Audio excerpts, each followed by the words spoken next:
Now on Radio 4, guess what Karl's fed up with this week in Karl Pilkington's Sick of It, narrated by Elizabeth Conboy.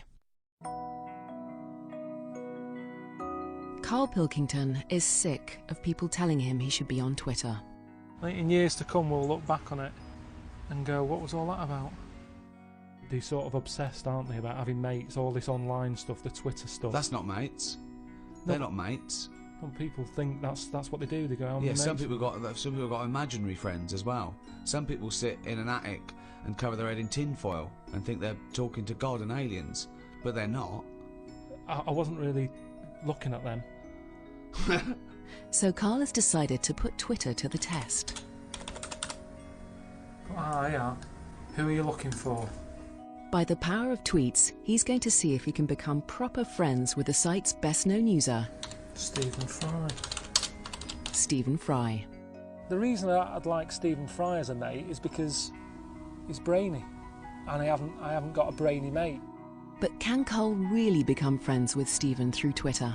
If I can't make a proper mate out of Twitter, then it's all pointless.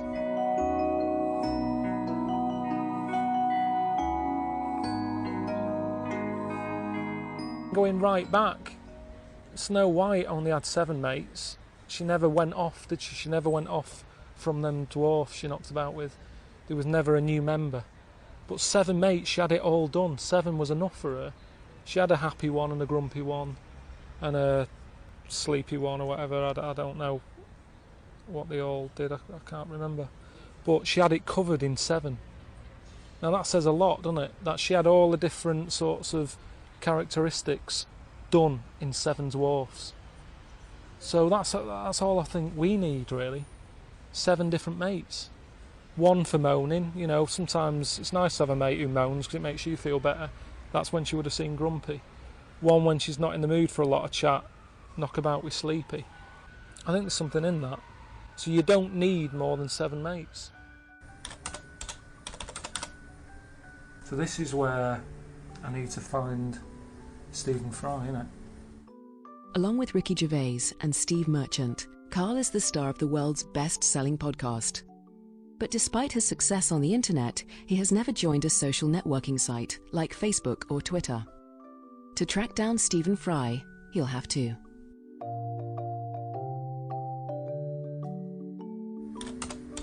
Well, I'm just gonna try and sign up to Twitter, see if they'll have me.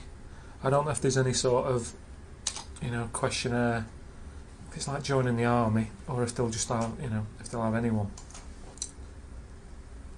This connection's not very fast. Karl Pilkington. I think it would actually be quicker to just go out and meet some people than use this computer. I'll just skip that. Keeping in touch with people is of prime importance to the author Danny Wallace. His most recent book, Friends Like These, documented a summer where he went in search of his old classmates, and for Danny, Twitter is an exciting addition in the pursuit of friendship. How many people have you got following you? I've got on my way to 40,000 people. 40,000? 40,000 people. Essentially, you've got your own little army of followers, and they'll respond to you because, you know, they've signed up to you. They've got something invested in you. Oh, you look a little distraught by this. No, it's just, that's another problem though. They're investing in you. Now, what happens if what they're investing in isn't that good? Right. And they were a big fan. Yeah. And then you say, I'm just nipping to the shop for some dog food or whatever, and you go, don't know how long I'm going to be following this man. Yes. How many friends do you make a year, would you say? Not many. Right. Not many. Yeah, I've got a handful. I think all you need, really, is 7. Yeah. But I'd say that's it now. I'm not saying 7 a year or anything. It's No. kind of, if I let one in, one's going out. Right, one in, one out with you, yeah. It's kind of a try before you buy. Yeah. Whereas Twitter is very much eBay. I want it. Well, you haven't seen it yet. Yeah. It doesn't matter. Here's my money. Right. Well, don't complain when it turns up and that sofa's got a little stain on it. There he is. Stephen Fry, British actor, writer, Lord of the Dance, Prince of Swimwear and blogger. Click on his face. He's got 726,000 followers now. That's a lot, innit?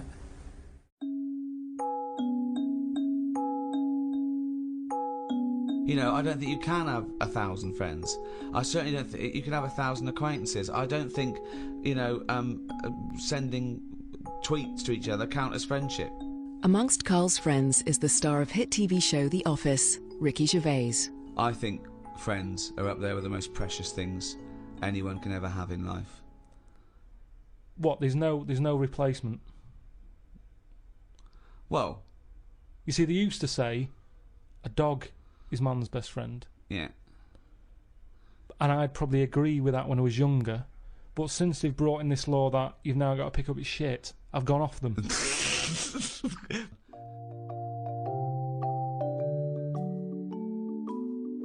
You know, I say I've got 7 mates like Snow White has, but I've kind of got, you know, 2 or 3 dopies. Like, it'd be good to sort of bring Stephen into the mix to sort of, you know, bring something new to me. I don't know what's happening here. Oh, hoping no tobacco aftershave this birthday though. Right, it's his birthday. By sheer coincidence, the day Karl has joined Twitter to try and become a real friend of Stephen Fry has turned out to be Stephen's birthday. Well, I've got to think about what I want to say, because you can't be too familiar, can you? See, this is where in real life you can slowly get to know someone. But now, if I've got to send him a message, it's got to be something worthwhile, hasn't it? I know it's his birthday, but I don't just want to say happy birthday, because he'll have loads of them. I guess when you're starting off, you do tend to post a bit too much. You do tend to, you know, funny ideas will pop into your head that turn out not to be all that funny when you put it down to 140 characters. Because that's the other thing, obviously, this character limit, which a lot of people think is a problem, but actually I think is one of its greatest strengths, because you have to hone your message. Come up with fantastic imagery of things around you, little jokes that you can share with your friends, and then they're just this pocket-sized little message, just like popping up and going, hello. What about if I find out other people's birthdays today? You might like that. Jean-Michel Jarre. He'll probably like someone from sort of years ago who does poetry or something. Steve Guttenberg. It's his birthday today. We all know him. Yasser Arafat. It's a bit heavy though, isn't it? Steve Guttenberg's a good one, because everybody likes Jaws. Wasn't he in Jaws? Oh no, he was in Police Academy, wasn't he? I reckon that's a good opening gambit. If I just say, happy birthday. It's funny it's your birthday today. It's Steve Guttenberg's as well. Trying to get older, Stephen, I sort of feel the same way I did when I was younger, when I joined Dennis the Menace fan club. Loads of kids wanted to be part of the Dennis the Menace fan club, in the same way that loads of people are following Stephen Fry on Twitter. But all the kids were disappointed at school. You know, you'd go in and say, has Dennis wrote to you? Nah. He sent me a badge. Yeah, I got one of them, yeah. You don't feel special, you're not getting a personal touch. Does he give the personal touch? Or is he just, you know, telling everyone what he's had for his dinner?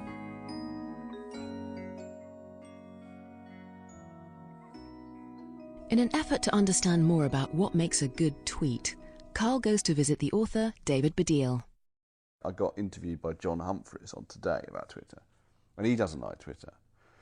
And they said, well, you never tried it, John. And so his tweet was about what's wrong with not liking something you've never tried. That's a good tweet, because you'll get loads of people coming up with ideas and thoughts and arguments about that.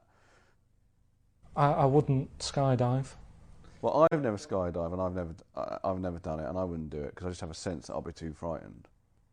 Homosexuality.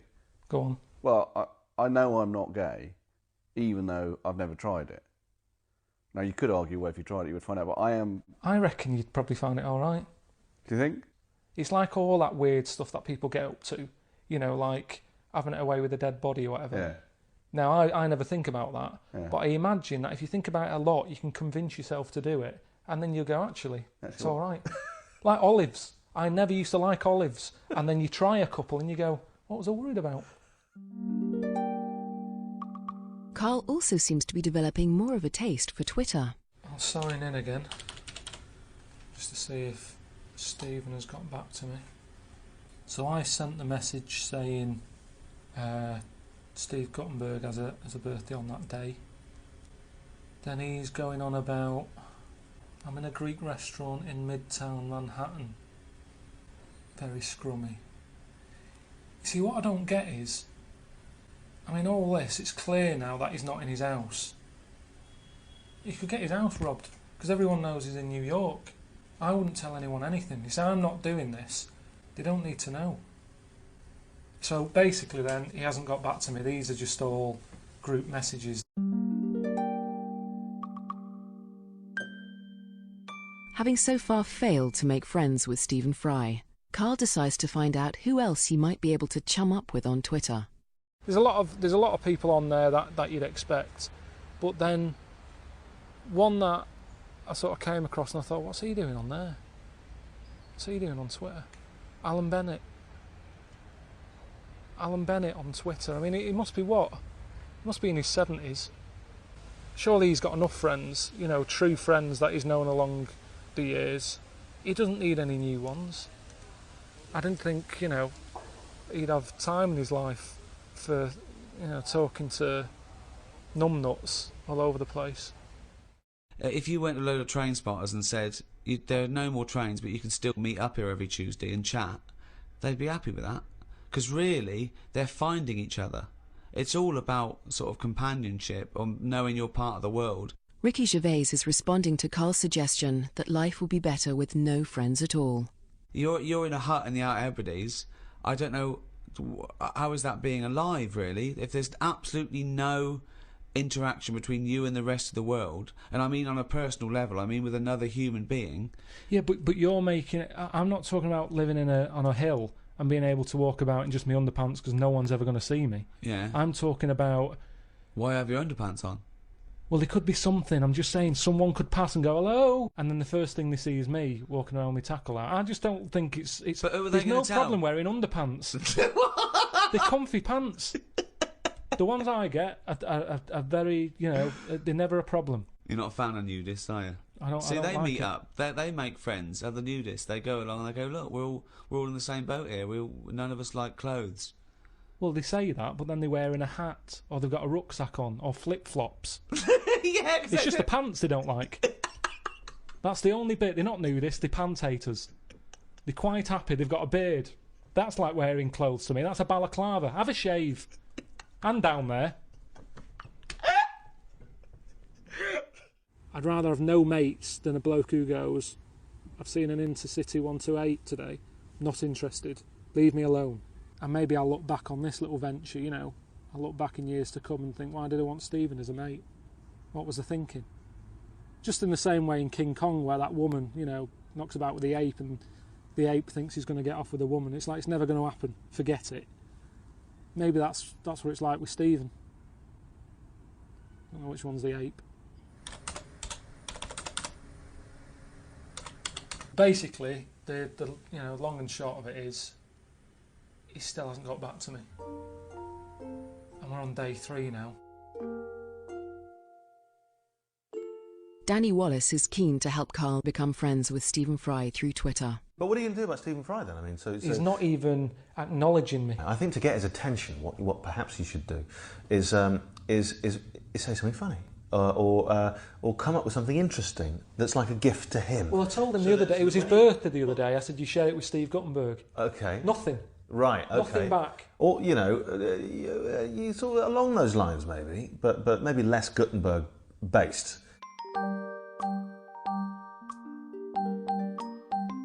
Although disappointed that he hasn't had any personal contact from Stephen Fry, Karl at least learns from Twitter that Stephen has been eating out again, this time with a film director who Karl hasn't heard of. Fred Schweppes. So I'll just say, which Fred Schweppes film would you recommend? Oops, it's capitals. That's shouting, isn't it, if you write in capitals? That's probably what I'll be doing by the end of the week.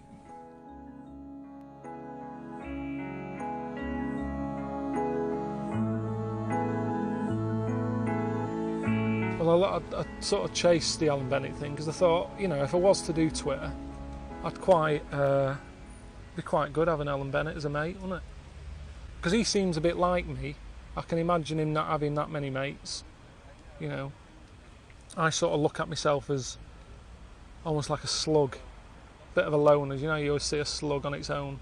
You never see them in pairs, just always sort of climbing up a wall on its own. And Alan Bennett's a bit like that. Got in touch, turns out it wasn't him. Which is an odd thing, isn't it? I don't know why someone would join up Twitter to make friends as someone else. Do you want to go and have a look at some of my tweets? Let's have a look. Yeah. All right then. So what? When you said you... After discovering that Alan Bennett's identity has been stolen, Karl asks David Baddiel whether celebrities face any other risks on Twitter. What happens if they think, oh, David's really friendly, I'm going to track him down? Yeah, well, that would be bad. And also, I'll tell you what also happened once. He's gone away now. But I got tweeted, I mean, you know, assuming it was true, from a bloke who was in Broadmoor. Really? A bloke sent me a really odd, he's in here somewhere, odd, sinister tweet that said, "Hello David, I've always liked you. I think you might be a good person to tweet. I'm in Broadmoor."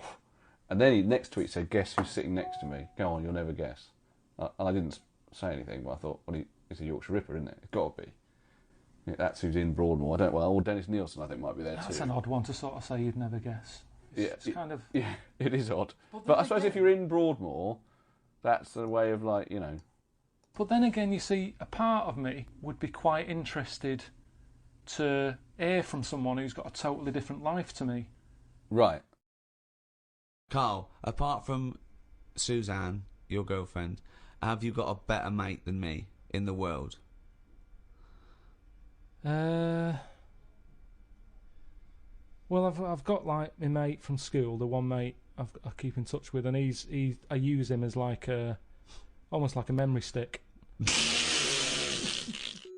Do you remember Mark Royal from school? Yeah.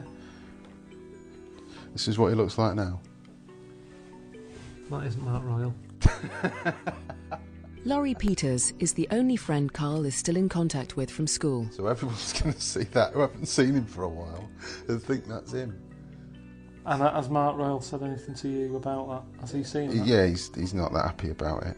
Karl is hoping Laurie can shed some more light on the appeal of Twitter. Well, wouldn't your mum like to know if she was on Twitter and you was on Twitter and she got alerted to your every, you know, your little quips that happen in the day? I speak to my mum and dad like every day. Not for long, for like, might be 5 minutes, and it's normally, what have you been up to? And they've been playing cards, and they'll say, oh, your Auntie Nora's fell over again. Right, that's kind of the general chat. And I don't like going over what I've been up to, because I've been through it. If anything, it would do my head in, because I'd realise how dull my life is. But excitement isn't far away. The case of fake identity takes another twist as Karl learns unexpected news about the Twitterer who's been posing as Alan Bennett. I think I was thinking Alan Bennett drinks a lot of tea and there's a lot of caffeine in it, isn't there? So I was thinking that maybe Alan's up all night, teed out. I just thought there's a reason why he's putting all these messages at 4 and 5 a.m. in the morning. But the reason was, it's not Alan in London, it's Michael in Sydney. I don't know what he's playing at. All right, so your question, it's all about Stephen Fry. Looking for Stephen Fry, you've said, and then on August the 24th, you said, happy birthday, this is my first ever tweet to Stephen Fry. I think you may share the same birthday as Steve Guttenberg, brackets, Police Academy. Why did you put, I think? Surely you checked that and it was true. Yeah, I did, but I also wanted to just sort of use that as a, I think. Okay, like sound casual. Sound casual.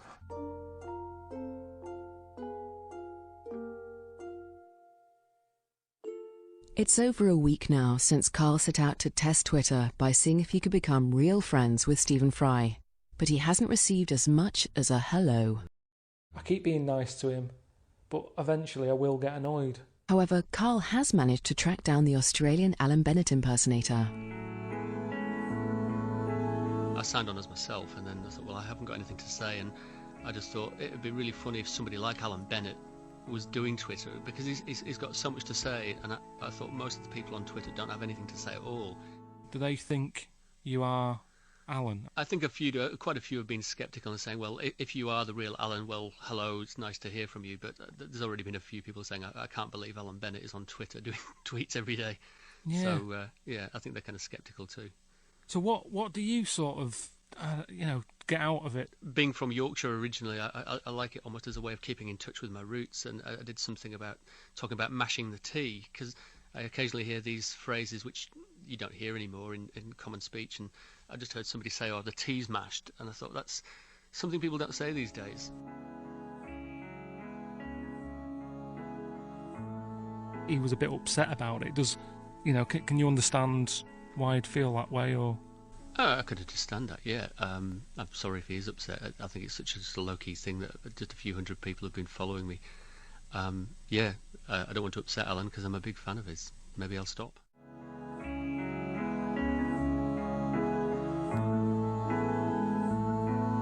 That evening, Michael closed down his fake Twitter account. And it got Karl thinking. It was just a bit of escapism for him, wasn't it?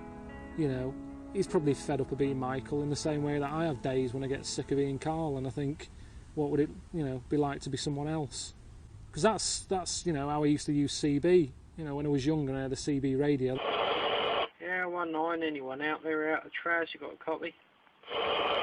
Like, there was a woman who was on there known as Sexy Lady, and for ages I spoke to her thinking, oh yeah, I'm on it, Turns out it was Linda Evans from, 3 doors down.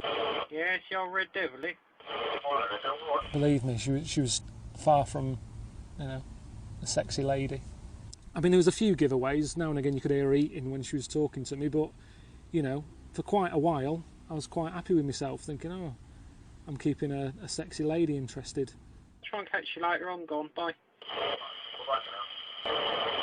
It's now a fortnight since Karl laid down his challenge to Twitter to prove its worth by helping him become friends with Stephen Fry. So nothing's changed, really. Appearing to be no closer to making contact with Stephen, Karl considers a new plan of attack. I've been thinking that, the only reason I spoke to Michael is because I thought it was Alan Bennett. And, when I spoke to Sexy Lady on the CB radio when I was a kid, I was only talking to her because I thought she was a sexy lady. She wasn't sexy, he wasn't Alan Bennett, but the thing is it worked. So I'm thinking, why don't I, pretend to be someone else that Stephen would be interested in?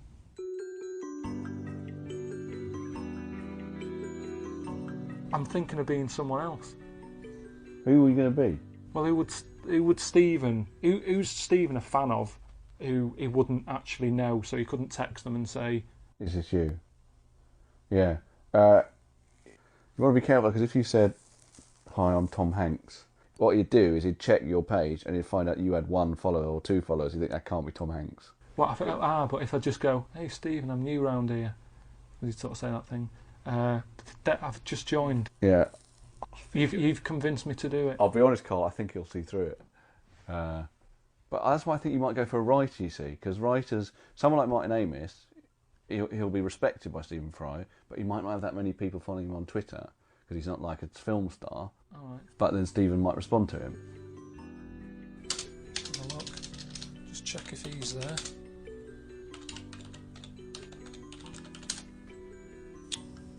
No, he already exists. There is already a Martin Amis on Twitter, and Karl is getting frustrated. All a bit of a waste of time, really, wasn't it? But just as Karl begins to contemplate giving up on Stephen Fry and Twitter, along comes a flash of inspiration.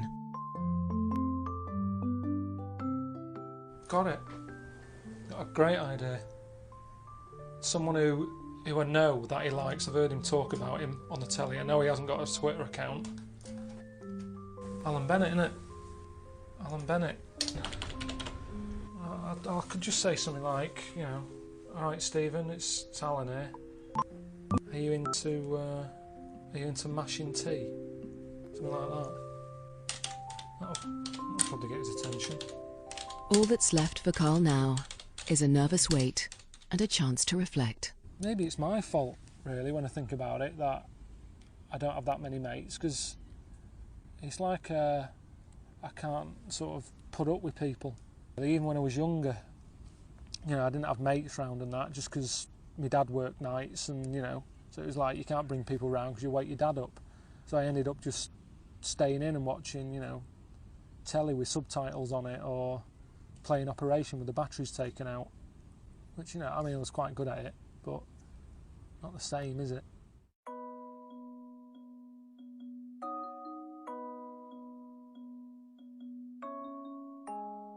Finally, a month after setting Twitter the challenge of helping him become friends with Stephen Fry, Karl gave up. I mean, I kind of thought maybe he was too busy or something, but I look at his page now, and he's out eating again. It's a bit annoying. I'm going to call him Stephen Fry up from now on. Karl never did receive a personal reply, either as himself or as Alan Bennett. So Karl closed down both accounts. I still think my theory about Snow White only having 7 mates and all that, I still think I'll stick to that rule. It's just a shame I couldn't have got Stephen as a mate, because it would have meant, you know, I could have got rid of one of my more annoying friends. You didn't let me come round to your house, so one day I had to follow you. And then you saw me and you started to walk quicker, so I walked quicker. You started to run, so I ran. So soon now, you're being chased through the streets of Soho at quite high speed by the fat bloke from the office. In the same way that Snow White had all the different little dwarfs and all that. Yeah. I But kind they of have think friends, though. she knocked about with them a lot. Yeah, I suppose they were her friends. Yeah. Yeah, I think it's questionable. Yeah, having that many dwarf friends, you know. Yeah, it's you a know, bit- what's going on there? Positive discrimination, fair enough. But I think she should have widened it a bit. People were looking, we were both sweating. It was weird, but I need to know where you lived, because that's what friends are for. I need to know where my friends are. But I don't remember Dionne Warwick singing that when I was younger. I think maybe Twitter isn't for you, and also, I think maybe society isn't. But well, you'll be sad when your friends die, won't you? You'll miss them, won't you? Because you used to have a laugh with them. Yeah, but then you get another one, and that was like a chapter. It's like, you know, Brilliant. We've been through loads of cats. It's the same thing. Well, it's not really, is it? It is the same, A because lifelong friend, there's nothing quite like it, is there? a lifelong. Well, I haven't No, got but one. what I of them. mean is, if we continue being friends Yeah, and then for one the of next 40 years, us, yeah. and I die, you'll go, oh, I'm a little friend now. He used to come round and squeeze me head with his arthritis. Oh God, he used to squeeze so hard his colostomy bag would just splatter all over our bourbons. And what was your question again? Would you miss me? Karl Pilkington's Sick of It was narrated by Elizabeth Conboy, and it was written and produced by Steve Bolton.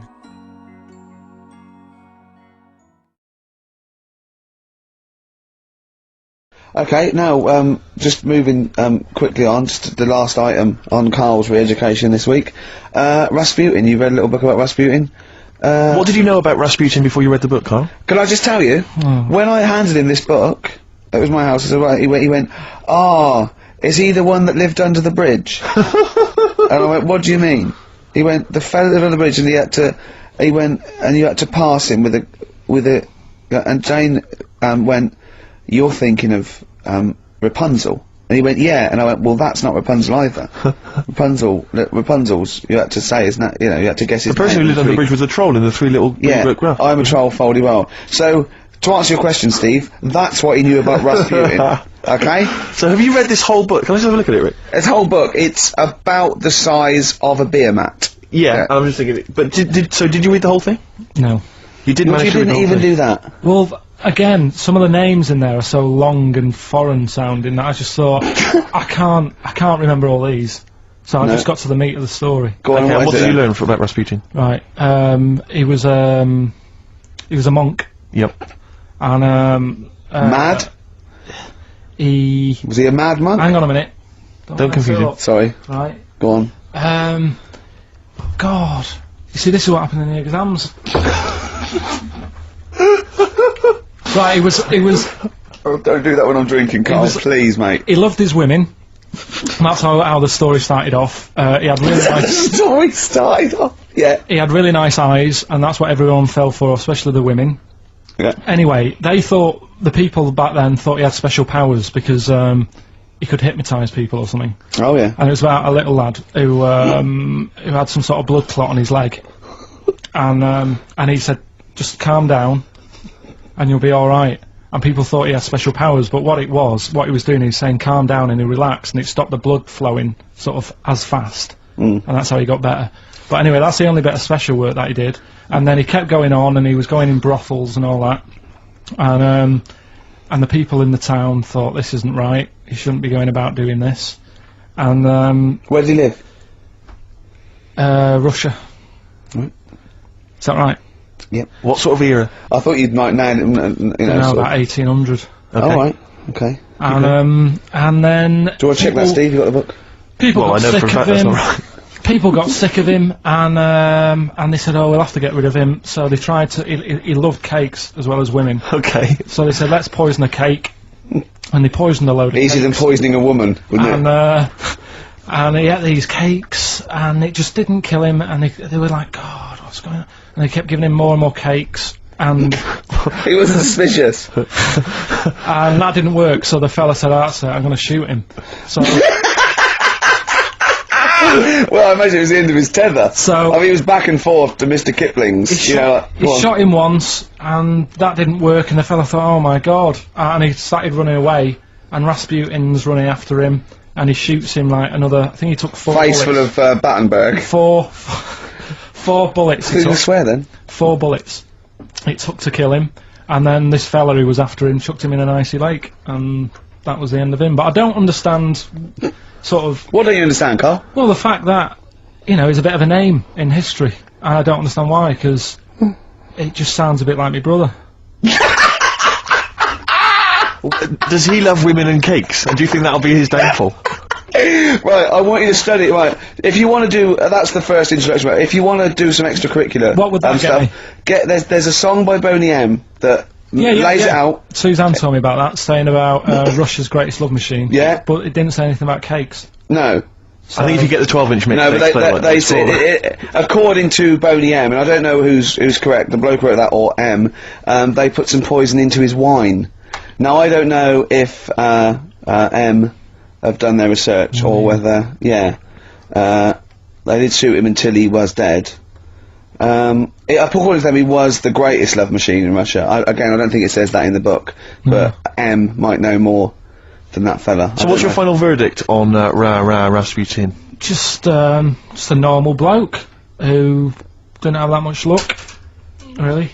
That's what I don't understand. I was waiting for something special at the end, but just a normal fellow, really. Yeah, just an everyday. Happens all the time, doesn't it? Just an everyday mad monk. Yeah, just an everyday mad monk. You have to shoot and poison and throw in icy lakes to kill him, and who loves women and cakes. I mean, come on, do we need another one of them?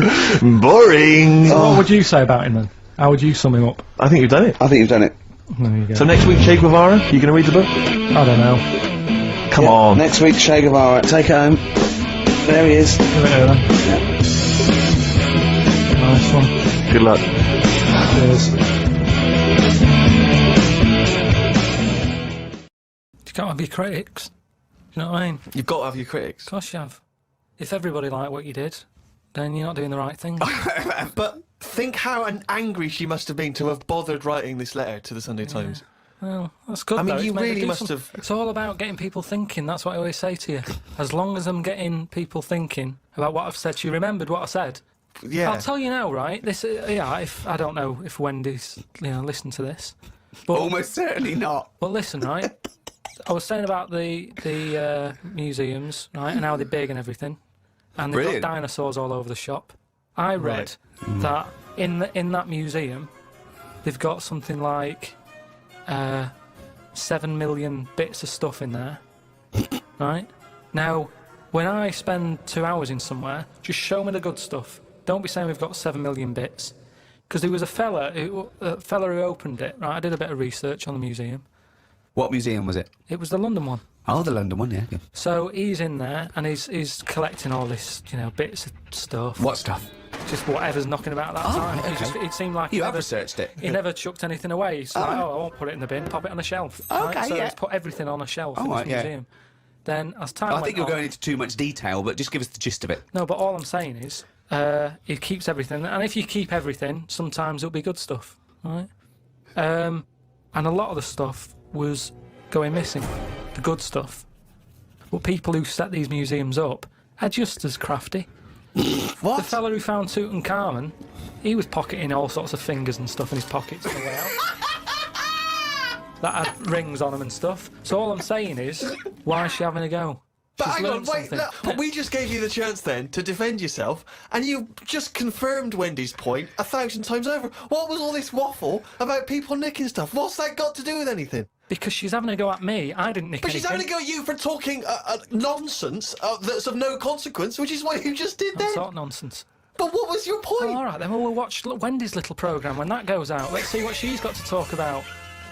Sick of her.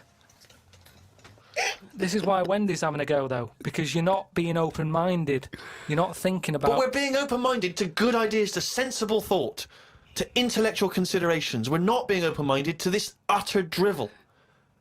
Yeah, but every invention is a bit... Who'd have thought the Frisbee would have caught on? I love the fact that you think the Frisbee is the pinnacle of invention. Yeah. I think it's amazing. No, it's an example of something that, you know, if he was on some programme where you said, I've invented this, he'd go, get out. They wouldn't give him time of day to say, right, I've made this thing, it's out of plastic, you throw it about. What for? Well, you just chuck it about on the beach. What's the point? It's a bit of fun, innit? No, I don't like it. How many Okay, of that was an them- argument with himself. No, but do you know what I mean? It's a popular little thing, and I'm just saying it's easy to put ideas down. But you've never even come up with an idea as good as the Frisbee, and that's saying something. I came up with a clippable mat that goes on a cup, and it's a good little thing. I haven't followed it through yet. A what? A clippable mat.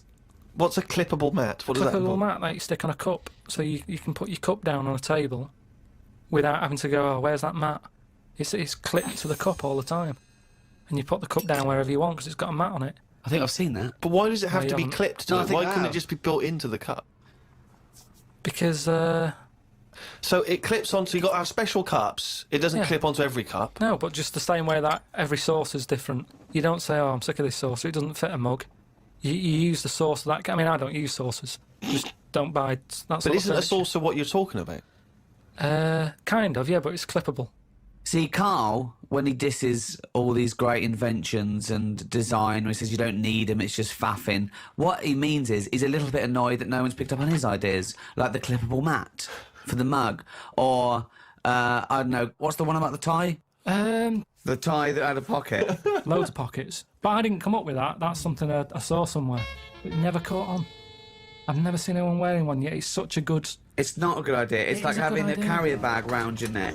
It doesn't make any sense. It's a tie packed with stuff. You want Right, to... imagine All right, this, though. Frank, nice tie. What you got in there? Baguette. It's ridiculous. But imagine the day that the tie was invented. There you go. Do you want a tie? What do you do with it? Put it around your neck. What for? Well, I'll tell you. What? Because you haven't invented buttons yet, and it keeps your shirt together at the top. Well, all right then. Right. We've invented buttons. We're going to stop making these ties? No. Why? He's got you there, There Rick. you go. Now, I'm saying, what are you doing with that tie around your neck? Oh, it's a pocket tie. It's a what? Pocket tie. What do you mean? It's got pockets in it. Oh, that's weird. What That's all right, I've got pockets in my jacket. Yeah, no, but hang on a minute. It's a hot day, innit? Don't want to put your jacket on. Oh, or a tie. Well, if you're going to wear a jacket, wear a tie. Leave the No, jacket I'm not at wearing home. a jacket. I'm wearing a shirt. Got a Give nice it little- a purpose. If you're going to wear something, give it a purpose. Everything has a purpose. A tie at the moment is just round your neck, keeping you hot. If you're going to be hot, carry something. Hands free. And everything's always there. A bag, put stuff in a bag, you put a bag down, you forget it. I always forget bags, that's why I don't like carrying them. You pop it down, you get up, you walk off. Oh, where's the bag? A tie, when you go in a cafe or something for beans on toast, you don't take your tie off. I don't wear a tie. I would if it had pockets. Karl! The country would look smarter. Right, you have pockets, so what are you carrying in this pocket? I have got spare change, Yeah, okay. which... You're rattling around like a cow in Switzerland, just like... I've got spare change. I've got like my debit card in there. Right, Maybe got me little front door key in one of the pockets. okay. Pair of scissors if you want. Amazing. That's safe, isn't it? Oh, that's a good place to put it, just around the heart area.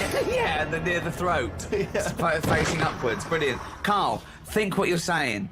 So when you're on the beach and you just got your Speedos on, pop a tie on, go to the shop, do pop a tie on. Well, no, you wear it in the appropriate times. But I'm just saying, if you're going to wear a tie, let's make it useful. Let's give it a purpose. Don't wear a tie, it's all right. You do not need a tie with pockets. If you're wearing a tie, you've got clothes with pockets. and it's going to be weighing your neck down. Come on, Don't go mad. If you're carrying anything big, you buy the scarf version.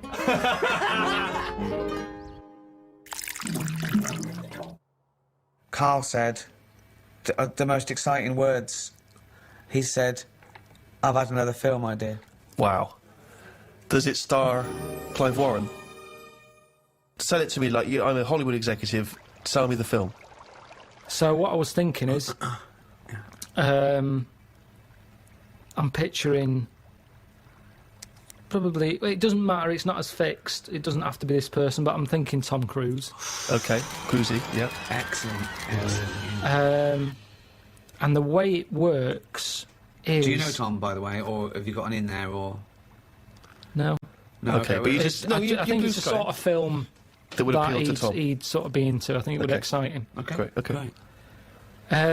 So have you ordered coffees? Did what? Did Cheryl get you a coffee? Yeah. Oh, okay, thanks, great. So Are you hungry at all? Do you want to? No. No, great. So Cheryl, I might have a tea actually. Cheryl, if you could. will we wait for the teas before she comes in? She'll 'Cause just once sneak this is in. flowing- She will be very quiet. She'll be like a dormouse. She won't even know she's coming. Okay. You've got your coffee. I don't need a tea. You don't want anything. No, I'm fine, thanks. Go. Actually, I will have a tea. Actually, Cheryl. 2 tea, Cheryl. Thanks. Okay, go. Right. Thanks, Cheryl. Thank you. Thanks. Is there sugar? Sorry, is there sugar in this, Cheryl? Okay, shut the door behind you. Thank you. Okay. Go. All the way. Go. Tom Cruise. I got Tom Cruise. That's what I've pictured so far. He's just on Mission Impossible 7 Right. in this film. Oh, in the film. So he's playing himself. No, what you've seen on the screen is Mission Impossible 7. So if we get Cruise, he is playing himself. Yeah. And he's just made And in this film, he's just made Mission Impossible 7. It's the future, is it? This. No, what you're seeing. Okay, what's this film called? I haven't got a title yet. We'll just call it Karl Pilkington Project 2. Right. Okay. KP2. So you go in. The opening thing is Mission Impossible 7. You think that's I thought it was just KP2. Yeah, I'm confused. Yeah. Right, listen. So what happens is then it sort of pans out. You see it's a telly. There's a bloke watching Mission Impossible 7. Right. His girlfriend's watching it going, oh, I love Tom Cruise. Yeah. He's there going, I can't be dealing with him. He's So it overrated. is set in the future, though, this? Because we're assuming that he's made 7, so this is a... Yeah. How far in the future is it? Well, when will Mission Impossible 7 be made? I don't know. Probably about 2 years, the way it's going. Right, so, yeah, 2013. Let's not get bogged down in a lot of these things we can iron out, as I say, in the script. So you see Mission Impossible 7 on the Cheryl, screen. are any of those biscuits still knocking around? Do you want to do this meeting? Yes, I do. Sorry, he's a bit easily distracted, but I will have a biscuit as well, Cheryl. Okay, I've been watching it. It's Mission Impossible 7. It's pulled out. There's a guy in his room, in his lounge. His girlfriend's watching it. She's loving it. She's a fan of Tom Cruise. Right. He's a little bit niggled. He wanted to watch something else. Sure. She decided on the DVD. He sat there annoyed. I can't be dealing with Tom Cruise. I can't believe they've made 7 of these films. Right. He's a rubbish actor. I should be the actor. You know, I've been doing acting for years. But he's not an actor. Well, he is. Okay. But he hasn't quite made it. He's sending a lot of demos off. Right. Forget So that. he's a struggling actor. So what happens is next day they get up. Right. Yeah. She's still going on about Tom Cruise. Loves him. Thinks I'm sick of him. Right. She loves him. Got my biscuits gone in my tea. I left it in there too long because he put me off. Just hang on. Let me just think. Twat. Can I get the spoon, please? Yeah, sure. It's all gone. It's all soggy. Oh, that's soggy. Cheryl, can we get some more of those biscuits in here, please? Do you want to weigh more? Or? Yeah, I'd love to Yeah, hear no, more, I'd love to please. hear more, Yeah, I'm yeah, just yeah. conscious that Colin Firth's coming in. He's won an Oscar, so... So, what happens is he gets so annoyed with his girlfriend liking Tom Cruise. He plans to kill him. So he sees Tom Cruise. He kills him somehow. Now it's some way. Right, how does he kill him? Oh yeah. Yeah, that's right. Oh, hang on. So, Okay, right. he dies in the film in Mission Impossible 7. They're doing Right. that thing on the strings. Right. He cuts, he lands. Right. His body is in perfect condition. hold on. But how is she watching the film? Yeah, did they put it out even after Tom Cruise No, died? no, sorry, he was filming Mission Impossible 8. So he's He's filming the next one. They're filming the next one. The Mission Impossible. Okay, sure. He's annoyed. He's going, I can't believe they're making more of these films. Right. I can't get a gig, and yet Yeah. they're churning this crap out. Yeah. Okay. So he's on his springs, On his wires, yeah. on his wires. Yeah. An accident Spring happens. sounds better. He's bouncing around. Like a baby growth. The strings cut, smash. Tom Cruise dead. Right. Right. Right. The bloke hears this on the radio, on the news. Yeah. The girlfriend's fella hears it on the news. He can't believe it. He's like, yeah. Ooh. Takes his eye off the road a little bit in the celebration. Truck ploughs into the car. Right? So he's killed as well. Well, is he? Okay. Okay. Little interlude. Fades up. Comes out of. You're seeing it out of his eyes. You see his eyes sort of opening. You know when you're seeing out of the eyes, you see the eyelids, and you see his girlfriend there, sort of looking at him like a bit startled. Sure. And he's going, oh, what happened? And she's going, it's all right, it's all right. And he's going, oh, get me a mirror. She's going, I don't want to get you a mirror yet. Okay. Oh, hold on, what's going on? You've had a bad accident. What's he going to look All like? mirrors out of the room and everything. He's just learning to walk. He's going, why can't I look in a mirror? And the doctor's going, no point. Yeah. Right, No okay. point. You've got to get used to this body. Then he gets walking. It's Yeah. almost time to go home. Yep.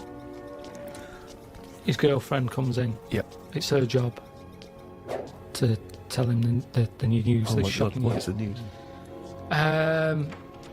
She says, there's a mirror, look in there. He looks in it. He's Tom Cruise. Right. Because he had his accident on the set. He had the accident. He ended up in the hospital. Right. Quick, we've got to act quick. This is the time. This is the future. Right. Where they use Where they can use bodies, all the rest of it. So Tom Cruise is dead. Tom Cruise dead. This But bloke it's just a Brian. body. His body's squashed, but what's his name? Brian? Yeah. But Brian's brain is in Tom Cruise's body. Just a donor body. He just happens to Just look... happened to. That's how Yeah, it is. it's just meat. It's just Tom- like a lung donor, a heart Exactly. donor. Yeah. It's so just this is timing. Brian. He just looks like Tom Cruise now. He's got Tom Cruise's flesh. Yeah. Basically, yeah. Now, at first, initially, he's annoyed. Sorry, just practically, who is doing the voiceover then for the? It's Tom now. So He's Tom's acting. sort of doing an impression of this actor. Brian's inside Tom. His name is Brian, but when you look at it on the telly, when the camera wheezes round Yeah. and you see him sat in his bed, it's Tom Cruise. Sure. Right. Okay. His girlfriend's over the moon because she loves Tom Cruise. Right. He's gutted because he couldn't stand him. He can't stand the films. He's thinking, Yeah, oh. but he must be thinking, I look like Tom Cruise, one of the most loved actors of his generation. No, And he's you'd also a think good-looking so, bloke. but he's not because he's in shock. Remember, Right. he was expecting to see himself, and when he looks in the mirror, Yeah, he's no, seeing it must someone be else. shocking. Yeah. So Also the voices. he's going, I can't stand this, and she's going, calm down, you'll get used to it. I don't want to get used to it. And she's sort of saying, look, you're alive. Right. Stop moaning. Yeah. Brian. Stop moaning, Brian. She's calling him Brian, I assume. She says, And yeah, Tom Cruise just had a sort of donor card that allowed his body to be given away, did it? Yeah, it's the future. Right. This is 2013, Steve. Things have changed. Clearly. Right. but What's his girlfriend's name? Claire, Claire and Brian. Okay. Great. Just a different body, just a slightly different look. All Just right, like- so yeah, right. he's seen that he looks like Tom Cruise. He's shocked, but he's getting used to it. he doesn't look like him. He is him. When he leaves the hospital, They go, all right, Tom. I thought you were they're all dead. going, it's Tom. And he's going, Really? oh, yeah. And he's going, oh, I knew this would happen. It's doing me head in. So he wheels out. He's in a wheelchair. Okay. He's going, I'm sick of this. The other patients are going, Tom, I thought you were dead. And he's Yeah. going, Right. yeah. And he's annoyed. He gets in the car. He gets out there Right. and he sees a poster up on the side of the road Right. for Mission Impossible 8. Hold on, though. It's finished. I thought he died while they were filming It's not it. finished. But now, these days, he's shouting about films before they're made. And they're going Wow. brilliant and all the hype But and they put everything. a poster up even after. Seems premature. No, the poster Yeah. was already up. That They haven't seems put it up. premature, given that Yeah, a well, man coming- died during the production. Doesn't matter. I'd No. have taken the posters down. No, but it's then I all- don't work in Hollywood. Right. So the poster's up there and he sees it as he's in the car driving past. Yeah. And he thinks, that can't be finished. Doesn't make sense. They both look at each other. This is your chance. You wanted to be an actor. This is the chance. Yeah. Right. Go back to the studio. So he goes in. Hello, you don't know me? And they go, oh, we think we do. And he go, no, you don't. I'm Brian.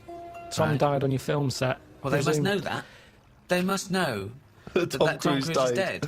Because his family must have been All right, if you want, it makes no difference. We can tweak the script. So this is... Brian has turned up looking like Tom Cruise. He said the film company, right, who must know that Tom Cruise died on their film set. What were they going to do? They would have had to wrap it up. They would have had to say... You said the posters are up. Yes, the posters are up before they've even finished So filming they're it. cancelling the film until he walks in? Basically, yeah. Oh, so they are cancelling the film? They're cancelling it. OK, so we're afraid that production has stopped on Mr. Possible 8 due to the death of Tom Cruise. Hang on a minute. What? I'm Brian. Who's Brian? Oh, my God, you look exactly like Tom Cruise.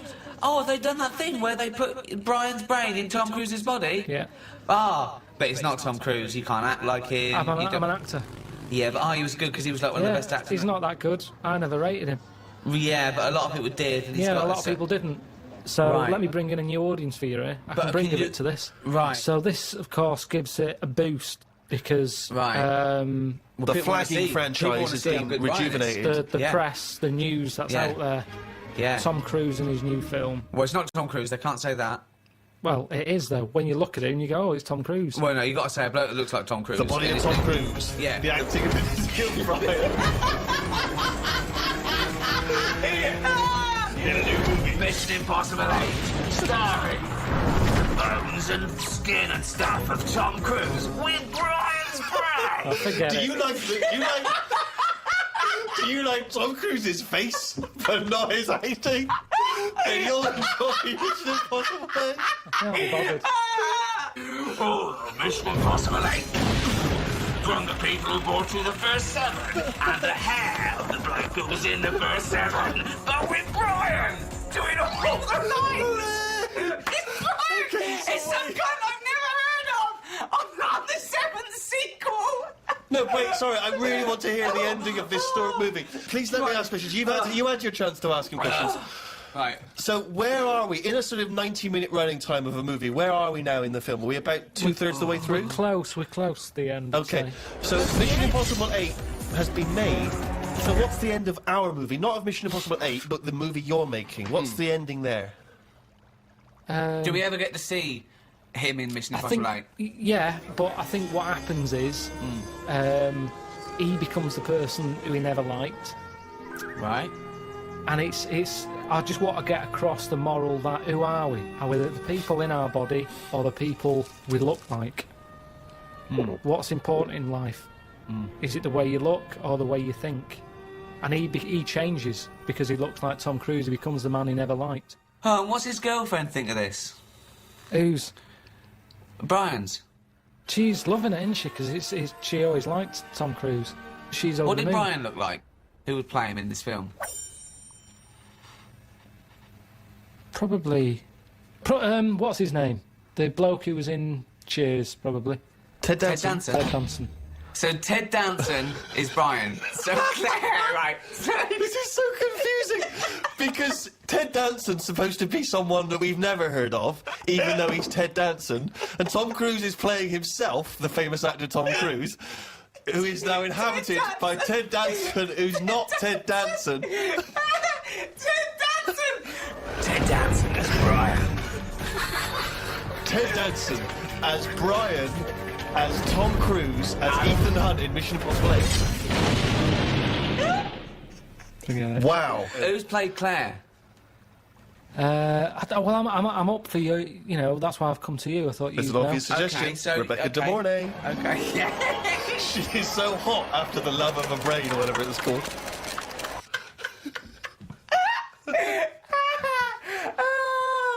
You wanna go where everybody knows your name is Brian.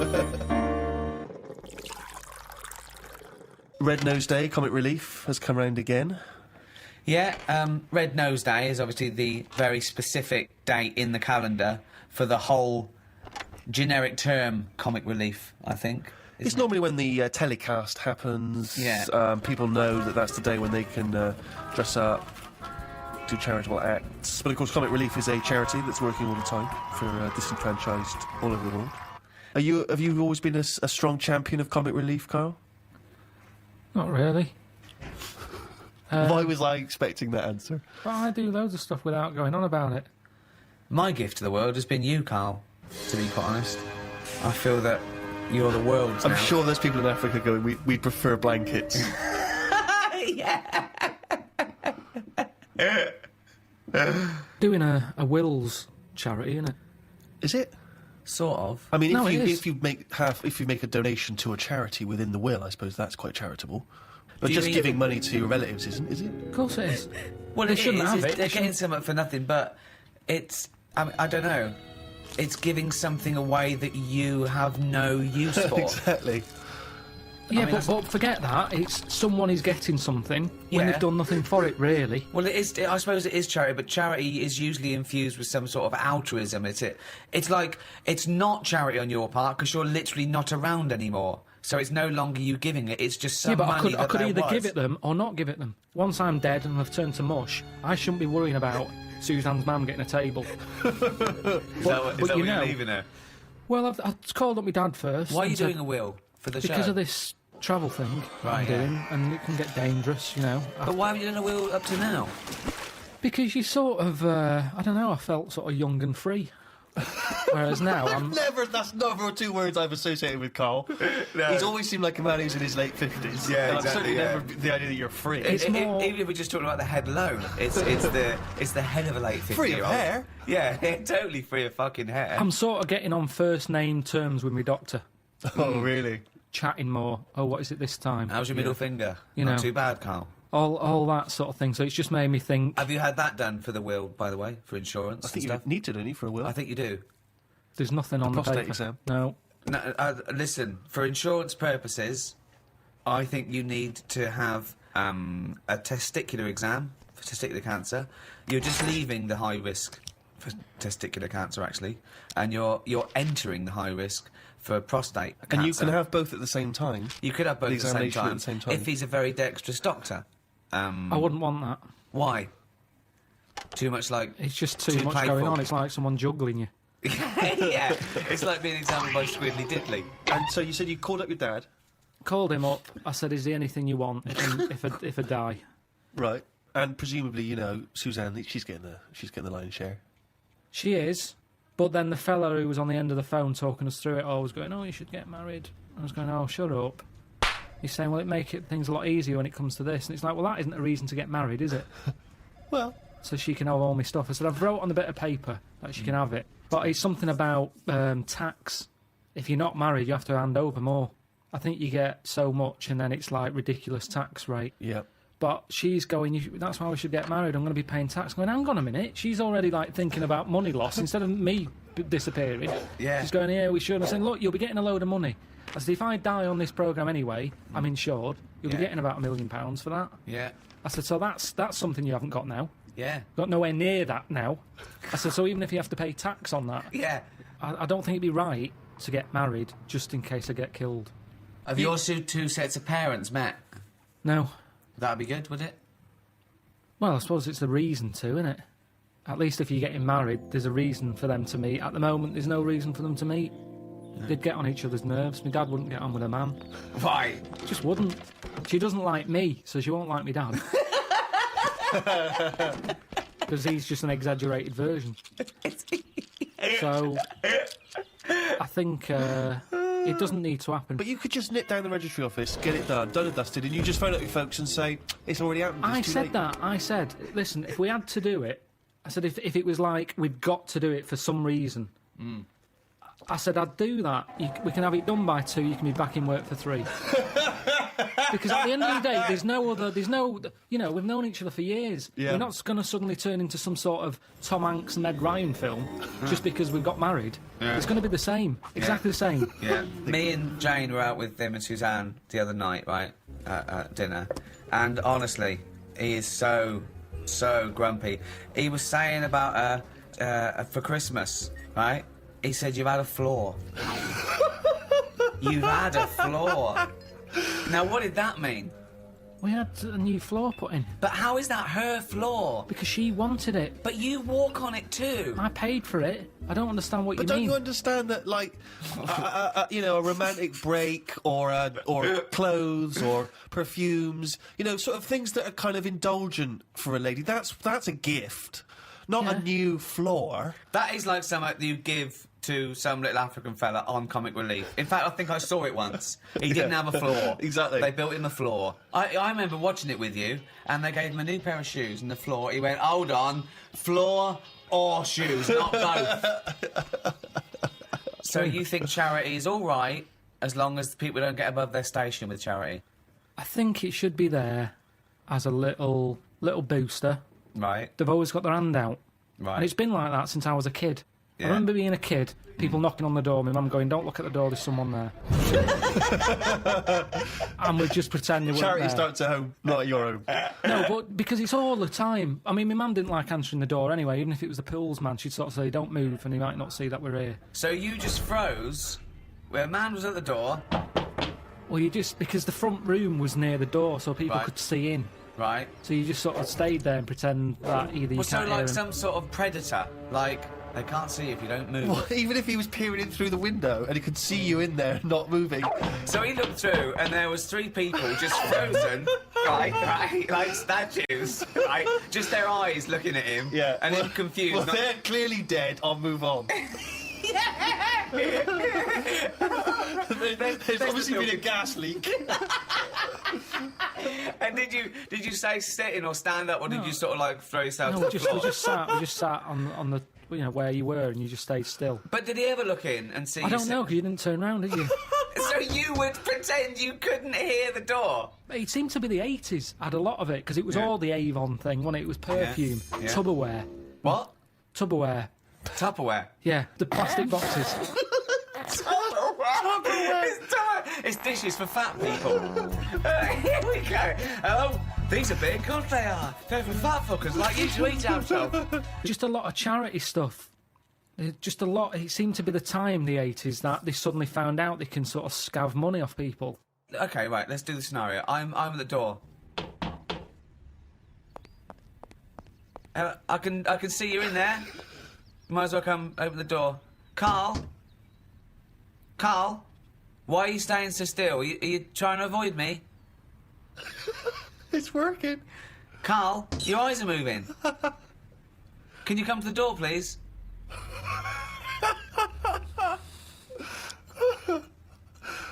I suppose in the end you've got to move Karl, no, I'm going to stay here. I'm just going to stay here until you have to move. Karl.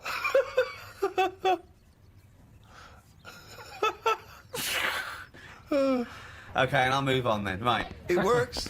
Yeah. Works okay. perfectly. Because Brilliant. once they've got you, that's the whole thing with charity. Once they've stopped you in the street, if you've stopped, that's it. Keeps on going. I mean, the good thing now is you've got an iPod, so you can just either pretend you're on the phone or listen to music. Or just stay very still. Just freeze when someone says, "Can I trouble you?" Oh, he's totally frozen. That would be amazing, because they're normally in one spot, aren't they? Yeah. So it's just So they're as soon carrying as on they selling, stop and, you, and so you've got you're to just stay there for freezing. the rest of it outside Waitrose Yeah. for 7 hours. Yeah, it goes dark. Well, I've finished my shift, I'm off. And then you just see, your eyes just see them walk away like that, and they all meet in their little tunics. And then you start walk, they look back, and you freeze. And then they walk on, and then you can go home. 7 hours late. Ever since I was young, I've always liked going in charity shops, particularly because, you know, you can find sort of interesting old records in there. Never sort of gone in there to buy clothes and stuff, but, you know, books, whatever. And I was in a charity shop, you know, and I've patronised them for years, and I noticed out through the window there was like a paparazzi guy, and he was taking pictures of me through the window. It was a bit weird. And obviously the old ladies in there didn't have any idea who I was, so they just thought that was a bit strange. And then it was in one of the magazines, like the kind of celebrity magazines. It was, oh, here's Steve Merchant. You know, despite all the money he must have made from his various projects, he's still going in charity shops. And you just think, but sorry, how is that a bad thing? Yeah, Sure. I give a lot of stuff to charity.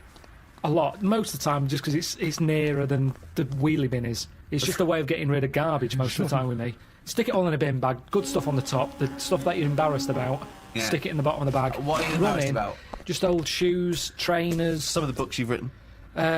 socks, Socks? underpants. Underpants? You do not give underpants to charity. Washed. But who's gonna... washed, I know, as opposed to just like peeling them off. Yeah. Well, And I don't know why you've got a problem with underpants, but shoes. You see, I'd Who's never buy buying shoes. underpants from a charity shop, though? I mean, I don't care how low you are on the socio-economic level. I know. You can get about 14 pairs for £1 in some places. I know who's buying underpants. I don't know who's buying your underpants. I definitely don't know. I mean, if they were signed... Yeah, That is something I like doing though. When I've given to charity, I like going past the shop and seeing if it made it in the window. Any success? Yeah, recently the one not far from here had me egg cups in the window. So it's like, oh look, What, you've got a new set of egg cups, so you've got rid of your old ones? Yeah. I don't think we've got any egg cups. Haven't you? There's nothing wrong. Honestly, it's hardly. I mean, it's made the window space. That's how good it was. It had hardly been used, that egg cup, because it was a doubler, and I think they were quite small for the egg size that I get. I think they were made more for the small egg, and I have the large egg. Right. So it was never really Just used. like your underpants. But a bit of a dilemma that my auntie Nora had. She likes charity shops as well. She's got a neighbour. Went out to Graceland's, big Elvis fan. Came back. She said, "How was Graceland's?" I said, "Oh, it was brilliant. We've got a gift for you." Right? They get out this clock, like a little sort of. It's like a Swiss. You know, the Swiss sort of looks like a little house, like a cuckoo clock. But on the hour, little Elvis comes out the top and goes, right? So she went, "Oh, cheers." She's not really into Elvis. She's more into Jim Reeves and Glenn Campbell and stuff. Yeah. But what can you say? She said, "Oh, thanks for that." She took it in the house. Maybe they could get attachments. Maybe you get a little Jim Reeves to pop on the spring, and that pops out, or whoever. So anyway, it's in the house. She's thinking, "I'm not going to put that up. It's not her sort of thing." So thinks, give it to charity. Of course. She goes down to the charity shop, gives them that, thinks nothing of it, goes off to the pub for an afternoon drink. Anyway, next day she's going out for an afternoon drink again. Passes the charity shop. It's in the window. And the chances are her friends are going to pass by. That was a dilemma. Of course. She had to buy it back. That's brilliant. A hugely inflated price.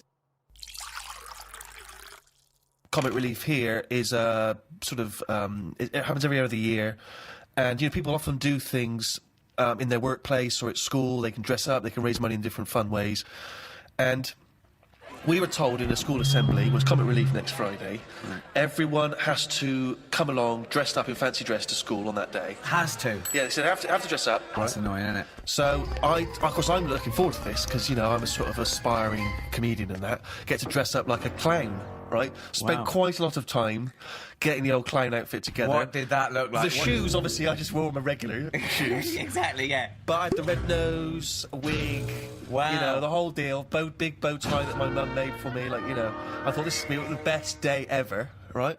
Get to school. I want you to picture this scene, right? During the assembly in my class of 30. School uniform, school uniform, school uniform, school uniform, school uniform, school uniform. Lanky kid dressed as a clown. School uniform, school uniform, school uniform, school. So obviously no one showed up. Dressed like an utter dick, except me and about two other knobs. What disappoints me is that for a man who was a self-confessed aspiring comedian, you chose the least funny thing in the world to dress as. Yeah. Clowns are anti-comedy. They suck comedy out of the room. It's not... You're right, and this is from a man who wanted to dress as Hitler at the Golden Globes. No, that's funny. He knows funny costumes when he thinks... But you were saying about the guys who bother you in the street. Did I tell you that when I pretended to be foreign to try and get out of that? Did I tell you that story? Amazing.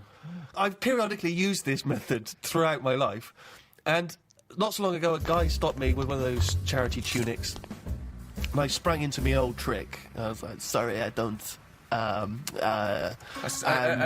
elderly Russian woman. I don't know what voice that is. I don't know what accent it went from vaguely French to sort of Eastern European beggar. Yeah, I don't know what it was. And the guy, I don't.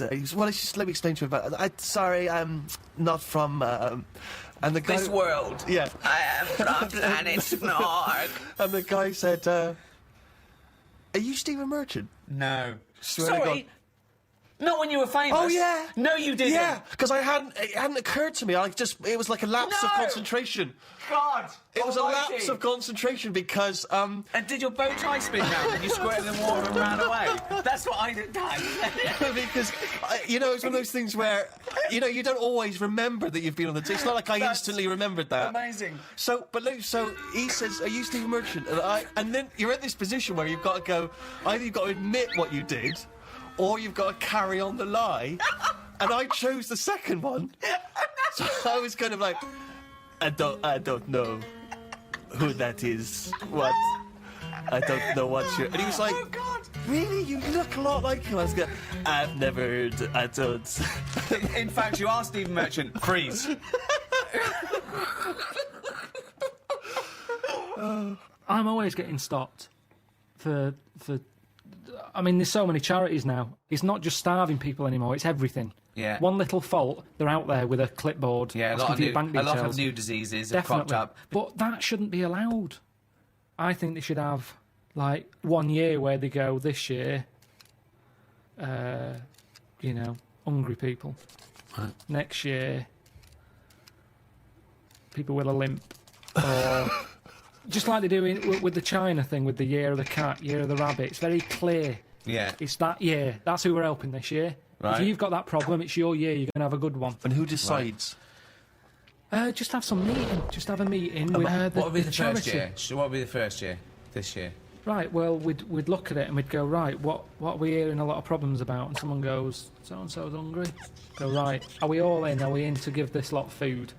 And we're not just going to give them food. So it's not everyone who's hungry, it's specific people. So it's like hungry... Starving. People who are starving. If someone goes, oh, my kid's deaf, well, maybe next year. Maybe next year. It's not your turn this time. We can't help everyone at once. Because that's life, isn't it? You've got to give and take in your own life.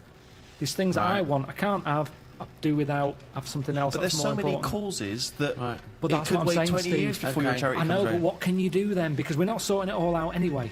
I'm paraplegic. Right? Oh, I need help really bad. So does everyone else. Well, why are you giving it to the hungry now? Because if we don't help the hungry now, right, they can't wait. You can wait. Right. Oh God, I'm blind. Is this a different person now? Yeah, I'm blind. Right, well, you're not hungry though, are you?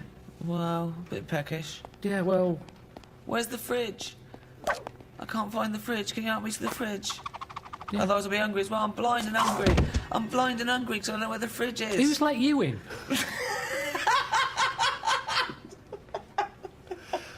But Karl, this is just a chaotic idea. It's a chaotic because people who are hungry, there's always going to be people who are hungry. Yeah, but I sort the problem out. How do you sort it out? Because I'll go, right, not only are we just giving you food, right, we're giving you some seeds. We're giving you a pan. What, do you think they haven't thought of that? Let me hear the theory, please. Right. Sort it out. Don't just give food. That's going to run out. Right. Give them a proper... You see, the problem is, there's companies who jump on the back of all... Do you know when I was in the jungle? When I was in the jungle, right? On that travel thing? Yeah. I was in that tribe, right? Now, some company had given that tribe a laptop because it makes them look good. They can send out a press release. Well done to so-and-so computers. Right. They supplied the tribe in, out to Amazon with a computer. I saw it. They were using it as a breadboard because they don't know what it is. They've got no electric. It's useless to them. Right. And that's what charity does. Right. Companies use it to make them look good. When I was there and I really needed to go to the toilet, I was thinking, tribe, I wonder what their toilet facilities are like, right? Thinking it might be better than just doing it in a hole. Surely they've built a toilet. They're not stupid people. They kill animals. They know what they're doing. They know how to cook. Surely they've built some sort of unit. Turns out they don't. They still do it in a hole. But some company had been there, some plumbing firm, and given them a toilet, right? The bloke who, the producer who was out there, he said, oh, you'll be happy. There's a toilet round the back there. I'm thinking, oh, brilliant. I go round there. It is a toilet, but it's not plumbed in. Sure. So it's just a vase with shit in it. It doesn't work. And this is what we need to do. We need to get out there and say, this is how it works. Educate them. Okay, so let's do this then. So I'm a starving African. Hello, Karl. Have you got any food? Got any... Got any food? Got any sandwiches? Well, I have, Starving. but if I Right. give you my sandwich, Yeah. there's someone else behind you, Right, and they'll okay. all come out. So what are you going to do then? What are you going to do? I'm going to help you. How? What are you going to do? I'm gonna make you think about how to make food. Oh, okay, right. Have you ever grown anything before? No. Right, well, here's some seeds for Brilliant. potatoes. Oh, thanks, Carl. See you later. Do I just put them in the ground, yeah? Put them in the ground and water them. Oh, there's no water, you dopey cunt. There is some No, water. there's no water, you dopey cunt. That's why we're starving, you dopey cunt. Right, well, at that point, that's where I go, well, this is a lost cause here. Right. There's no point. Can I have your So sandwich then- after all? No, or you're what? not having it. You're right, not having it now. so not only can I have a sandwich, you give me seeds with no water, you useless, bald-headed fucking twonk. Right, but all I've done there is made the mistake of the computer firm who's given a laptop to a tribe. It's Right. useless. Right. But there's got to be another way around this. Go on, then. Either move, Right. because every year they're going to be queuing up saying, I'm going to give me a sandwich. No, you're not having another sandwich. Once again, it's an utterly ill-informed discussion. I'm just saying, there's no point queuing up Oh. every year. Do you want a sandwich? Here's a sandwich. Carl, The next year, can I have a sandwich? Where's your brother? He died.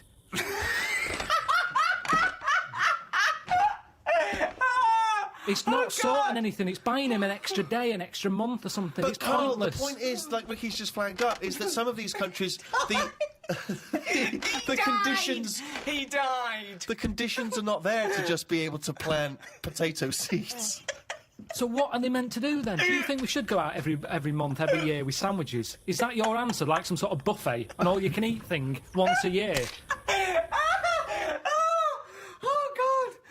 You see, it is bad. I don't want to come across harsh. They've got nothing. We waste stuff here. Waste annoys me just as much. Right. When I see sandwich shops chucking stuff out and bin bags binning it, Yeah. when there's people out there who are hungry, it's ridiculous.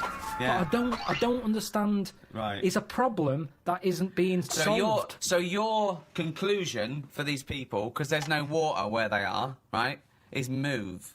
That is your honest. They should move. Well, what's your solution? Well, I don't know. I don't know the ins and outs. I don't even pretend to know. But I tell you, it's not just it's sticking a, what's that saying? I don't know. It's sort of sticking a plaster over a hole or something, and the plaster comes off. It's a problem again. yeah, that's the saying. Yeah, It's the same. I think that was Mark Twain.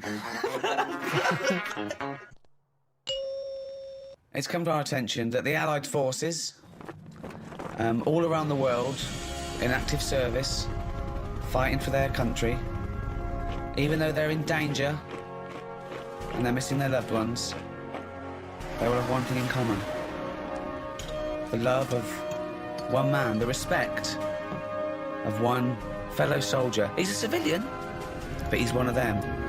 He is, to some, just a little bald-headed fool. Karl Pilkington. Karl, what do you think? What do you think of this? It's an honour, isn't it, to do this? Yeah, it's all right. Yeah. Brilliant. Okay, there's people out there, Karl, they're fighting in Afghanistan, Iraq, all over the globe. They're in a dark building. They're not breaking radio silence. Morale, often low. There's one man they can turn to cheer them up. Come on, they want some words of encouragement, some words of wisdom. Something to keep them going. A message to the troops. Come on. Go, Karl. What is it? You're like their Winston Churchill. I don't know what to say to him, really. Do you know any soldiers? Well, yeah, my brother was one, wasn't Yeah, but he got kicked out. Why did your brother get kicked out of the army? he? Well, there's a few things. I think you get a few chances. I think the final straw was nipping out for some fags in a tank. Just think of that. Just think of that. Amazing. And it's, Just see that, just a little corner shop, just like things shaking, jumping off the shelves, and they're going, what is this? What is going on? 20 Ruffles, please. yeah, there was loads of things. It was that. What else did he do? I think the sergeant wasn't happy that my mum wrote the sergeant a letter trying to get my brother out of going to Northern Ireland. What did she say? I love this. What did she say? Wow. She wrote a letter.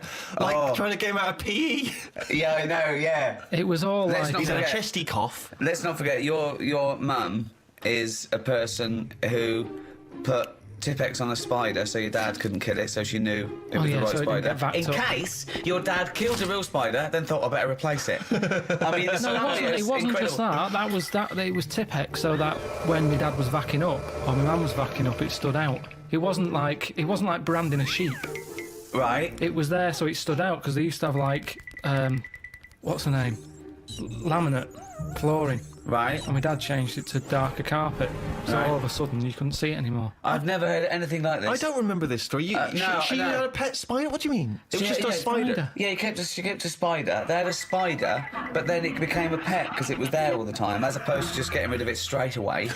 Like, because you didn't clear it away straight away, suddenly it's a pet. It's a house spider, because they live in houses. You make them welcome to get rid of other little bugs and termites and stuff. My brother's left home, I've left home, my sister's gone. Something for my mum, innit? She's got a budgie. There's only so much you can do with that. It's not as free, is it, as a spider? Right. So she just looks after that one. They live for about 8 years. I'm bored of a budgie. Get yourself a spider. Anyway, they live in holes. That's a different thing altogether. She just wrote to the sergeant and said, just sort of, look, I didn't want him to join the army. It was his dad. He didn't get a job. His dad told him, if you don't get a job, you're going to join the army. He ended up joining. He's joined at a bad time. He hasn't had enough practice at this yet. Can you just let him Surely off? that's for them. Surely that's for them to decide. Yeah, she's on there going, he can't shoot for Tommy. Yeah. He was all right about it. The only thing that really annoyed him is my mum started off the letter by saying, hello, Chuck. Not appropriate. And he called back, though. He did call her and said, look, I don't appreciate it being called Chuck and stuff, but I got your note. A lot of mothers are in the same boat. Sorry, he actually mentioned don't call me Chuck. Yeah, he brought it up because it's all about respect, isn't it? And well, she's a civilian. Yeah, but I suppose it's respect still. He's putting his life on the line. Someone's saying, all right, Chuck. So he phoned back and he said, presumably, well, I mean, if I was him, I would have, not only would I have sent him to Northern Ireland instantly, I'd have put him in the most dangerous spot. Yeah. I mean, as punishment. To get your mum to write a letter? No. He didn't ask me mum to do it. She did it off her own back. He was probably horrified, wasn't he? Oh, wow. But imagine that. The sergeant major go, attention, got a little letter here. Let me read it to you. Hello, Chuck. Just reads it out. And he goes, Pilkington, come here, you horrible little man. Imagine him reading out in front of the troops. I remember sort of looking up to him thinking, he's in the army, I want to do that. He used to come home quite a lot, but he used to do me dad's head in because he'd turn up with like a wagon with like a load of his mates in it, just turning up we didn't have any notice. Just turn up and he'd bring them all in. Come on, he'd be drinking my dad's whiskey, kick off, and dad saying, get out. Mind the spider. And, don't tread on the spider. Yeah, he used to just turn up with like half of F Troop and they'd just take over the house. And my dad used to be on night, so he'd hear all this going on, come down and go, what's going on, get out. He's going, we've come on, get out. So it'd sort of kick off a bit. I'd see him for a few minutes and then he'd drive off again on the truck. Not a model soldier, then? Well, what's a model soldier? I don't know. I mean, I always thought it was good. When I was younger and, he joined, I was like, I'm going to do that when I get older. And my dad always said, you won't be able to cut it. He said, you can't do it. Oh. And I said, no, I can. Look how good. Because I used to make my bed really neat. Right. So it was mainly housework you were good at. Yeah. You're probably better off as a mum. No. It was like, because it has to be immaculate, doesn't it? They look for no creases and that, and I was a bit paranoid with my bed. Just with the duvet and that. I used to... Duvet? Do they have duvets? Well, I don't know, but just making the bed pride in appearance of the bedroom. Yeah, it's all about discipline. Once I made it, no one could sit on it. I used to get all stressed out and feel sick if someone came in and sat on my bed after I'd made it. So don't be coming in. And it was annoying because that's where the CB was. So everyone used to come in to have a go on the CB and sit on my bed. They'd be going, don't sit on my bed. Made it. Right. Why did you used to feel sick? It was a bit of a thing. I just OCD, didn't like it. It's like I've gone to the trouble of making it. Why have you just come in and sat on it? I wouldn't have made it. Yeah, but hold on though. You do that in the army. Sergeant Major comes in and goes, Pilkington. And he does it for a laugh. He turns over your bed, he pulls out your locker, he gobs on your shoes, right? He goes, start again, you cunt. What are you going to do? Going to be sick? No, you're going to go, yes, Sergeant Major, I'm going to start again. No, I'd say, why did you do that? I'm missing home as it is. I'm stressed out. I'm just trying to make me surroundings as nice as possible. Teddy's on the floor. You keep coming in and messing with it. Can you not do that? Who are you talking to, you little bald cunt? Maybe my dad's right then, because he said my dad sort of said the bed making's all right. He said, but you're not that good with laces. Wow, did you have to tie your laces? Well, I just never been that good. I can tie them, but they never sort of stay tied for a long time. I have never seen him tie his laces. I've realised that. He always comes in. Does Suzanne do them for you? Is he a then? little mank, one of those little mank trainers where they're all tucked in, where you don't see the laces? I tend to just get a good knot on them and then just leave them and kick them off, and then they tie permanent. So you've got slip-on laced-up shoes, basically? Yeah. I don't like But laces. they can't be I don't tight understand enough. why laces are good anyway when you're in the army, especially with boots. You have boots with like about 60 holes in them. If you're in a rush, if you're in bed, you get out of the bed, you make the bed, the sergeant comes in, rips it apart again, he's going, there's a war, and you're going, stop messing with the bed. And then I'm there trying to put my boots on, you got 60 laces. I don't understand why Velcro hasn't been used. Velcro is ideal for a war situation. You're in bed, woo, siren goes off, you jump out. Why do you want boots with loads of laces? Well, that's a thought for the... If there's any top brass listening. How would you cope, Karl, in a war situation? Ignore the mechanics of being a soldier. I'm talking about the fear.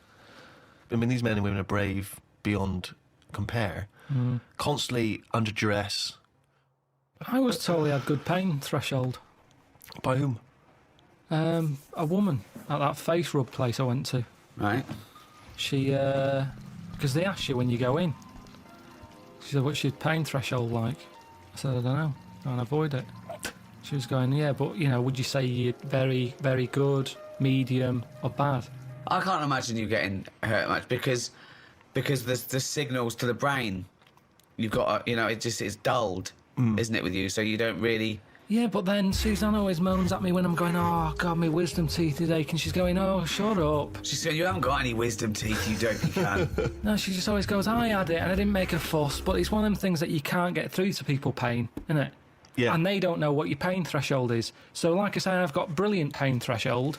I'm saying my tooth's hurting. She's saying, oh, shut up. But she doesn't know. I think I've talked about it before about giving someone the pain that you've got. So you go, there, have a feel of that.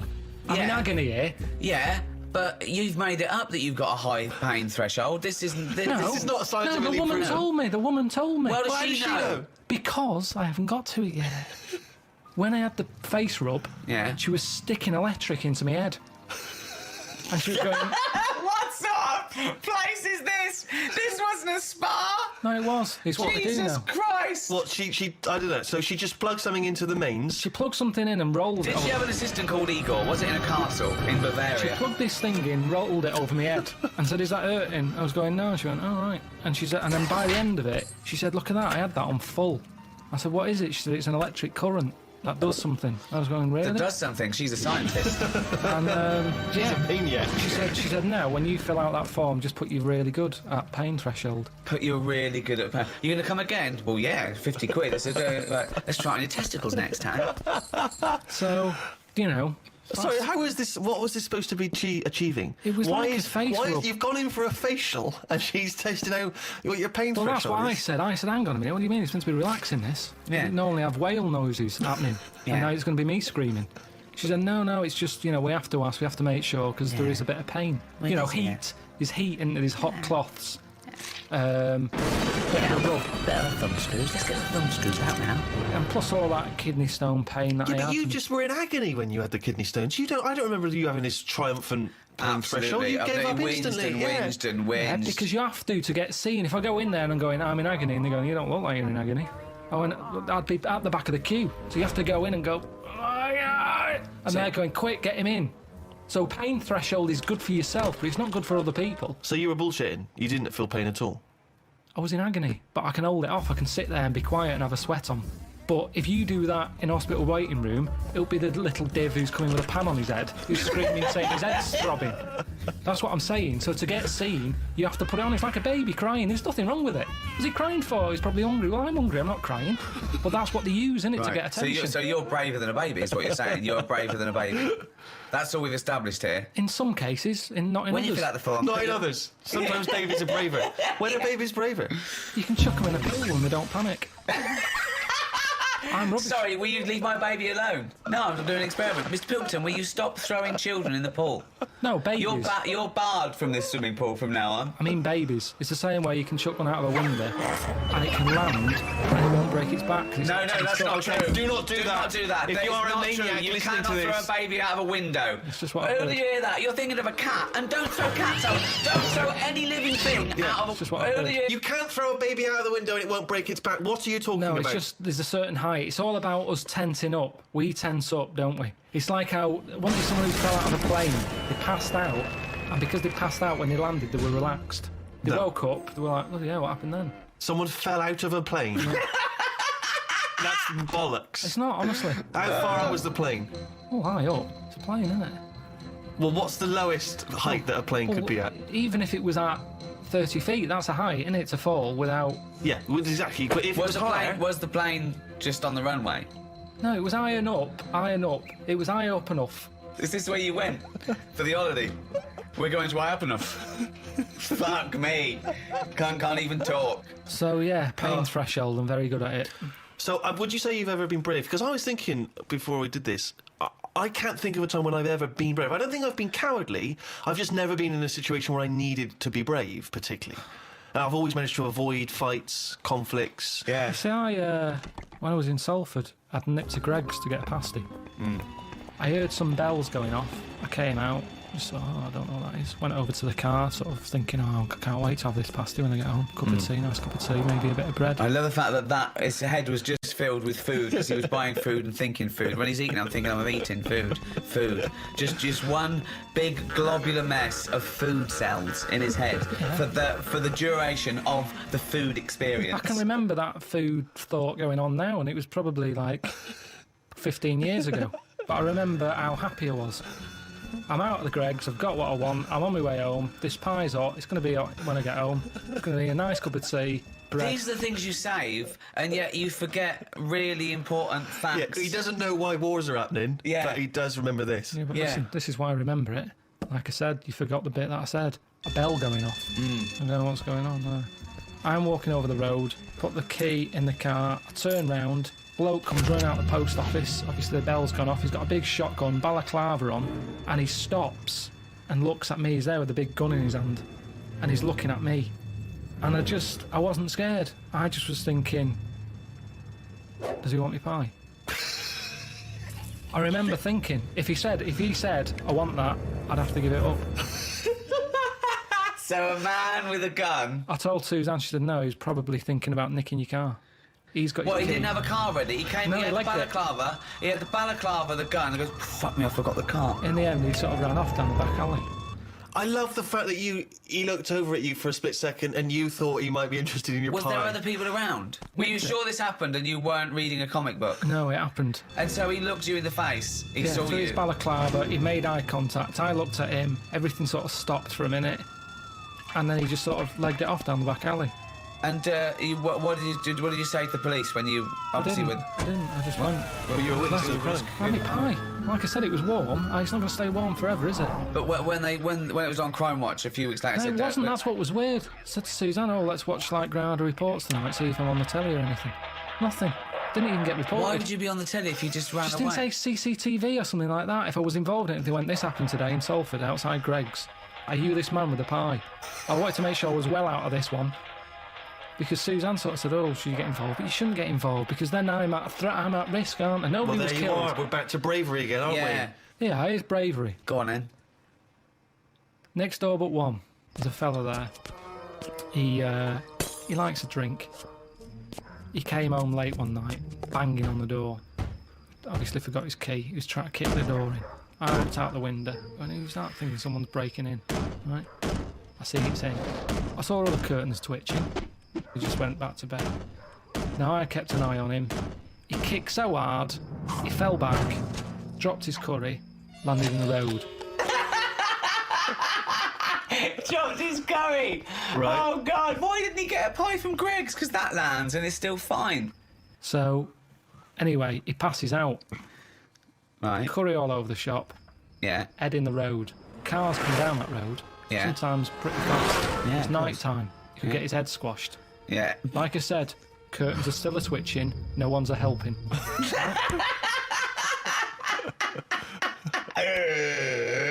I go out there and I go, you all right? You all right? And he's totally off his head. He's obviously had a, right skinful. He's going, oh, where am I? I'm going, you're outside your house, but you've got to get off the road because you're going to get squashed. So he's like, oh, and he could hardly move, so I sort of picked him up, sat him on the pavement, sort of picked up the curry and stuff. Suzanne came out, what's going on? I said, oh, look at him, he's in right state. Anyway, sort of coming round a little bit. In the end, I said, where's your keys? Got him in his house. Job done. But that's not bravery. That's not bravery. There was no There's threat no- to there's you. no- It's just put yourself out of it for 2 minutes. It is bravery because he's out of his head. He could have thought I was attacking him. He could have swung at me. Now, the good He's thing lying is... in the road, unconscious, covered in curry. This is not a threat. It is a threat. I'm out on the street late at night. Someone could have come around the corner and thought I was mugging him. And then they attacked me. Why would they attack you? They take Because they think, what are you doing? People don't ask questions because you're not allowed to. Like with the sergeant, they chip in straight away. I know what's going on here. No, you don't. You don't know the full story. He's pissed up and his curry all over it. It isn't blood. It's masala. You hear about this all the time, misunderstandings. Now, I helped him. The day after, he remembers, he comes round and he gave me some mincemeat that he had left over. I love this! Where do you live? This is amazing!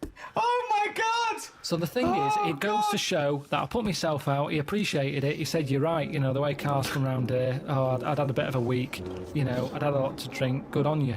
Now, no one else chipped in. Now, it is bravery, kind of, because no one else went out there and helped. You didn't even know about that. It's only because you just asked. It was ages ago. I don't shout about it. I don't want an award. Have a go hero. I don't want any of that. I just did my There's bit. no have a go hero about it. Did you take the mincemeat? Yeah, I did, yeah. It was good stuff. Yeah. It's better than a ward and away, isn't it? I told him that. So, it depends. I think there's different ways. Bag of mincemeat! I love that! I was saved by a bald man. Slaughter my finest pig, mince the meat, and send it to him.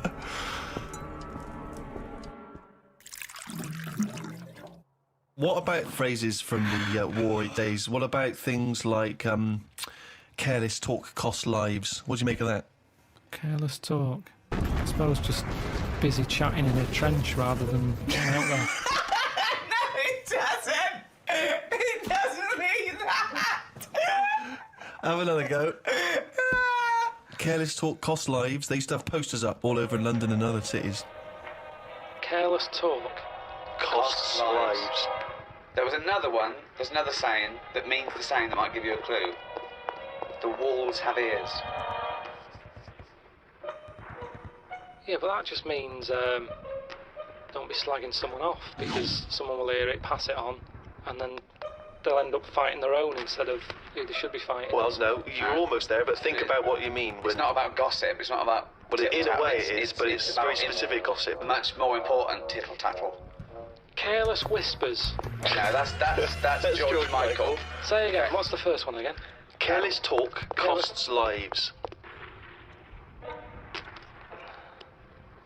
I don't know, I imagine it being like a... Don't go shooting your mouth off about things you know about the war effort, because there might be a German spy in the pub, disguised as a barmaid. Oh, you're lovely, Tracy's going, yeah, I'm Karl. What do you know about the war? That's true, that does happen. I remember my brother being in the army, he had the same thing. He was told not to, because he liked the women and that, and he was told, listen... One of them might be a German spy? Yeah. He said, don't be going out with German women, because they're quite muscly. And could be a man. There'll be a gang of them. No, and they'll do you in. Sorry, your brother was told, don't go out with a gang of German women because they're quite muscly and they might do you in. Yeah, because it's all part of the thing. They sort of go out, like you say, pretending they're just like women out on the night, because he was in Germany for a bit. He was posted over there. Right. And apparently they target like British soldiers and that. And like I say, he liked his women. He'd just go along with it, thinking this is good. Actung baby or whatever. That's okay, and you too. Hey, Actung baby. Yeah. Actung baby. Yeah. And then, got him in a headlock and good night Vienna. Good night, Vienna. Why are these random German women just killing British blokes? What's the reason for It this? was a proper thing. I remember him telling me, my mum, saying, "Oh, God, I had a right dilemma. I met some women, German, couldn't go with them though because we were told that there might be, might be trouble." Really, yeah. Honestly, that's a fact. British soldiers were getting beaten up by German women. This is not true. Can't be. Why? If you're caught off guard, you're just thinking, out with the ladies, and then they suddenly turn on you. It's a shock. It's a surprise why are element. they beating him up? You're presumably talking about the Because Cold he's a War. soldier. Yeah, but they were allies then. Well, when your brother was stationed in Germany, it wasn't occupied Germany. We hadn't invaded. It wasn't the German resistance. They were stationed there because we're all in it together now. I don't know, then there's just a problem with German women.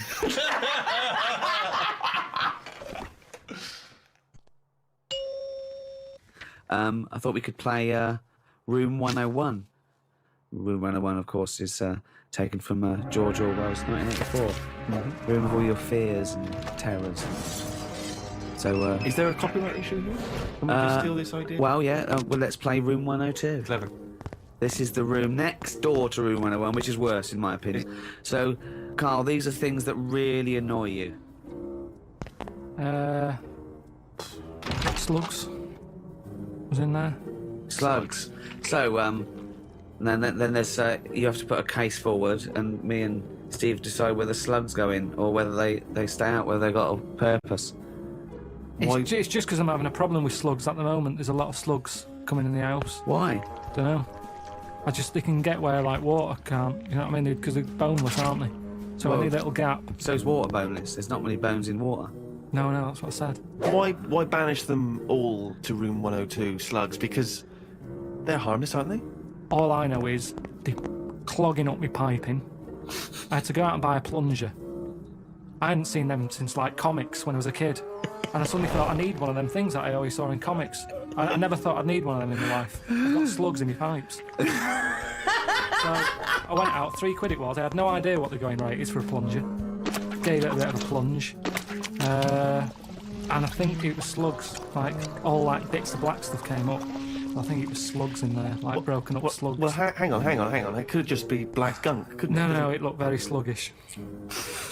Because remember, I've had a problem with them anyway. I'll go to the toilet or whatever, look round, there's a slug climbing up the wall out of the shower basin thing. Are you sure it's a slug?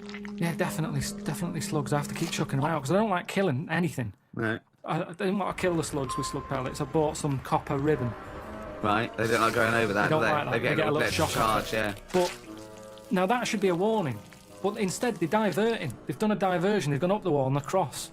Now it's like, that's a warning. That's like having a no trespassing sign. Yeah. And they're just going, bollocks to that.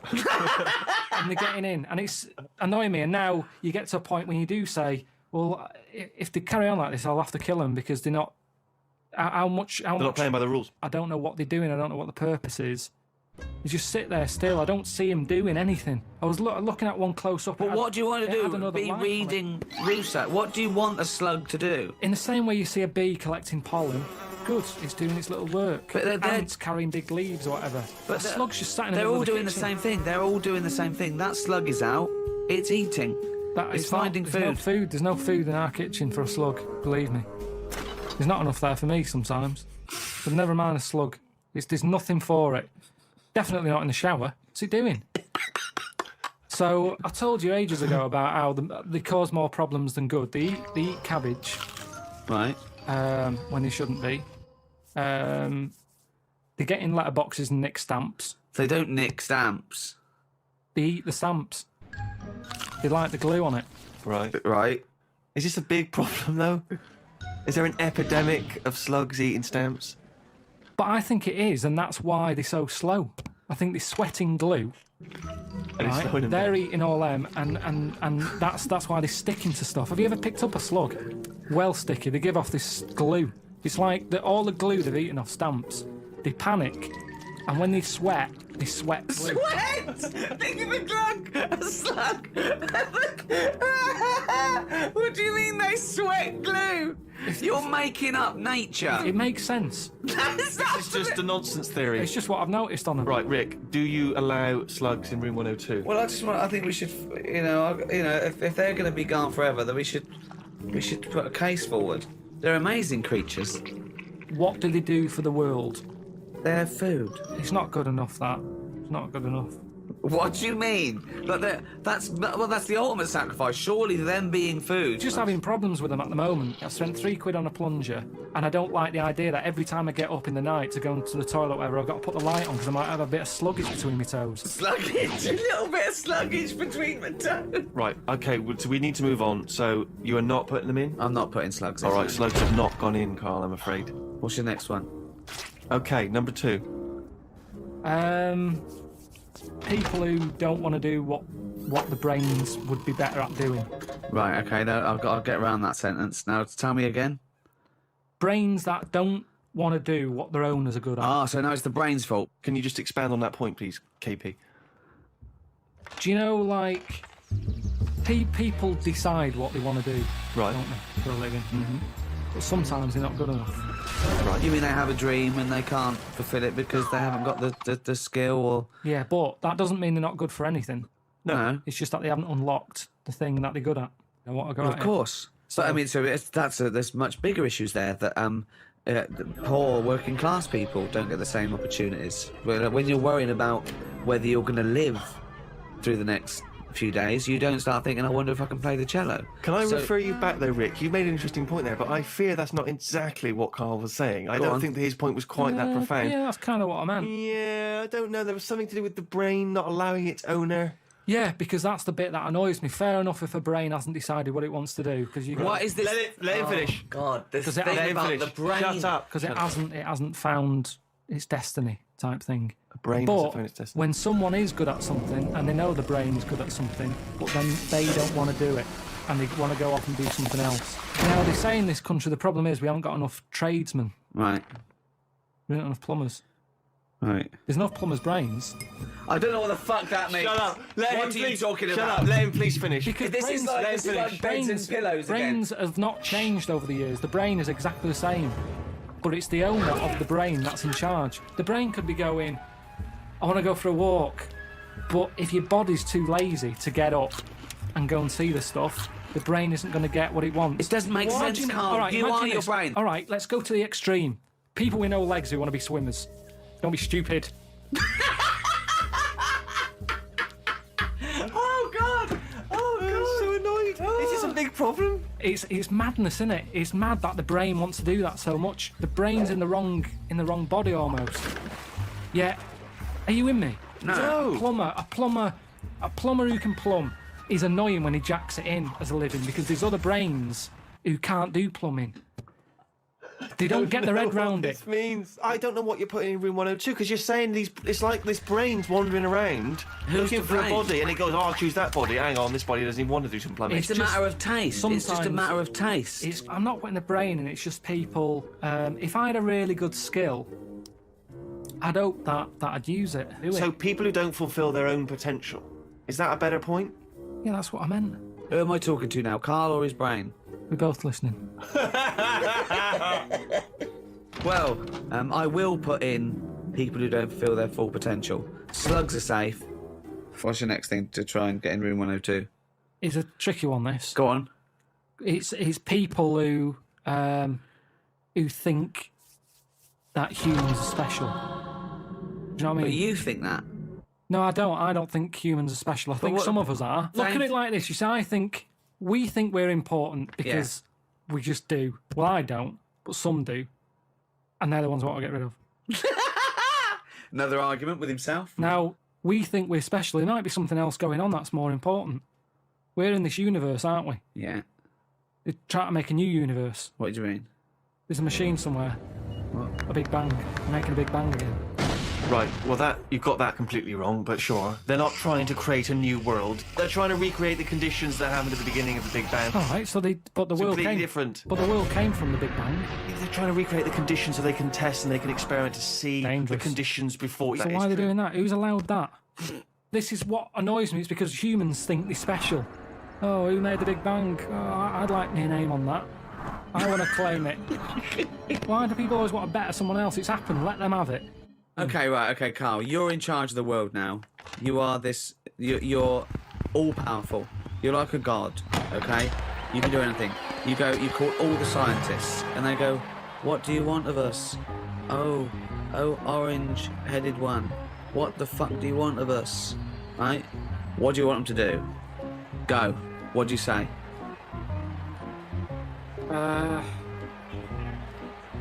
Well, I want to come in and... How long have they been working on the Big Bang idea? Forget it. You've got every scientist... No, but I don't just want to come in and poo-poo that, because they're going to... Poo-poo? They've done a lot of research on Hold it. on, you wanted to stop a minute ago? Yeah, I know, but you don't just come in, guns are-blazing. I'd say, hello, You can do everyone. anything you want. Oh, go on then. Hello, everyone. Hello, Karl, leader. Right, listen, this Big Bang thing you've been doing... Yeah, well, that's just only a few of us. That's like less than 1,000,000% of us. We're all here. Yeah? I've dropped AIDS research. I've dropped cancer research. Right, well, why have you dropped that? Who's told you to do that? Well, no, we knocked off. They said you wanted to tell us something. We're all here. Every scientist in the world Well, is listen, here. what research are you doing? Oh, well, I'm looking at what happens if you give Feminax to an owl. What happens? Well, I'm halfway through it. I got called away. Look, I'm really busy. What do you want me to work on? Who said they're doing cancer? Go back. Go back to work. Cheers. Right. Okay, the rest of us doing stuff that you think we're fanning around with. What would you want us to do? Well, I can't do it all today. What about me? I was doing AIDS. Hang on a minute. I was doing AIDS. You just wait a minute. Right, okay, why does cancer get to go back? Are you saying that cancer's a bigger problem than AIDS? You go back to work. So AIDS go back. I'm doing restless legs. Right, can everybody but the Big Bang people leave?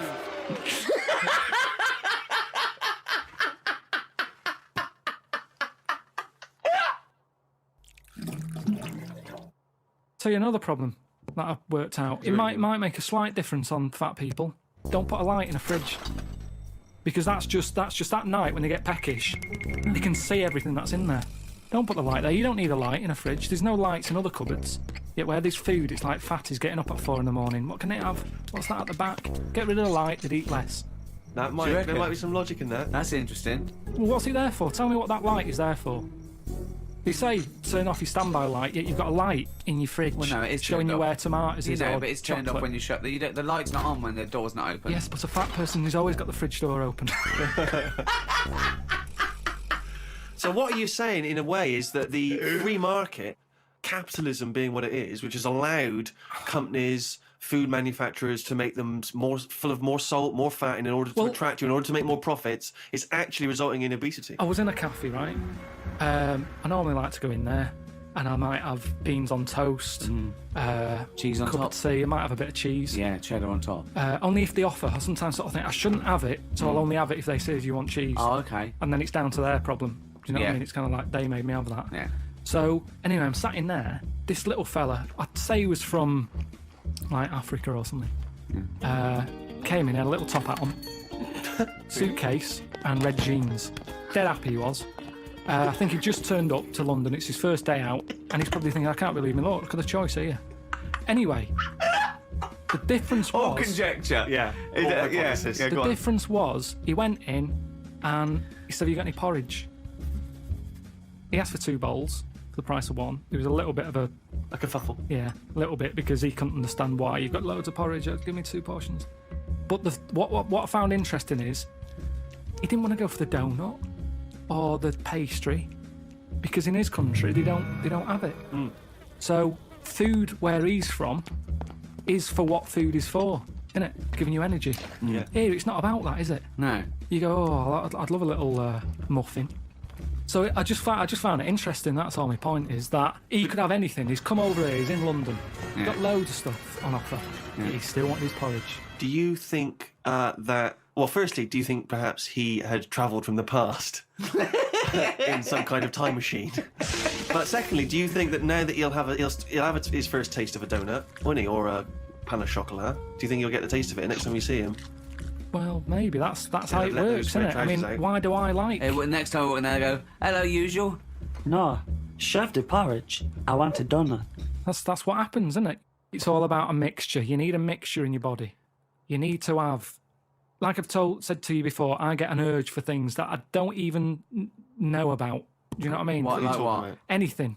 The one that always surprises me are plums. Because I shouldn't get an urge for plums. I don't like them enough, but if I pass them in a supermarket, I go, I don't have one of them for a bit. Yeah, I think you need that. And I go mad. I'll eat a full packet in a day. I'll eat like 6 and get bellyache and that. And I know I shouldn't overdo it with them. But it's just like, my body... He's like a creature, isn't he? My body just calls out for stuff. It doesn't, Carl. No, it feels that way because I wouldn't normally buy them. My favourite fruit, I like an apple, love a banana. I've got into blackberries. Yeah. Quite expensive, but a bit of a treat. I think there's plenty of fruit out there. Bananas, apples, oranges. We've got plenty of fruit. They can't get rid of fruit quick enough. There's loads of stuff with fruit in now. Shower gel with kiwi in it. I'm telling you, they can't get rid of it because it's too much. So they're just going, what can we do with all this stuff? We'll stick it in there. Orange juice. I had orange juice sort of cordial. Yeah. Tastes a bit weird, isn't it? Orange. Sneaked a bit of pineapple in. Orange and pineapple. You can't get rid of the stuff. I'm a big fan of the Satsuma. Easy to peel. What I don't like is the big oranges you have to peel them and you get it on your... You know. They're the ones I eat when I'm in the bath. So you just dunk under the water afterwards and you're clean again? If I'm going to have a bath, then that's what you do. So it's 2 treats. It's an orange and a bath. I mean, that's amazing. That's an amazing thing to look forward to. Don't you think you've blown that for when you're old, when you're 74, and they go, I tell you what, Carl, lovely treats, a bath and an orange. Done it! I did it when I was 36. So, have you heard Desert Island Discs? Yeah. Good, let's do that. Right, forget the 8 records. We can't play them anyway. We can't play them anyway. I know, but for people in other countries, they may not be familiar with Desert Island Discs. Oh, it's a programme. It's a real national institution here. They get, you know, prime ministers and leaders of men and really eminent people to go on, and you talk about your life and you choose your 8 favourite tunes. You take a luxury item and you're allowed to take any book. I did it. And I took a book, I think a tabletop book of art. Why would you take that? Oh, you can't take anything that's useful. It's just, you know, it's and your luxury item, you can't. I took a vat of Novocaine. I thought if I get toothache, I'm sipping on that till I die. If I'm stuck here with nothing to do, I've got 8 records, I'm going to be sick of them. That's the thing. I'm looking at art, at least I'm looking at something, you know. What book would you take, Carl? Well, I wouldn't take an art book anyway, I know that. Right, okay, Because so come on in, one book. You're going to get sick of it. Right, one book. You can't get sick of art either. You can. You can. You can have a brilliant picture on your wall, but eventually, remember what I've said to you, your eyes get bored of anything. I don't remember him saying that. I think I blanked out. I think he came in one ear, straight out the other. Well, that's why relationships break up, isn't it? Because the eyes get sick of looking at that other person, and you go, my eyes want to change. That's what it's all about. Me eyes want to change. Okay, come Sorry, on, love. Fucking hell, choose a book to I'd take. probably take a dictionary or something like that. Oh, that's ridiculous. Why would you take a dictionary? Just because I'm not that good with words. But what do you want words for? You're not talking to anyone anymore. You don't have to worry about the vocabulary. You have to worry about... Oh, but there'll be a lot of talking to yourself, probably. It'd be nice to sort of... Oh, so you're going to bring yourself up on your grammar, are they? You're talking to yourself and you go, oh, Carl, you're an idiot. You don't say it like that. Well, if you've got to talk to yourself, it'd be nice to have... Why are you someone... talking to yourself, you maniac? Because there's no one else about. Yeah, but you don't open your mouth and actually verbally talk in order to talk. But also, what does it matter if you've got a dictionary or not? Who's arguing with who? Because sometimes I feel frustrated when I can't get my point across. But it's just you! Exactly, you already that's know your more point. annoying. Look how you're getting annoyed now. You're annoyed with me because I can't explain what I mean. Yeah. I don't want to be annoyed myself. Why would you be annoying yourself? But you'll already understand your point. You don't need to vocalise No, it. sometimes I think through what I'm saying. Yeah. And I think, does that make sense? And sometimes I'll go, no, it doesn't. And I'll go, why is that? And then you're working it out in your head. Now, if I've got a better vocab, I'll have a good little chat. What? With yourself? If you're not keeping yourself interested in anything, your brain's going to turn to mush. Now, I know how you feel. I'm teaching my brain stuff, keeping it active. The only thing you've got on that island is your imagination and your thoughts. Now, if you can make those imaginations and thoughts better, which you do with language, you're going to have a better time, aren't you? No, well, no, if you've had the thought, you've had the thought. You don't go, hold on, I'd have a thought here, but I can't think of the word. You don't think in language in that same way, do you, really? You think more conceptually. When someone came up... guess what? I've just found the cure for... Oh, I can't think of the word. What? I've just worked out the cure for... I can't think of the word. Let's look it up. What is it? Cancer. No, but just to think... Language is a powerful thing, isn't it? Yeah. He's run out of words. You see, this is what I'm saying. It's sometimes difficult for me to get my point across with what I mean. Yeah, but that's fair enough if you're communicating, say, in this environment, and it's, dare I say it, perhaps a shame that you didn't read a dictionary before we started doing the broadcasting. But anyway, you've waited till you're on a desert island with nowhere to fuck around. Well, no. Well, I think by then, by the time you get shipwrecked, there would probably be a few more entries to the dictionary. Grippage, foodage, rummaging, replenishing. So what? All words are made up. Orange. One day someone went, what? He's got a head like something. He's got a head of what? He's got a head like a fucking what? I don't even know what. He's got a head like a fucking what? And the other thing is, say if I am captured. By who? What? By who? By a boat, that's passive. Well, you captured? You mean saved? All right, saved then, yeah. Okay. If I'm there you go again, you see. I went for captured instead of saved. You're captured by some pirates. Talking to anyone, Karl, in your head, it didn't matter.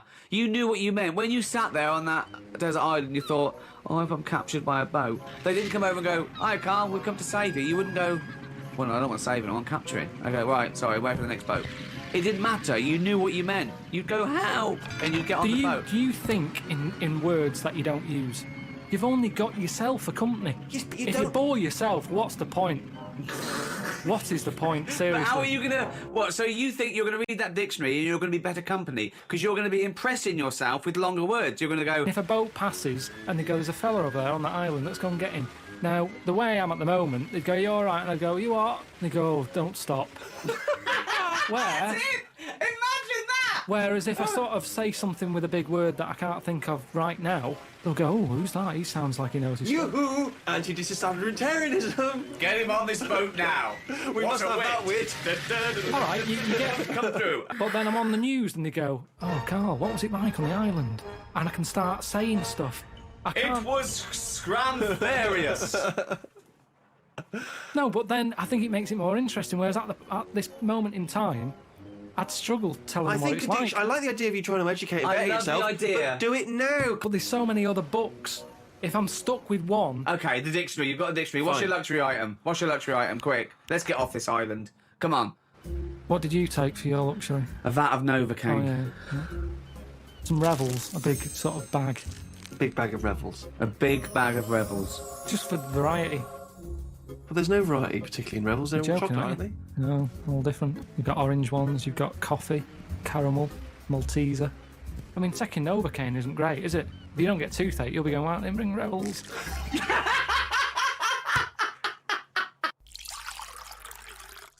Karl, what doesn't annoy you? That's the question, really. No, I'm not going to sit here and... different things annoy me. But I don't just go about getting annoyed. Stuff happens. No. Stuff happens. What's annoyed you this week? I mean, I tend to get annoyed when people around me get annoyed. I'm never the one who's going in somewhere getting annoyed. I'm quite happy-go-lucky, me. You're having a laugh. I'm not. That's rubbish. There is nothing about... No one would ever say that. No one... How would you describe Karl Pilkington? Oh, he's happy-go-lucky. Whenever I see him, he's skipping along, whistling a tune. I whistle a lot, I've told you. Yeah, only to annoy people when you're playing Scrabble. No, I just... At the end of the day, I think the problem is, most of the day, I'm on my own.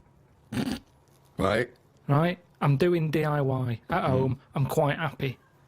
No one's there annoying me. Right. I go for my lunch later than everyone else, so I don't have to see people. He's like Quasimodo, isn't he? He's like coming down when everyone else is not there. No one's around. Suzanne! No, but then that's the problem. Suzanne then comes home. She's been sort of with people, so she comes in with loads of energy, and I'm going, just slow down. Stop going on. Then she's breaking stuff, and that's probably the last thing. What do you mean she's breaking? She's heavy-handed with all the stuff I've been fixing. She broke the shutters. What else did she break? Well, you could have done a good job. I did do a good job. Shutters? Where do you live? In the Old West? What do you mean the shutters? Some shutters on a window. Every Andy dark. I don't want them to see me. What a mum. So what else has she broken? She's always breaking stuff. The light switch outside. Heavy-handed. She forces things. If it doesn't work, it doesn't work. It doesn't matter how hard you hit it or how hard you pull it. Just tell me if it doesn't work and I'll sort it. That's what I do these days. I'm like a caretaker to Suzanne's house. I'm wandering around replacing stuff that she's fucked up. Jesus Christ. Oh, dear. So she annoys you. She comes home. You've had a lovely day of peace on your own. So the only person that likes you and talks to you annoys you. And when you're at home doing your DIY, I want a picture of that scene. Well, okay, right. We've never done this before, right? But let's do a typical day. We've known each other now. How long have we known Karl? Nearly 10 years. Feels like a long time, right? yeah. So let's do a typical day in the life of Karl Pilkington. So, for my first question is, what time does Suzanne have to wake up? Does that annoy you? Does she have to get up earlier than you? Because she's got a proper job. The alarm goes off. What time? About 7. That seems early. Yeah, but I'm used to it now. Okay. Now you spring out of bed, make her a cup of tea, do you? No. Right. Let her get up, mess about. By mess about, you mean get ready for work? Yeah. Right. She's not being quiet, so I'm awake now. Right. Mm-hmm. What do you mean she's not being quiet? Well, she's just banging about, like I say, heavy-handed. I don't know how she does it. It's just doors and stuff. Everything seems like the Hulk's in the house. Bounding about. Just don't be heavy-handed with it. Even like pulling the curtains shut and stuff, because it's not her who has to fix it. Do you know what I mean? When she's yanking at them and pulling them open, it's like just pull them like that. I've put them on a nice rail. Just pull them slowly like that. Right. It's things like that. This sounds like these jobs aren't done correctly. That's what They are done proper. No, because if you get if you get a bad pair of jeans and someone says, "Oh, you've ripped it," a good pair of jeans, they won't rip. Boy. No, just look after it. It doesn't matter if you've got good jeans or poor jeans. Treat them the same. Look after your stuff. I've always been like that. I know. I've told you from a young age I didn't like people sitting on my bed after I'd made it. It was like, I've gone to the trouble, I've made it, there's no creases in it, don't sit on it. There's a chair there, use the chair. Sure. Okay. That's mental, but yeah. It's not mental. It's the behaviour of a It's not mental. Yeah. So Suzanne's passionate about the place. So the doors, I mean, what's up with the doors? Do they squeak, or is the catch been done wrongly on them, or no, is it the wrong wood or something? No, just heavy-handed. Oh, right, okay. So then she has a shower. If I have a shower, I like to go second because I've got the Mr. Muscle spray that she doesn't do properly. Right. Do you breakfast together? Just sit on the bed, have some. Have you made the bed yet? Yeah, it's made. Well, don't sit on the bed if it's made. No, I've calmed down. I've calmed down. That's what I've said to her. As I'm getting older, I'm easing a bit. Yeah, you're like Doris Day. So sit on the bed, look out the window. Why are you having breakfast not sat on the bed? That makes sense to me. Either have breakfast in bed, classic, or have it at the kitchen table. The radio's in there, and it's just kind of. So you get up, make breakfast, go back and sit on the bed because the radio's in there. What's going on with the crumbs, Rick? I don't know what the crumbs are doing, but I don't know why they've got 2 radios. Crumbs. Hang on, you don't know what I'm having. I'm having cornflakes. No crumbs with cornflakes. No. So you're having, 2 of you are sat there. Are you sat on opposite sides of the bed looking at each other, or are you both sat on the sides of the bed looking at the wall, listening to the radio, eating a bowl of cornflakes? Yeah. Well, you could sort of cross-legged on the bed, or your legs are down on the floor? Just down on the floor. Right. Fully clothed now, you've had the showers. I might have a t-shirt on and my undies. Okay. I haven't put my socks on yet, I don't like socks. I'd put them on last. Why don't you like socks? They just cut off your freedom. I don't know how socks can cut off anything. It's alright if your feet are cold, they're nice to put on, but I don't know, my socks are never that well-fitting, so I don't really enjoy wearing them. But why don't you get socks that fit you? Because I never buy socks, do I? They should be the same size as your shoes. Yeah, I let other people buy them for me, and they're never quite right. But, hold on though, this is a rule you've imposed on yourself. I'm only telling you because you've asked. I didn't come in here moaning about it. Socks cut off your freedom. Never heard that before. Okay. Mandela said it. Well, yeah, never heard socks compared to the Berlin Wall. Yeah, I think William Wallace said it as well. Right. Yeah, imagine that in Braveheart. Just takes his socks off and goes, freedom! Yeah. Anyway, then I'll say, right, on your way to work, take the bin bag out. Right. She'll do that, and then I get on with whatever I've got to do that day. Little kiss on the cheek, on the But forehead. why do you say... Pat on the head. Who pats who on the head? I'll just sort of rub the back of her head. There you go, see you later. Then what? You're there, you got your pants on, you got your T-shirt on, Well, you're you ready listen for to the cornflakes. news, you listen to what's being said on the radio, we'll have a little discussion about it. Sometimes she's in the mood for it, sometimes she'll go, don't worry about it. Right, what would she say that to then? What would you worry about if you heard on the news? I heard something about worms getting teeth. Right. And she was kind of going, you know, you're not meant to worry about this news story. This war's going on and stuff. You never listen to them. Do you remember the story of the worms with the teeth? Should we be alarmed ourselves? What was the information? It was just saying how it was all about nature versus nurture thing. Right. And saying how worms that are growing up in a family where there's loads of food around. What do you mean growing up in a family? Just a family of worms in the soil. Right. They're going through the soil.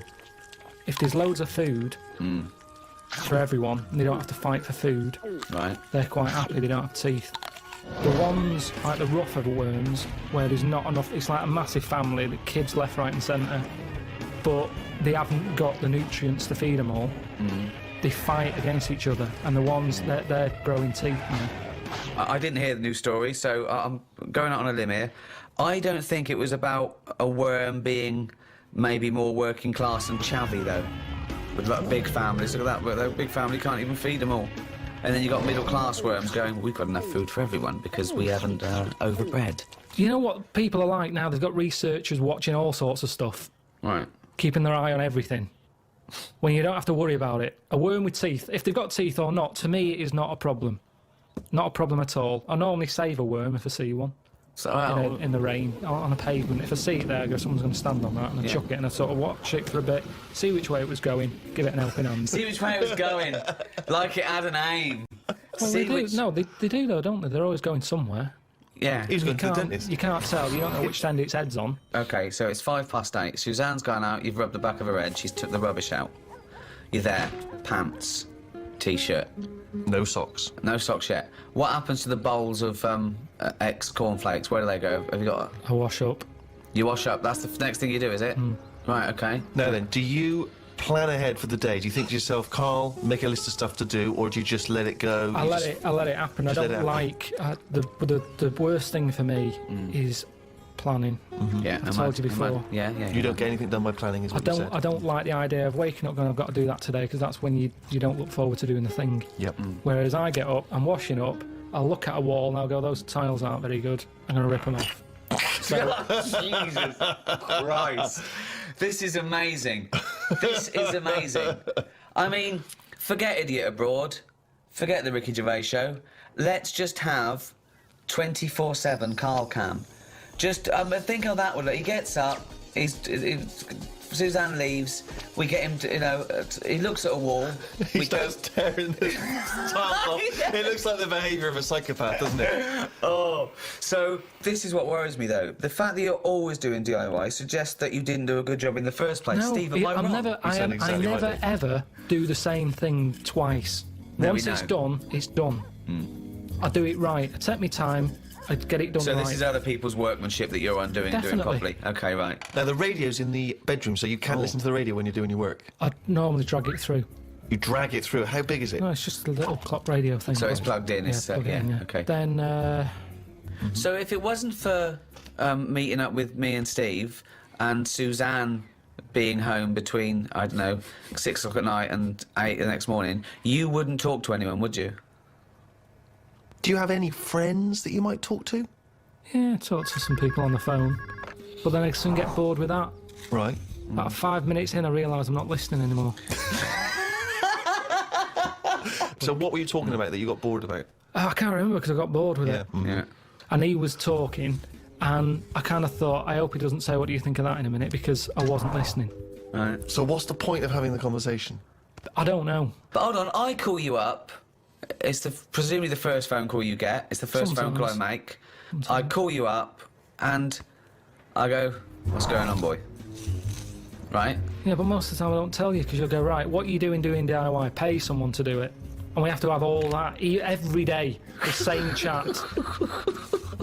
If I'm not doing DIY, I wouldn't be doing anything. And then I get grumpy. Suzanne comes home, she goes, what have you done today? And I go, nothing. and I get fed up then because I don't feel like I'm worth anything. I work harder for your career than you do. I'm always doing stuff to try and get you to do stuff. I'm always trying to get you shows and things, and I'm always trying to get you to get out there and do something towards it. I don't want to do it. I've done it now. Yeah. I've done it. Yeah. We did the programme, it goes out on the telly. Job done. If people want to watch it, they watch it. There's no point me cropping up on Loose Women, asking people to tune into my programme. They either want to watch it or they don't. If they're watching Loose Women, I don't want them watching my programme. There's a lot of crap on the telly, and that's why, in a way, people go, oh, it's amazing, isn't it, that you're on the telly? No, not really, because there's loads of garbage on there. Anyone can get on it. Yeah. Well, that's It's true, not then. special anymore. That's It used to be true. special in the 80s when there was like 3 channels, 4 channels. Now it's a doddle. But that's why you should make special TV. You should relish that. No, because they want some sort of flumph telly, don't they? That's they don't have to. They don't have to think about. Yeah. Do you mean the programme The Flumps? He didn't say flump. He said flump. Oh, I'm sorry. Now how are you spelling flump? It's FLUMF. PH. PH flump. PH flump. PF. PF. Oh, PF? Flump. Okay. Flump telly. Yeah, flump. Flump telly. So this way. So And what would be an example of flump telly? what's flump telly? No, I don't want to go slagging stuff off, but No. I'm just saying I watch Who less would and less feature telly in now. flump telly? Who would be a typical Who's person? typical? Is it all for those awful docu-soaps when people live their life like an open wound, saying, "Look, me fanny fell off," and I haven't seen that, but yeah, all that sort of stuff. I do honestly. The amount of telly I watch now compared to a few years ago, it's non-existent. Suzanne comes home at night. I might watch a Grand Designs to get some tips off it. Other than that, So that's work. You count that as work, don't you? Research at well, least. at least you learn something. So then we'll just sit and have a game of crib. Or, You'd have been happy in the Blitz, wouldn't you? You'd have been happy down in one of those subway stations. Oh, Suzanne, what? What? Chimney's gone. Oh no, what was that? Doodlebug. I better go up there. Oh, leave it. Well, it's fine. Oh, that's bloody heavy-handed, them Germans. They're bloody heavy-handed. Well, let's go back a bit here. So you've done a bit of tiling. Good job. Please, job. You're halfway through. Spot a lunch around 3ish. yeah. What do you do? Do you pop out for lunch in a cab? Depends. Sometimes Suzanne, as I pat her on the head, she sometimes says, "There's some ham in the fridge." I'll go, right. I love it. Like, it's a little choreograph. If I better pat her on the head. I don't know what's going to eat today. Oh, Karl thinks, like Pavlovian conditioning. Yeah. Last time I patted her on the head, she told me about some food in the fridge. Bye, love. Take the rubbish out. I'm in the fridge. Cheers. Brilliant. Yeah. Okay. So I'll eat that. Now, just the radio's on the whole time. Is there? Because I want to picture this. You're not working in silence. Radio's on the whole time. That little squeaky radio that's sort of halfway in the doorway of the bedroom and the lounge or whatever. You've got the radio. And what station you listen to? You listen to music? You listen Sometimes I to speech? listen to sort of speech stuff. Right. Sometimes I listen to music. What would be speech, like a kind of one of those phone-in programmes? Or Phone-ins do me head in a bit. Right. I like, reports on stuff. So you like to be informed as you go? Yeah, just so it gives me something to talk about. Because if you're not with anyone all day, your brain's not doing anything, is it? Whereas me listening to them, it's like having someone in the room telling you stuff without you having to chat back. I prefer that. I'm a bigger listener than I'm a talker. Yeah. Whereas these days, a lot of people are talking, but they're not listening. Perfect. So, Although you're not listening to actual humans like your friends when they call you because up. they're just mithering. Do you make sure that you get everything done and dusted before Suzanne comes home, so she comes home to a spotless place? Yeah. And so she comes in, do you instantly show her the work you've done, or do you just let her notice it for herself? Sometimes I just leave it and see how long it takes for her to go, oh, you've done that. Okay. And if she doesn't notice it, are you annoyed or are you excited to tell her? Sometimes I forget.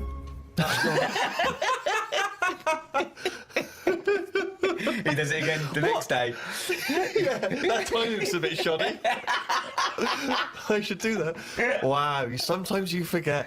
And so it's not the equivalent of when a lady comes to him and says, oh, you haven't noticed my new hairdo. Is it sort of the equivalent for you? If she hasn't noticed, you don't get frustrated. Now, you do notice her new hairdos, don't you? Because you say you don't like them.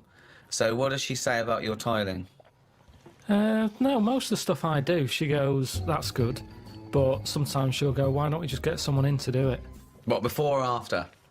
Well, it depends what it is. If it's something that's big and has been bothering her, but it's not bothering me, I'm saying I'll sort it out. But what's an example of something that's big that bothers her and not you? Right. Don't worry about it. She's going to get someone in. Well, no, I won't get someone in. Because, you see, the thing is, she got someone in once when the oven blew up. Right? I said, leave it, I'll sort it, I'll look at it. No, you don't know what you're doing. Get someone in. No, let me have a look. No, get someone in. She calls someone up. They come round. The old £80 call-out charge business, straight away. They pull it out. They go, oh, it was the fuse and the plug. Now, I could have sorted that out, but she didn't give me a chance. So now it's good now, because I've got that on the old back burner. So every time she says, let's call someone out, I'll go, oven. There's a little reminder. So I'm glad in a way that she did. But so now she just leaves it. She doesn't interfere. No, Carl, I've got terrible pains. Oven.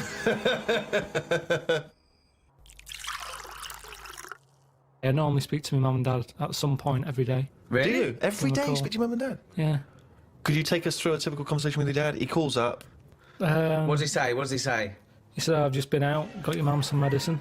Well, every time he calls, he's No, been I'm out. just telling you the last call out. Oh, I see. Sorry. Right. What's the weather like? And then my mum might get on. And what's she got to say? Look forward to this. She just tells me a bit of it. She, like, what was it the other day? She said, oh, have you seen them tablets that are food? She's so like you. She's just like you. Oh, God, what is she, a fucking astronaut? Have you seen them tablets? What are food? Oh, Go on, God. what are the tablets that are like food? No, that's what it is. It's like the spaceman food. They've come out and we're just chatting about them. She's saying, oh... What do you mean they've come out? Really? Yeah, because we live in a busy world and everything, where people haven't got time to have a proper lunch. So you have a call, like a scintillating phone conversation like this every day with your parents. Yeah. And does she always try to find a piece of new information she thinks might interest you? That's each day? sweet, though. That's sweet that he talks to his parents every day. So you've spoken to your mum and dad, you've changed the tiles. Suzanne comes in. The kitchen's all clean, ready for us to make the tea. Ready for her to make the tea, even though you've been... I know you've been tiling, but that was a job you gave yourself. You didn't have to do it. No, but I don't do cooking. She knows that. This isn't even a discussion. Right. She knows. What are you having tonight? Scampi. So she'll do all that. I'll eat it. And, sorry, let me just rewind for a second. I'll eat it. He's listing it in his day's work. I'll eat it. I say, I've eaten that. She goes, thank you. You go, oven. OK, let's act it out. Yep. OK, you've just cleaned up, right? The last bit there. You look back. Them tiles look good. You look at the clock. Right. Vacuuming up. Cleaning up all the mess. Oh, phone's going. Who's that? Suzanne. All right. Yeah, coming home. All right then. See you in a bit. She'll go. I'll put the kettle on, or at least fill it, ready. Because she normally calls again. What do you mean? She calls again? What? She calls again when she's out the tube. Let's do it. Let's hear it. What's going on? All right. You out the tube? Yeah. Do you want a cup of tea? Yeah. Right. See you in a minute. Sometimes I'll say, "I'll get us a little treat when you come out the tube." Yeah. So she'll get me, you know, a bounty or something to go with a cup of tea. Do you specify that when you say get me a treat? She says, well, what? Sometimes you have a Mars bar, sometimes you have a bounty. No, that's enough for me. When she comes in, it's a talking topic, innit? What have you got me? Topic? She sometimes gets you a topic. You know, it's something to chat about, innit? Right, OK. Something to chat about. So, has there ever been a time... Sorry, I just got to get this straight, Steve. Sorry, Rick, I just wanted to say, could you imagine you and I having a conversation about what chocolate bar you ever brought me? What did you get me, Rick? I got you a bounty, is that all right? Thanks, mate. That's as long as that conversation can possibly go. You're talking about it's a talking point. Yeah, so what happens? So what's the last time there was a discussion about what she bought you? Did she ever bring you a bounty and you go, oh, I was really hoping for a Mars bar? I think the last time she got a bounty, I sort of said, oh, they do a 3-pack now. Do you know how they just have 2 bars? They do a 3 one. Right, what did she say? She said, did they? She said, I want out of this relationship. No, but that's how she comes through. Take her coat off, I'll go, oh. She'll go, what, are we having scampi still, or have you gone off the idea? And then I'll go, oh, you know, we should get them tablets my mum's been talking about. She goes, what tablets? I go, the food. So see how it's all coming together? Yeah. So it's like that, and that's what does she say to the idea of now living on tablets instead of having some scampi and chips when she comes home after a hard day's work? What does she say just to sort of that? goes, oh, right. She says, oh, right. Yeah. So this important information which you're imparting that you've garnered during the day, her response to that is, oh, right. Yeah. So, and then I'll get her attention at some point. I'll say there's worms with teeth. Oh, to bring out the good big guns now. Imagine... Right, she's ignoring me. Okay, wait for this. Suzanne, I see you're ignoring me. Yeah. Worms with teeth. Oh, God. Amazing. Oh, God. So what does she say to worms have teeth? I can't remember. She just sort of said, "Oh, have you got the facts right?" I said, "Yeah." That's kind of it. And she'll either go, "All right," or she'll. I mean, it's pretty rare that it's anything more than that. So it's not a conversation, really. No, because the response twice now has been, "Oh, right." What happens next? Take us through. I'll sort of say, "You got anything to report? Anything gone on today?" And she knows it's. I sort of phase off again. It's like a phone call. She'll go, "Oh, so and so's leaving or whatever," and I don't know these people, and I'm not that interested. And she senses that. Yeah. Yep.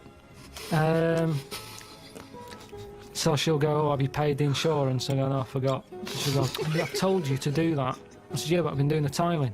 She's going, "Yeah, but you weren't meant to do the tiling. I asked you to sort the insurance out on the washer because the washer keeps breaking." And she won't let me fix it, even though I know what it was. It was the heating element. I said, I know how to fix that. Then have a game of crib. Oh, God! It's like being in an old people's home. I know. And you've had a lovely game of crib with Suzanne, because, you know, the magic's still there. And what time do you hit the sack? Don't know, about 11. Do you go to bed at the same time? Yeah. So that's it, yeah, that's the day, really. Well, hang on, we haven't finished yet. So, any conversation before bed? Depends if the radio's on. I might say, "Look, here's that story about the worm." Yeah. And then she'll go, "Yeah, but look, it hasn't got teeth. It said this, that and the other." And I'll go, "Oh, yeah, forgot." Good night. That's the end of that, really. Another day closer to death.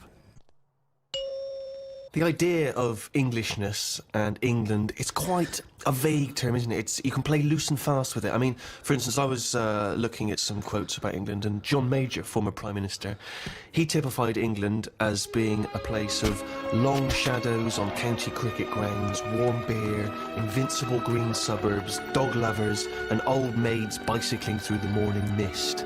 Very specific vision of England. But he never came to the estates that I was born on, or Karl was, you know what I mean? So, what is your typical image of an Englishman now? If I had to draw it for an alien, he'd be quite squat, quite sturdy, sort of no neck, hairy. Are you just thinking of yourself? Do you know what? It would be my build with Karl's head. Really? And no neck, yeah. I think he's sort of balding and unshaven, and he's like a shaved caveman. I think he's tough. He'd have tats. He'd eat like a dog. It's the bulldog breed. It is the bulldog breed. I am thinking of the bulldog breed. Yeah. See, now my image of an Englishman is essentially that cliched one. It is, I think, Hugh Grant. So you're modern. You're straight away modern now. I would say it's either mixed between Hugh Grant and Roger Moore when he was James Bond. You see, that's another small percentage of Englishness that sort of annoys me. There's people that think they're James Bond. They think they can buy a suit and read GQ, and they're suave and sophisticated, and they get cars they can't afford. All they do is work in a bank, come home, and flick through GQ at the adverts, looking at people with wearing watches and aftershave. Who wears aftershave? Do you wear aftershave, Karl? Normally, aftershave is the sort of thing I let other people buy me. It's like underpants. Underpants, tea towels, and sort of aftershave and that. Other people buy me. Who's buying you tea towels? My mum. Right, okay. Every time she turns up, she's got Brilla pads and stuff. I've got loads of them. I keep saying to her, I don't need any of this, but she always brings a box full of stuff. Brilla pads, tea towels, underpants. The underpants size hasn't gone up since I was 14. But I can rely on her for that. So do you not have anything in your life which you would think of as being gentlemanly? Do you ever dress smartly? What about suits? I bought one suit at the time when you invited me to the BAFTAs. That's the only suit. I think I wore it for one other thing. I haven't wore it since. I don't feel comfortable, it's not me. But don't you go to a wedding? That'd be a lovely advert, wouldn't it? Him with a suit on going, I haven't wore it since. Karl Pilkington hasn't wore it since. I don't go to weddings. No, I don't like going to them. I agree. I mean, even though you know them, they don't give you any time when you're there, do they? They just sort of, they don't know whether you're there or not. They're on cloud 9. They don't know who's around. Yeah. It doesn't matter. You don't need It's to all be there. with them on wedding day. It's all me, isn't it? Well, firstly, I'm annoyed about the wedding list. I don't know when that's come along because I don't know why I can't just bring maybe something I've made at home. No. Why has there got to be a list of stuff? What newly married bride doesn't want a pair of homemade clogs? Exactly. Do you know what I mean? But saying that, I think people very much appreciate you being at their wedding. No, They do. They remember if you were there. No, they don't. They do. They don't. You don't get invited to weddings because you ain't got any mates. No, I have. I've got to know enough people. Everyone's getting married. But they're always in the middle of nowhere. That annoys me when people say, "Come to our wedding." Yeah, fine. We're over in Greece. Yeah. Well, the thing that drives me insane when you do go is when they put you on a table with people you don't know. Well, that's I got it. all my mates there, and they put because I got to mingle with some people. I don't care. I don't need these. But that's these what I'm not people. good at. I've got Talking enough to people friends. once. Talking to people who you don't know. No. What sort of stuff would you make conversation about at a wedding? I'd probably say, first of all, how do you know them? How do you know the people getting married? Yeah. And then, do you think it'll last? Imagine inviting Karl Pilkington to wedding and going, where should we put him? Oh, I don't know. Is there a table for one? Oh, just You'd be on the table with the kids. Imagine being stuck with Karl Pilkington at a wedding. Yeah, what else? So you've asked them, do you think it'll last? They've gone, I'm sorry? Who are you? Oh, Karl Pilkington from Manchester. Right, yes, we think it'll last. What else would you ask? So what's your next? The last wedding I went to, it's going back a couple of years, but everyone seems a bit snidey. Do you know what I mean? Because you've got a mixture of families there, haven't you? Yeah. And none of them really like each other. No. And I got stuck with an old fella who had a flatulence problem. That sounds fun. And then he went on to say it doesn't matter, the suit's hired. And it's just kind of... I'm gonna die! I just don't like him. I love that he's basically saying at a wedding, it doesn't matter if I shit myself.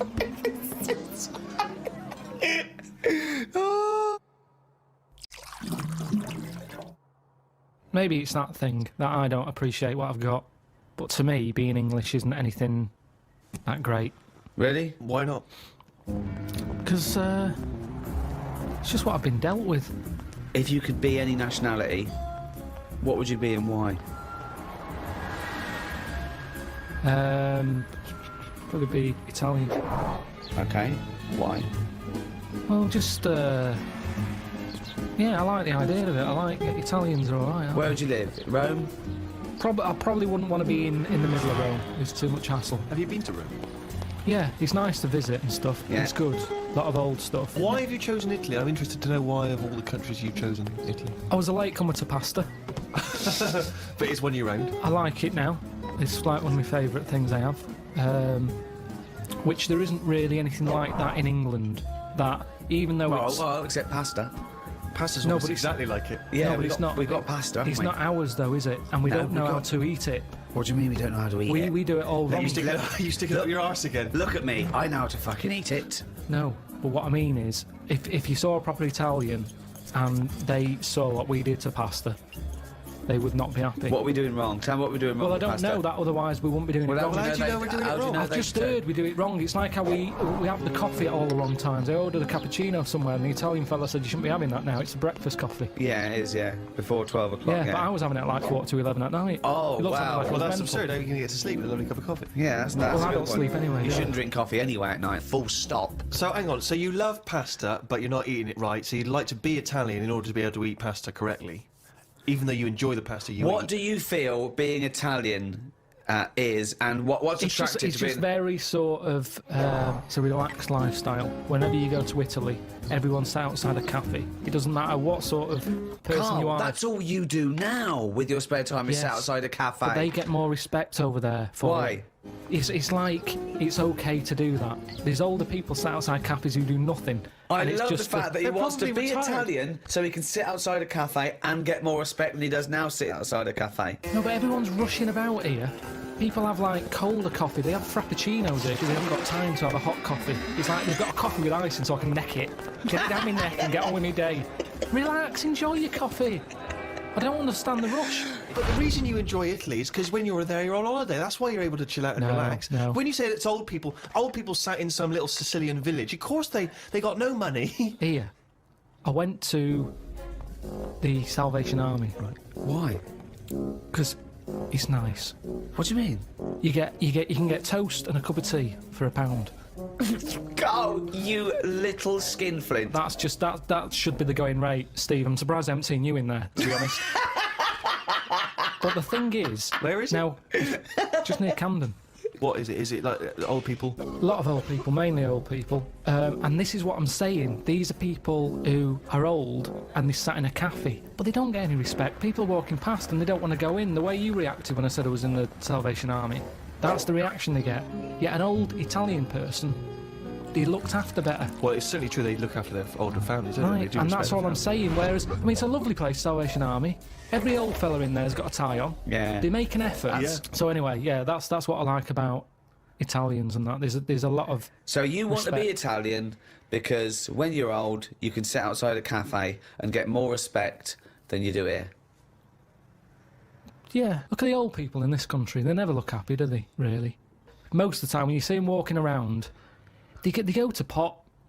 No one's keeping an eye on them. Well, it's an important thing, isn't it? That my mum, this is when she was about 60, 65. There was a neighbour who was, 85, 90. And my mum used to go around there every day. Do you want any shopping? Do it, right? But I remember calling her once, and she's going back. I said, what are we doing? She went, I've been around so-and-so. So I went, all right. She went, she won't die, Rick.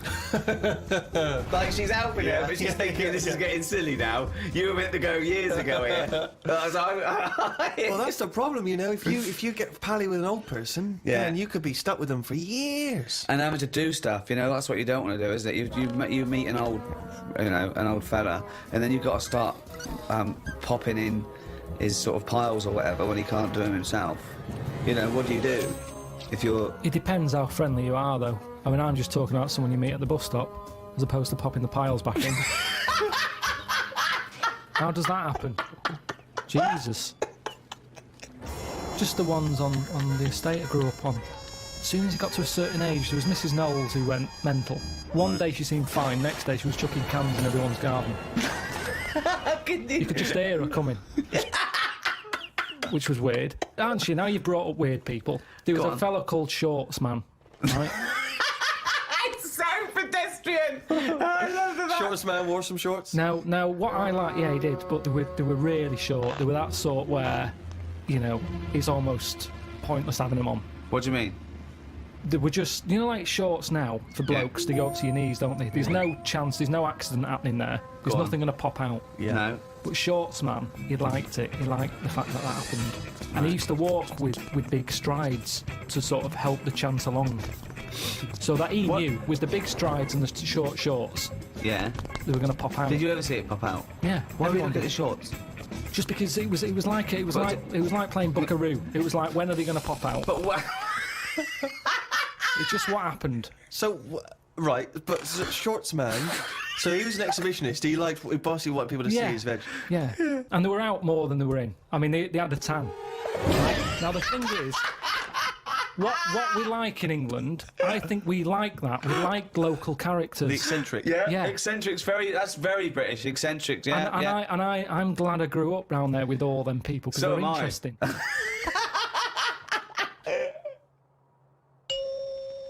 Do you think there's a big difference, Karl, between the Englishman of yesteryear who didn't complain? I mean, he just got on with things. He might have whinged about the weather and the like, but he just got on with things. He carried an umbrella. Yeah. Whereas nowadays, people are getting their Prozac and their antidepressant pills, they're going to therapy. Yeah. He kept out of stuff as well. Why are we getting involved now in everything? Thoughts on that, Karl? It's news now, isn't it? Sometimes I think, don't tell me, don't want to know. Just get on with it. Whoever's job that is, get on with it. Yeah. Why am I being told about it? When I've got a problem in my job, no one else knows. No one helps me out and goes, well, I've got an opinion for him. No. This might help him. No one helps me. But I'm being bombarded by everyone else's hassle. They love talking, actually. That's what the English do. Talking, but they never finalise it. They love just being in the meeting room, talking, saying, yeah, we could do this, we could do that. I'm the only one in that room not getting paid. Everyone else is on a wage. I'm there looking at my watch thinking, right, I've been here for an hour and nothing's been sorted. They're looking, thinking we can drag this out for another half hour, gets to lunch. That's what annoys me. They're all sat there just pushing bullshit around the room like dung beetles. Sick of it. And that's what the English do. And it's a shame, because I don't think we used to be like that. I wish everybody just sort of kept to themselves more. Like, you know, certain animals do. You just get on with it. It's like an old-fashioned way. What animals keep themselves? Any animals keep themselves. Like what? I've said loads of things. What animals keep themselves? Badgers. Why do they keep themselves? No, they just whenever you've seen them just sort of wandering about a roadside, they're on their own. Right. They're not sort of. What are they doing? In pairs. I don't know. Most of the time they're dead. I've seen more dead badgers than alive ones. I've never seen a live badger. I don't know what his point So was. that's why they're one alone and two getting on with it. I love it. Most I of love the time. that it started off as some kind of poetic analogy. I don't know what that was. Most of the time. I just. Oh God. I like this thing of the Englishman I knew growing up was you had to, when you hit a certain age, when you hit like manhood or puberty or whatever, 13, 14, 15, you had to start showing your mettle. You had to be tough. I remember, right, when I first started going to pubs, right, so I don't know, say 18, you walk into a toilet with your urinals, and the first thing everyone did was fart and gob. Yeah. That was it, right? Yeah, if you couldn't do that, then, you know, you get funny looks. You know, you go in the urinal and they'd look at you, oh, sorry. It was all about being a man, you know. I think wearing glasses makes you slightly exempt from that. It's like you don't have to... People automatically dissociate. It's like if I was in prison, I wouldn't have to do that because I'd just be the professor. Yeah, do you know what I mean? Exactly, or brains. Yeah. I would. Yeah. I wouldn't need to be part of it. I'm never a threat because I never look like I'm going to be a tough guy. So consequently, I live in this sort of parallel stratosphere where I haven't got a piss and gob. Yeah. Has that got more popular? Yes. Has it? Yeah. There's a lot of people gobbing? doing it in the streets now. Really? It's like avoiding... Not in Hampstead. It still is, you know. When I walk The only in... person gobbing in Hampstead is me. Jane says, don't gob. People are looking. Well, it is. It's your trail that I'm seeing then. It's like a load of sort of washed-up jellyfish in London. Just big blobs of it. I mean, I don't know how they're coughing this stuff up. I mean, they shouldn't still be alive. Some of them have, like, organs in them. It's just big lumps of stuff. I mean, that list of idyllic, antiquated England of, you know, tea and cakes and cricket, I mean, is valid. But I think the things that sum up Englishness, I mean, talking of the weather, I think drinking, war, we love a ruck. Yeah. We're built on war. We're a warrior race. We're pretty good at war. Talking of the English sense of fair play and war, when the crossbow was invented, a lot of people wouldn't use it. They said it was unchristian. So our soldiers sort of resisted it. So Europeans got this thing that needed no skill, and it was shooting these bolts, and they could reload quick. And versus our bowmen. What do you think of that? What do you think of going, oh, it's cheating, we won't use it, but having a disadvantage? That's honour, isn't it? But what's the problem here? What am I meant to be worrying about? Well, you've got bow and arrows. Yeah. They're amazing. They're heavy. Someone comes along and goes, don't worry about that. Here's a crossbow. Just pop it in, put it back. Deadly. Deadly, quick. Anyone can use it. So now you've got anyone with a crossbow killing people. Women, children. Anyone can use it. So the Europeans, they're going crazy. But we resisted it because we thought it was, you know, unchristian and cheating to kill without skill. What do you think of that? But where were the actual bows and that being made? Because that's the thing, isn't it? The company who's making them, they just want to get out to a big market. Brilliant. That's what they do now with the iPod and everything. It's not about people wanting more music than ever before. That's not the case. It's about having the accessory. And if the bow and arrow was like sold as this, you know, light to carry for all the family, that's how it would have happened. That's what it's all about. You knew bow and arrow from Ronco. But what do you think the problem is? But you're not quite getting Ricky's point. His point is the idea of there being sort of rules and fair play and etiquette in war. The objective is to kill the enemy. I don't think war and that is a place to start getting all up to about someone cheating or having a better system. Really? You think all fair in love and war, do you? Yeah, definitely. Right, but It's just about winning. isn't it? No, not in a war. There isn't rules. What's extraordinary about the idea of English fair play is, famously the approach during the First World War, that we would sort of walk up out of the trenches onto no man's land and sort of politely march at a slow, steady pace across towards the enemy. I mean, and then we were just being machine gunned down. I mean, it was absurd. And that's the one they had a knockabout and stuff, didn't they? A game of football. In no man's land, yeah. Christmas Day. But who took a football there?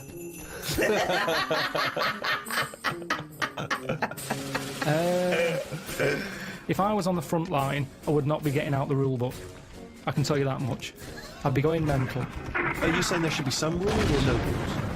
I mean, you've got to have some rules, otherwise it's just going to be like Grand Theft Auto, isn't it? I'm just going to go about battering everyone. Yeah.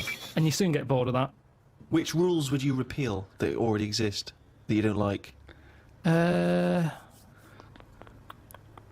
It's a shame you can't tip as much as you used to be able to. You mean in a restaurant? No, just when you're getting rid of a mattress or something. So fly tipping, you'd like to see more fly tipping? What do you mean? This is something so personal, he's fed up, he had to take something. No, it's just that they used to put stuff outside the house, and just like you had mattresses, you had sideboards, sewing machines. The thing is, it was a good way of recycling. Now they say recycle, but we're not recycling. It's just being put in a bin.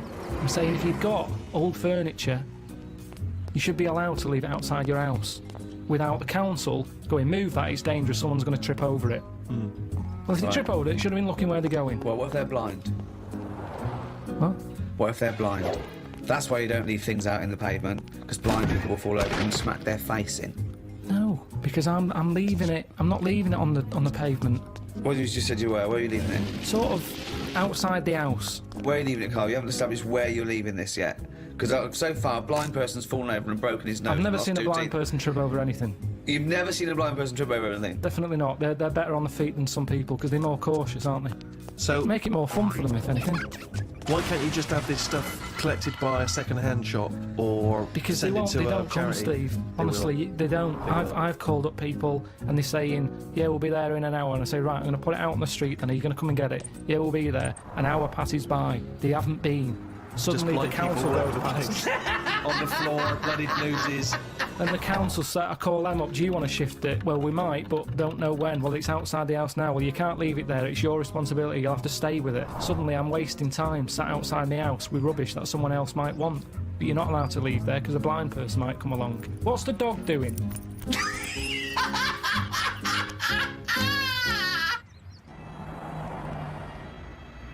What do you make of St. George, the patron saint? What's your take on that? Is he the one who killed the dragon? Right. Tell us the story. There was a dragon problem. Must have been in England. Right. George took it on. He took on the job. He was like a rent-a-kill.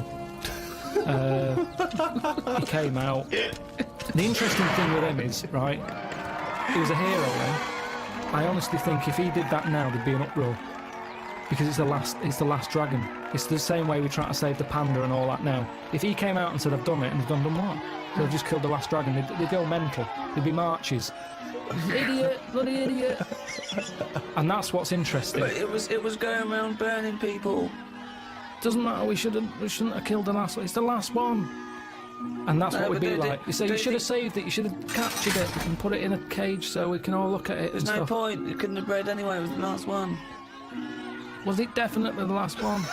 Well, you're saying it was the last one, I'm not bothered either way. Hang on, what? To me, Sorry, hang on. Whoa. So you think that there were dragons? Well, what are we celebrating then? Well, it could be a metaphor, a dragon slayer. It could be a bad thing amongst us. It could be a foreign threat. It could be things that threaten.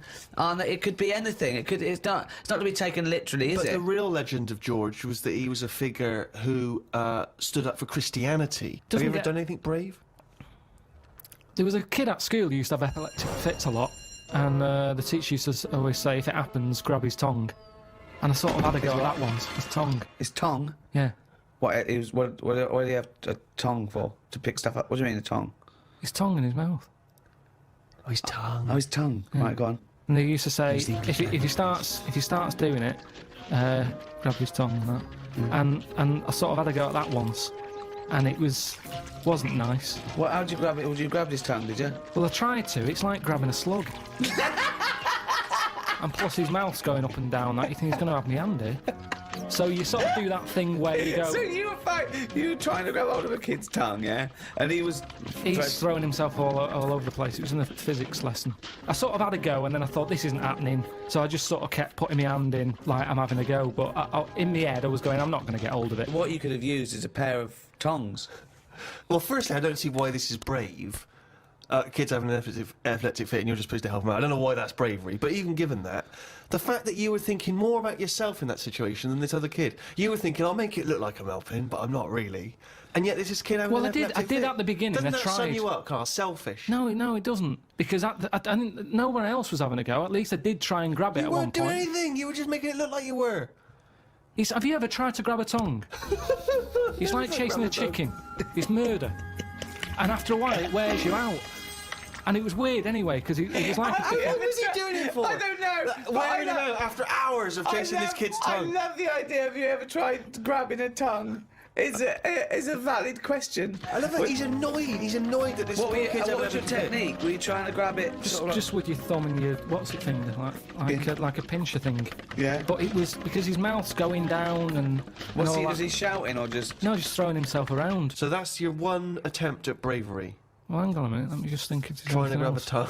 There was a time you were chased by a bee and you scored a goal. I forgot about that. That isn't really bravery, is it? As you were running away from a bee, and the ball happened to hit your foot and go in. That count as bravery. I love it when he goes up to the pearly gates and goes, "Well, have you done the act of courage?"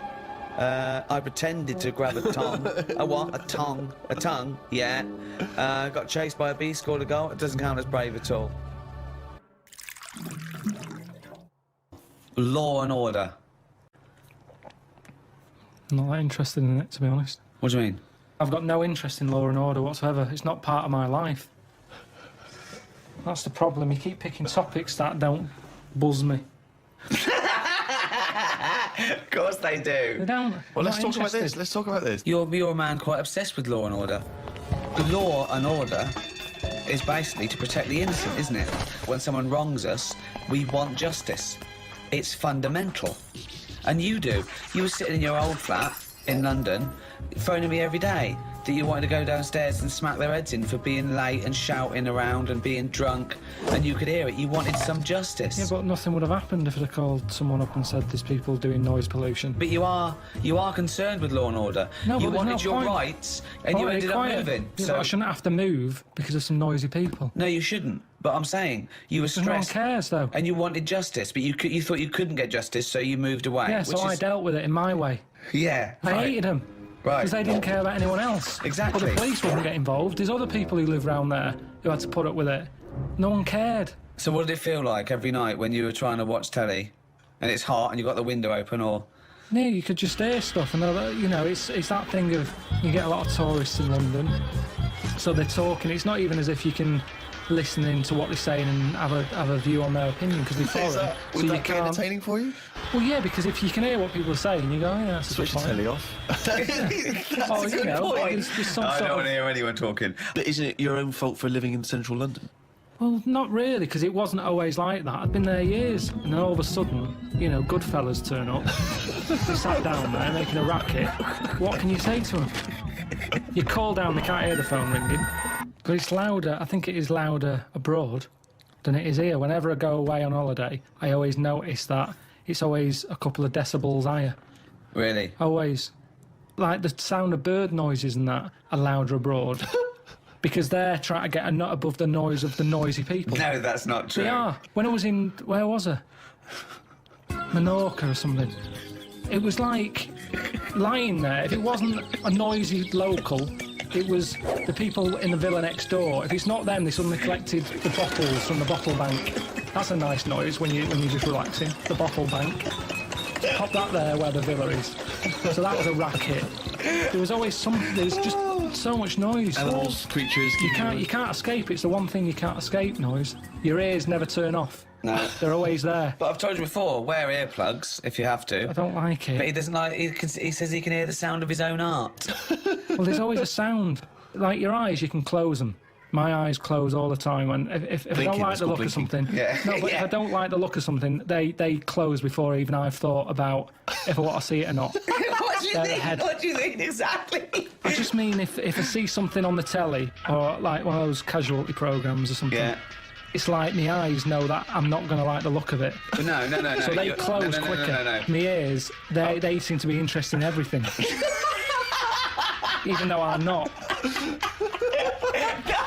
What I mean is, you can't close your ears. Yeah, you that's can't. what I'm saying. Exactly, yeah. You can't. You can never. So that's why I like the idea that your eyes are closing when you. Oh, I was watching that. Yeah, what are you doing? Have your eyes ever closed something that you're going? No, they normally get it right. Your eyes aren't making any decisions. You're making decisions. You turn away because you don't like seeing something. You don't turn away, and then you're going. What was that? And your eyes going. You don't want to know.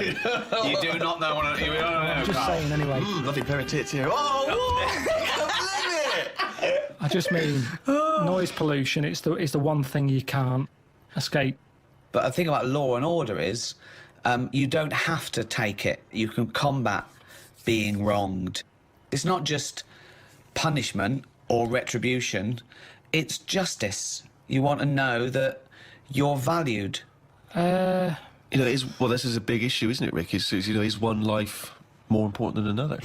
If you've transgressed in a terrible way, you've murdered or raped, whatever, and I say I'm going to put you to death. Well, this is an interesting argument, isn't it? Whether capital punishment. I don't agree with execution. Karl, where do you stand on the tricky issue of capital punishment? You've given it some serious thought, I imagine. So what, you're asking me, like, should he be on death row? Well, should someone flip the switch, send him to his death in the electric chair?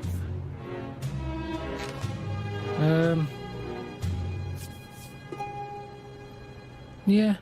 That was the least considered. Yeah. I mean, I saw a little bit of flicker behind the eyes. I don't know what. Well, just take us through the mental process that you arrived at the yes with there. So you've been. No, I remember that because there was quite a brief gap there. I just was thinking, it's not a nice job if you work in there and you've got to flick the switch. Right. But I was wondering if it's possible to just do it so it's linked up to someone's switch. What do you mean? When they put the lights on something. So it's like sometime tonight when the sun goes down and people start putting the lights on in their house, it could happen. But we don't know what household. They might be away on holiday, so you might get an extra 2 weeks. But at least that way, because for me... But my point is, you do agree that someone should be put to death for a terrible crime, do you? You've got to have something there to stop them people who don't care, haven't you? Nature's done it in a way with bees. They've gone, we'll give you a weapon, but if you use it, you die. And that's like the bee. Well, so they're worried they're going to go, I'm not going to do it. We do, won't we? We have people saying, one, you can't do that. That's step one. Here's the law. Don't do it. But there's a lot of people who go, I'm not bothered about the law. I'm not bothered about annoying people. Yeah, that's true. So for them, at the end of the scale, you've got the chair and you stick the wires on their head and we'll fry your head. And they go, oh, God, I don't want that. I think a lot of those crimes, the deterrent isn't relevant. You know, things like armed robbery, maybe, where it's a risk.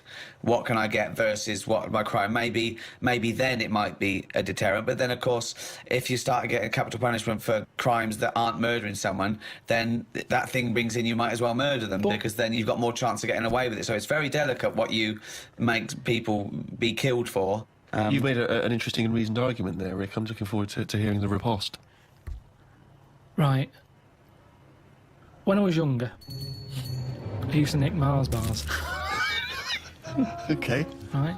Now, I did that then, and I knew that even if I get caught, what's the worst that's going to happen? Yeah. I'm not going to go to prison over that. But it was worth nicking because a Mars bar, they were like 45 pence. Sure. A Mars bar was a proper treat. There's a lot going on in there. A lot of chocolate, a lot of caramel. Yeah. Like I say, 45 pence. Yeah. So To So me, that was like an advert that went wrong just at the end. They started off good. They go, this guy's good. He's you go there. Mars bars, a lot in it. It's like, oh, good, keep going. Yeah, it's got caramel. It's like, yeah. But it's 45 pence, which is too fucking much. So fucking nick it, you got. but when I was younger, that was worth a risk because I knew that I'd be getting something worth 45 pence for free. You weren't going to get the electric and I chair. wasn't going to get done. So the stakes were high, the risk were low. You mean the stakes were high, the risks were low? I think he's just trying to sound cool.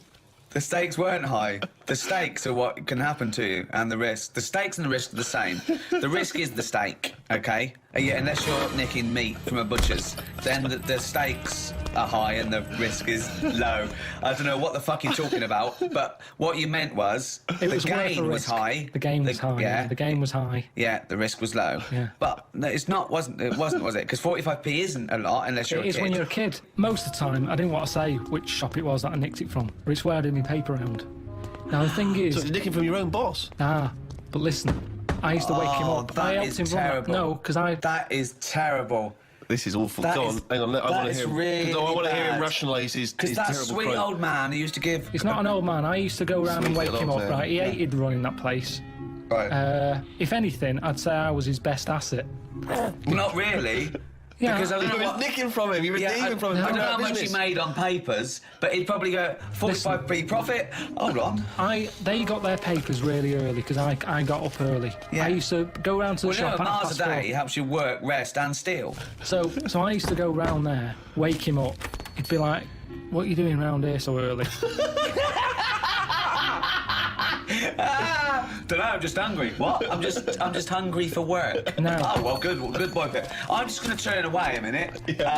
While you stand there in front of the confectionery. I'll turn away now, and I've looked back now, and it's the papers. And thanks so much, Karl, because you're a lovely He's like kid. an honourable and trustworthy Yeah, I can't guy. really afford to. I've been betrayed so many times. That's why my Yeah. lovely wife's no longer with me. You know, she went off with Ken. Yeah, but I mean, at least I've got a friend. At least you've got one young You turn friend. up early. Oh God, it's brilliant. Oh, and Karl, keep a lookout because Someone's been nicking Mars bars. Yeah, I know it's not you because I trust you implicitly. And by the way, Karl, why don't you take a Mars bar for free?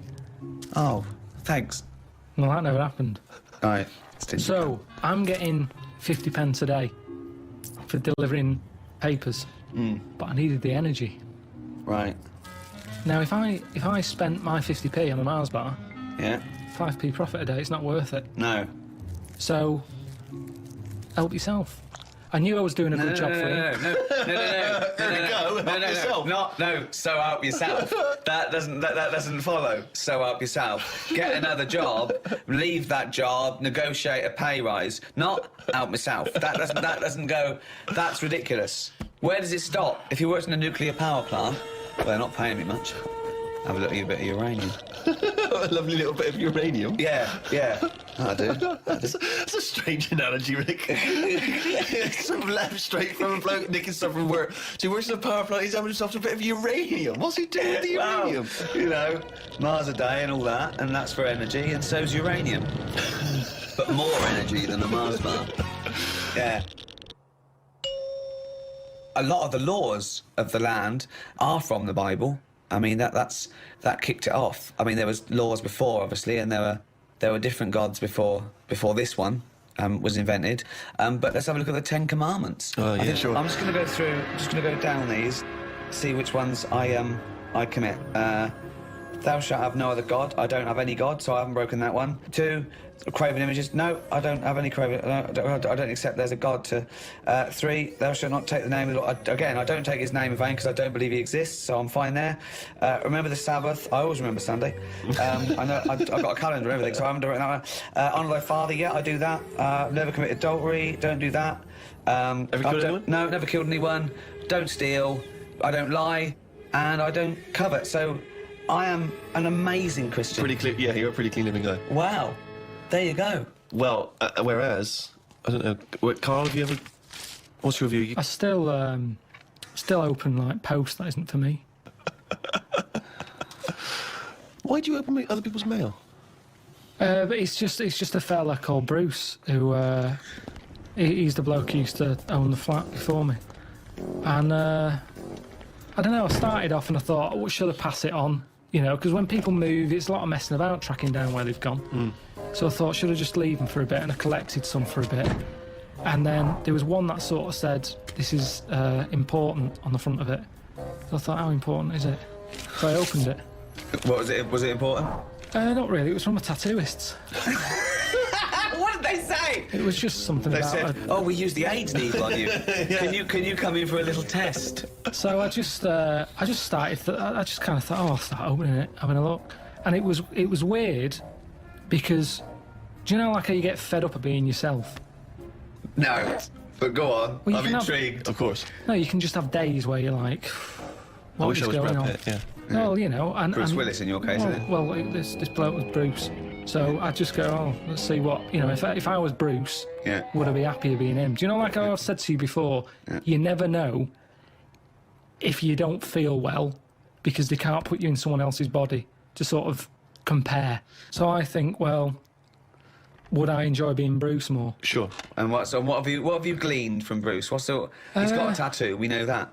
There wasn't that much. It was mainly busy at Christmas. A lot of Christmas cards, which were good because I didn't get that many. So you put up these Christmas cards. You had Christmas cards hanging in your flat to have a lovely Christmas, Bruce. Auntie Jean.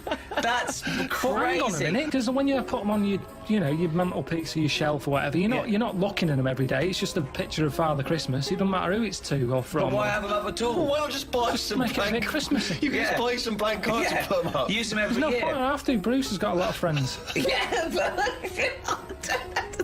It was more awkward, right?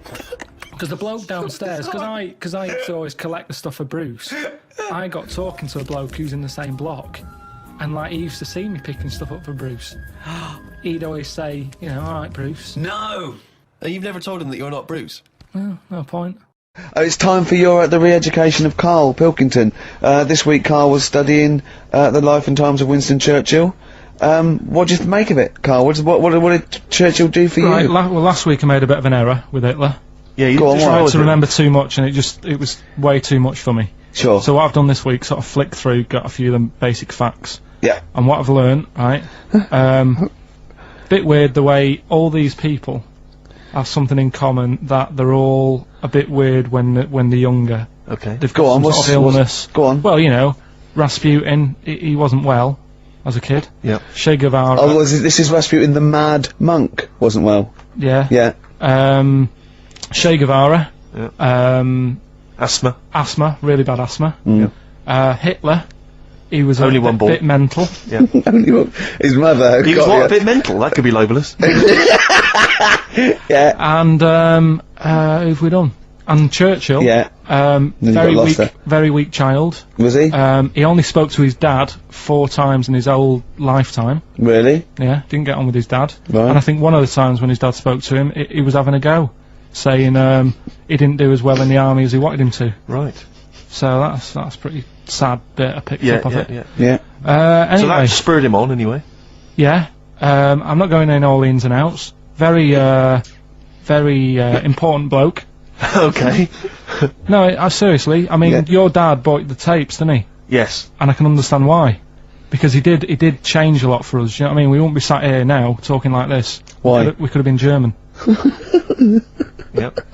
He didn't let that happen. No. Everyone had a go at him, right? When I think it was Chamberlain who was in power, and he was like saying, "Don't be trusting that Hitler." Yeah. You know, and everyone was like, "Look, stop causing trouble." Chamberlain sorted it out. You know, he sorted out a peace agreement. Yeah. And he was like, "No, I don't trust him." And everyone's like, "Oh, you know, you're just causing trouble." You know, everyone else is happy. Then it turned out that Hitler did actually do the dirty. Yeah. And try and come over. I remember he didn't he do something? He started a war. Or there was a conflict of some kind. Yeah. Started a problem, and everyone went, "Hang on a minute, that Churchill knew what he was talking about. Yeah. Get him back in charge." Sure. And they got him in, and Hitler was scared of him because he knew that he wasn't going to be having any lies or anything. He couldn't try it on with Churchill. Yeah. Especially when he was a little bit pissed up and coked and with a big cigar. Churchill. He wasn't he wasn't doing that. I think a lot were during the war, in the war cabinet. I think they had to have things to keep him awake all night and stuff, and he certainly liked a brandy. Rick, Winston Churchill was coked up, was he? I mean, sorry, this is something I wasn't aware of. If there are any historians listening, if I'm wrong, I'm very sorry. Was that in the World at War? No, I don't think so. Any historians or experts on war? Did Churchill and not some of the other people during I think the First and Second World War take a little bit of cocaine? So when it said that Hitler, doctors certainly used to. Hitler liked cakes. Would they be like the funny sort of cakes? No, he probably did like a little bit of Madeira cake. Right. Yeah, there was probably nothing like that. Sorry, carry on. So anyway. He beat the Bosch. Yeah, did all that. Oh, that's steady on. His personal life's nothing to do with it. And the most amazing bit is, right, he wasn't fit, and he had a couple of strokes. He's a good-looking bloke in many ways. No, he had a couple of strokes, but he had a stroke on, say... We've had that. He beat the Bosch. He likes to have a couple of strokes. Yeah. Let's not get into innuendo, Karl. It's stupid. Right, say he had, like, a stroke on a Tuesday. He was up and fighting again on a Wednesday. Really? He was a strong bloke. Yeah. And then he died at about the age of 86 or something. He's a good lad, wasn't he? He was really good. Yeah. So is he the one you favour most of all? I'd say out of all, I mean, Rasputin, I don't understand why he got, like I said, I don't know why they made a book on him. No. He just didn't deserve it. No. Che Guevara, you know, he had his time, I suppose, and did a bit good for certain people. Sure. Sorted Cuba out. Yeah. Doesn't really affect me. No. Hitler, I mean, enough said. Yeah. Bad bloke. Churchill sorted it all out. Yeah. And like I said, your favourite out of the four of them, of all those four, is Churchill. Yeah. I think Brilliant. Brilliant. I agree. I agree with you, I think. What I love with your kind of sort of summary of these people's incredible lives is the way that it's almost like, I remember in Lookin' magazine, I don't remember Lookin', it was the Junior TV Times. They used to have half a page which was a comic strip summarising someone's life. You might have, say, 5 Star, the story of 5 Star. Yeah. And he'd have a picture. I always remember the Roger Moore one was a picture of, like, Roger's parents. It was like, Roger Moore was born in 1930, Picture of Roger's parents. Roger grew up during the war. Picture of Roger running down the street, right, just as a school kid, with a Spitfire coming behind him like he was going to try and shoot him. Mr. Smith, surely. Exactly, Mr. Smith, yeah. Roger took up acting. Picture of Roger, like, acting. Yeah. Roger became James Bond. Roger's now a popular, star in his own right, and does a lot of work for charity. Brilliant. It summed up the whole thing in kind of I think they used to have that in one of the TV Times or the Sun. I remember sort of when it was Tina Turner, born Sarah May Bullock, then it was Nutbush City Limits, stop hitting me, Ike. And then you're simply the best, and that was it. It was great. That's very much what how your summary of great events is. But I'd say if you didn't know about Churchill, you've learnt a bit today. So I suppose so. Can people call in to all these fellas taking cocaine? I think I'm right. It's 08 700 800 1234. Yeah. Give us a call, XFM 104.9. Did Winston Churchill and various other dignitaries take coke during the war? During the war, saying up for the war effort, but the emergency summits and meetings, I think it was, I think it's been documented. I could be wrong, and let me tell you now, it's not happening today.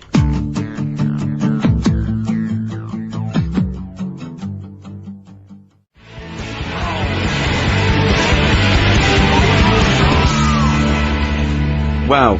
Pete, you're on there. He's there, isn't he, to save me for Nancy. XFM 104.9. I'm Ricky Gervais, with me, Steve Merchant and Karl. I'm getting excited now because we've had loads of calls and emails, not only backing me up, but going a little bit further. Apparently, Johnny Mango called in again. He's become our sort of official researcher on this show. There is evidence that Queen Victoria in Balmoral, with a young house guest, Winston Churchill, used to consume cocaine-filled lozenges. So, there you go. Also, MDMA was a precursor of sort of ecstasy, a derivative, and that was big in the day, giving soldiers, a little pick-me-up. So, it's not so mad, is it? It sort of makes sense, because he was into his speeches and that, and they say that coke gives you sort of... the balls to stand up and say, like... Not that that's a good thing. No, it's not. No. Definitely not. No. Right? But it apparently it makes you confident, doesn't it? So you can stand up and say, we're going to fight them on the beaches. Yeah. And all that, and sound like you mean it. Exactly, yeah. When he was sort of like, a little bit pissed up with his cigar on, coked off his tits, he wanted to fight. He didn't care where it was. He'd fight on a beach. He didn't care. He didn't care if he got sand in his new trainers. Exactly. He was boozed up. Yeah. You want to fight? yeah. That's why he was coming hard. He was very much. You got to think of him as the Liam Gallagher of his day. Yeah. Oh dear. Are we allowed to talk about this? I mean, I don't mean in terms of referencing drugs, but are we allowed to, is this like libelous to Winston Churchill? One, you can't libel the dead. Yeah, but two, is that only in America? I'm asking, and we're not saying, you know. Two, I think you'd probably going to also fair comment. Three, we say we were joking. Yeah. 4, it's a satire. Yeah. 5, we love him. 5, we're not condoning drugs in any way. 6, this is Dermot O'Leary's show. I didn't have a go at him anyway. I said it was all right. If there's any law against Rasputin, we might be in trouble. Law against Rasputin. You did willfully Rasputin. Yeah. All over the airwaves. You slag off Russia's greatest love machine. Yeah. You didn't shoot him till he was dead, did you? Oh, put some poison into his I'll tell you wine. this, if there's any other historical questions that people want answered, then we're the men, because really, with the three of us, our knowledge of the fact that the Hindenburg was filled with helium, the kind of coke habits and various drug habits of Britain's most famous political leader, we've got the answers to all. I have a fascinating tale to tell you, Karl. I think you'll be intrigued. When I do junkets for films in America, I was assigned a security, and I've had security before. I can have security, they just sort of get you in and out of the car, and usually just to control sort of autograph hunters and things, but this time I was given a security, and he came in a suit. He looks about 30, he looked quite unassuming. I thought he was from just a security firm. It turned out that he was actually LAPD, who was doing this for celebrities because he earned more money. And then I found out he had a gun. He said, I can't come in the airport with you, I can't take my gun. So he's armed. So I've got a security who's LAPD who's armed, and I'm fascinated. Now I'm fascinated. This man is walking around with me with a little earpiece, talking to everyone. He seems to know everyone, and he's got a gun. Then one night, he said, he dropped me off at the hotel, and he said, I've actually been called, I've got to go on a mission. They need my help. I said, really, what is it? He said, it's a hostage situation. He said, and I'm also SWAT. And I was thinking, oh God, it's just a silent hero. So next day, I said, how was it? He said, I was fine. He said, I just turned up. He said, I had to do it in my suit. He said, because I'm the negotiator. What? So I went, oh my God. And I just asked him questions for 2 hours. What do you think of that, Karl, as a job? It's amazing, isn't it?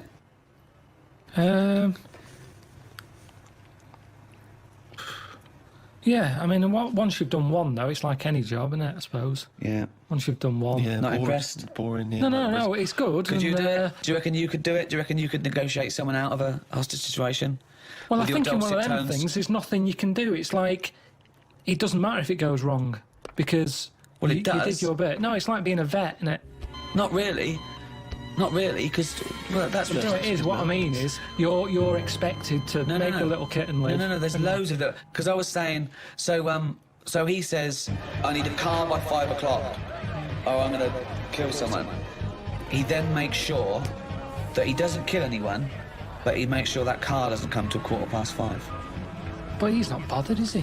If He it's is 15 bothered. minutes late. He is, because he really takes he empathises with these guys, and he says, no, you've got to understand. No, but the fella in the house with the gun, yeah, he's not going anywhere. 15 minutes either side doesn't matter.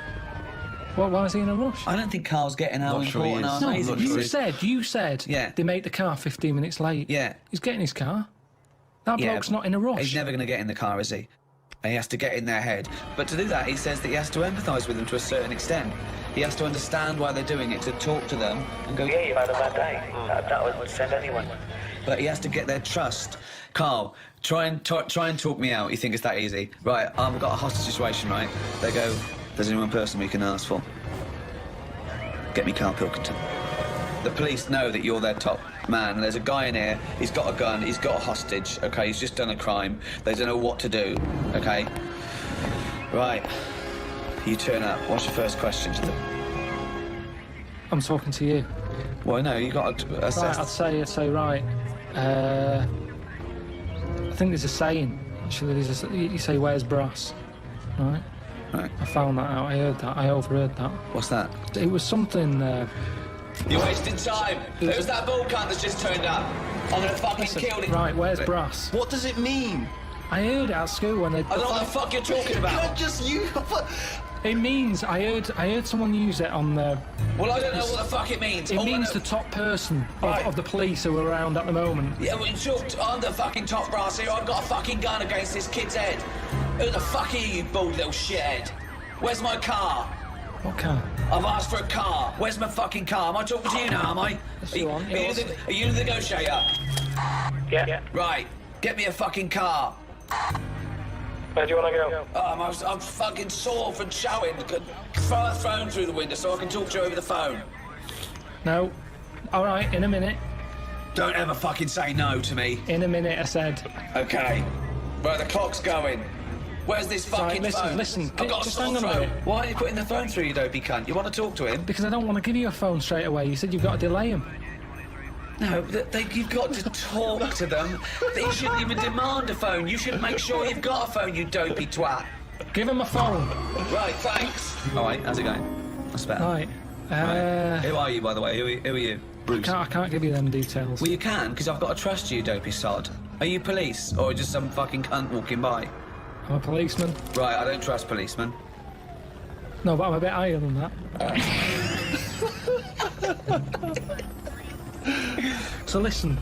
Oh, don't you tell me I'm laying down the law here. I'm going to shoot someone unless I get a fast car. I've done a robbery. It's all gone wrong. You're after now, but I want a car to the airport. I want a plane standing by. You don't know me, but I do this a lot. Right? And I can tell you that it never works out right. Do you know anyone who's done what you're doing and who's now living a happy life? Well, I don't care. I don't care about living anyway. I don't care about living up. I don't care if this goes wrong, because I'm going to shoot the hostage. What's your problem? I'm just... So you've got the wrong attitude, mate. I think you've got the wrong attitude here. No, but this is... to be honest with you, this was my last week. Why are you sending him that? Because I want to bring him down to my level. Right. What's that got to do with it? Well, you know, I've done this job for a long time. Right. And sometimes I felt like you. I've Right. been, you know, even though I'm on this side, you know, sometimes I feel like, oh, I've had enough of this. Right, well, I haven't enough. But I'll tell you, I don't care about living or dying here. So if I don't get a car to the airport, all bets are off. I'm killing everyone and then myself. So you'll be a big loser. Now you've got to get him to stand near a window. You've got to take him out because I've got a gun to someone's head. You can't burst in, right? You've got what? Come on, how do you get him to stand near a window? Oh, I bet you're hot in there.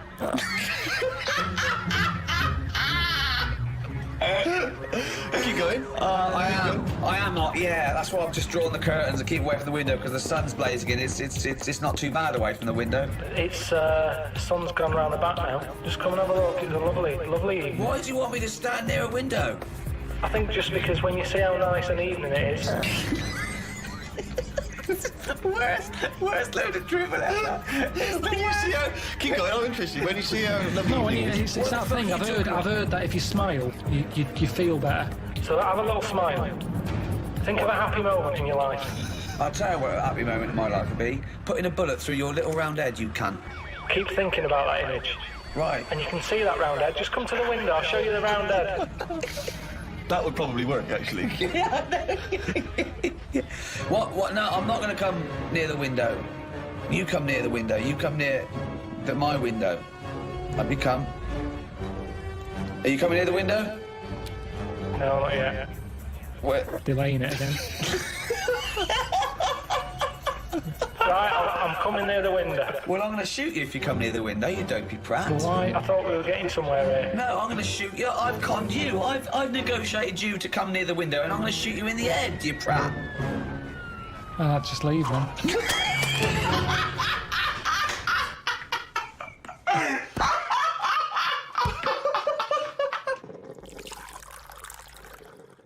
I think it's probably best, Rick, if we return to the very beginning of time, the dawn of man, because, of course, even in primitive, prehistoric ages, medicine was practiced in some ways from the research people have done, cave paintings and the like. Karl, I wonder if you would just give us your initial thoughts on, you know, the medicine of the ancient world. You sound like you haven't studied it, or Or you're being... You're being modest? You're being modest? Never really thought about it. I know that Tutankhamun,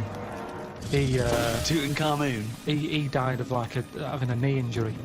So they didn't have that much medicine knocking about back then. Right, where do you get this information from? It sounds vague. He came off a chariot. They're dangerous things. He came off a chariot? Honestly. You're going to make yourself look daft here, because that's what happened. Imagine that. In a room with Karl Pilkington, we make ourselves look daft. That would be incredible. Shall we move on to the ancient world in terms of Egyptians, the Greeks, the Romans, of course, because they made huge advances, particularly the Romans, who understood, of course, the importance of sanitation. You know, famously, their streets were clean. Yeah. Don't you think that if we hadn't have cleaned up as much, that, I don't know, we'd be stronger? What? Well, I know what you mean. Yeah, they say let your kids eat dirt. Yeah, of course. Well, that's exactly what immunisation is, giving you a bit. Yeah, but of it's the gone disease. mental now. Whenever a baby's born, he's drugged out of his eyeballs. Something about a week old, they're giving all sorts of shots. Like what? Loads of stuff for whooping cough. Yeah, you don't want whooping cough. Tutankhamun could have died of whooping cough. No, but did you give it loads of stuff, and now it's like, I don't know, it's making us weak. There's this big thing, you know, like the superbug, where people took half the course of antibiotics. It was almost like an immunisation to the bacteria and virus against the antibiotics. That's what I mean. So, yeah, we need some germs, as you'd call them, but there are some that we have eradicated. I mean, I think it was in our lifetime that they eradicated smallpox from the world. There are rumours, of course, that both Russia and America still have the smallpox virus under lock and key, which they could theoretically breed and use in a chemical warfare situation. Well, there was a bit of a scandal a few years ago, I think 10 years ago, where in a university laboratory, someone came across a marked yoghurt pot in deep freeze that had smallpox in it. When you say it was marked, was it like someone's put their name on it because they don't want someone to eat their smallpox yogurt? No, I think they looked into it, and it was the deep frozen smallpox virus. What I mean is, it's under lock and key or frozen at minus 200 degrees centigrade. Why? Under lock and key and all that. It's not good enough. Get rid of it. Why are they keeping a little tub of smallpox knocking about? Well, are they not meant to be? Well, that's a lesson. What's he doing there in the first place? To me, that's like in James Bond, where they don't kill him when they have the chance. He's always that little thing of, let's play with danger, let's keep a bit. Yeah. Well, it's probably next to AIDS in the Chiara bottle. I don't understand why you'd store that. Well, there's probably a presumption, it's probably an overhang from the Cold War, where people were thinking, well, listen, what if Russia's still got some smallpox? We better hang on to some smallpox. It's just clutter, though, as well, isn't it? You see, we're obsessed with keeping stuff. And it's the same with germs. We can't even say, get rid of that. We won't be needing it. Smallpox. We'll keep it just in case. Get rid of it. We've got this obsession thing again. It's saving everything. You say that, but of course, famously Alexander Fleming discovered what may be the most important breakthrough of the 20th century, which was the first antibiotic, I think, in 1928. And he discovered that because he left a bit of old bread out for a while and it went all mouldy in his kitchen. And he thought, oh, what's that? Oh, let's have a look. Like I've said to you before, it's down to him being scruffy more than anything. It just seems like there's a lot of scruffy kitchens around. But think if his cleaner had come in and gone, oh, Mr. Fleming, you disgust me, you fucking filthy scruffy cunt. I'm going to throw all this bread away. He's going to go, Maud, what did you do with that old bread I left out? It'd gone green, sir, so I chucked it away. Oh, Maud, you dopey fucking slut. You've just caused millions and millions of people to die. Keep out of my fucking kitchen. I know, but don't put it there. It's the same way smallpox in a yogurt pot. It's in a yogurt pot. Wow. You're asking for trouble. But what if Maud had come in and thrown that away? Again? He couldn't shout at her. She's doing a job. I'd be annoyed if it was still there. Yeah. You just don't put, like, yogurt pots with smallpox in the fridge. Yeah, I mean, that's a starter. Yeah, but you were saying earlier, let's let babies eat mud, don't inject them. Yeah. But let them crawl around a dirty floor, clean up the floor and no one would die. I did say that, but we've gone too far now. Babies are coming out mad. Oh. They can't handle anything now. They've got a runny nose, they're coming out all mardy. Get ill. Yeah, they get ill easy. Because they're not tough babies anymore. They're ending up with a load of weak people who need looking after all the time. That costs a lot of money. And they can't do anything, they're useless. Now, that doesn't happen in other nature. If a little weak bird is born, you see Bill Oddie saying that won't last. He says that won't last a week. And he's right. You watch it and he says, oh, that third baby that came out, it died. And But he what's was right. your point, Karl? That modern medicine, which can help people live to the age of 75, 80, that it shouldn't be doing that? They should let people just die off? Well, here's something, right? The estate that I grew up on, there's a woman there. Yeah. Scruffy Sandra. I like her already. Oh, it's great. It's so descriptive. Now- She had no chance, even if she cleaned up her act. Yeah. She'd come in looking like Pretty Woman. You go, oh, Scruffy. No, What's so- the point? What is the point? So the thing is, she used to always get on these buses called dialer rides that were sort of like posh taxis. You could call for one, it'd come round to your house, Yeah. and it would pick you up and you'd pay like 50p. But it you would were pick like- up a bunch of other people as well. Yeah, on the way. So it would take ages to what get a to where you nightmare go. that is. No, it's good though. It's kind of a bit of a day out. Old people used to love it because you'd get to see things. Right. And you'd hear a call coming in on the radio that, Scruffy Sandra's been picked up. Oh, God. And she'd always have loads of bin bags with her for some reason. Now, the thing is... Well, she sounds clean. No, she stunk. Well, she's taken out the Was bin she bag, homeless? No, she wasn't homeless. No, she used to just didn't bath and that. She just stunk. But the weird thing is... Why do they call her Stinky Sandra? She never was ill. Right. People didn't sit next to her Yeah. because she stunk. Yeah. Now, because of that, anyone who might have had a bit of flu or a cold never sat next to Scruffy Sandra Right. because she stunk. But that was good. That was like a protection thing for her because she knew that because she stunk, no one wants to sit next to her. She wouldn't pick up the germ. Right. No, but this is quite... Your point is, in order to fend off illness, you have to not bathe. And so you stink. So you're saying that it wasn't that she'd built up an immunity, it was that she stank so much that flu wouldn't come near her. This is such a specific example. It's not applicable in any other scenario. There's always colds, there's always flu. It's whether your immunity is good or bad. That's interesting, isn't it, that more sort of colds are spread through shaking hands than people, just taking in the air. That's why some sort of germaphobes don't even shake hands anymore. Yeah, but that's going too far because they're going to die of something. You can't be that paranoid. You've got to get on with your life. Loneliness. And it's good to feel ill because when you feel better, you appreciate how good Doesn't you feel. make any sense at all. It's good to feel ill. Doesn't make any sense at all. No, it does afterwards. The other weekend when I was ill, I don't know what was up with me, but I got something. Symptoms? Went to the toilet a lot, felt sick at the same time, got a sweat on, felt weak, had the shakes. Just a bug, yeah. Lasted probably about 24 hours. After that 24 hours, you go, oh, I feel good again. It's nice to feel good again. And it makes you appreciate how good you feel. Now, sometimes I don't know if I feel well. It doesn't make any sense at all either. What do you mean, sometimes you don't know whether you feel well? Because I've been in my body for years. Here he goes again. Go on, yeah. Here he goes again. Now, the two minds. If there was some sort of kit that the doctor said, how are you feeling, Mr. Pilkington? And I go, oh, I think I feel all right. And they go, well, do you? Yeah, I don't know. And they go, well, step into the machine, right?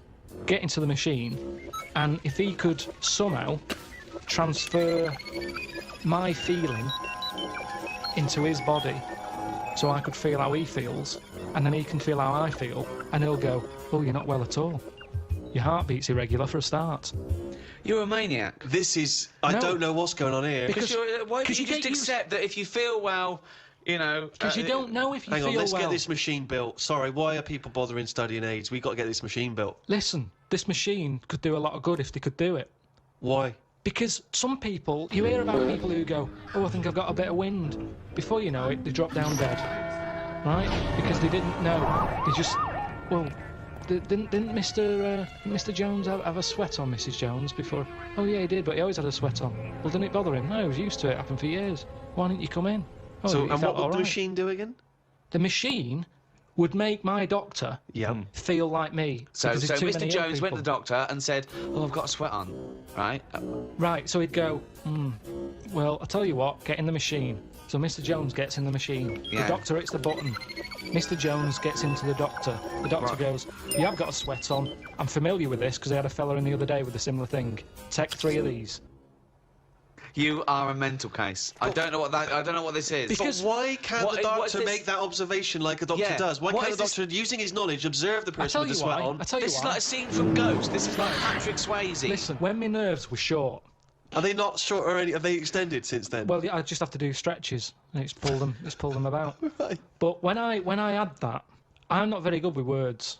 Go on. So when I was going in saying, "Doctor, my knee's aching," and he'd go, "What sort of ache is it?" I don't know.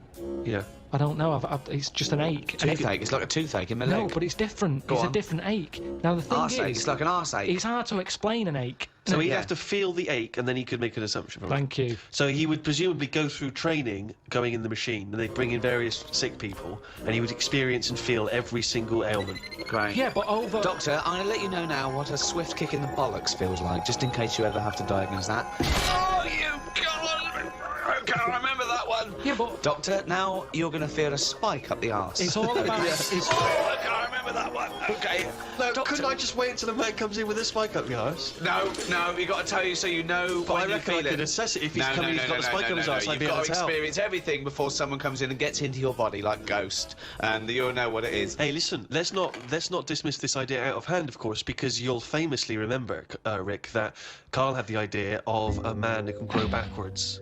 So he's born as an old man, and when he dies, he's a young baby. And with all ideas come something. Einstein said that. He said if an idea isn't... Go on. Wait. Just let him finish. Einstein say? We've got an Einstein quote here. Yeah. This is an historic day. Carl, sorry, what were you saying? What did Albert Einstein say? He just said something along the lines of... Well, no. Give us the quote. It doesn't matter about how he worded it. It's the point in hand. Well, I think it is. I think a quote. I think like all, any sort of poetic content of anything is exactly how it's worded. So just what did Einstein say exactly? Well, he said something along the lines of... Go on. An idea. If an idea isn't daft... Oh, start again.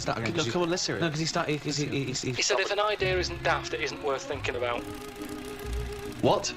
Say it again? If an idea isn't daft, it isn't worth thinking about. I can't imagine him saying daft. I can. Well, it was something like that, though, meaning that every new idea seems a bit mental.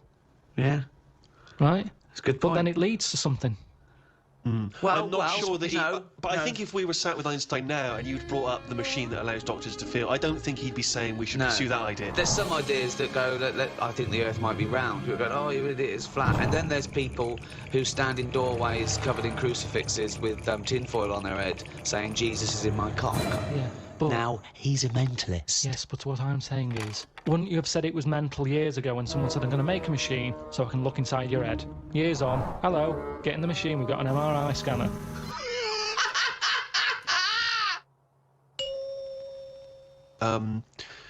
You may obviously be aware, Karl, that the first contraceptive diaphragms, centuries ago, were citrus rinds. Half an orange rind, for instance, would be used.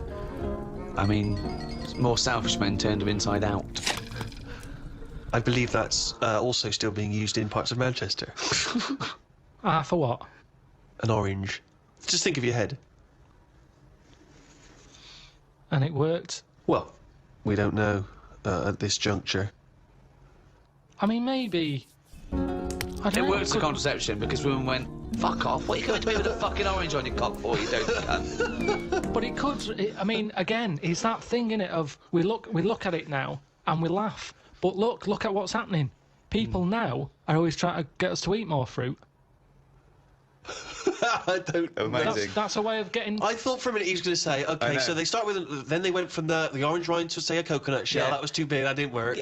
Run! Here comes Coconut John!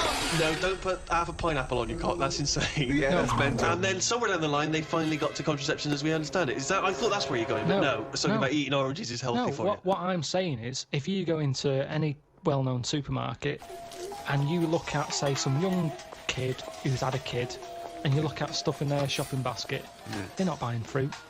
They're buying, burgers and chips. Turkey Twizzlers, yeah, crisps and all that. No, but they love having it away. Get some fruit in. So they definitely have fruit in the house, which at the moment, a lot of kids don't have fruit in their house. That's why they're eating Turkey Twizzlers. But the mum loves having it away. so she would have loads of fruit in. So if she everyone's was, happy. If The she was kids are using eating an fruit. orange for contraception, she would also be giving the kids. Well, you wouldn't waste so half it. the orange she'd give to the kids, and half the orange she'd stick up her fanny. Yeah, a treat for everyone. Have a bit of fruit, and she's got what she wants. Whereas at the moment, what happens? A burger's not coming in helpful for anyone.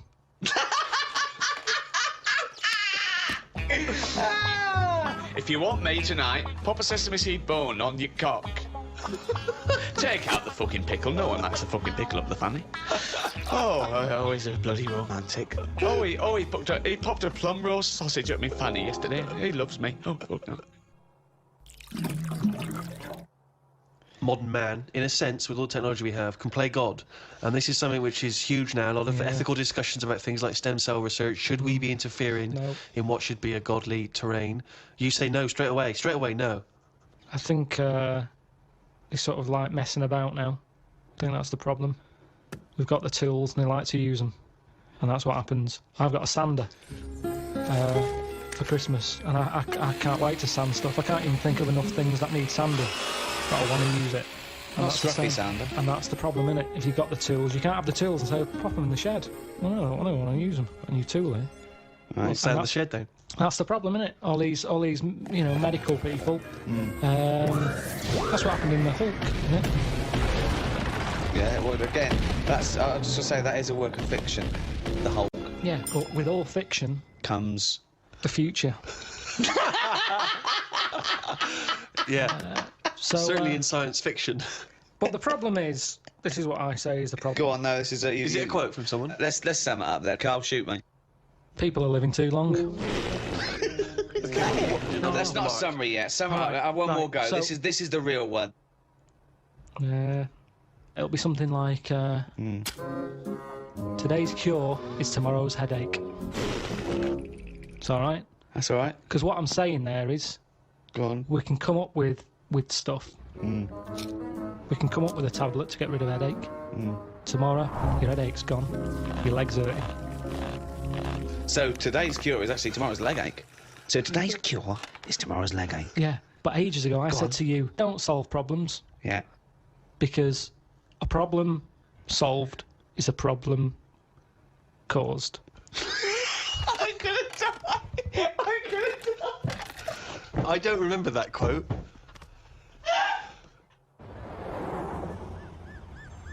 Medicine is the art or science of healing, and that doesn't always have to be a drug or a surgery. We mustn't just forget that some people don't need medicine, they just need help. For example, there are people that help disabled people have intercourse. There's someone that actually helps the man put in his penis to the woman's vagina. They leave the room. What? I've never even heard of this. It's true. Absolutely true. They're Steve? helpers. Yeah, no, I believe that is the case. Yeah. And that's just as needed as anything that might cure Well, it's their not. own. It's not. That's pleasure. Yeah. So what are you saying? Because you can't walk or move, that you can't love someone and want to share that love? I'm just saying it's not a priority. Well, no, but they're going to live. They're healthy apart from their disability. I've met someone. They want to consummate this love, and someone helps them out and goes, well, that's part of my job. No, it's not part of the job. Well, it is part of this job because that's their job. I have never heard anyone say, I've had a right day today. Why? I've been playing with Arthur's tackle all day. They don't play with Arthur's tackle. They pop Arthur's tackle in Hilda's vagina. I don't think they do. They do. How can they enjoy that? I mean, They're not maybe doing it to enjoy it. once, and they'd go, that didn't work, did it? I didn't enjoy that, Hilda. No. How can they enjoy it with a nurse stood there having They to don't. do that? No, they help her in. She helps Arthur in, or he might be a male nurse. Pops Arthur in. Goes, okay, Arthur. I'll see you in a few minutes. Right, goes outside. But what's the point, though, in that? Why? Because it's all about the mood and everything. He's just stuck onto like a stag beetle clinging onto a leaf. There's no enjoyment in that. Oh, the well-known stag beetle copulating with a leaf syndrome. No, but I'm not That's a saying... well-known position in the Kama Sutra. I'm No, just he saying... knows it. You know, I think it's a lovely act, and someone's willing to. Wouldn't you help someone Definitely in? not. No. What? Definitely So not. no. Look, there's a guy who goes, oh, this is my wife. We're both say, well, I can't. You know, can you just pop me in, Karl? You're the only. You know, you're the only person around. No, I don't think it's important But there enough. are people. What do you mean you don't think it's important enough? I'd be happy to go round, put the washing on for them, make the bed. Do you want a cup of tea? Yeah, I'd love one. There you go. Oh, just before you go, forget it. If they asked me to do that, I'd quit. And I don't think it happens because people wouldn't take that on for a job. You never hear about it. On Comic Relief, when they're raising money, they don't go, thanks to Midland Bank for this £100 that's going to go towards Arthur getting his end away. That's ridiculous. So you would rather them not have the pleasure of each other than just help them in? No, because they'd work out some way that they could do something for each other. I wanted to play the guitar. My fingers aren't long enough. I'd knocked it on the head. It's the same thing. If you can't do it, don't do it. So are you telling me, right? Okay. Supposing there's a little fella who's got no arms, no legs, right? Little Bob. Okay. There he is. All right, Karl. Right? He's got a friend, another little fella with no arms and no legs. All right, Karl. Right? They love each other. Two little fellas, two little dwarves with no arms and no legs. Okay? Lovely little fellas. They get married. Okay? Look, Karl, you can't put my penis up my boyfriend's bottom, can you? No, I can't. No. Why not? No, do you need anything else doing? No, I'm fine. Yeah, no, it's weird how you can manage everything else. Well, no. I'm here to help you. Everything else seems to be sorted. Well, just in the chair. Why do you need help in this department? Well, because he's over there and I'm here. And if you just pop me in and just leave No, I'm not there. doing that. It's not good for you. You've lost your arms and legs. You'll be losing that soon if you carry on sticking it up there.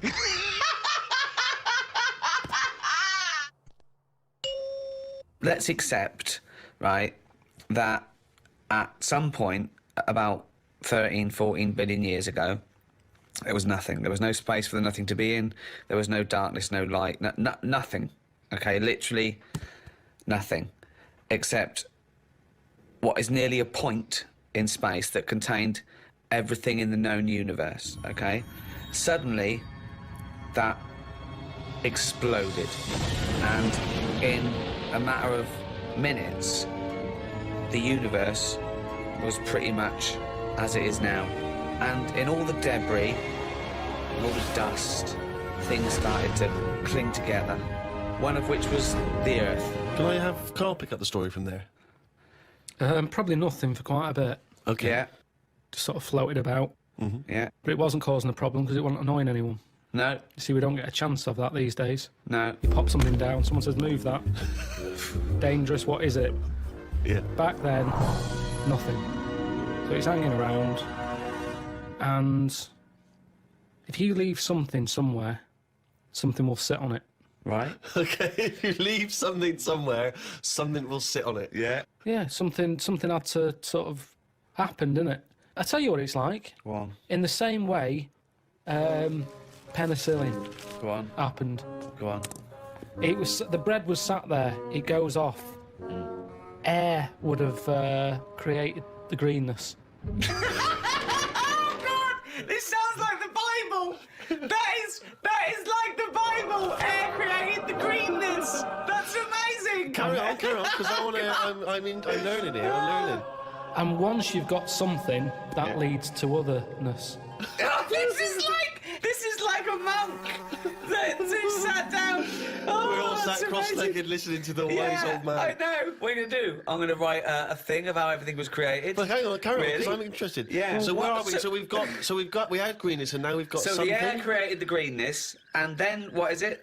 Then we have what was Just it? otherness from the greenness. Because once you've got from greenness comes otherness. once you've got one thing, others come. Yes. The air created the greenness, then you got otherness. If you create something, others will come.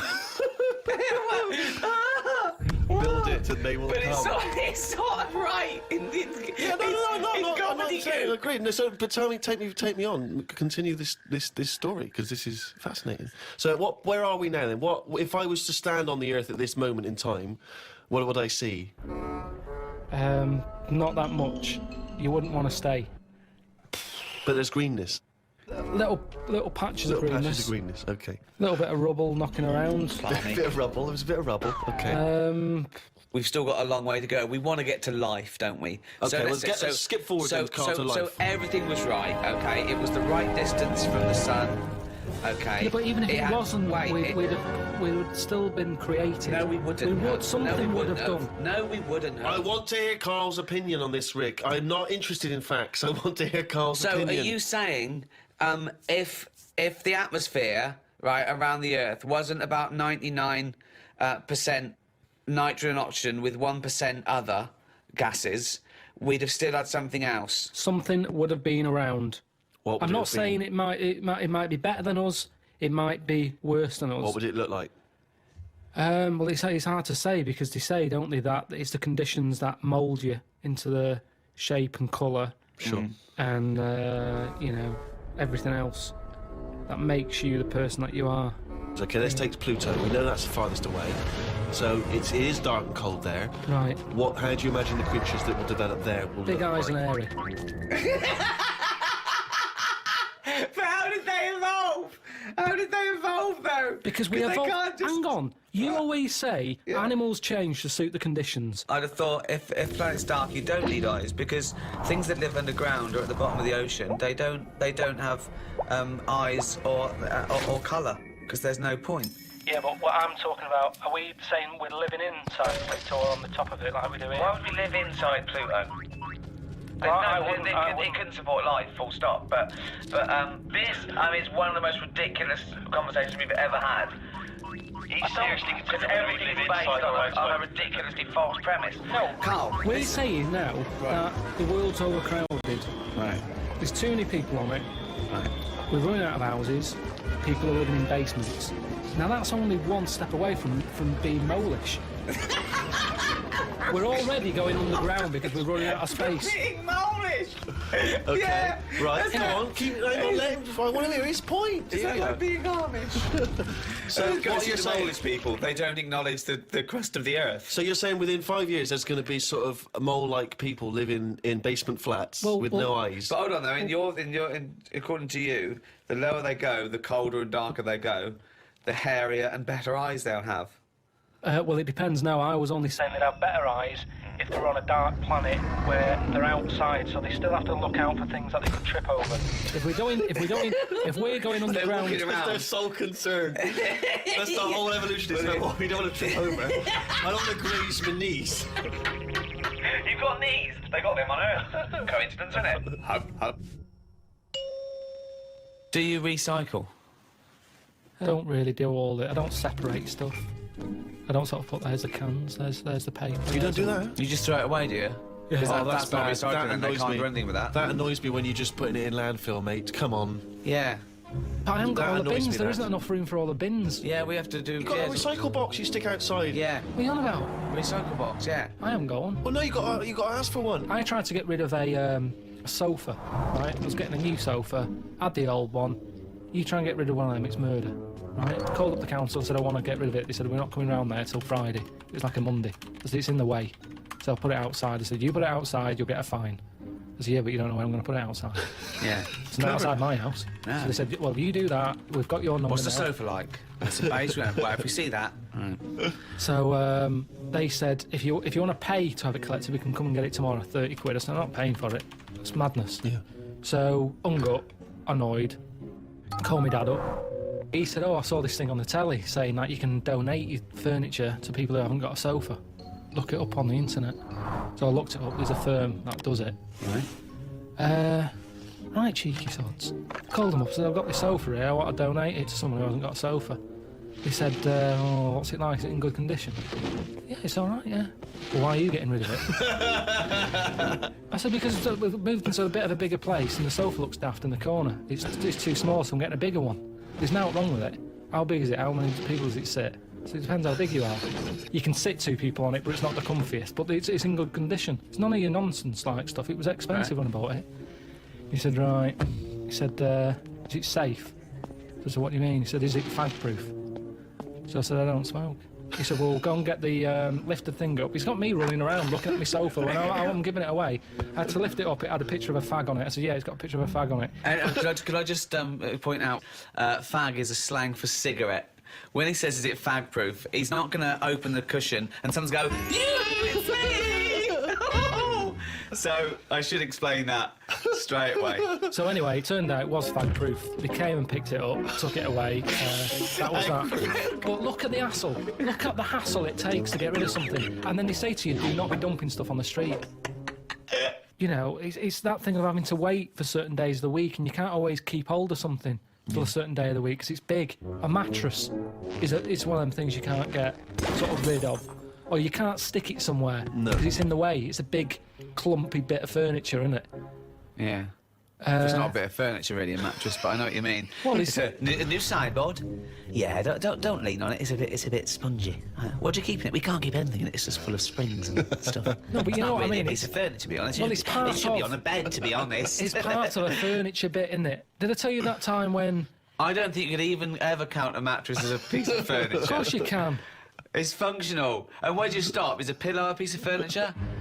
Is a blanket? Oh, a nice bit of furniture you're wearing. They're my trousers. They're furniture if you pop them up against a wall. Did I tell you that time when we first bought a flat? Go on. Bought a flat in Manchester, right? And yeah. You know, when you first buy a place, it's expensive, isn't it? And it's a big bit of furniture, a flat, isn't it? So, you know, we bought a sofa, we got a table. Sorry, you don't mean you bought a sofa, you ended up with a table? No. You bought a sofa and a table. Yeah. Table. Yeah. Now, I didn't know. Suzanne said you to buy a sofa and you came out with a table. Now, back then, I wasn't as wise as I am now. Fucking hell! Oh, what was he? Some snot in a jar.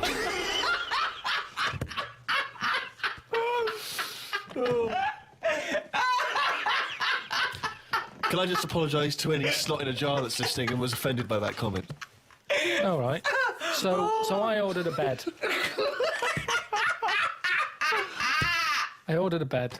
Yeah. It turned up. Oh, well done. Fucking hell, that's a victory. I thought... Nothing went down shit creek this time. That's not the end of the story, is it? No. So I thought, I'm going to get this in the bedroom, set it all up. Suzanne comes home from work, the bed's done, she'll be well happy. Yeah. So I get it all up there in the lift and what have you. It seems like I'm missing something here. Put it together, no mattress. How would you not notice there was no mattress? No, just because it's like, you know, I'm thinking, yeah, I've got all the screws, I've got the slats for that at the bottom, there's the post and that. So put it together. Where's the softy, spongy bit of furniture that usually sits on top of the more rigid bit of furniture? So I called them up and said, there's no mattress with it. They said, no, it's not part of it. I said, what do you mean it's not part of it? A bed isn't a bed without a mattress. It's a climbing frame, right? So they said, you know, you can buy one. We have got them in for that thing. But it was like 400 odd quid. And I don't know why you're telling me this. I know this. I've bought beds. I understand this is how it works. The mattress isn't a bed. No, the bed is something else. Yeah, but that's wrong. You cannot use a bed without a mattress, is what I'm saying. So don't sell it without it. No, but some people replace the bed frame and keep the old mattress. Or That's the other way fine. around. Once you've invested in it and you go, oh, will I buy a new bed or will I just buy a new mattress? Fine. Well, they're not going to keep selling beds with new mattresses in case you've already got a mattress. What? A bed and a mattress without any pillows and blankets is no good, but you don't expect that to come with it. At least you can sleep on that. You can sleep on a spongy bit. You can chuck a coat over you. You can use a cushion off a sofa. Thinking some fuckwit might buy it without the mattress. We better include it. So anyway, I was like, oh, I didn't think of this. I didn't think of this. So I called my dad up. I didn't think of this. So I called my dad. Dad, it's your fuckwit son again. All right, son, how's it going? What have you done? Bought a bed without a mattress? Oh. So I said, listen, I bought that bed. There's no mattress on it. Can you get us one?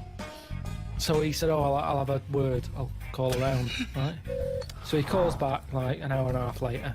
He said, got your mattress, go round to Alf's. Alf is me sort of uncle who isn't an uncle. All right. He's the one who I've told you about who had two tellies. One that worked picture-wise, one that worked on the sound.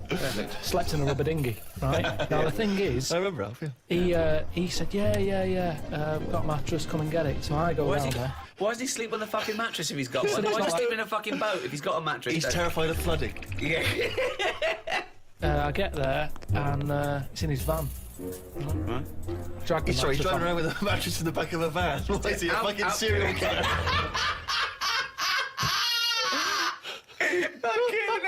So I thought Suzanne's going to be happy. Dragged it out of the van, chucked it in the car, thought she won't even know. Do you know what I mean? No. So I dragged that back. Am I going to make it rush hour by this point? She's going to get home. Anyway, get home, drag it into the lift and what have you. Drag it up, drag it into the bedroom, stick it on. Prostitute falls off Put a sheet on it and that. Suzanne comes in. She goes, "What is that smell?" So I said, "What?"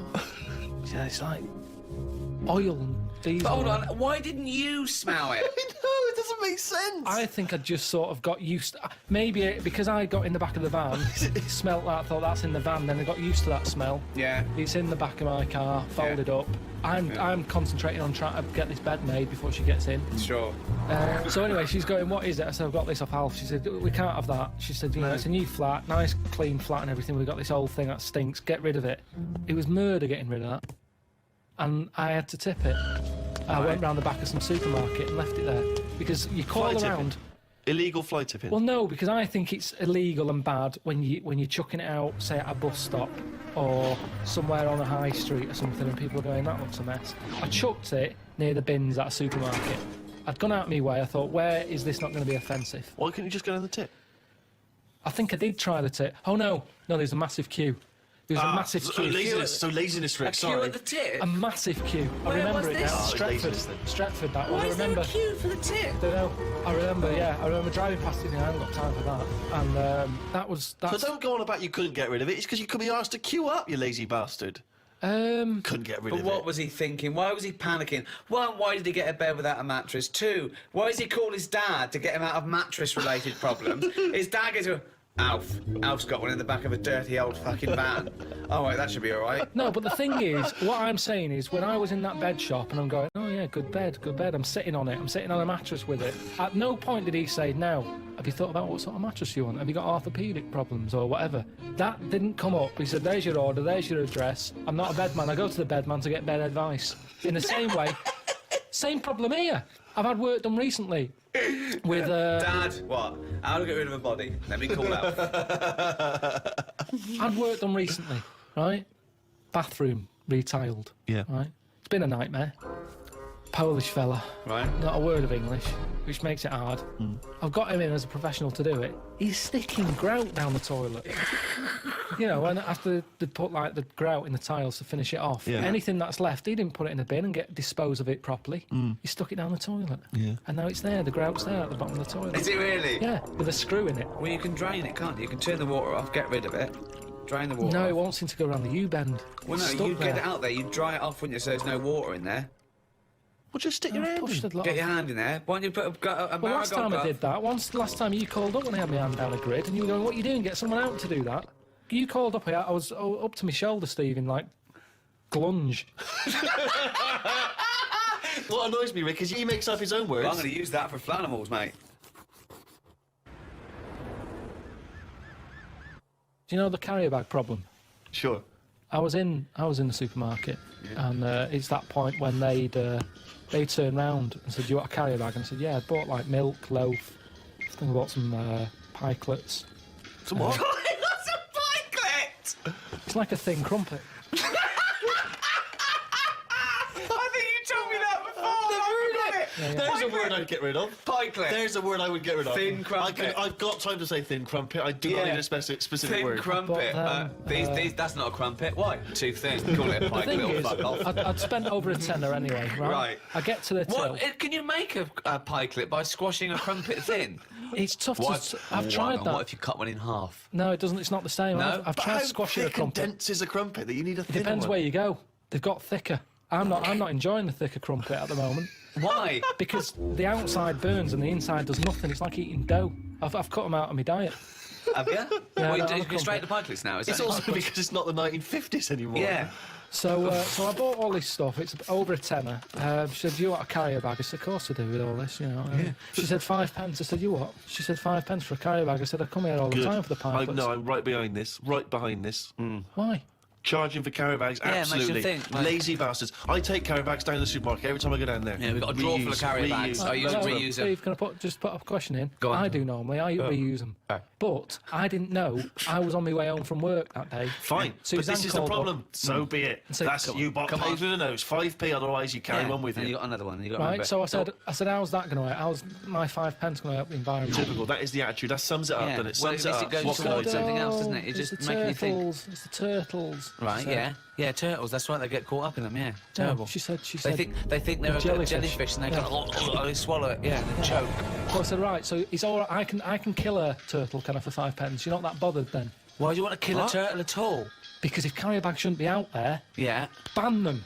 But don't say you're killing turtles with free carrier bags. If you want to kill a turtle, 5 pence. Oh, well, there you go. There's 5 pence. I don't kill a turtle.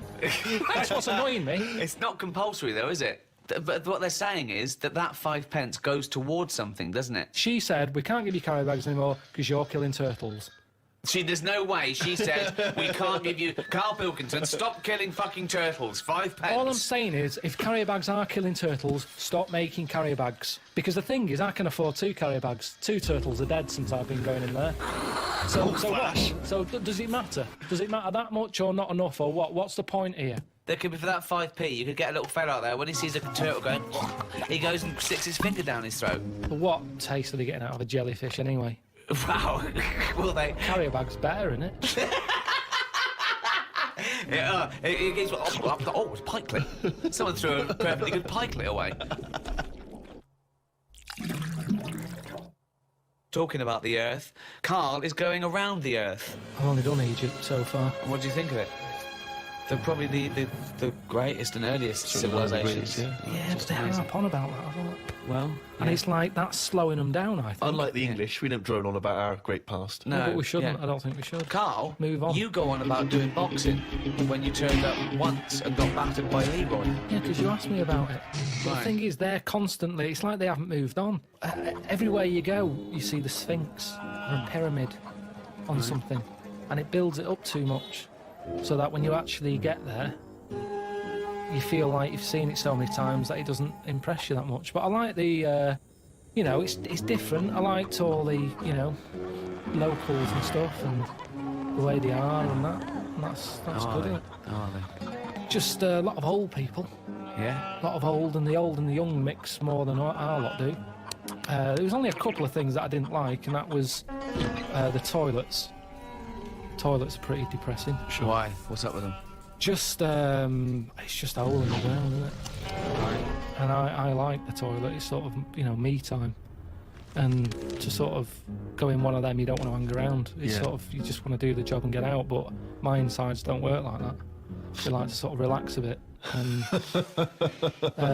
you can't do that there because you've got flies whizzing around your head. And there was one time when we were out and about and I'd had a bit of hummus or something, because that's, you can't get away from all that.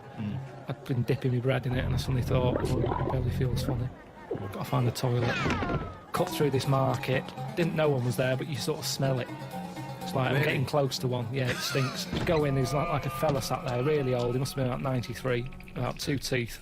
Sat there with a rag, and you have to pay him to use the toilet. What's the rag for? He doesn't wipe your ass for you. I don't know. But Well, the toilet's never been cleaned by the looks of it. I had to give him like 5 Egyptian pounds, whatever that is. I don't know how much that is. But I don't know what he's doing for that money, because the place had never seen a mop. So I go in there, open the door, and it's like one of them holes in the ground. I go, oh God, can't use that.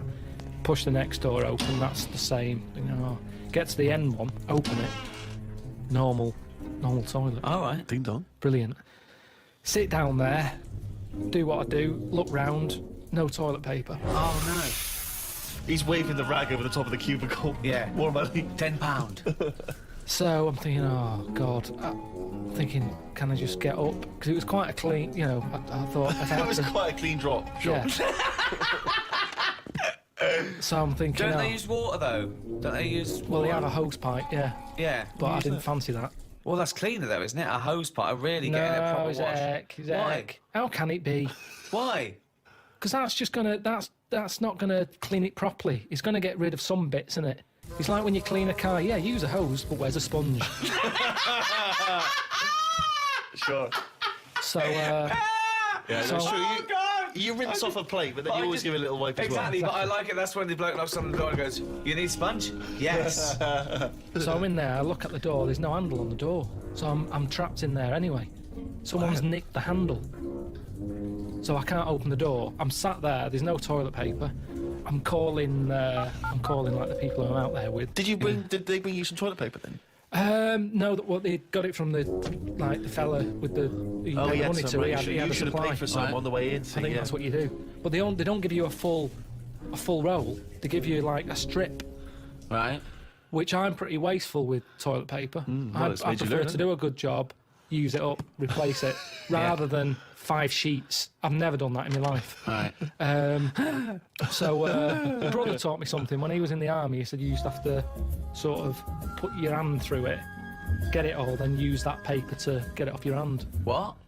When you're in the army, Yeah. they're taught survival techniques. Right. And they said if you're ever caught with very little toilet paper... It's a survival technique. Yeah. What did he die? Died of a dirty arse. Hold on, wait a minute. Right, what is this technique? You get the toilet paper. Right. Use 2 sheets. Right. Fold it over, so you've got... Normally, to 1 sheet is 2 ply. You've got 4 ply. Right. So it's like a bog glove, a bog paper glove. Yeah, so you put your hand through it, so you make a hole. Yeah. What do you mean? Make a hole? Make a hole so your hand goes through it. Yeah. Then you can wipe your arse with that. What, and with then, your hand? Yeah, and then the toilet paper that's left, you pull it off like that and you wipe your fingers with it. So you've still got shit on your hand? This is horrible. Yeah, Why don't you just wipe your arse with the toilet paper? Because you've only got a couple of sheets because you're in the jungle, right? And it's survival. It's survival, Rick. So what's the difference between wiping Maybe your you got it arse wrong. with your hand and trying to get shit off your hand, or wiping your arse with a toilet paper and putting your fucking trousers up? I don't know why this is a technique. That's some sort of mad sergeant's idea. What I do, boys, is I like to smear shit all over my face and then use the 1 sheet of toilet to wash my face off. It doesn't make any sense at all. Should I suggest something for you? You like wiping your arse with your hand. You don't like paper and water, you like a sponge. One of those big foam hands that you see at sporting events. So you just go in with that, like Kenny Everett. You go in there with 2 big sponges. You sit down, you wipe your arse, you just leave them up, you just leave them and then there. you can cheer about it as you leave. With everyone there. Be careful with the giant sponge finger then, it doesn't go up the arse and cause damage. That is a problem. In ancient Greece, every year 500 people would be selected from that Grecian society, and they would have to sit there that year and they would propose laws and everyone else would vote on them. Now if you were in that position, right, you're called up, what rules and laws are you instigating? You might go, right, I want an egalitarian society. I want freedom for people. I don't want slavery. I don't want any sort of oppression. Would that be high on your list? Well, you could say, you know, when I worked at Cordon Bleu, there was times when I thought being treated like a slave here. You weren't though, because you were being paid and you were free. So. What do you mean? I wasn't free. I was on like from 9 till 6. You had the choice to leave the job. Slaves didn't have a choice to leave. I didn't have a choice. Yeah, you did. The only other choice was Tesco, and they'd already turned me down. No, that's not. That wasn't no choice. That wasn't the lack of choice given to most But the slaves who built the pyramids, that wasn't an option for them. It wasn't like they could go. Well, I can get a better gig on the Sphinx. Yeah. Yeah. I'm just saying. No, you're not saying anything. You're saying it's absolute drivel again. Here's a little Greek proverb for you. A society grows great when old men plant trees whose shade they know they shall never sit in. What do you think of that? Do you understand? Yeah, just saying, they're planting a seed, they grow a tree, but the trees take ages. Yeah. It takes a long time. Yeah. That old fella's not going to get any joy out of that. Right. But if he's lucky, yeah, the fella next door might have done the same years ago. So it's all about sort of planting a seed, looking after each other. That's great, actually. It's not. I don't think it's directly what it means. It's almost the point. Yeah. That's good. Yeah, I think he means that future generations. But yeah, if the next door neighbour had done that, then yeah, that works as well. But but you seem to agree that that's a good point. Do you agree that seems a good point to you? But I'm sort of guessing he enjoyed gardening anyway. Part of the enjoyment was in planting that seed. It's the old metaphor problem again, isn't it? Yeah. It's not specifically about trees. But as a metaphor, what he enjoyed is the fact that he's added to society and human life, and he's got a legacy and all that. But by the same time, when I went to Ibiza, right, now there they have motorbikes, people flying around on them, people don't wear helmets. You might even get 3 people on a moped. I saw a farmer with a goat in a basket. They don't care. They're whizzing around at high speeds. A lot of deaths there. Yeah. And they'll have a lot of those areas where someone's come off, been killed. People put flowers there. Yeah. And because that happens a lot, it's a lovely green island. Now here, we're saying wear an helmet. You're saying that all the deaths make it nice because there's flowers. It makes it lovely. Because there's loads of flowers everywhere. So with death comes beauty. So that's another metaphor. You can have that one. That was one of the most tortuous things I've ever... That was extraordinary. But look at London. That was extraordinary, Carl. Right, Carl. Well, look at London, though. Let me finish my point. Let him finish his point. I'm intrigued. Right, London, councillor with his clipboard. Need a speed bump here. I saw someone doing 35. Put some traffic lights there and a pedestrian crossing. Pelican crossing there as well. And a speed camera. Right. Horrible and grey. Okay. No flowers. But you still see flowers left behind where people have died in terrible accidents. They're not you very see that good all ones. the They're time. stuck to a lamppost with elastic band round them. They don't look nice. He's knowing the quality of flowers. Yeah, but the point is Some 15-year-old got run down and you're disappointed at the quality of the flowers. Look at this, Suzanne. Fella lost his head here. Geraniums? Geraniums? Fella lost bloody head. Well, So we have to encourage gun crime so that people get shot in inner cities and then we can put flowers up and beautify the area. Is that what you're saying? If an area's nicer to look in, nicer to be in, if it's nicer looking, you don't get people speeding around like lunatics. Because they go, I'm not in a rush, I'd quite like to slow down This here and is look so at the flowers. complicated. So now what you're saying is because an area is grey and gloomy, people speed around to get out of it. In the course of doing that, they knock people down. But then flowers are put up, which then makes the area beautiful, thus stopping people driving around at speed so death no longer occurs. Well, they keep on getting out of their cars to put down flowers. Then they get knocked down. Yeah. Other people on their way to put some flowers down. Yeah. Just sometimes people have to die, don't they? There was a fella outside our house who had a lamppost. He had a helmet on, but his head come off. You made me laugh at a man's head coming up because the way you said it. But that's the thing. he had a... Oh, God! There's a man who died in a house. He had a lamppost, he had a helmet on, but his head come off. So you're saying that because in that one instance, the helmet did not save his life... His head was in great condition. It's just not attached to his body. And that's what I'm saying to you. Sometimes people have to die. How far do you take all this stuff of you know, safety gear and slowing down and wear bright clothes at night? And it's just too much. Very important point, you see. Do you think someone should be made to wear a crash helmet? They're only hurting themselves. Crash helmet. I don't think you should get fined for not wearing one. Well, we're not just protecting him, he could be a father with 2 kids.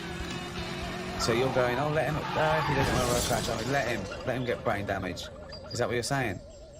I'm just saying, we're over the top in this country. No, but when it comes to that sort of you're thing. saying no, if he doesn't want to wear a crash helmet, let him not wear a crash helmet.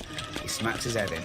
He's a vegetable. He's like that, sitting at home like that. And yet the 2 little kids come to you. You're in charge, don't forget. We've put you in charge of society here. And they come to you, 2 little kids, they go, President Pilkington, what? Why did you let my daddy not wear the crash helmet? I didn't. We put leaflets through the door. We had adverts on the telly, sunshine. Yeah, but why? It's your dad's fault. But why wasn't it compulsory?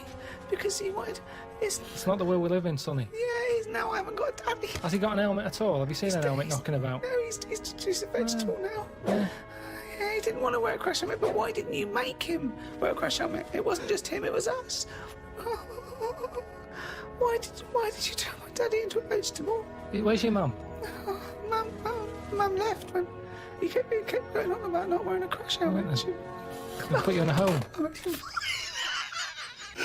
I just think, you see, this is the problem. Everyone's looking for someone to blame. Yes, but this is interesting though because you were particularly callous to that little 4-year-old boy who seemed so sweet and adorable. Yeah.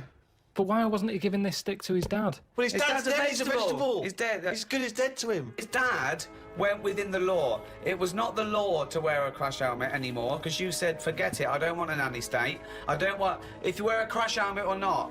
He wasn't a responsible parent. He hadn't thought it through. But this is your job. Some people aren't responsible.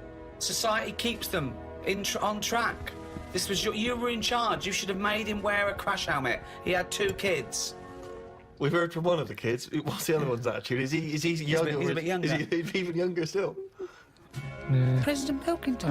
My brother's crying now because you shouted at him. I wish you'd have made my daddy wear a crash helmet. Why didn't you make your daddy wear a crash helmet? Well, he won't listen to me because I'm not in charge He didn't of listen to society. me.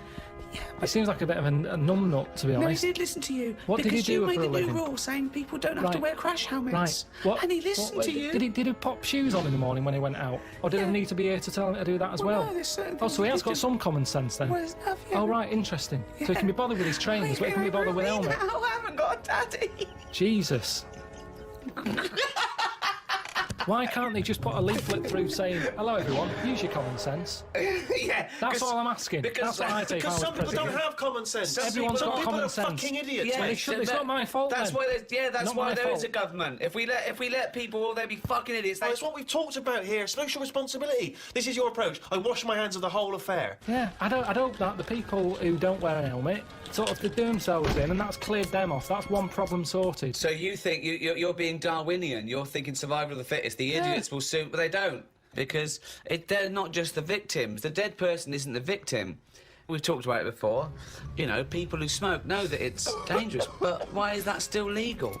And yet people know that and they still smoke. Fat people know that they're going to get out of breath and clammy, and yet they still eat more. But because that's what I'm saying. Why don't we stop fat people eating? If you got a smackhead and you really love him, you intervene, you grab him, you put him in a cupboard, you go, you're not coming out. He goes mad for about a year, then he thanks you for it. Yeah. So lock fat people in a cupboard. And You just can't put get 'em carrots in. under the door. What? The thing is, there's got to be some responsibility. Now, if it's your own fat kid, stick him in your cupboard. But what I'm saying is, as a counsellor, I'm not spending taxpayers' money on cupboards to put the fat kid in.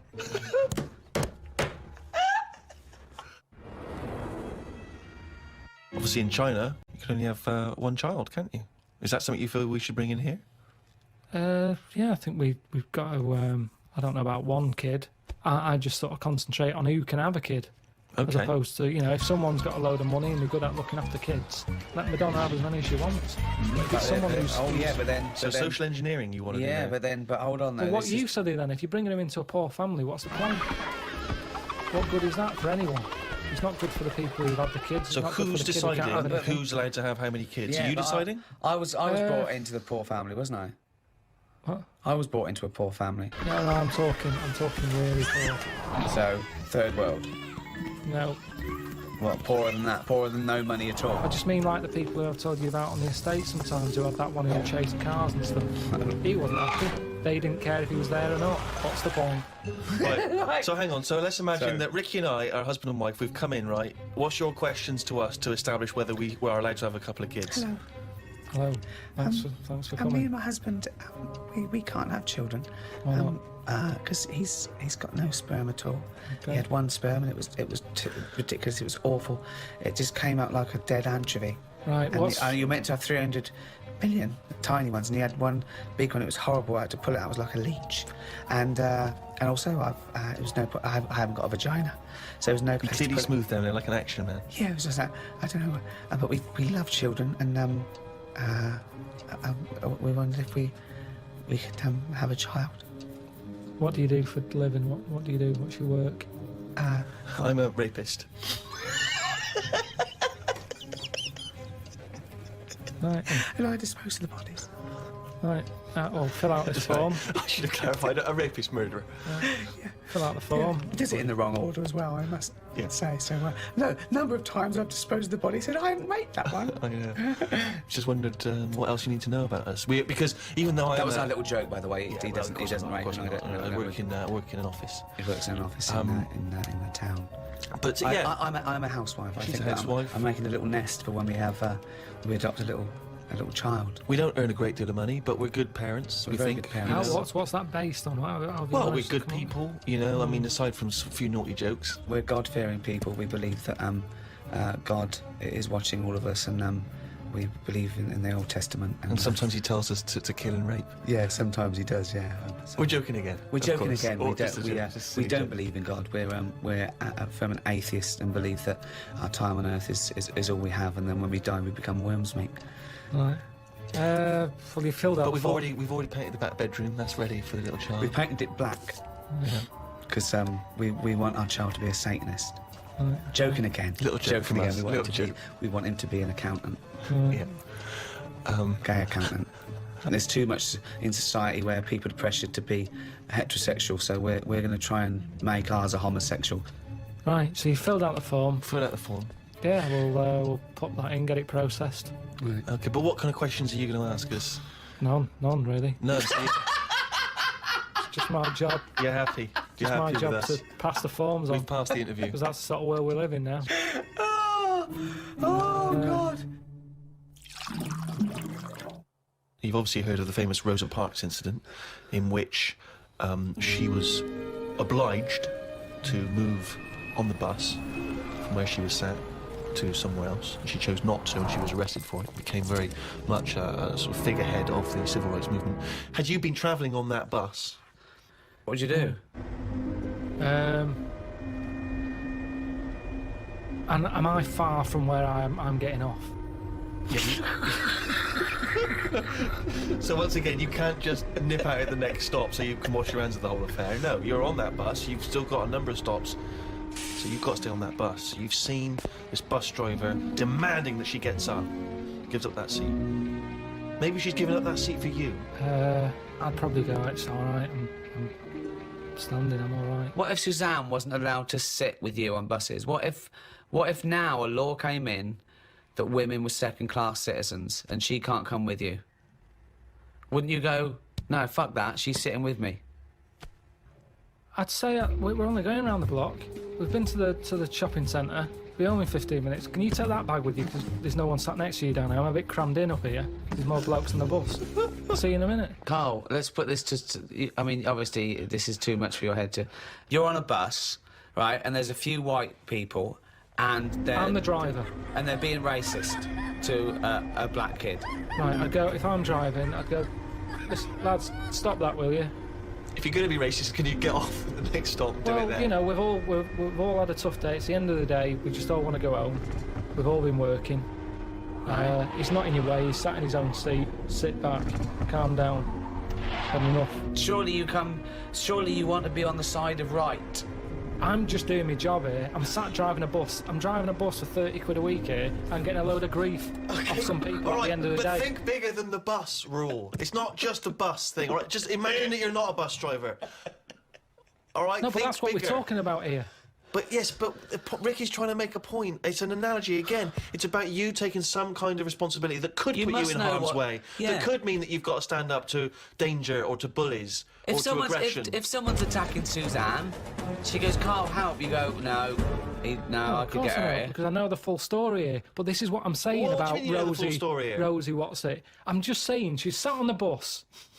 How did it work? I'll She tell got you on the how it bus, worked. she sat where she wanted. No, I'll tell you how it worked. It was up to the driver's discretion to change where black people could sit depending on the number of white passengers that got on. So she sat in a seat, so more and more white passengers get on. So this bloke decides, well, no, actually, this is no longer the black section. There is no black section because there's enough white people. You've got to stand up.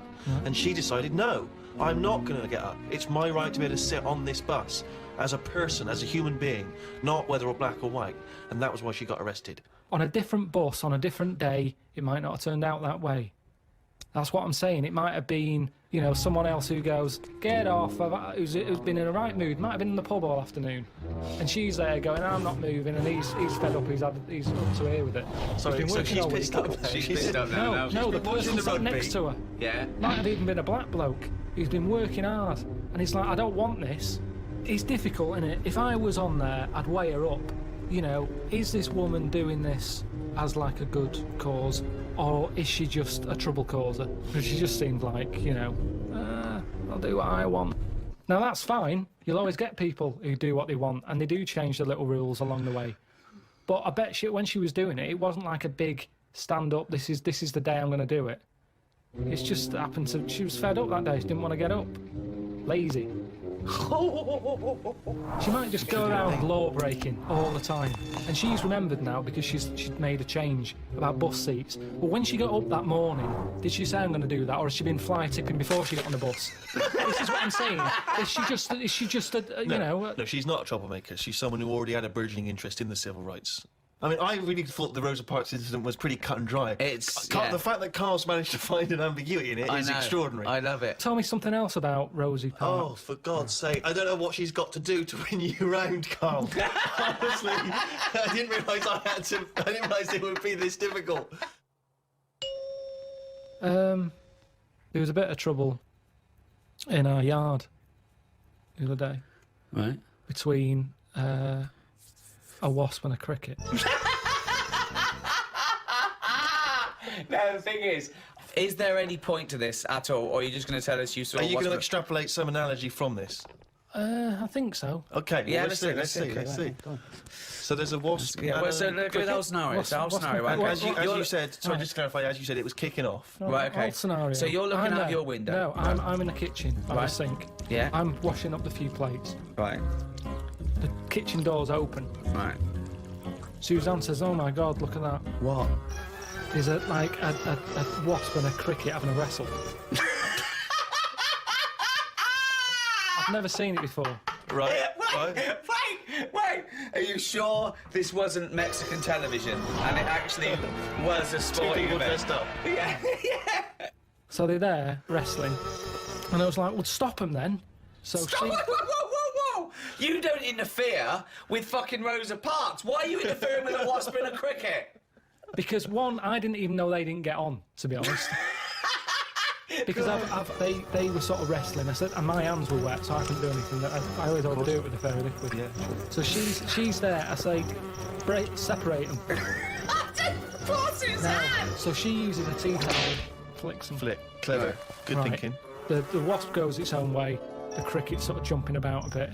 But who was fighting who? So I'm sort of saying that it's really weird because wasps are changing quicker than anything else that I keep my eye on. Okay, well that's just your theory and it's not based on anything. Well, I told you a couple of years back I saw one eating chicken. They shouldn't be doing it. So anyway, so now they're causing trouble with a cricket. Whoa, how do you know it was the wasp fault? This is prejudice. Why do you think it was the wasp fault? What if the cricket would have started it?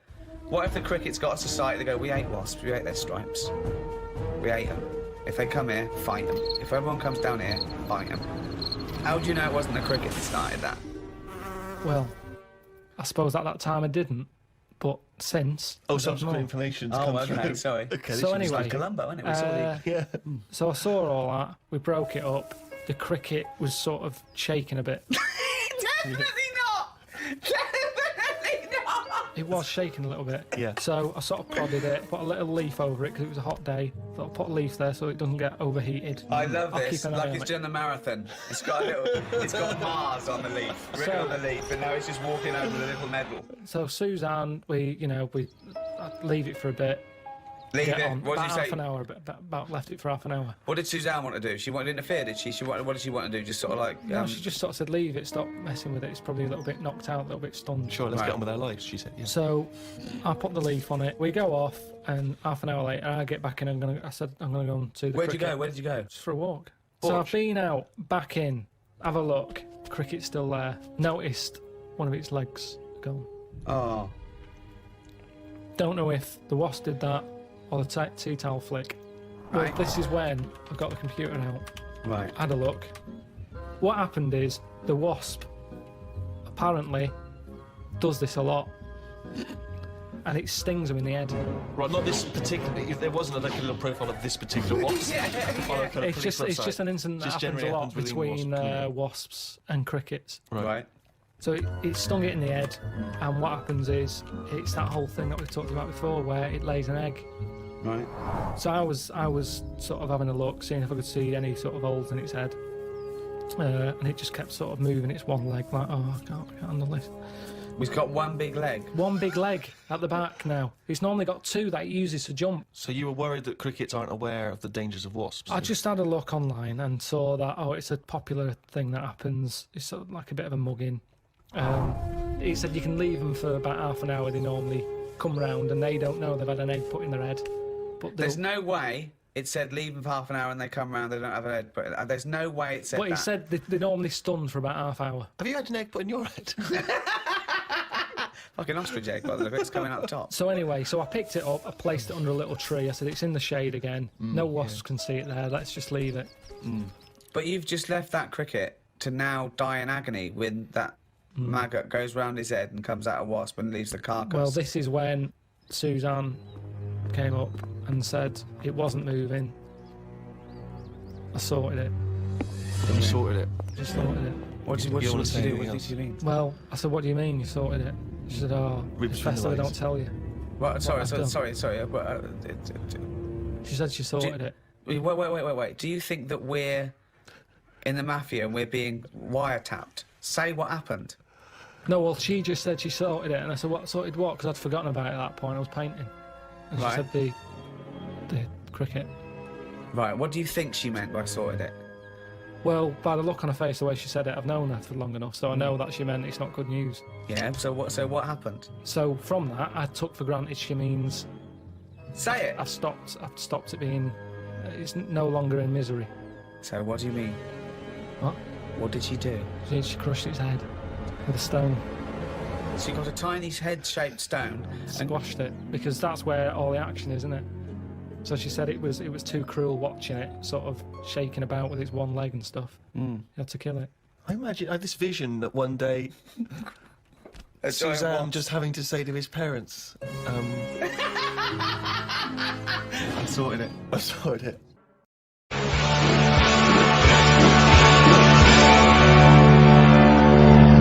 Hyde's main offender, XFM 104.9. Wow, it's that time in the show where I test Karl on his homework. Yeah, for the week. History, the re-education of Karl Pilkington.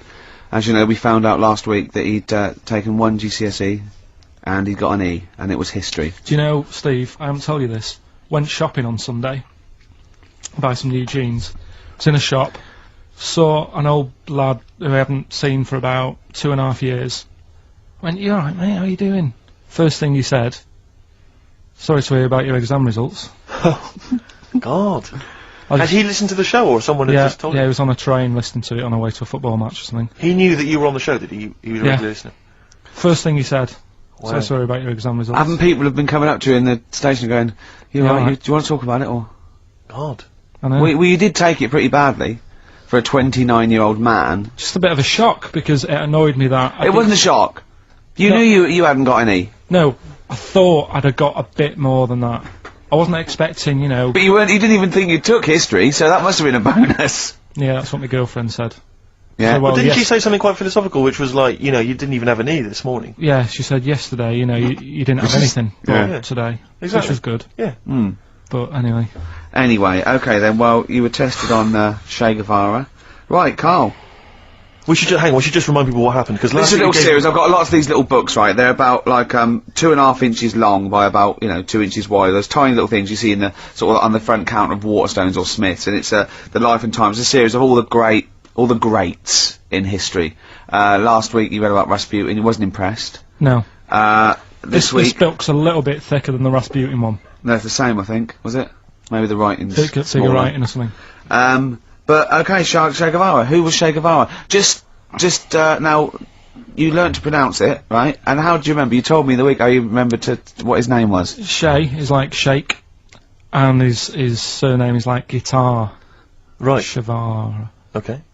But anyway, right. Tell us what you know, and we'll ask. Right. First of all, his name isn't really Che. Right. It was something else, and Che means buddy in wherever he's from, Argentina. Right, that's right, isn't it? Yeah. Yep.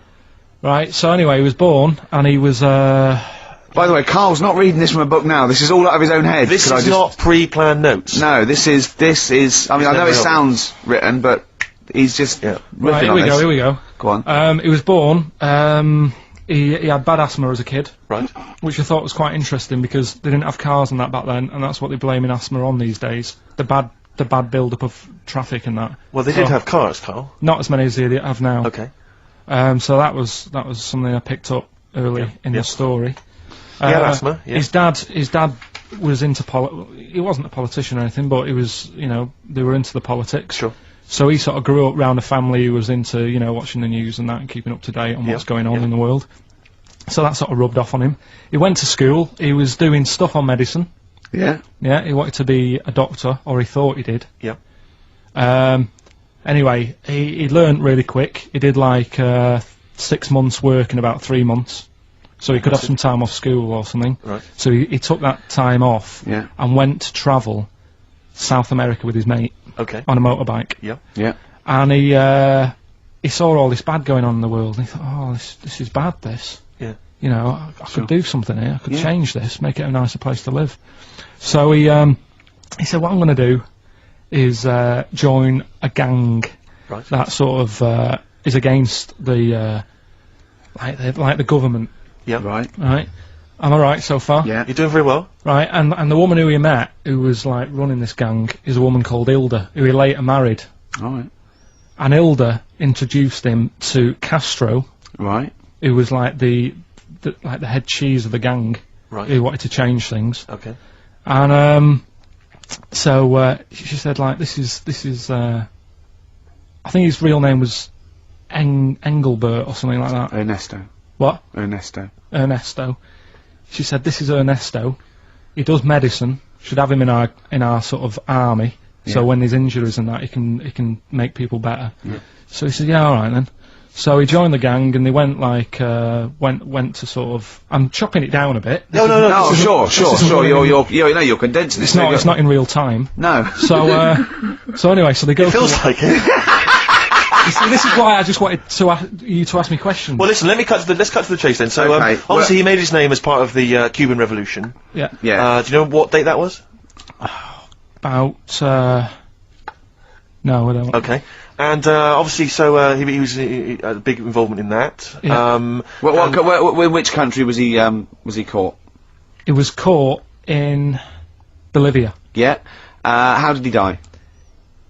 They executed him. Yeah. He shot him, and his last words before he died, right? The guy's there with the gun, and he wasn't scared. He wasn't like crying or anything. He said to the bloke with the gun, he said, "Go on, shoot me. Be a man."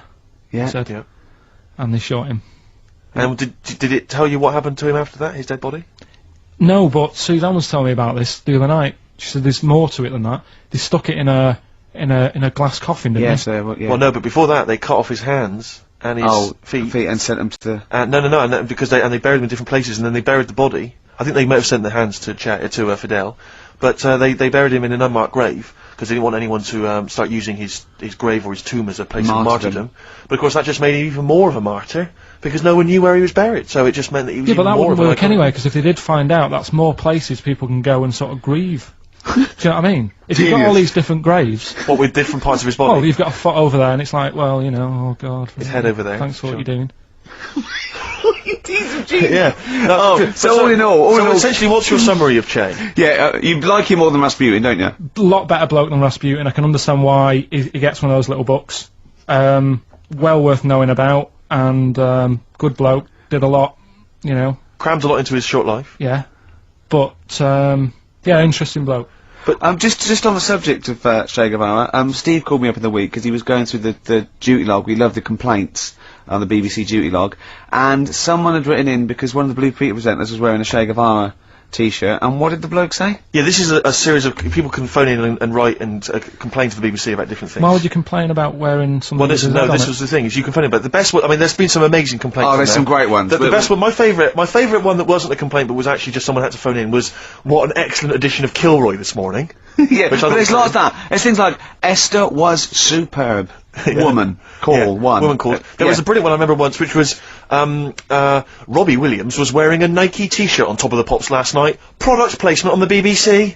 It's just all things like that. Yeah. But anyway, this was one phone call. There was a presenter on Blue Peter. She was wearing a T-shirt with Che Guevara's face on it. Right. And someone had written in and said, or someone had phoned in and said, very worried to see a presenter wearing Che Guevara's face on a T-shirt. Are you trying to turn my children into communist revolutionaries? Yeah. Imagine that. Imagine who's thinking that. Who's bothering to phone up with that information, Karl? Yeah. Who knows what they're going to say about this show? Yeah. I mean, you've been championing the work of Communist Revolution. Luckily, no one listening to this show can either write or operate a phone. So I think we're pretty safe. So thumbs up for Che Guevara. Yeah. Well done to Karl there. Yeah, no, I thought it was I did brilliant. all right, didn't I? But the thing is, you keep saying to us you don't understand why history's interesting, and yet you're clearly interested by that. You remembered that Karl, information. I've got another. I've got a few in the series. Can I give you your next week's homework? Go on. There you go. Oh. Read it out. Hitler, the life and times of Hitler. 1889 to 1945. Yeah. Yeah. Do you know much about him? What was the significance of that last date? Why did he? What was that last date, Karl? Why do you think he died in 1945? End of the war. Yeah. Which I'm interested in. So this. Yeah. This will have stuff about Anderson shelters and that. It might not be covered in the Hitler biography, the Anderson shelter, but just check if there is a special Anderson chapter, Anderson shelter chapter. Well, I'll look forward to this. It'll be interesting. Powdered Egg is page 4. Yeah. Excellent. Well, we're going to play a hip hop. Yeah, it's time for a hip hop hooray. People are absolutely in love with this feature, Rick, as you well know, and I know you're somewhat jealous of it. Yeah. This week, I know that Outkast are currently on the playlist, aren't they, with their new single "Whole of the World"? Is that the whole world? Anyway, this is a track from the big compilation Outkast. It's just a sort of compilation of all their greatest hits, and this is a good one. It's called Rosa Parks. Play it, Karl.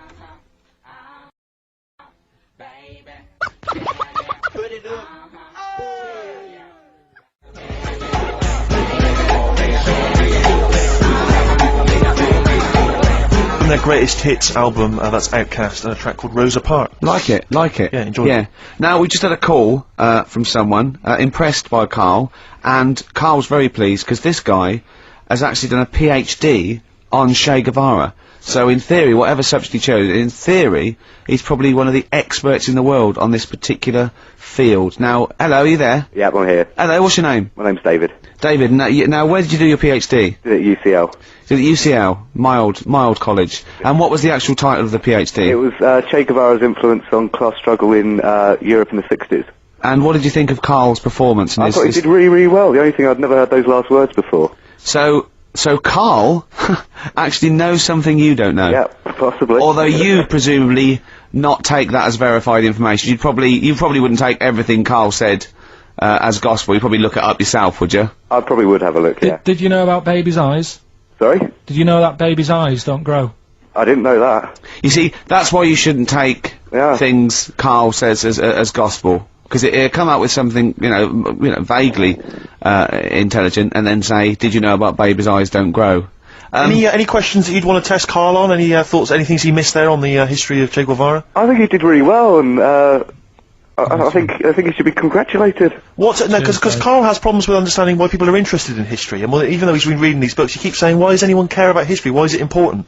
What would you say to Karl? I think he should maybe then look at who Che Guevara did influence and why he still influences people today. Yeah. Well, he knows that he influenced Citizen Smith, and he knows that if McDonald's ever wanted to swap Ronald McDonald for Che Guevara, it would cost him an awful lot of money. So he is trying to apply it to the modern world. He is having a go. Well, maybe you should think like why Rage Against the Machine have him on their T-shirts. Good point, Karl. Why do you think of that? Why do you think they have him on the T-shirts, Karl? I don't know. Maybe that was the design of the T-shirt. Maybe they wanted another T-shirt. Maybe they wanted Ronald McDonald, but didn't have any in. Sure. And they said, "Oh, we'll have that one there." Then. Well, thanks very much. Dave, just before you go, do you think Karl would be an interesting subject for a PhD? Yeah, very much so. Yeah. Okay. Well, if you know, well, hopefully one day you'll become a professor, and you can maybe set that as some coursework. I could do, yeah. Karl Pilkington. Imagine that. Cheers, Dave. Having an MA in Karl Pilkington. Thanks very much, Dave. Okay, bye. Cheers, bye. Well, Karl, you are officially a published author, and a copy will go in the British Library. Well, they have to take every rubbish. I think it'll go in the British Library lavatory. From what I understand, it'll be in there with like a collection of like novelty postcards and maybe a Viz compendium. But, you know. Yeah, so they take everything. Just think of that. But why do they do this? Why do they think they've got to keep everything? Because we're living in a world now where everything is sort of binnable, and you know we use stuff for, what it is. Well, I think you could say that. Oh, that's fine. That's fine. There was a sort of poetry to it, but I think he stumbled across that. I don't think it was intentional. Yeah, I mean, I still haven't got over him saying foodage. Do you know what I mean, though? That the world's changed, so why is that rule still hanging around when... Well, it's not a rule. I mean, it's not a rule that, you know, the country's going to, you know, live and die by. It's just that it is seen as a repository for knowledge, for information, and I don't believe any old Joe can wander in there and get one of these books. I think you have to either be a scholar. I think maybe it's open for a brief window for students, but you know, you couldn't just wander in there and see your own book, Karl. You know, there are some books that they have to turn the page for you in gloves, so the amino acids. I hate that. With yours, it won't matter. They just go, it's over there, or they throw it to you. No, it's just. Or they slide it along the floor. Well, they say, well, I can't give it to you, Karl, because it's propping up this desk. Yeah, they kick it to you and say, put it in the bog when you're finished with it. It's just that thing of being timed, though. I hate it when people go, "Oh, have you read this?" And then I can't read it properly because I'm thinking they're thinking I'm taking ages here. Do you know what I mean? So I have to scan read it. And I go, "Oh, it's good, that." And they go, "What do you think?" And I go, "Oh, about what?" So I hate the fact that someone stood there with gloves on, because that isn't normal, relaxing sort of reading, is it? But it's not, you don't go in to read the Doomsday Book, let's say, in order to just have a relaxing read. You're going in there to study There it, is you know, historically. to say they're professors and scholars and scientists and historians. They don't wander in because it's raining and they go, what's a good read? There's not a man wearing white gloves turning the pages of the latest Jackie Collins. No, exactly. Do you have heat? Watching your lips move as you read to see if you can turn the next page. I suppose I shouldn't really feel guilty, because at the end of the day, right, I mean, people always rave about Shakespeare, saying, oh, you know, his work was good. But brilliant. At the same time... He'll probably put that on the book when he brings another one out. He'll put your review on it. Yeah. Oh, that was good. Karl Pilkington. But at the same time, you know, like, some people will have a go. I'm ready for people having a go, like that Wendy did about my little films I made. You know, It's her opinion. So you didn't actually slammed Karl. No, well, you know, each to their own and that. And, you know, if everyone liked the same thing, I don't know what we'd do, right? Sure. You don't know anything. So all I'm saying is, everybody raves about Shakespeare. When, if you properly looked at what he did, he invented a lot of swearing words, right? Effing and jeffing and that. Now, if... That was one of his. Well, it's effing and jeffing and effing and jeffing part 2. But all I'm saying is, for some reason, when things are brought out years ago, people say they're good even though they're not, is what I mean. When I was watching that documentary about the real Indiana Jones, brilliant. They dug out some rocks with drawings on. And they were like, oh, don't damage them, don't mark the paint. And it's like, it's rubbish. It was like a stick fella with a yak. Now, if that was found now, or if a kid showed me that, I'd go, hey, it's not that good. So what I mean is, because stuff's old stuff gets respect. But you're not judging it on its aesthetic merits, you're judging it on its historical importance. I don't think that's fair, though, because when that fella drew that, it wasn't old. He did it when he was knocking about. No, yes, but you must see the difference between you doing a stick man on a wall with a bit of chalk near your local and a cave painting that they date to 10,000 years ago. Yeah, so in 10,000 years' time, when they find my story, will it gain more respect then than it is now? No, less. But why is it? Because people will more and more realise what a buffoon you are. The more research we do, the more you expose yourself as an empty, egg-headed moron. That's our friend speaking right there, Ricky Gervais. No, he loves you like a brother. I just think, you've mentioned him before, Steve, this Peeps fella. Yes. Has he done anything else apart from a diary? Because now I've done a book and a diary. That means you're better than Pepys, well, is what you're thinking, well, isn't it? I'm not going to say that until I know, but what else did he do? Well, Pepys wasn't a writer predominantly. I believe he was, you know, like a bureaucrat or something. But he kept a diary which has since become a historical landmark. And what did he say in it? Well, it's, again, more because it's both well-written and it's also an amazing insight into... A social document a social as well. Document, yeah. Yeah. It's a social document of that I mean, yours period. is a social document, but it sort of revolves around having egg and chips and a cap and seeing a ladybird, which, you know...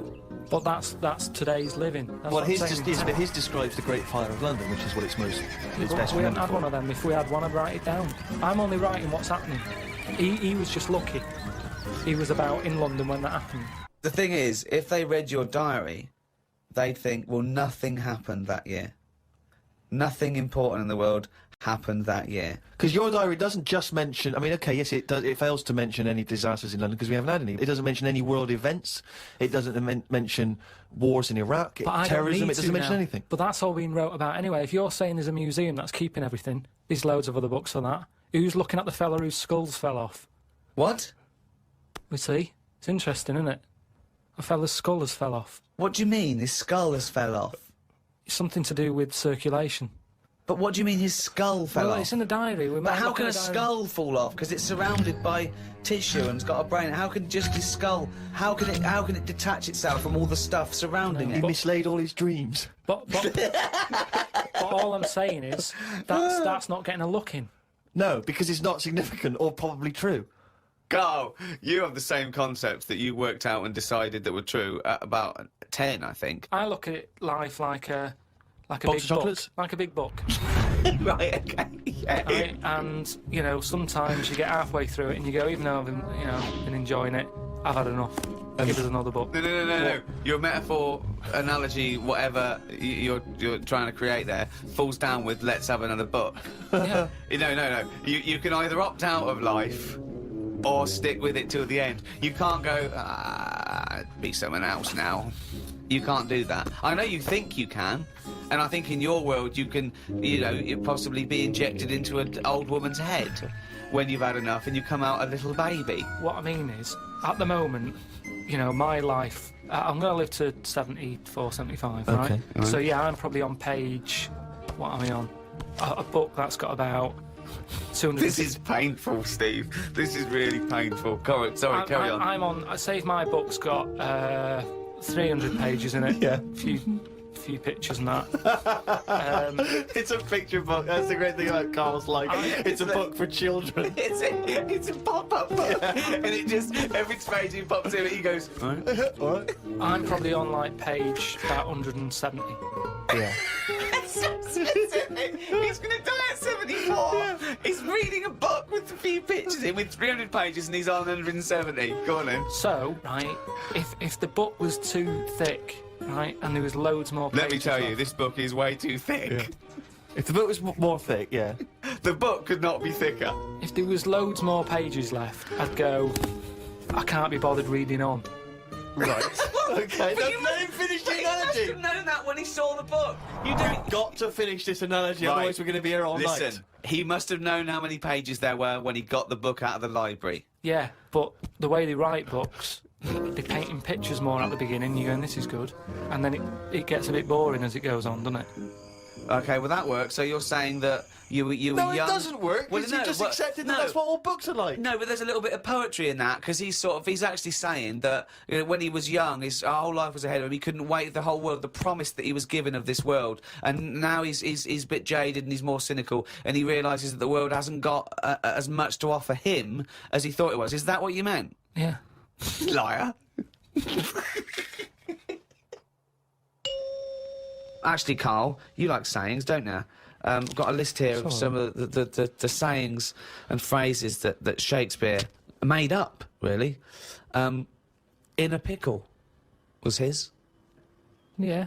And we know what in a pickle means. Yeah, we know what it means. It's a saying I'd never use. Because when you're in a pickle, it's not something that you would say. No, if you're being if you're captured and you're being tortured for information, yeah, you wouldn't, and you get access to a phone, you wouldn't go, MI5, I'm in a pickle. You'd be screaming, going, You're taking my teeth now. While you've been talking about that, I just was looking on the computer at the Pun of the Day website. There's a couple that you might like. There was a sign on the lawn at a drug rehab centre that said, keep off the grass. Okay, now if the pun is the lowest form of wit, and let's face it, sarcasm isn't, sarcasm is up there compared to the pun, then the drug pun, I think, is one of the lowest of the low. Oh, people who congratulate themselves on getting drug references. Keep off the grass with. Grass, get it? Grass. You're smoking the grass, yeah. I think pun should be short for punch him in the mouth. Idioms are better. Go on then, what's an idiom? Is that a new word you made up? No, As in Karl Pilkington's a complete idiom. Yeah. I found out what it was because I thought, I like them, what are they? Right. And it's like little sayings. Yeah, that's right. That sums stuff up. Go on, give us an example of your favourite. Can I just say one, talking about sayings, Karl was getting fed up with something. He was fed up with not getting replies from something. He's having a hard time, And I went, oh, the worm has turned. He went, what? I went, the worm has turned. You've... Stupid saying, isn't it? No, okay, tell him why you think that's a stupid saying. Because how do you know when a worm's turned? Of all the creatures that you could flip over and know it's turned, why pick a worm? It's the worst thing they could have picked to express something turning. But you're turning literally. It means changing, doesn't it? Changing your attitude. A new broom, turning over a new leaf. Yeah, but things are going to be different now, and I'm Hey, sick of it. Chameleon. No, but chameleon is a brilliant thing to use for something to change. Chuck that in a sentence. There's nothing that you can link a worm to human life to. You're talking about something it's blind, isn't it? It's blind, it's deaf. Gay. It's got no features. Why is he having such a go at a worm? Just because it's a weird thing to use. Something that its arse does more than its head. That could be said of you, Karl, to be fair. Oh, chimpanzee that. He's gone and written it down again. Just reading excerpts of Karl's diary. Went home and looked up Freud on the internet. Didn't find him that interesting, so looked at some other philosophers instead. Socrates, Aristotle. Lao Tzu from years ago came up with some good stuff. One, he who knows does not speak. He who speaks does not know. Not entirely true. To lead people, walk behind them. Yeah. And of course, the journey of 1,000 miles begins with one step. Yeah, good that. Maybe this is why people are at the start line spectating at the Commonwealth Games. Well, no, it's just that I've never understood why in Olympics and stuff like that, if you're going to watch, don't stand around the start line, go to the end where you see the winner. But because of that saying, it actually makes sense. It's like, well, every step starts with a step or whatever. Say again? Every race, you've got to start with a step. Yeah. If you want to stay at the start line, do. What does that mean? I'm just saying, if you're into I wouldn't watch a race, right? Okay. But all I'm saying is, right, if I was to watch a race, yeah, I wouldn't hang about the start line because. Well, you just said you would. What did I? Yeah, you said that's the place to start because every race starts with a step. No, but I wouldn't normally when I was on holiday. Yeah. Suzanne said there's a race going on down the road. Yeah. I'd go, well, let's go, keep going down the road and stand at the finish line. Okay, but now what have you according got? to Lazoo, Yeah. I'd say, well, hang on a minute, every race starts with a single step. Yeah. How many people around the start line? Is there more room there? She goes, yeah. I'll go, let's go there then, it's less busy. Right, and what would you see there then? I'd see people starting the race, but I wouldn't be that impressed with them because I'd go, well, I don't know if any of these are any good. So would you start at the start or the end then? If it was down to me, I'd just probably stay at the finish line. Okay, so you wouldn't want to see the first step then? So what do you think of Lazoo now then? I preferred the leading people from behind. Okay, and what would you do to lead someone now then? Well, if you're behind, you don't have to take responsibility, do you? You can go, well, I didn't send you where you went there. That's not really leading them, is it? Yeah, because I've made them think. I've gone, they go, oh, I've just walked into a big hole. I'd go, oh, should have been looking where you're going. I haven't led them in that hole, but they've learnt a lesson, they won't go in the hole again. Conversations I've ever been a part of.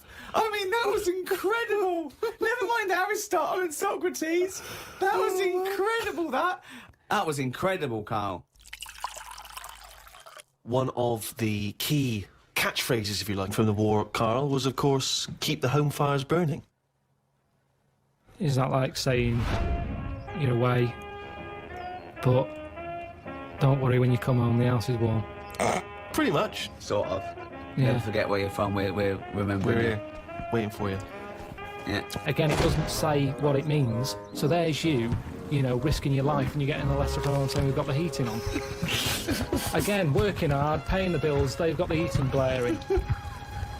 Put your coat on. Start panicking, we're keeping the home fires burning. What? I didn't know. What do you mean? What fire? When have we had that in? I thought we had central heating. Who's she got in? Who's this bloke who's moved in, changed the heating system? It's all extra hassle. Do you know? Yeah, this is why it's best not hearing from people. I was in the jungle, wasn't I? Yeah. Right. For this programme. Suzanne. Should explain that Karl wasn't on manoeuvres. We sent Karl around the world for a programme, Well, hang on, though. I want to hear about the fact he was in the jungle and he didn't want to hear anything from home because... No, on a lot of the trips, I had a phone now and again, so I could call Suzanne. When I was in the jungle, I was out of contact for like 5 days. Nothing. Didn't know what was going on where. Right? I get out of the jungle. I call Suzanne up. Everything all right? Yeah. What bills have we got? And then I said, how was it? And she said it was reassuring, it was all right, and it's reassuring that if you died, it'd be all right. What? That was from Suzanne. What do you mean? Because she it was like I was dead for 5 days. She said things weren't that bad. I still got stuff sorted out. It's reassuring. She said what? She said... You called her up after 5 days of being in the jungle, eating grubs and having things try to climb up your knob. Yeah, surviving. Right. There's me, the first phone call I get, I put the phone on. I'm going to call Suzanne, let her know I'm all right. Sorry, you could get the phone calls in the jungle, but you didn't want it. What do you mean turn the phone on? I thought you meant you were... No, it was off because there's no signal. You got out of the jungle? You got out of the jungle, right. Put the phone on. Yeah. Thinking, right, I'll call Suzanne, let her know I'm all right. I've been to Ellen back here. Call her up, everything all right. What's it been like? I said, that's the longest we've ever gone, isn't it? I don't think I've ever gone 24 hours without talking to her for 17 years. Yeah. Suddenly, there's a week when I'm not talking to her. Yeah. She goes, yeah, it started off weird, but it's reassuring that if you were dead, I can handle it. But she said, I sorted everything out still. I could handle it if you weren't here. What offended you most? The fact that you did that you want her to be dependent on you, or the fact that you realise you make no difference at all in her life? Well, it's a bit annoying, isn't it? They forget, don't they? The bills weren't as piling up as much as they normally do. That's the only thing they ever get through the door.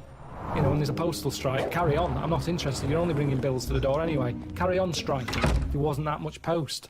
There wasn't that many bills to sort out. There wasn't problems with the boiler. She's forgetting all this. So I'd like to go back in the jungle, just as the boiler's the flame starts to flicker, and about to go out. Let's see you then. That's what I'd say to any soldiers listening to this before you leave home. Yeah. Just leave everything. Break a few things, don't pay the bills, and then go. And they'll miss you more. Yeah, well, that's great advice to people overseas. Let me just reiterate that. Next time, when you come home, have a great time with your wife and kids. See your mum and dad and your family. But then, when you've just got to go back into active service, just smash the place up and shit everywhere. Thanks. Karl, what's your thoughts on poetry? I've never really been a fan of it. There's a surprise. It's sold in a bad light. It's a bit bit gay, isn't it? I mean, it depends what sort you're talking about, because maybe there's poetry out there that I haven't heard. There's some poetry gayer than others. Yeah. War poetry can't be gay, can it? That was people... I haven't heard. Go on. People fighting in the trenches and... Can't be gay. They weren't gay. They were writing to their sweetheart. I don't know his name. Might have been a bloke. I don't know. But so was it a sort of a what sort of poem was it? Was it sort of a limerick, sort of a? No, it was. Well, there's famous ones, Wilfred Owen and Siegfried Sassoon, and they're very moving. They're about what usually happens is that they talk about why are we here. This is we've been sold a lie here, and they really started seeing war in a different light from their point of view in the trenches. Famously, some of them died soon after But I prefer a proper letter. No sort of crypticness. That's the problem with poems. Okay, so you'd have been disappointed to get Dulce et Decorum Est through the post, would you? You'd have just said, "What are you trying to say, mate? What's the weather like? When you're coming home? Did you get my socks?" Well, yeah. Sometimes life is a bit like that, and it's like, say what you mean. Right. Well, then you have just wiped all art off the face of the earth if you literally just say what you mean. No, I'm just saying in a letter. Say if I was a woman and my fella was fighting in a war. Right. What's your fella's name? Harry. Okay, so Harry... Oh, that's right. So when were you married? About 1935. 1935. So you've been married about 4 years. Yeah. Harry, why don't you go off? Oh, you're a woman, aren't you? You don't have to fight. Okay. So what did you see in Harry? Why did you like Harry? Was he? He just was like funny. Butch. He wasn't that butch, but that didn't matter back then, did it? In the war. No. And you took everyone. But what did you say when Harry was said to you? Well, I thought it was coming because a lot of our friends ended up having Did you to just go hug him and say don't go or something? No point, because that would have just made it tough for him. So what's the point? Just go with it. But if he I cried after he went. You cried after he went? That's what you do, innit? You wouldn't do it in front of him. He's got to go to battle. Okay, so your man goes off to battle. Right. Then I get a letter from the Colonel saying, "Oh, bit of bad news. Harry's dead." Now I get a letter in the post. He said what he meant, didn't he? In the... Well, yeah, and they would do, wouldn't they? They wouldn't fanny around saying, "Oh, he was on the warpath and the cloud went dark." I go, well, "What? Just tell me what happened. I don't want a weather forecast." He got shot at the arse and the bullet came out his head. Right. Now, the Colonel, he would just tell me the basics. Now, because he sent his by Telegram. They sent a telegram. The letter I get from Harry has been stamped, so I get it late. Oh, okay. So I get a letter from Harry after he's died. Yeah. Right, and you know he's dead. I know he's dead, so I get this letter with his handwriting on. I'm devastated because I was just getting over his death. Yeah. It's all brought back to me when this letter drops through the post. Well, yeah, 3 days and you're pretty much over it. It's Harry's handwriting. Yeah. Oh, God, what's this? What's I he open written? it. Yeah. And instead of saying, things are bad here, socks are damp, everything's grim, it's cold, I'm sick of it, there's a poem. It wouldn't feel like it was from Harry. Well, because it's not in his words. Poems are never in the person's words. But didn't you know Harry was a poet when you married him and made love to him that I night? picked it up because other people were doing it. Something to do in the trenches. But when he carried you over the threshold, Karl, and he laid you down and gently kissed you, didn't he say any? Didn't he ever? He must have whispered some sweet nothings into No, your it wasn't hysterical like red that. head. It wasn't like that. Straight to the point. It was like, get your knickers off.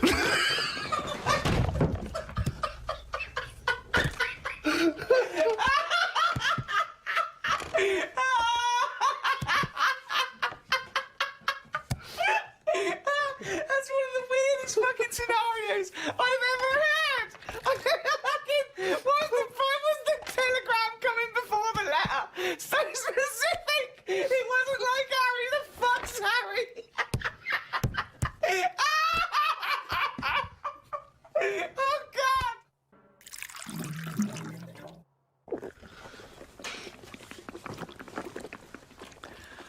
What are you doing? Try to calm my gums down. Well, you don't do it with water. What do you do it with? You're trying to calm your guns down. You do it with meditation and hard drugs. What's the problem with your gums? When I'm stressed out, my teeth know. What? What do you mean? Say that again. When I'm sort of stressed out, me gums and my teeth know before I do. It's like a weakness. So what's up? You got a toothache then? I thought you went to the dentist. I did the other week. Well, what's wrong with your teeth then? It's just because you're stressed. I don't know. Why are you stressed? What have you got to be stressed about? I don't know. That's what's weird with stress, isn't it? No. Your body can be stressed without you realising. That's what No, you're kills people. stressed. No. You're stressed because you feel stressed, and then your body gets weak because you're. No, because I'm pretty good. I never feel stressed. That's part of my problem. It's not I a am problem. stressed, but I don't know about it. That's But why that it's doesn't make any sense at all. It's the #1 killer. What do you never get stressed. If you don't feel stressed, how are you stressed? But you must be stressed if your teeth Right. are telling It's you you're like saying stressed. I didn't feel I had a pain, but apparently I did. Listen, Go on. I was in Israel recently. I had a bag put over my head, chucked in the back of the van. Now the thing is, I kind of thought, well, It wasn't a blind date, by the way, and he wasn't being arrested or kidnapped. It was a training thing, wasn't it, for yes, kidnap but situations? I didn't know. What, you didn't know they were going to do it? No, they don't tell me anything, do they? So what happened then? So the thing is, that happened. I had a panic on a little bit. Afterwards, they took the bag off. I realised everything was all right. I was calm. My body was shaking, and that's what I'm That saying doesn't make to you. any sense. My body, as far as my body was concerned, it had just been kidnapped. Right. But I knew I hadn't. The bag they put over your head? Was it like a tennis racket cover? What shape was it? You sure they just didn't go and thought, oh, I thought I just bought the world's biggest orange? Do you ever get recognised much? Yeah, now and again, but I haven't done anything of any worth, have I? It's almost like recognising a neighbour or something, because they sort of go, it's him, and then the other one might go, what's he do? Oh, I don't know. It's not like I've done something... Right, of any worth. Of any worth yet. Yeah.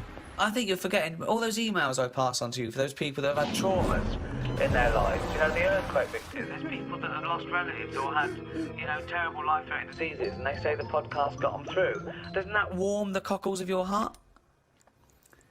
Well, normally it's gone straight to you, hasn't it? And you just forward it me on, so it's almost like spam to me. It doesn't feel as special, because it's like, here you go, look at this, Unbelievable.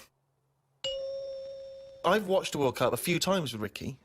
The last time we qualified, we were doing a project, and we watched it together in a hotel room. But of course, in a hotel room, it was just like a big bed. So we sat on the bed together, and we thought that was a bit intense. So I put a line of pillows down. But I don't understand he was put a line of pillows between us. Now, he knows I'm not going to jump on him. No, I know. He's not going to jump on me. No. But he's still terrified that some kind of paparazzi is going to sort of parascend down the building and peer in and take a photo of us. And that's before we've got time to explain that we're just watching the football. It's already printed going, well, this is clearly evidence of their game. Yeah. There's no way that they could possibly be sat on a bed just as friends. No, but hold on, though. Why were we naked? Why didn't we just pop some trousers on? But I seem to remember that you, even though it was my room, you forced me to sit in the chair. It was one of those really uncomfortable box chairs. I said, it's weird. I can't get excited. We're having a beer, OK? So now we're drinking. Now we're drinking in bed. On the bed. No. We had our clothes on. We're on the bed watching football. But I couldn't go, come on, England, with a little man sitting next to me in bed. Not little man at all. No, big man.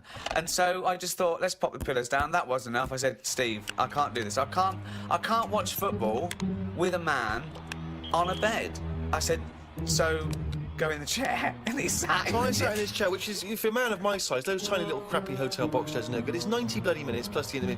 It was my room. I was furious. I felt like I was, like an old rich man just waiting to die, and my little manservant used to come and sit and watch football with me exactly, in the last days of my time. Carl, would you sit on a bed, right, with Stephen in a hotel room, right, watching football? Okay, you're pouring each other wine and beer and shouting. Well, no, there wasn't that music playing. There was the roar of the crowd and John Moxon doing commentary. It's not a sexy sound at all. What do you think, Carl? Someone said, "Oh, come to my room. We're watching football." You got there, and he went. Well, who was on the bed first? Not what happened. Who was on the bed first? Well, he probably got up to answer the door. So I don't know. I came in. I thought, well, there's only a bed here. We sat down. We thought, yeah. No, but it wasn't. It was a chair there. So. Well, yeah, but you know full well that if you're in a room with Ricky, he's the one who's going to leap straight on the bed and demand that you just turn a chair. Well, why would you be concerned with lying on a bed next to me? What's up with that? It's a bit weird, isn't it? Why is it weird? I don't understand this. Because I've changed my tune. It's a bit weird lying on a bed with a mate just watching football. Yeah, you don't do that when you go around a house, do you? Yeah, but it's because you have a sofa and things. We didn't have that in the room. Yeah, but when you visit someone in hospital, you don't say, move over. You don't pop yourself down next to him, you sit on a chair next to him. No, because you're not there in a relaxed situation for 90 minutes enjoying a game of sport. It's just a more formal environment. Because you're quite a sport fan, aren't you, Karl? Yeah, but not in...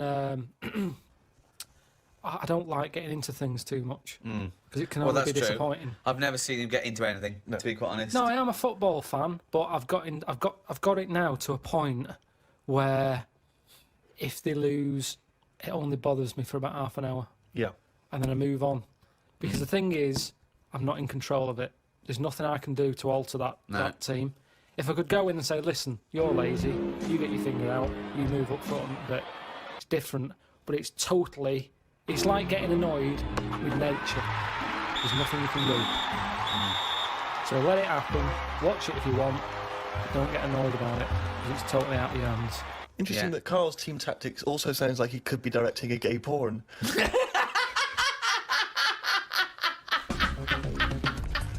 get your finger out, you get up front. You're lazy. That's amazing. What do you think of these people, though? I love it that everyone's an expert. Everyone's a pundit. You see these fat people in pubs going, well, he's lost a few yards up front. Yeah, you fucking score a goal then, fatty. Wearing a football top. Yeah. I hate that. Exactly, yeah. They shouldn't make them for them. They shouldn't make them in that size. It should be one size only. If you're fit enough to play football, you can wear one. You're a fatty, you're not.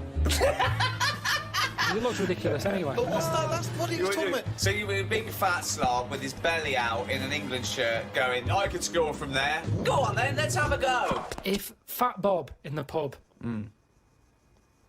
he's got his football top on, just. he gets all annoyed when England, lose. Yeah. What difference does it make? What difference does it make if they lose there or lose in the final?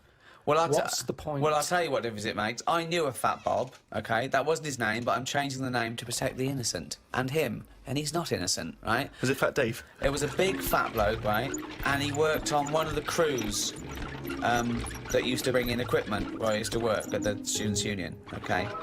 And he was massive, right?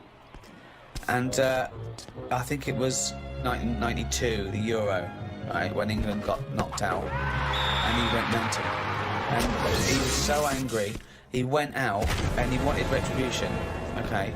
Luckily, there were no German people around, but the closest he could find was a sausage van. So poor bloke who delivered sausages, and he turned it over. He got the van and he turned it over, because it was selling sausages, so he thought that's German enough. No, well, if he's fat, he's probably just annoyed that it wasn't open. I think I first became really excited by the World Cup that famous year when Maradona did the handball. Do you remember, what was that, 1986? 86. Yeah. Oh, that was so exciting. Because obviously he'd been so brilliant in that tournament. And then he did cheat, as we all know. Yeah. Isn't cheating part of all games now? Hang on, here we go, this is hold on. controversial. There's a lot of young people who look up to Karl as a role model. Yeah. Yeah, but it's the world we live in now, isn't it? It's get what you can, how you can. But what's your feeling? Are you the sort of person... I mean, have you ever cheated in a game? Are you that sort of person? I just think my dad does it a lot. What, in board games and that? Yeah, just cards, Monopoly. How does he cheat at Monopoly? Just nicks a lot of the money. Oh, just straightforward nicks the money. I hadn't thought of that. I love that. But how do you not notice him doing it? He doesn't. I'm busy looking at what properties I've invested in and stuff, and the money's just there, isn't it? See, I don't see the point of cheating. No, I at don't. I Monopoly. say that to him. I say you're kidding yourself. You're kidding yourself. But to him, he's broke the system, hasn't he? He's got round the rules.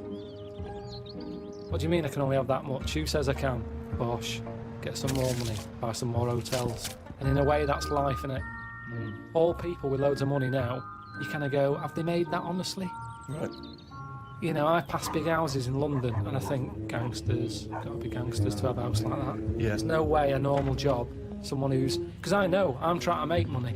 And I know how hard it is to make money. Because the more money you make, the more hands are out there, taking little bits. So how the hell has this man bought this house? It's got to be a crook. So do you yourself cheat? Would you consider yourself a cheater? Are you honourable? In games? Well, just generally, do you cheat on anything? No, do you know what? The other week, I'd had a cup of tea and some fish and chips at this pub, and they only took for one. And I went back the next day and said, oh, you didn't charge me for my fish and chips. What a fucking moron. I paid. No, I didn't tell her about the tea then. Got a free tea? The free tea, yeah. I just thought, well, it's pretty good that I've gone back to pay for that. How much is a tea bag? The water's free. Yeah. I'll have that for free. So that, again, that's just me. It's like the Mars bar and the paper round. It's me going, well, I've been good. The fish would have cost money. Potatoes are pretty cheap, but I'll pay for it. But for my goodness, it's a little gift. Have a free cup of tea. If she was good at her job, she'd have remembered. I thought she would have done. In a way, it annoyed me that she didn't go, oh yeah, so you did, well done, thank you very much for coming back. Right. She just was like, did you? Not She enough looked at me. gratitude. I know what you mean. She looked at me like we didn't even know. Yeah. I was worrying about a staff member Getting fired or getting something. done Yeah. or having to pay for it. I know where you're coming at there. One of my first disappointments with football, I was 10 years old, okay, and one of the teachers was in charge of the football team, my junior school. And I went down to Tutty's, it was, a shop in Reading with my mum. So it's white socks, black shorts, white shirt. Got that. Went to, knocked on his door. I said, I've got my kit. He went with the trials yesterday. He missed it. That was it for a year. Right? Next year, where the trials, got the trials, okay? He was going, everyone, I want to give it 100%, right? Really try hard, really try hard. He's watching people play, right? I made sure that every time I ran by him, I was out of breath. Like really trying. Every time I ran by him, he sort of looked at me, I think, yeah, right. Came to it, he said, the team is this, I'm left out, right? He went past me, and he went, you've clearly got asthma. So you didn't make that team either? Yeah, and I didn't, and I vowed that day, never try hard at anything. Yeah, well, you've certainly kept that up. Yeah. What's your thoughts on that, Karl? Do you play sport at school? A little bit, but it was never taken seriously at school anyway. It was, I think the PE teacher was a geography teacher as well. So it's like, you know, what does he know? It was all that. Basically, he put some tracksuit pants on that were always too tight for him. He'd see everything. What were you looking at? Because you couldn't help it. It was in the days when clothing was tight as it is, and then it was like lycra tracky bottoms. Oh, right. And everyone used to say, look and stay at that. But like he's stealing sausages from it was ridiculous, ridiculous. So he didn't know what he was doing anyway. If anything, it was dangerous because he didn't know what was the capability of a 10-year-old kid's body. He put you through loads of stuff. Right. He didn't like me anyway because I wasn't that good. If you're not that good, teachers don't like you. I thought you'd be pretty good. I wasn't interested. That's the thing. I did relay and I got done for swearing. Got whacked on the arse with a baton. Hold on, why were you swearing in relay? When did that come into it? When do you need to swear in relay? You're running round, don't they? Because the lads wouldn't slow down, so I couldn't pass it on, so I sort of said, I can slow down. And then he heard me, and then went mental at me. But yeah, so it was never... I mean, Darren Campbell, the athlete, I've told you, I don't know that I was involved in his training. No. Didn't know about this. Yeah, Darren Campbell, I think he won a gold medal. Didn't he used to push you around in a bath or something? It's not last of the summer wine. It was in my go-kart. Right. And it was a motorised go-kart, and you had to like pick it up at the back, run with it at speed, and then drop the wheels down. Well, no, we should explain, people don't know, he was the bloke who used to push the bobsleigh in the Winter Olympics, wasn't he, for the England team? No, he was a runner. Well, how was that part of his training then, pushing a fucking go-kart? What was he doing? Because it's running.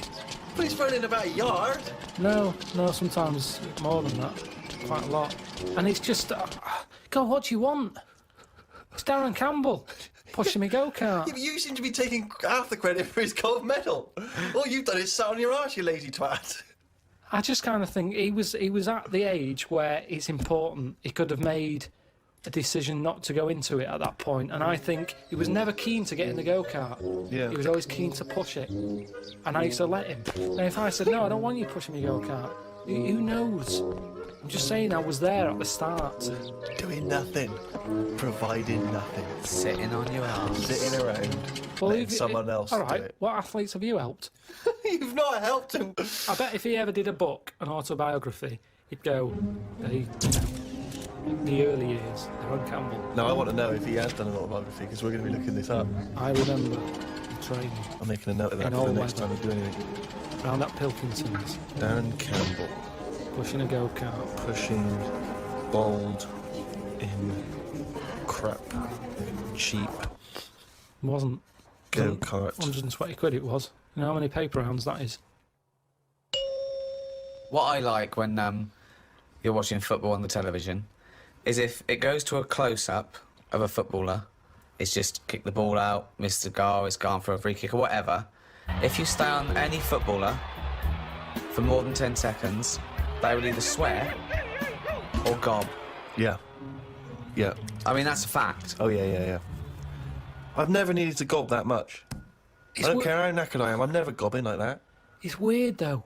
The other week, I just sat in the garden, slavering, just to see if it would ever run out. And it's amazing. I don't know where it all comes from.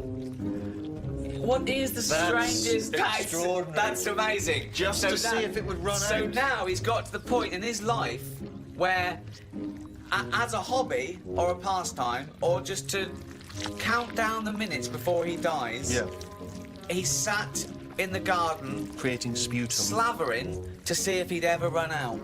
I mean, that's amazing. Where's it all come from? Well, you create it, don't you? But from what? I'm always getting done for not drinking enough water. Salivary glands. But it's amazing. Honestly, I just sat like that with my head forward and just let it drip. Wow. Me! So Suzanne comes into the garden, like and all a she sees is her lobotomy patient. boyfriend sat like something from One Flew Over the Cuckoo's Nest. Yeah, like someone had dribbling. been battered around the head with a cricket bat. No, she was bleeding Did you something. answer She was back sat to a there. dictator? Yeah. What did he do? Battered me. But You've got a trench up your arse as well. Yeah, that makes me slaver. No, just sat there. What a fucking That's mark. extraordinary. What a div you are. And I just had my head there and it continuously... I think I got bored of it before it stopped. Oh, God! I have never heard anything like this! Oh, God! It's unbelievable! He just sat there with his head down, slavering, letting it just... That's extraordinary. You weren't even sort of like gobbing, you were just letting it sort of drop. So You've got nothing else going on in your life that you've got time to do this. So your brain wasn't even engaged. How long were you there for?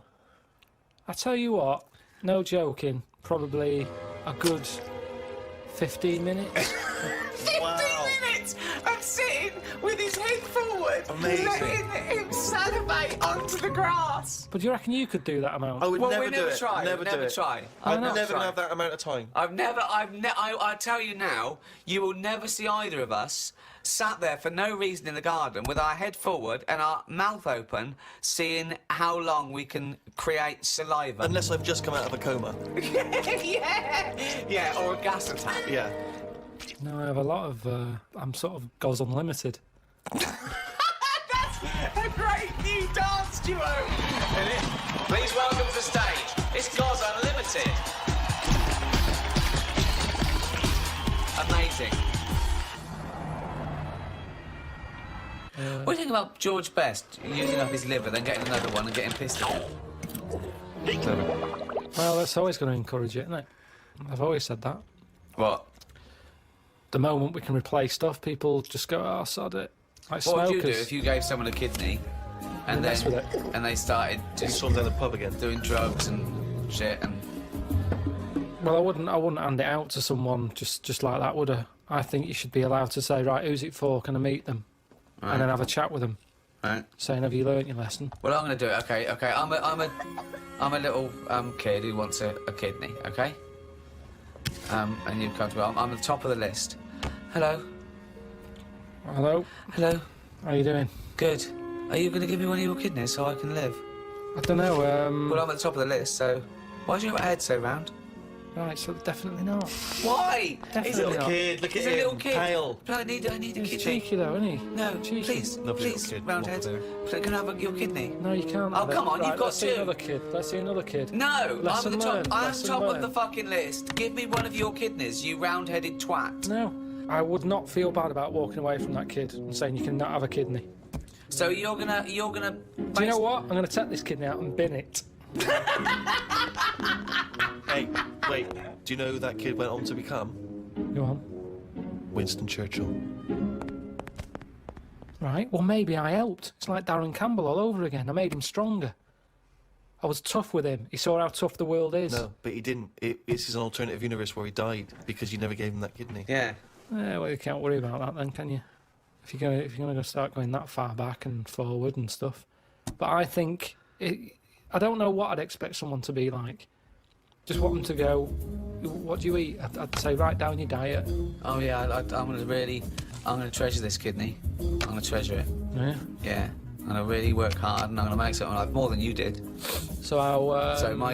Your kidney's gonna be a lot better off for me than you lazy tosser. I'll tell you that. If you want achievement, then You know, I'm going to go to school, I'm going to do really well, unlike you thick little round-headed shit.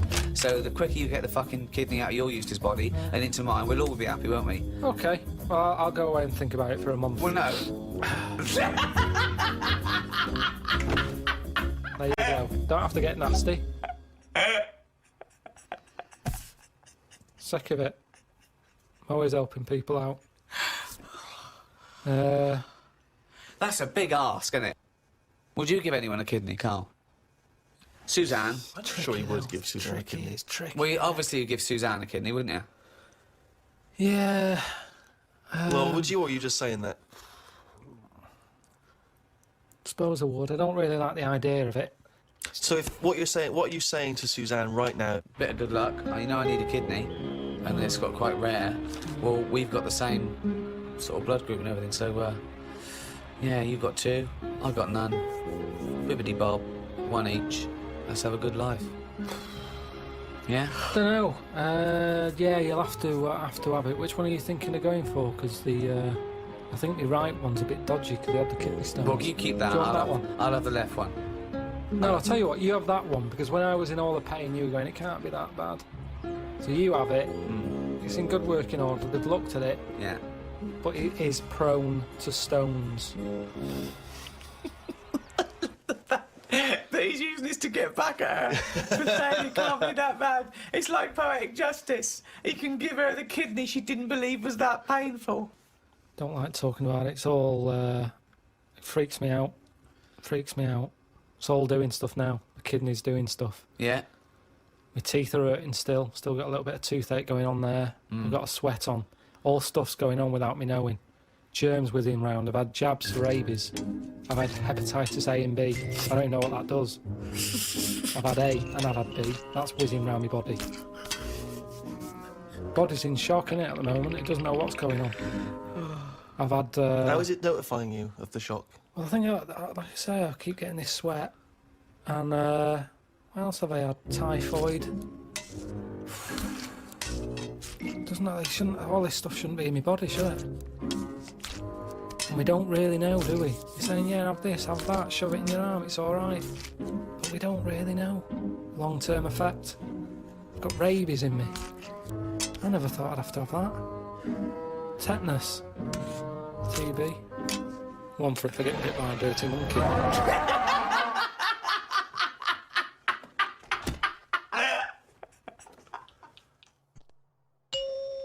Been a weird year, hasn't it? Go on. No, I'm just saying, you know, when you look at it like that over a year... Yeah. Just a lot of stuff has gone on. What's stuck out for you? If you were doing your own review of the year, what would you put on the front cover? The grub. That was eating biscuits on the windowsill. Right. Just because, you know, it's... I never thought I'd see that this year. So it was just... I was there on the computer. I was having a cup of tea and a biscuit. I put the biscuit on the windowsill. I sort of picked it up. Why would you do that? Why would you put a biscuit on a windowsill? Because I'm sat next to the windowsill. It's like something from a cartoon. I put the pie on the windowsill to cool down. Yeah. And some ruffian stole it. Yeah. So I was eating that and I was enjoying it. Put the rest of it back down for like the next half of the cup of tea. And I saw... Planned out. This is... I bet, well, we read about this later in the diary. So, and then I saw just like a little crumb moving. I was like, what's going on there? Yeah. So I looked down closer and there's an insect that is see-through, but with legs. And just sort of running off with a crumb into like a little hole.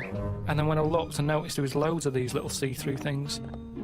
And they were obviously all like, oh, we got biscuit. And that's exactly what they were saying. They were going, biscuits over here. But I can't, like I say, it was amazing because it was they're miles away from what I'm about, and yet not that far. But they still like a bit of biscuit, and it was just weird that happened.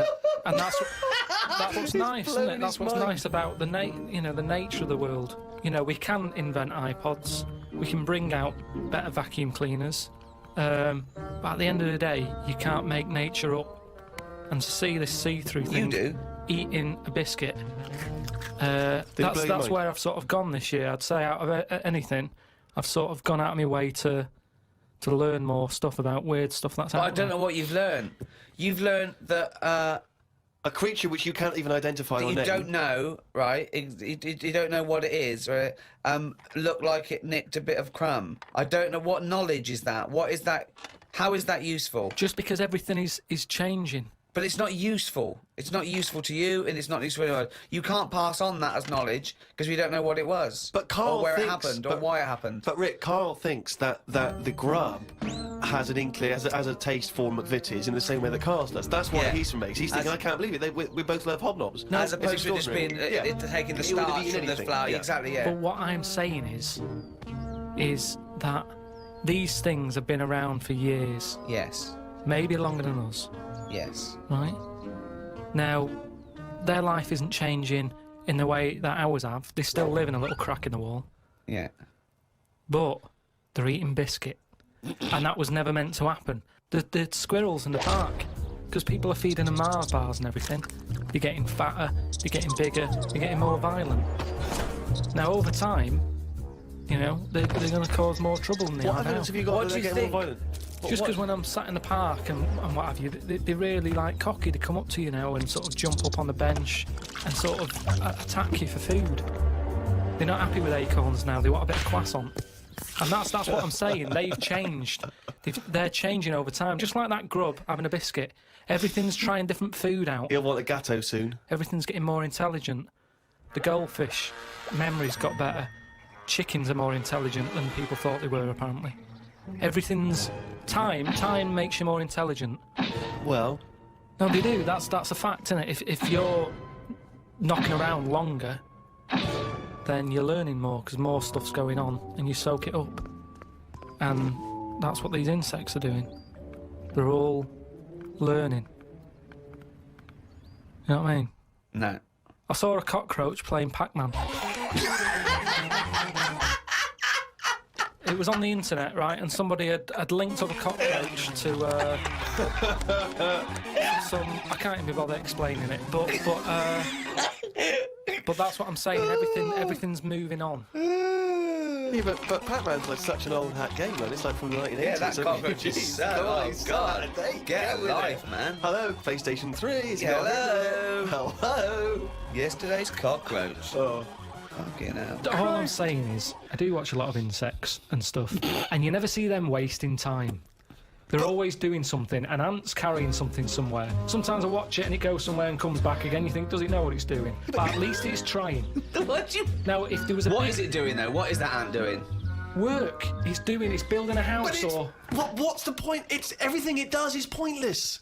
How can you say that? It's pointless. I'll tell you what, if there was a bigger sort of being looking over the world and they went, right, let's look at the human race, and, well, they'd look at the ants first and they'd go, right, they've got their hands full, they're carrying big stuff, they try to save time by carrying stuff that's way too big for them, really. They could do that between three of them, but they don't. They're all grafting hard. Then they go, right, hit the human button.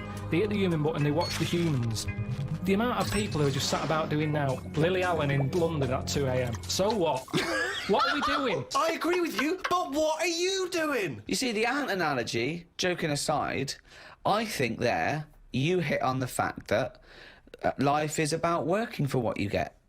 And I'm right behind that. I am right behind that. I think that's I think that's absolutely true. That's what I meant. What's dangerous is a boiling kettle to an ant. At the end of the day, right? Yeah, but that's evil, isn't it? What? You know, I mean, you sometimes make out as if I'm an evil man. We had an ant problem in the garden. Suzanne said, we've got to get rid of these. And I said, well, it's a bit out of order. They are outside. And she said, yeah, but there's getting a lot of them. She went and popped the kettle on. I said, I can't handle this. I went in, right? What? You didn't want to see the ants burn? That's sweet. You know, they're there. Yeah, they might be causing a problem, but I don't want to see this mess. Now, the thing is, she went out, she poured the hot water on it. I left it a few minutes. I went out, had a cup of tea. I thought, it's a waste of electrical line. So I took my cup of tea out there, and I'm sat there, and then I just saw one come back from wherever it had been. One ant. He looked devastated. Because that had been away. As far as that was concerned, it had been out to get a leaf or whatever. Came back, devastation. And it's that's the thing. It summed up death for me. That the ants that are dead, they didn't know anything. Suddenly they were there. Next minute, load of water, dead. It's the people who are still living in life that are the saddest, aren't they? After death. And that summed it up. What do you think? That ant would have been better off being there when it happened. How could you tell the ant was... What do you think? So you saw him... I mean, they run around in circles anyway, don't they? But this was just kind of going, what's going on? And what did it slow down when it got nearer the nest? Did it drop the leaf and then you see it run the last few inches? It just kind of got close and it was like a double take almost. Almost like it got near the hole and then it was like, hang on a minute, this can't be it, there's no one's around. And then it walked on and it went, no, it is the hole. And it went back and it just sort of stopped for a minute. Ah. And that for me, that's the sort of thoughts. Things that you can look at as a human and appreciate it and understand it and go, yeah, that's true, that is like life. Instead of, oh, am I awake? Am I asleep or what? No. But you might as well be asleep because you're doing nothing else. I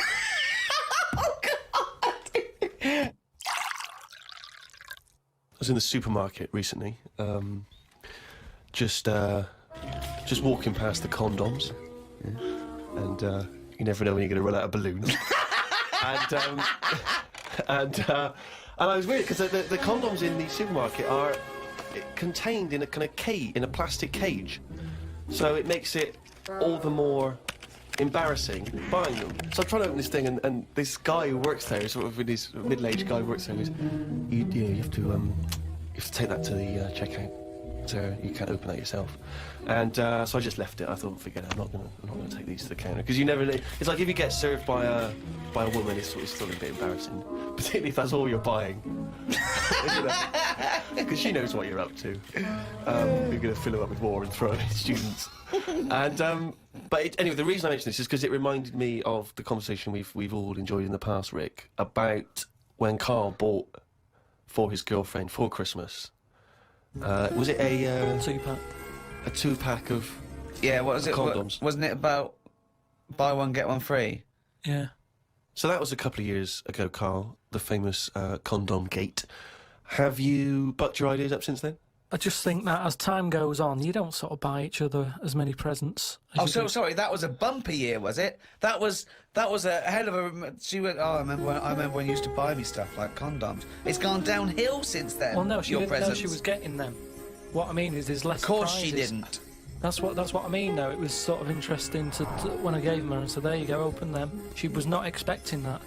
And as time goes on... No, she was probably expecting a piece of jewellery or a holiday in Paris. It's more difficult, is what I mean, to surprise someone, innit, over time. No. But the surprise thing is meant to always be a good surprise. Yeah, but don't... If you always get something good, it's like the 3 wise men. What did they get the second year for little baby Jesus? Do you know what I mean? Once he's had that gold, it's like... I've sort of made it hard work for myself there. I've got to get him something better than that now. So it's best to give him the myrrh. The next year, get him the gold. It's like how you know how like people make a big thing out of having it away for the first time, and they go, "Oh, I'm going to do that tonight." Not the way to do anything. You won't get anything done by planning. That's a quote. That's an amazing quote. That'll be up there with Newton and Churchill. You don't get anything done by planning. So, what's the big thing of this year? What's the big thing so far? You'll go, oh yeah, that was the year that... I haven't really been following what's going on because of other like personal. Well, yeah. Issues. What's the big? Okay, what's the big thing? My boiler's playing up still. Sick of it. Your what? My boiler. Your boiler. The boiler that heats the water up and stuff. That it doesn't. You know what I do in that situation? I'd instantly get a repairman out to sort it out. Done that twice. It was 80 quid for him just to say, looks like you need a new one. Why did you get a new one then? Call out. Because then you wondered, are you meant to believe him or is he out to sort of... Well, he's the expert. Yeah, but is he? It's like you're meant to get a second opinion, aren't you? Like. So that was the first time then. So what was the second time? Who came out the second time? Same fella. And what did he say? Well, I thought you were going to get a second opinion. Yeah, and also I called the company and they just sent him again because it. Well, call a different company. What was his second opinion? 80 quid. I undercharged you. It's 150. No, because they must look in the book and sort of go, oh, Harry went round there or whatever, and they must think, well, he went there last time, so he knows the situation. Yeah. And Got the same fella again. Well, so he well turned Andrew up. got the same opinion, I assume. Same answer, yeah. So what's his advice? He just said, you know, there are people out there who will touch it if you pay the right money. Well, okay, so you're going to get an expert in who does this thing and sorts it out, so... Well, no, I called up my dad. Oh, yeah. He always knows someone who can sort stuff out. And he said, one of your cousins is a boiler man. And, yeah, they're coming round, but I've never met them. And it turns out that person, because like the whole family, you know, I'm not into sort of keeping in touch with people. Sure. I haven't spoke to my brother for, like, I don't know, 12 years, and sister about 15 years and that. So the idea of this cousin, who he might as well not have said he's my cousin, because I'm not going to know him anyway. I mean, that last fella, Harry, might as well be related. So they're going to turn up, and now it turns out that because they haven't seen the rest of the family, they're going to like use this as a reunion. Oh, what? So they're all going to come round whilst they're all coming round whilst he fixes the boiler. Yeah, and I hate it. I hate family things anyway. So they're going to come round and just look at you? Well, yeah. Apart from the one who's fixing it, he'll be fixing it, and the others will just be sat around, sort of going, "So, how have you been?" It's like, well, where do you start? I haven't seen. I mean, seriously, I mean, they are strangers. When they buzz, I could be letting anyone in. They buzz the door. And so you're going to entertain them all in your flat?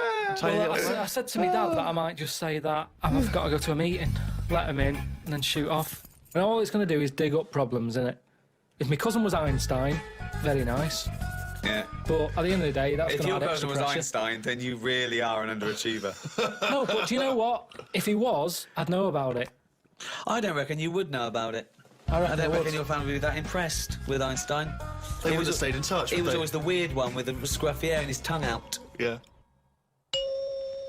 I remember our early ambition was to actually be educational as well as hopefully entertaining, and I feel perhaps at times we've perhaps slightly shortchanged listeners in terms of what they're learning. Well, they're not learning anything because also, even as, compared to Karl, we are educated, but we're guessing a lot of the stuff, and he flummoxes us, sometimes. Yeah. I mean, it was fun trying to be pompous and professorial enough just to fight Karl's ignorance. I think we've learned more new words from Karl than we've learned anything else. Yeah.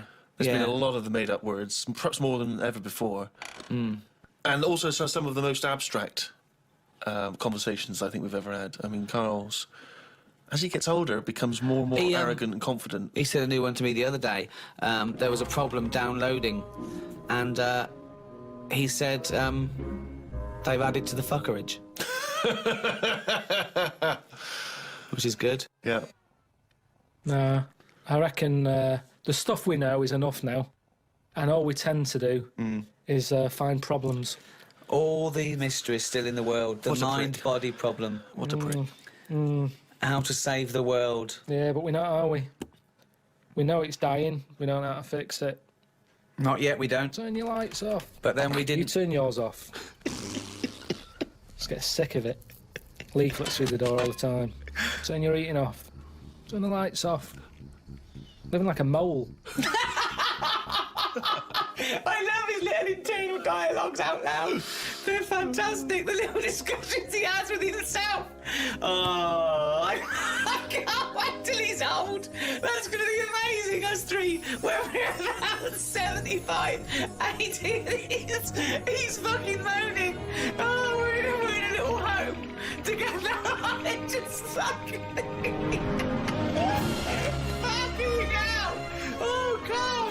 Do you remember when you were 73? No, do I fuck? Tell us the tic-tac anecdote again. Oh, what a fucking useless bunch of cunts.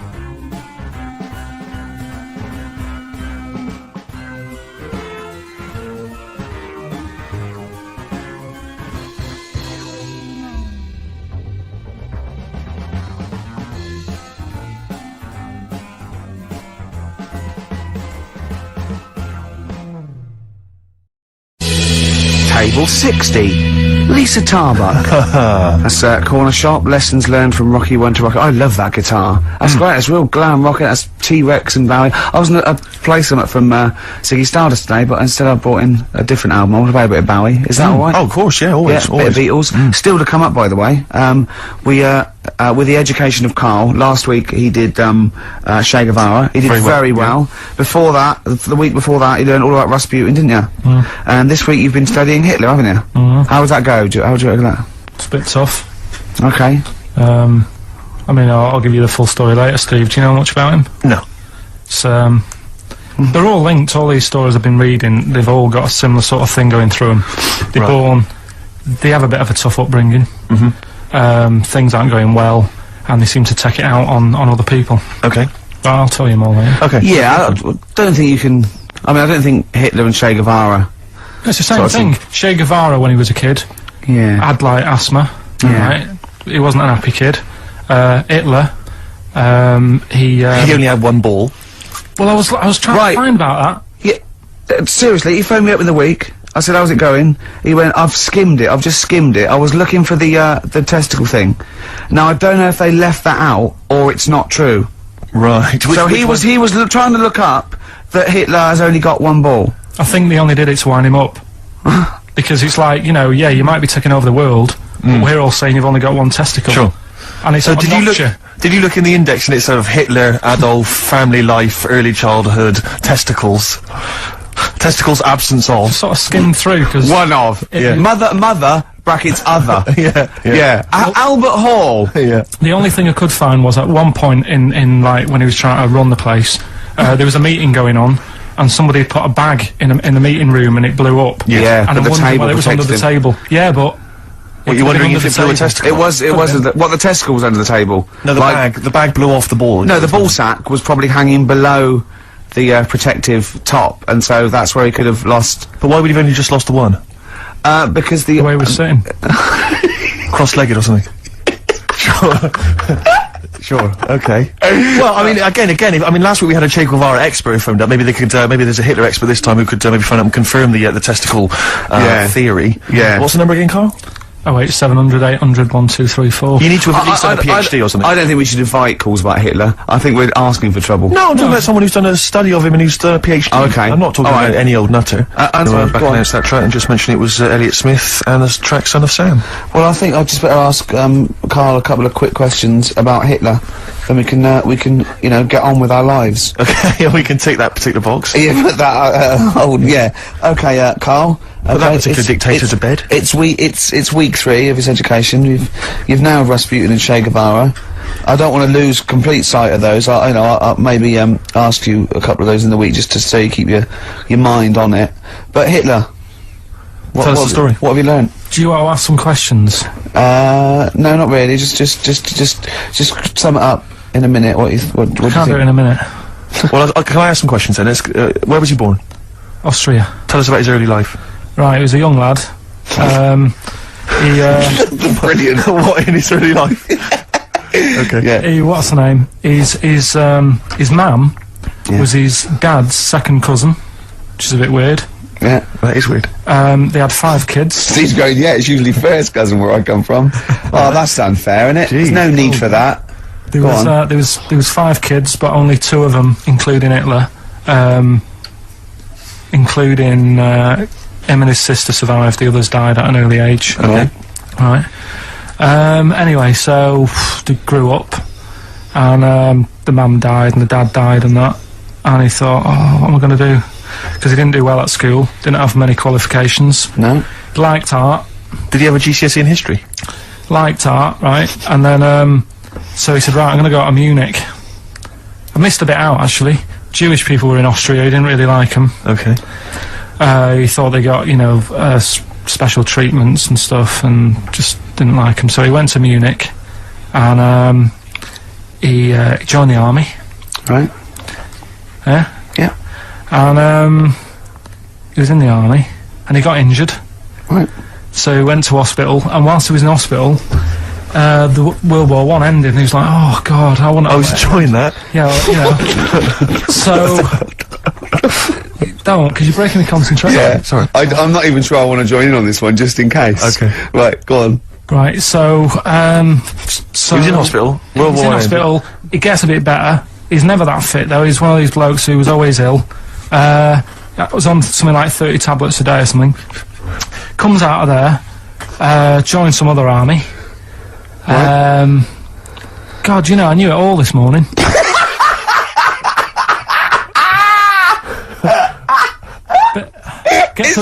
I can see it running to ground.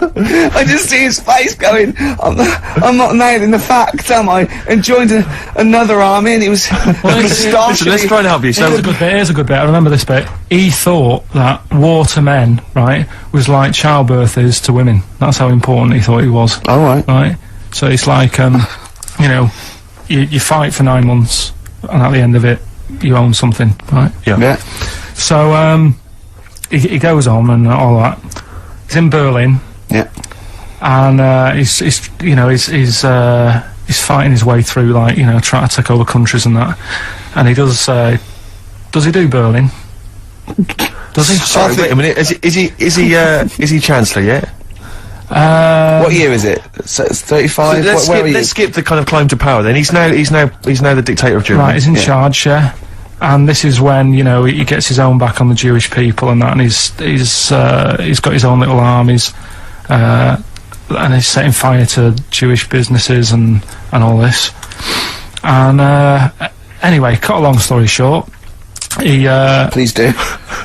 He when he came to like fighting Britain, came a bit sort of unstuck. Yeah. Right. Started fighting. Not so easy, is it? This world domination, Adolf. Britain was there. France was helping out. Yeah. Americans were helping out. Yeah. So oh god, so a bit late, but yeah, he goes into a bunker in Berlin. Yeah. And it's all kicking off. Yeah. And apparently, like, Germany sort of surrenders. Yeah. Says it's all over, forget it, we can't beat you. He was really annoyed with this, and he thought, oh, I can't show my face around here. So he because it would be embarrassing. He's with his missus, who nobody knew was his wife. Right. Eva, in this bunker. Yeah. And so he said, oh, I've had enough of this. He shoots himself. Yeah. She poisons herself, and the chauffeur buries them or something, or burns them. Right. And in all the time he was in charge, 50 million people died. So that's 1918 to 1945. Yeah. Between it felt like that. Between Travis and the Red Hot Chili Peppers. Next week. That's fantastic. That's remarkable. I have to say that you sort of lost your grasp somewhere along the line, because you started off confidently, but you lost your I've had a really busy week, and last night I was like whizzing through it. Sure. And then this morning I woke up, and you know, Suzanne had been away for about 3 days, right? Yeah. I hardly spoke to her. She's been busy, I've been busy. First thing I say when I wake up, oh, just ask me some stuff on Hitler. You are romantic. Oh, that's great. That's how stressful it's getting. But I knew it all this morning, honestly. No, but that's fine. I think you've summed up the, you know, you've done that. Right, just for a bit of balance, I've got your next week's homework. It's the same series. There's little books. There's tiny little books, just 3 inches long by 2 inches wide. Crammed with so much information there. Winston Churchill. There you go. You'll enjoy that. Yeah? I'm getting a bit bored now, though. This is what happened in school. Think of the listeners. Did really well in infants. Once got to secondary, lost interest. Was it the breakup between you and Harris? And Zoe? I wondered if, you spiralled into something there. Yeah, because it's like all these other, you know, these men of history, they always had sort of things happen in their early childhood, didn't they? Maybe yours is the Zoe Harris dress incident. Well, let's just refer to it as the Zoe incident. Yeah. From now on. Yeah. Winston Churchill, the bit I left out in the Hitler story, Hitler was scared of this man. Yeah. And I can tell you something else about Winston Churchill. Go on. He said he can remember being in the womb. And he was born in a public toilet. Play a record.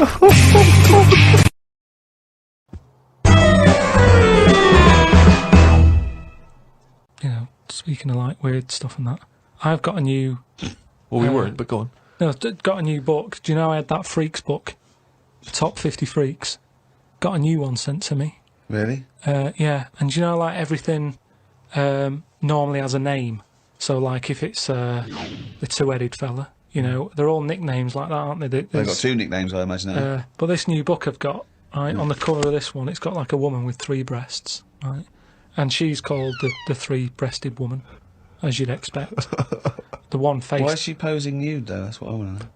Tart. Well, she looked happy. And there was a fella with like one face but 2 bodies. Doing one face but 2 bodies. One face, 2 bodies. What do you mean one face, 2 bodies? Surely one head, 2 bodies. Head as well, but it was mainly the face that was weird because he looked fed up.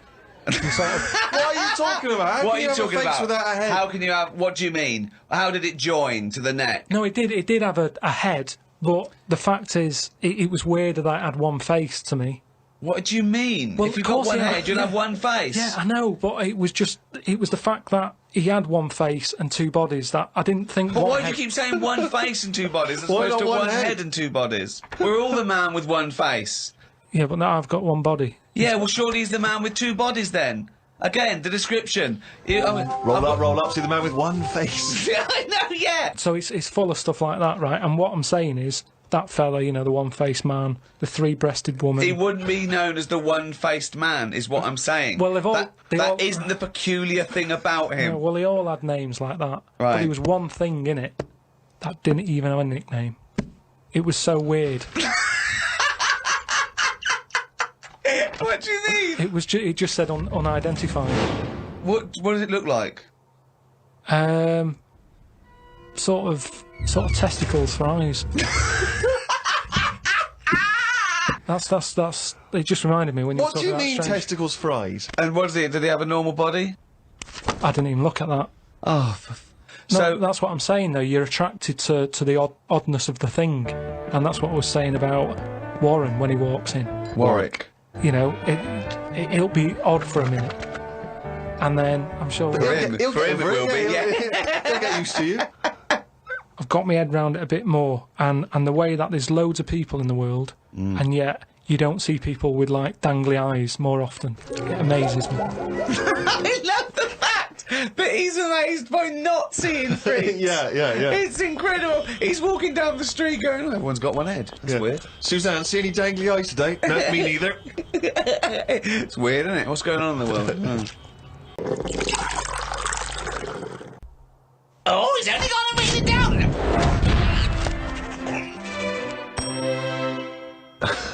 That jingle there signifying, of course, once again, another reading from the Diary of Karl Pilkington. Now, of course, for those of you who have not been keeping abreast of Karl's medical complaints, just bring us up to speed, Karl. You had to go into hospital because previously you'd had I've been treatment. in and out, honestly. I've been in and out of that hospital just with kidney problems, really painful and what have you. And he had kidney stones, all right? No, but seriously. I had a bit of a lie-in today because I have to get up early for my operation tomorrow. Not only have I got to have tubes shoved up my knob, but I also have to get up at 5:50. Suzanne said I could have what I want for my last dinner. It's not your last dinner, you're going for an operation. Yeah, but you can't take things for granted these days. I had shepherd's pie and peas. Suzanne made it from scratch. As nice as it was annoying. Because making stuff from scratch means loads of pots, and it's my job to do the washing up. So much as the food was nice, there was loads of pans and that. People who get their last dinner on death row don't have to wash up. Got up at 5:55. You were supposed to be getting up at 5:50 on the other page. You were 5 minutes late getting up. He's often late. Often late.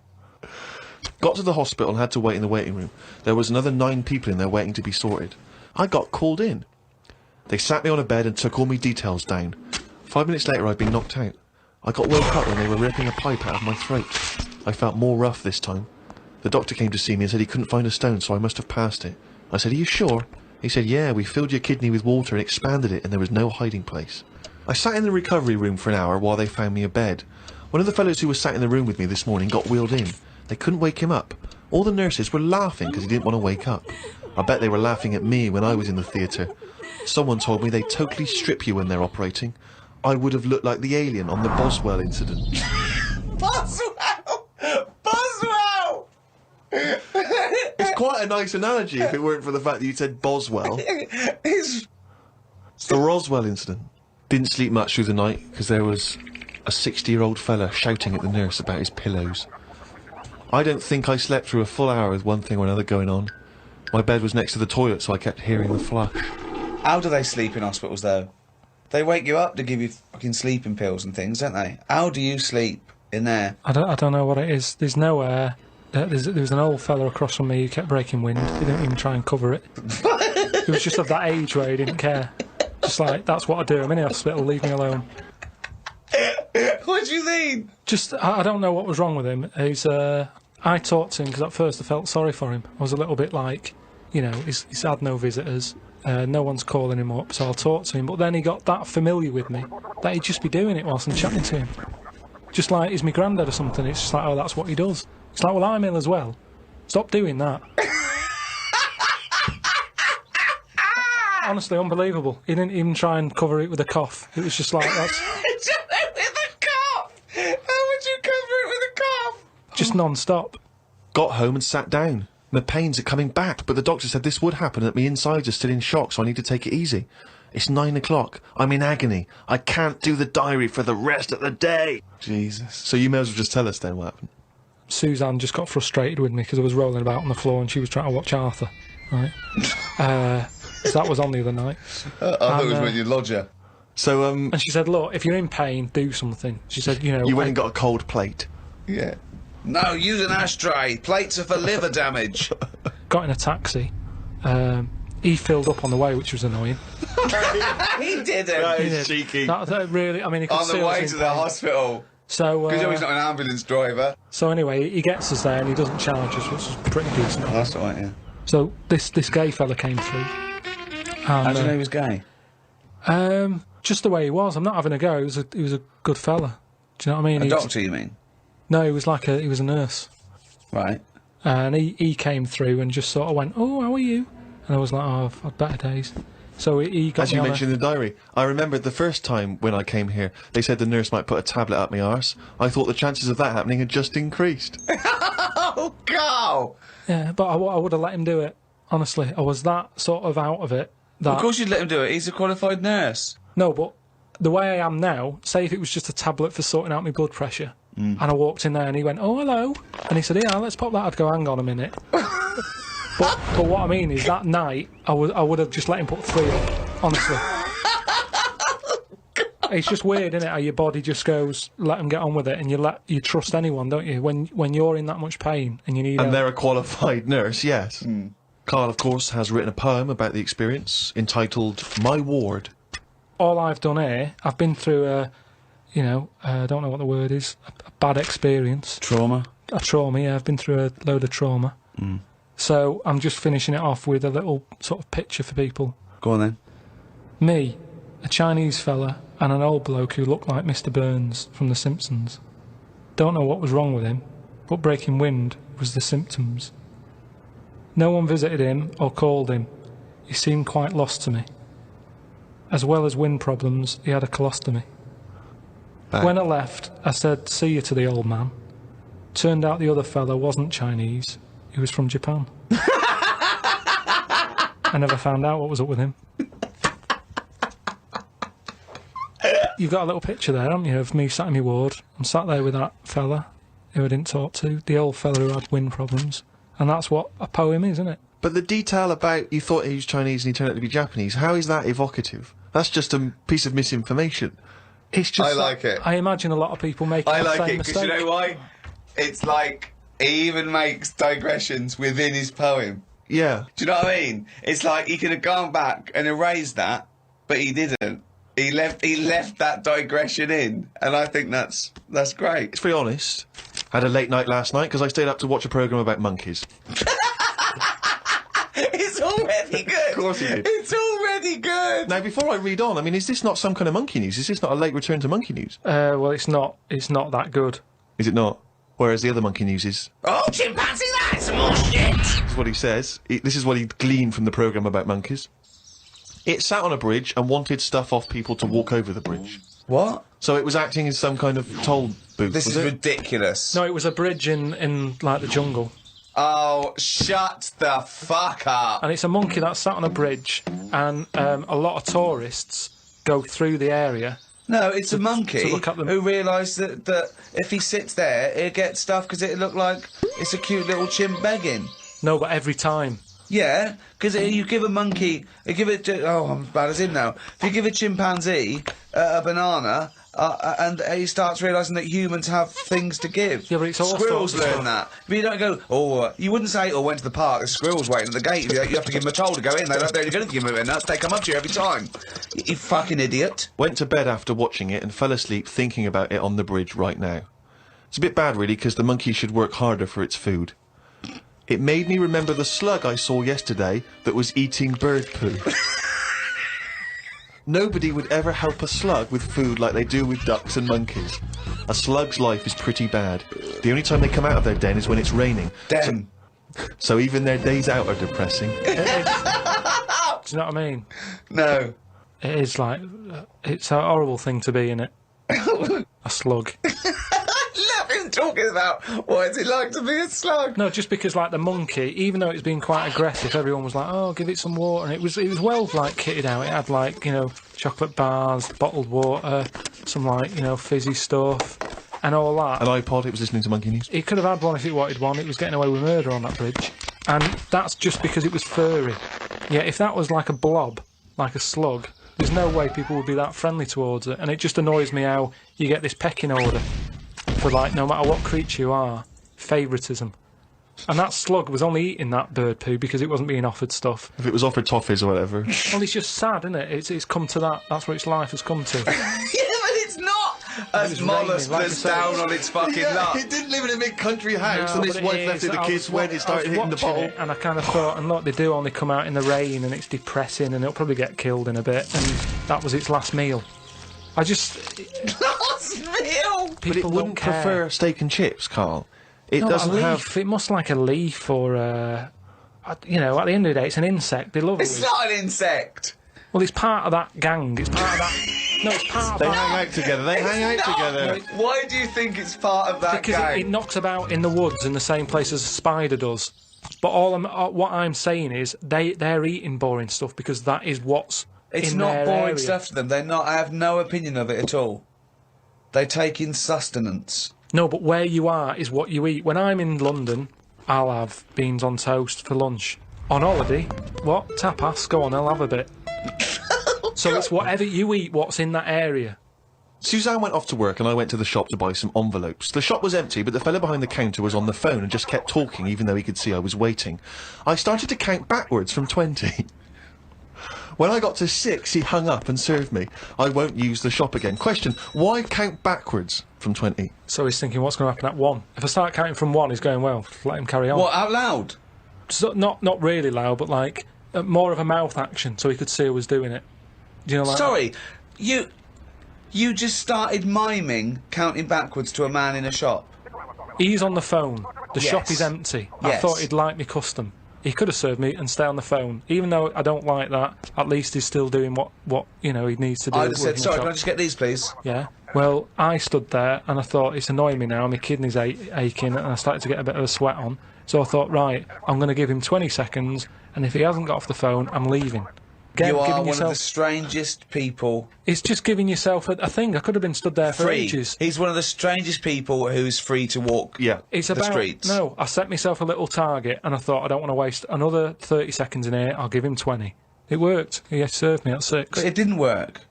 Yeah, but did he do it because you were doing that, or did he finish his phone call? I don't know. I was busy counting.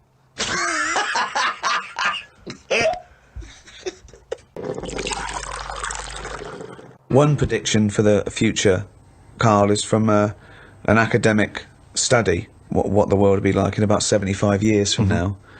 And a big prediction they're sort of sure of is that androgyny will rule. But soon you won't even need a female or a man in your life. You'll just need the egg or sperm. And you'll be able to have any coupling you want or not. Thoughts, Karl? That isn't what I've heard. What were you heard? I heard that. So you read an academic study, Rick, but let's find out what Carl's been reading. I heard we're all going to go ugly. Different point, though, isn't it? It's That's a completely different point, that. Not listening to a word Ricky said. But No, go it's on. just if we all sort of go ugly, that will sort the population He gets an problem out. extra syllable in the word ugly. Ugly. Ugly. Ugly. Yeah. So that just sorts the population out, because people aren't sort of having it away left, right and centre. Well, no, then that doesn't sort of... What do you mean? Sorry, Rick, I don't understand what the hell he said there. Are you saying, because everyone's ugly, everyone won't want to have it away more with the ugly person? Yeah.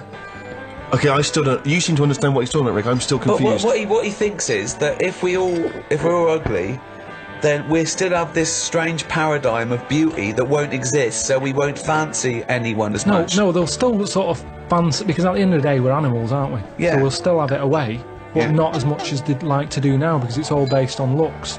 Sorry, but what's this got to do with what Ricky said? What's this world like? Describe a typical town or country It's set to me. exactly right. Imagine London. You've still got the gherkin. You've still got the big wheel. That's Right. It's just everyone's ugly.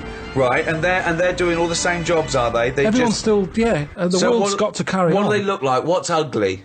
Just imagine, like, have you ever seen anyone when you've just gone, look at that? Yeah. Right. Well, like that. Yeah, but hold on, because it's not like because a strict... we have got better looking, haven't we? If I look back now, at a school photo, you look at my class and you go, what was going on then? You can't tell the difference between some of the girls and the blokes. When he said, we've got better looking, I thought he was going to talk about cavemen, not his school photo. I mean, what happened there? There's been no evolution in that time. What are you talking about, Karl? We've got better looking now, haven't we? But we will change. Yeah, we'll Probably change. not in There's little 75 things. years. I mentioned before about your little finger. There'll come a time when that'll go. I've watched it. I've kept an eye on what my little finger's doing. Sometimes it does nothing. It never helps out. All the others are grabbing older stuff. That one just sort of sits there watching. So you could get rid of that, and I think that will go in evolution. Think of the books he could have read when he was doing that, when he was monitoring his little finger. I've been watching my little finger. I think what's more interesting about the future, Karl, is the fact that technology integrated with humans will be fascinating. So, for instance, they're talking, about the fact that in the future we may even be able to have chips in our head that allow us to access the internet, or an equivalent of it, directly, mentally. Not imagine that. to say, not French fries. Hang on, though. At what point are we us, then? Yeah, this is good. Go on. No, because if I can go on the internet at any time, then that's going to know more than me. What does that mean? Okay. When I don't know an answer to something now, which is a lot of stuff. Really? Go on. You watch University Challenge, and the stuff them kids on that now. I just think, where have they stored that? For me, if something doesn't get used within a time period, that's it. But again, it's forgotten about. Basically, you've got about the same hardware I as haven't, those people. honest to God, I haven't. I know I haven't. So, what I'm saying is, if I want to know the answer to something, I go on the internet. Yeah. Right. Now, if I've got a chip in my head with Google on it, I'm never going to use my head. I'll just be forever on Google. I'm never going to use my head! Well, I'm not, But because what do you what's think the your point? head is, though? Because I'm going to get it wrong. The chances are I'll get it wrong, so divert that.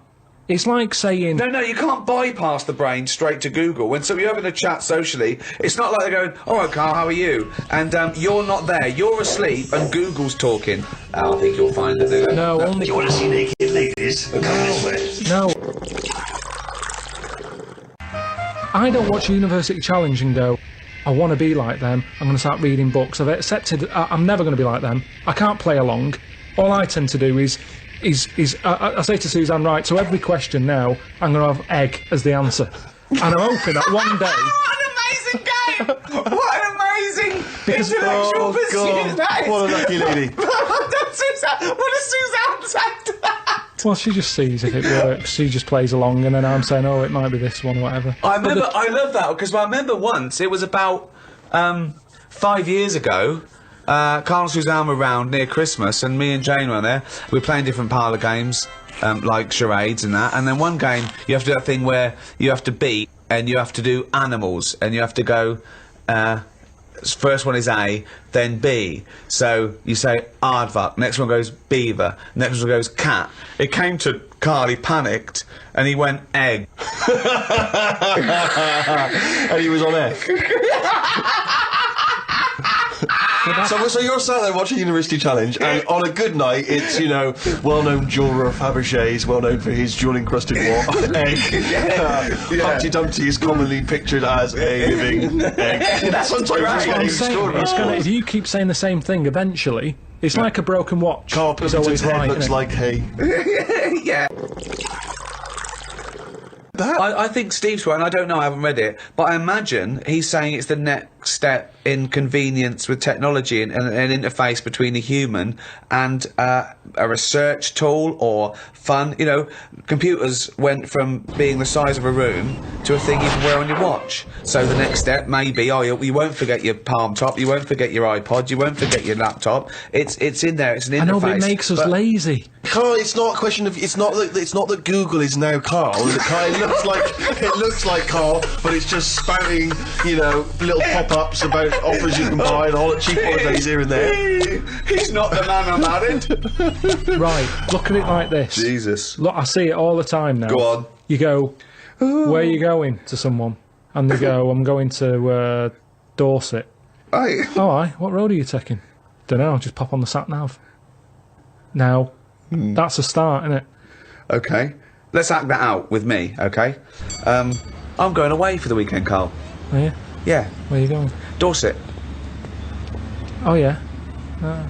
Are you getting there? Car. Oh, right. Which way are you going? Don't know. What do you want to know? Oh, just making a friendly chat. Just, you know, I'm interested in geography. Which way are you going? Well, I don't know really. I've got a sat nav in my car, and I'm getting there. And what do you want? What? Easy, isn't it? Well, I'm not a pigeon. I don't. Well, you got an A to Z. Well, yeah, but it's on a computer, the A to Z. What's the difference between looking at an A to Z and lazy, though? Not really. No. Why?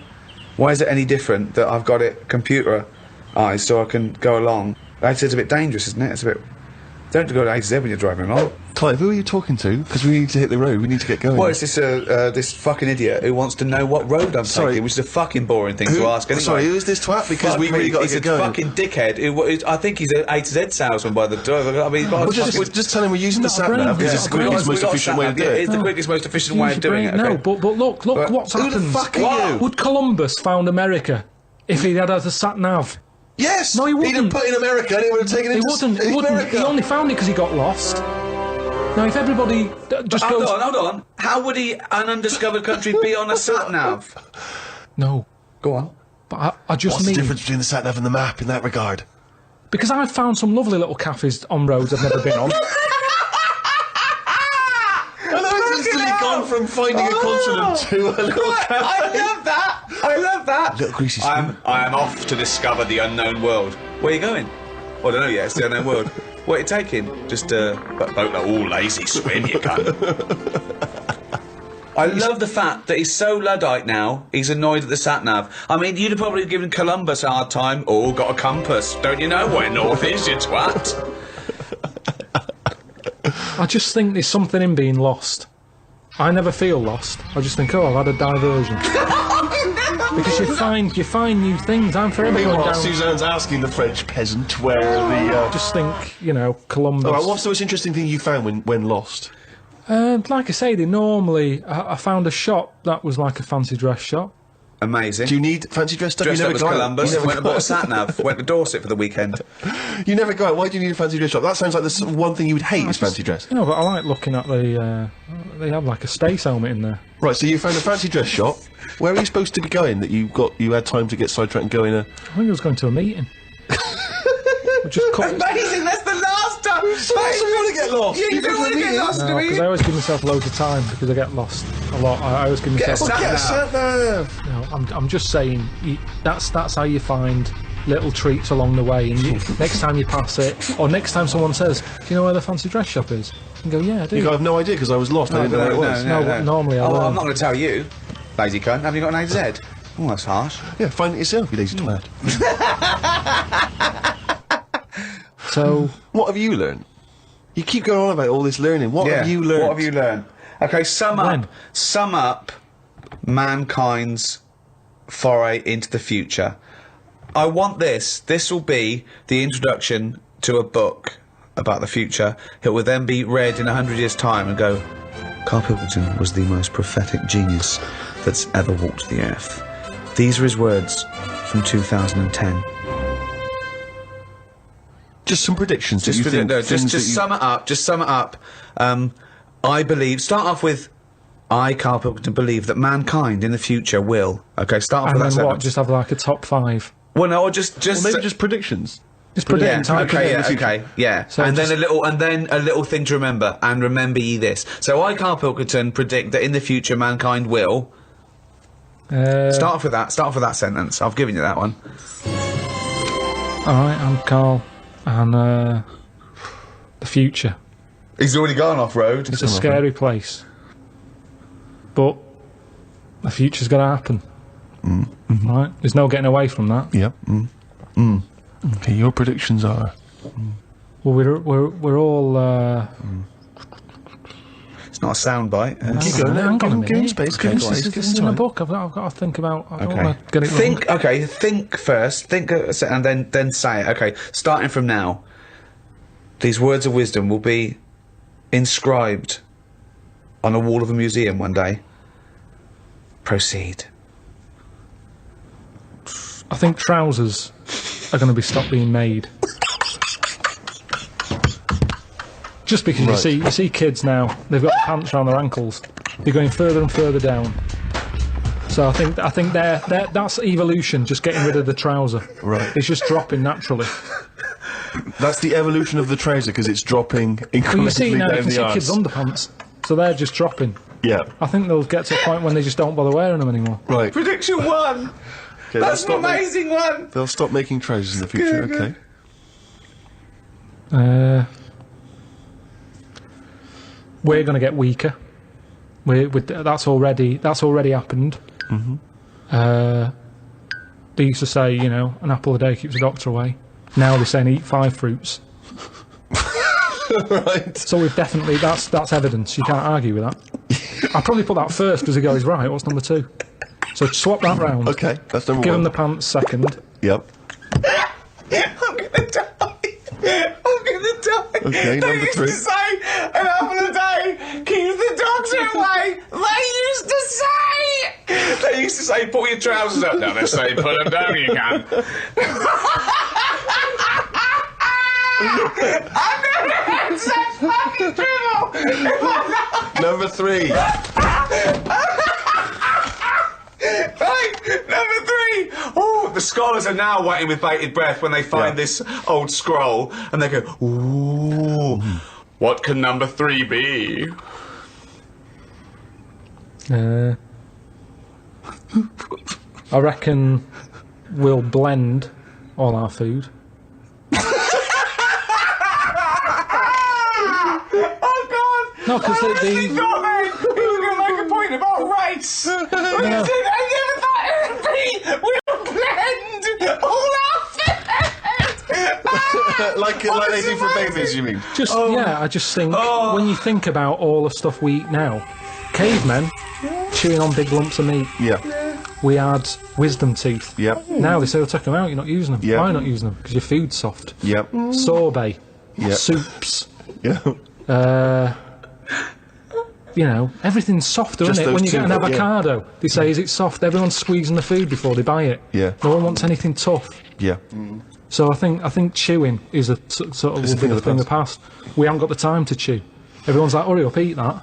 You don't have to go out for dinner with Ricky. He's like, hurry up. Like, I'm still eating it. Well, he does blend his food, I think. Okay, so blending food. Great. I reckon... what else do we do now? So I've done teeth. Done trousers.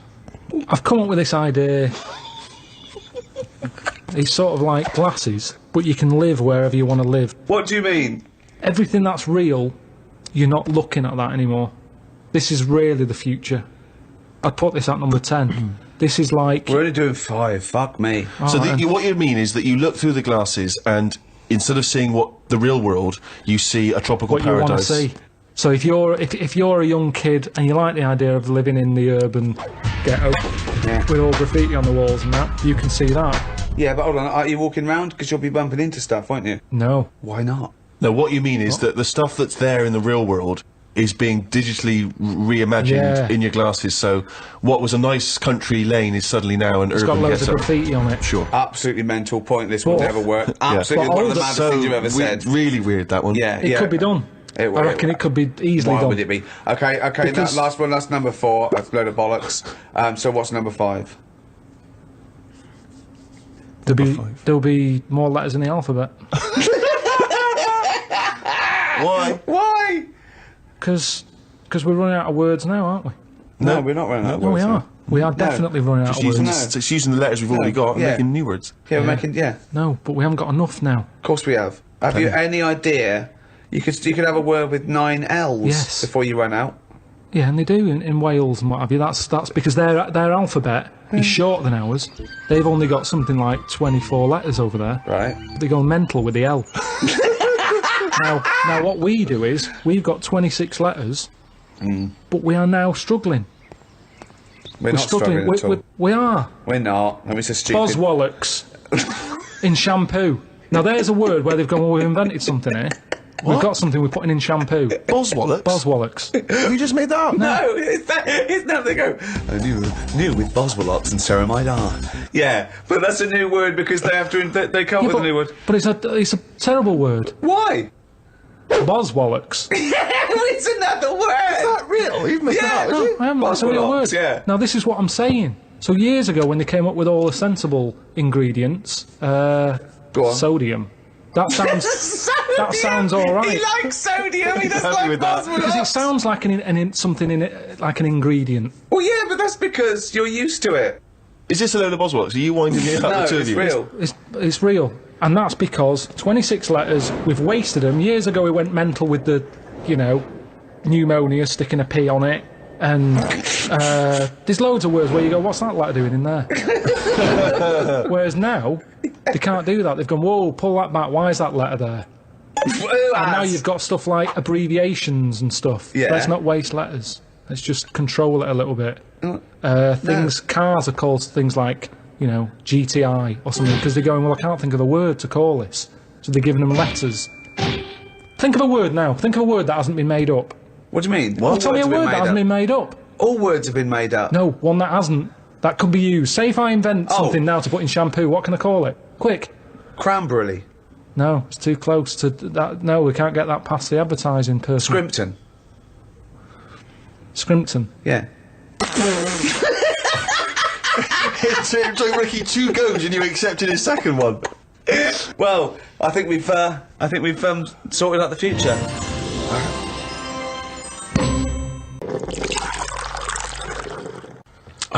I don't care because it's the last day on Earth. What would you do? I've always wanted to kick a duck up the arse.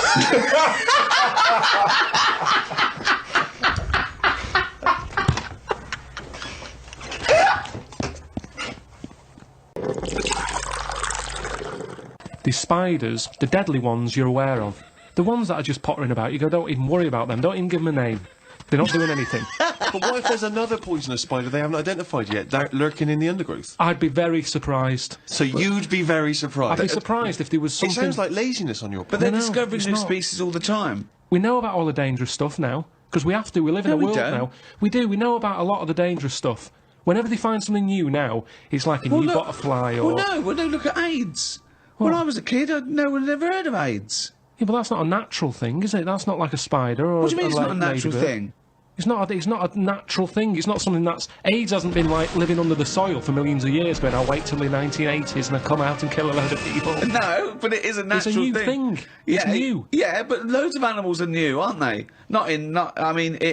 Evolutionary terms, there's new animals in evolution. I'm sure there's new stuff deep down that's just like, almost like bacteria, sat under the soil, it'll never come to the top. Right? It's like having an old woman who's a neighbour. She never goes out, she doesn't bother you. Let her be. But what if that old neighbour could unlock the secrets to... I don't think she can. Just even to us understanding the complexities of the universe, of the way things have developed and grown. Because we know about it. Well, why would we know about it? Because I never understand, why is it you want to stop researching and studying now? Why is it that you're happy to just draw a line under everything else? What if people had said this back in the 19th century? We've done this. I think someone in the 1900s, said everything that's going to be invented has been invented. And then look what happened in that century. Yeah, and I've said to you, look at the stuff that is being invented now.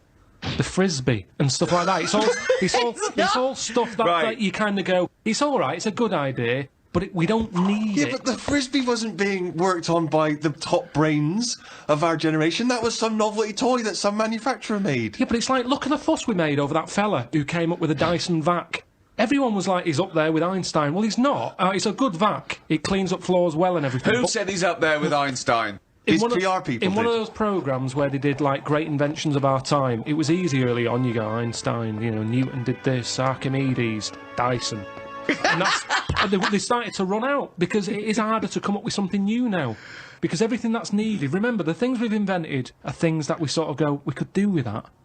Inventors don't sit there going, what can I make? Oh, I need a toaster. They've sat there, they've burnt the toast under the grill, and they've gone, I need some sort of device here. Well, somebody, yeah. And what can it do? I'll shake Necessity it like that, is the mother of invention. Yeah. However, there are people who sit around going, where's a loophole in the market? Where's a niche? Well, here's something. About a year ago, I came up with a see-through toaster, so that you can see how much the toast is cooked. Right. I found it about 2 months after that. Someone had done it. Right. So I'd just been beaten to the post.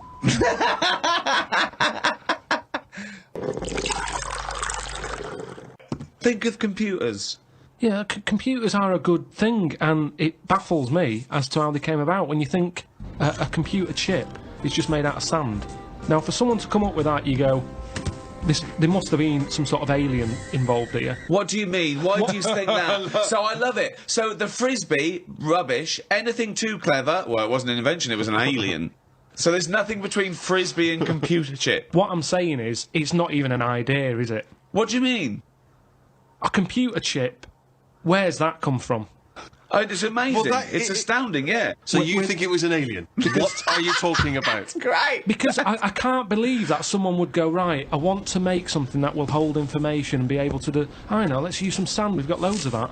You'd go, what, you don't... Well, that's what genius is, though, isn't Carl, it? there's no alien involved. No, but when I say alien, I don't mean an alien came down here and said, you know, oh, do you want to buy this? There could have been a spaceship crash, right? Right, yeah. And there's all them rumours, isn't there, in that hangar. They've got the spaceship, they take it apart, they go, yeah, wheels, we've got them, yeah, steering wheel. And then they go, hang on, what's this here?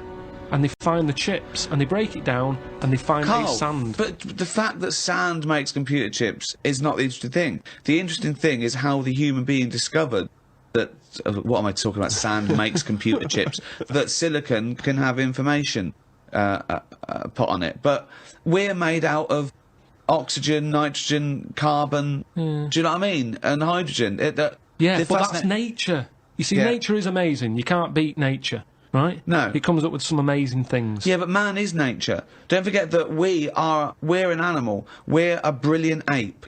We're actually 98.6% genetically identical to a chimpanzee, Karl. Think of that.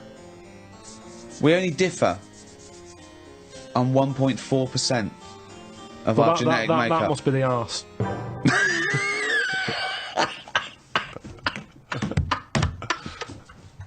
Because that's a lot different. I told you, didn't I, about my dad's mate who had a monkey and he had to thump it. What? Well, there's two things there. One, why did he have a monkey? Two, what sort of discipline is thumping a monkey? What was the monkey doing? He was annoying his wife a lot and sort of, you know, pinching her arse and stuff like that. Right, that's wait not a minute. true. We've never heard this before. How have we had all these years of monkeys and we've never heard this before? Ago. Your dad had a mate who had a monkey? Yeah, I'm sure I told you. Why did he have a monkey? Just for a laugh? Well, it was back in the day when people did. They all had, like, odd sort of pets and that, didn't they? In, like... about 68. Oh, 1968, when everyone had a monkey. We had to thump it. Now, the weird thing is... No, that's weird enough. Is this is all the story? This is the entire story? No. You've got... All the information you've got is he had a monkey and he had to thump it? Yeah, my dad told me about it. When he found out that I was into monkeys, he said, oh, Benny thumped one. And, Benny thumped one. Oh, my son's into natural history, particularly simian variety. I've got an interesting fact for you, Carl. Sit down. What is it, Peter?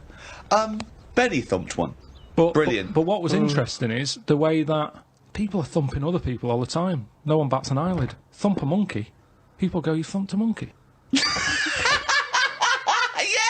Yes, they do. They do go, you thumped a monkey. So that's what's weird, isn't it? But this chimp doesn't want to be caged and kept in a fucking council house in Manchester. No, it was quite happy. And if it wants to live like a human... I mean, in the 70s, you know, there were all the teabag adverts and all that, and they were loving that. No, they weren't people loving interfere, people go, that's unfair. Now they're in like a cage in a zoo. You go, it was better when I was pushing a piano up the stairs. They weren't really... They weren't actual delivery men. They weren't really sitting down and having a cup of tea. Well, it wasn't a documentary. A week in the life of the monkey delivery men. I love that. Chimps in a zoo now going, okay, now at least we were free. Remember when we used to drive a van? And we're on 58 quid a week. Yeah. They're not meant to be kept in a house in Manchester. Cruel to keep a person in a house in Manchester, so it's fucking cruel to keep a monkey. What do you think of that, Karl? If you wanted to make the ultimate fighting animal, what would you come up with? If you had the power, like that fella in Arabian Nights, size of a chimpanzee, you could change into anything, but you could change into, you know, like that. I don't think I'd go for strength and that. I'd go for survival. What would you do? Cockroach? No, I'd have like an armadillo's body. Right. Okay. I'd have head of an owl. Right. The head of an owl? Yeah, why come on, why? What does that bring to the table? The head's there to sort of make it look friendly to the human race. So, because if you look half decent to the human race, they'll look after you. Right. That's the way it works, isn't it? With a cat and a dog and all that. So the owl makes it look nice. Right. I'd have, I wouldn't have legs, I'd go for like the slug juice.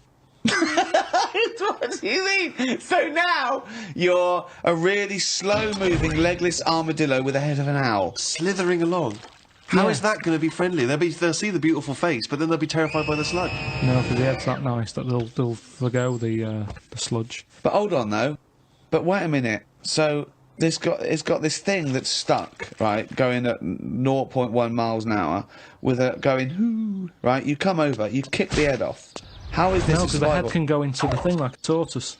Can it? Yeah, of course it can. Into the armadillo body. Well, no, an armadillo doesn't do that. It just curls up into a ball. This isn't an armadillo, is it? So it's... why has it got the slug? Why because is that so attractive? what I'm thinking is an armadillo, they're good when they're on their feet. Flip them, they get stuck like a tortoise. Right. Slug stuff keeps it down.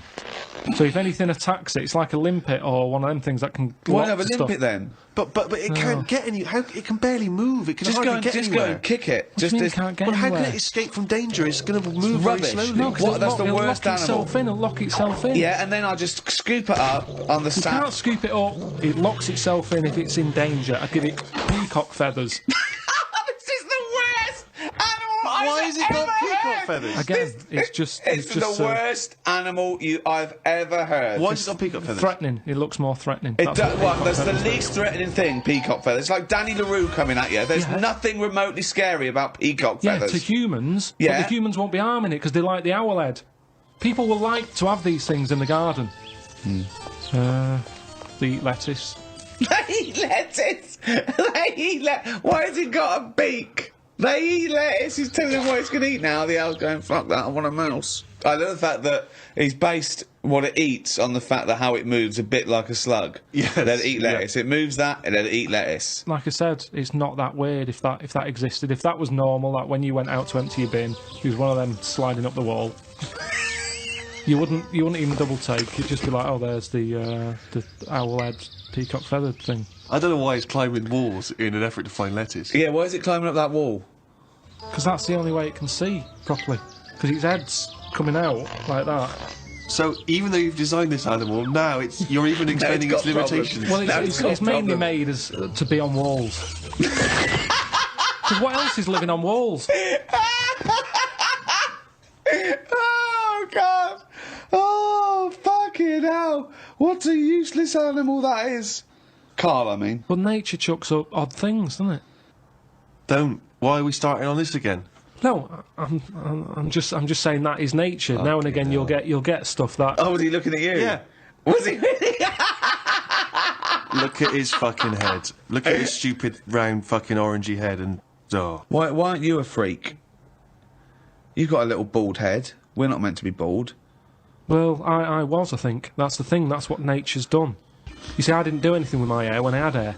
I didn't style it, I didn't do anything with it, and it probably thought, what am I doing here? Whereas people who love their hair, and they comb it and have different styles and look after it, they have hair for ages. Nonsense. No, nonsense, absolute nonsense. Well, you're saying absolute nonsense. Well, it's a little bit weird then, isn't it? And that's what happens with old people. Once they lose their, will to live, once they lose the job, they get old. What's my purpose? What am I doing here? And it's like nature goes, you're not needed, and they die. Maybe that's what happened with the dodo. What's it doing? Can't fly, its wings are useless. Eat it, tastes horrible, kill it.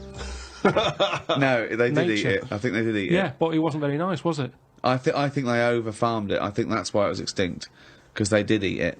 No, but they did eat it, but they didn't like it. Everybody, you never saw like a fully eaten carcass of a dodo. You're making this up again. Eaten. All conjecture. No, but they didn't eat it all. Everybody would probably try it and go, it's not for me, that. But you don't know no this. idea, You don't just know making this. it up. What's this based on? That people... And also, why would that kid it out? Because I'll tell you why. Because if it's not nice, people don't get another one in. And they die out. The reason we've got loads of chickens and loads of cows is because we eat them. If we ate polar bears, we wouldn't be short of them. Because you'd farm it, you'd take more care, but what's a polar bear doing? Sat on a block of ice floating about. It's no use to us, is it? It sounds harsh. Once again, got his information from a Glacier Mint advert. No, but it's no use to us. We know they're there, and it's all very sad when you see them on the news sort of struggling and all that. Yeah. But it's going to make them stronger.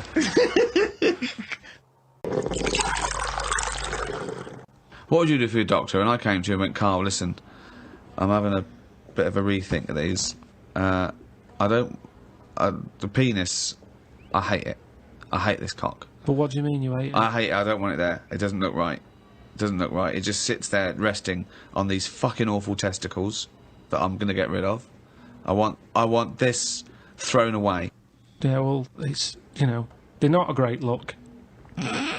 I know that. Everyone knows that. It's just the way they are. I mean, if we're all being honest, they're an odd design. I don't think anyone likes their own, do they? That's why we cover them. They're not a great thing, are they? What's this not why we cover them, though, is it? It's part of it, I think. I think deep down, I mean, even if, like, I know you ate the Adam and Eve thing, but even if back then he was like, good God, cover them up. Even he had a leaf on. No, but listen. What? So, are you thinking fundamentally, then, that aesthetically, the testicles and the penis isn't as good as it could be? What would you have there instead? Well, it's designed that way because that's the way it's got to be designed. It's more about function than yeah. And that's the thing, isn't it? With modern technology, you need, the thing is the testicles have to be outside because they have to be a few degrees below body temperature. Yeah. Otherwise, the Sertoli cells die, which sort of feed the semen and all that. So, to be functioning and sort of like fertile, they have to be outside, which is annoying because I'd put a little rib cage around them, like that. I'd pop a rib cage round those, protect them, wear a cricket box, have that built in, so you cannot get a swift kick in the bollocks that makes you feel sick. But it'd be better if they could sort of reverse up in a way that they were hidden away. Right. So that they were just, then you dropped them, it's like, right, we need to cool them down, be at it in about half an hour. Yeah. Drop them down. Yeah, like the gear on an aeroplane, landing gear. Yeah, and landing gear down, and the bollocks and the cooling down. Or you could just pop them in the fridge for 10 minutes. Well, they could detach and you could pop them in the fridge, cool them down. Can you make me some breasts? Easy. Okay. Go on, you say easy, what are you going to do? What's your plan? Just, how do you do that? It's tablets, isn't it? No, but... Testosterone, isn't it? Testosterone? Toblerone. I want some Toblerone. Just sort of pointy tits, like Madonna.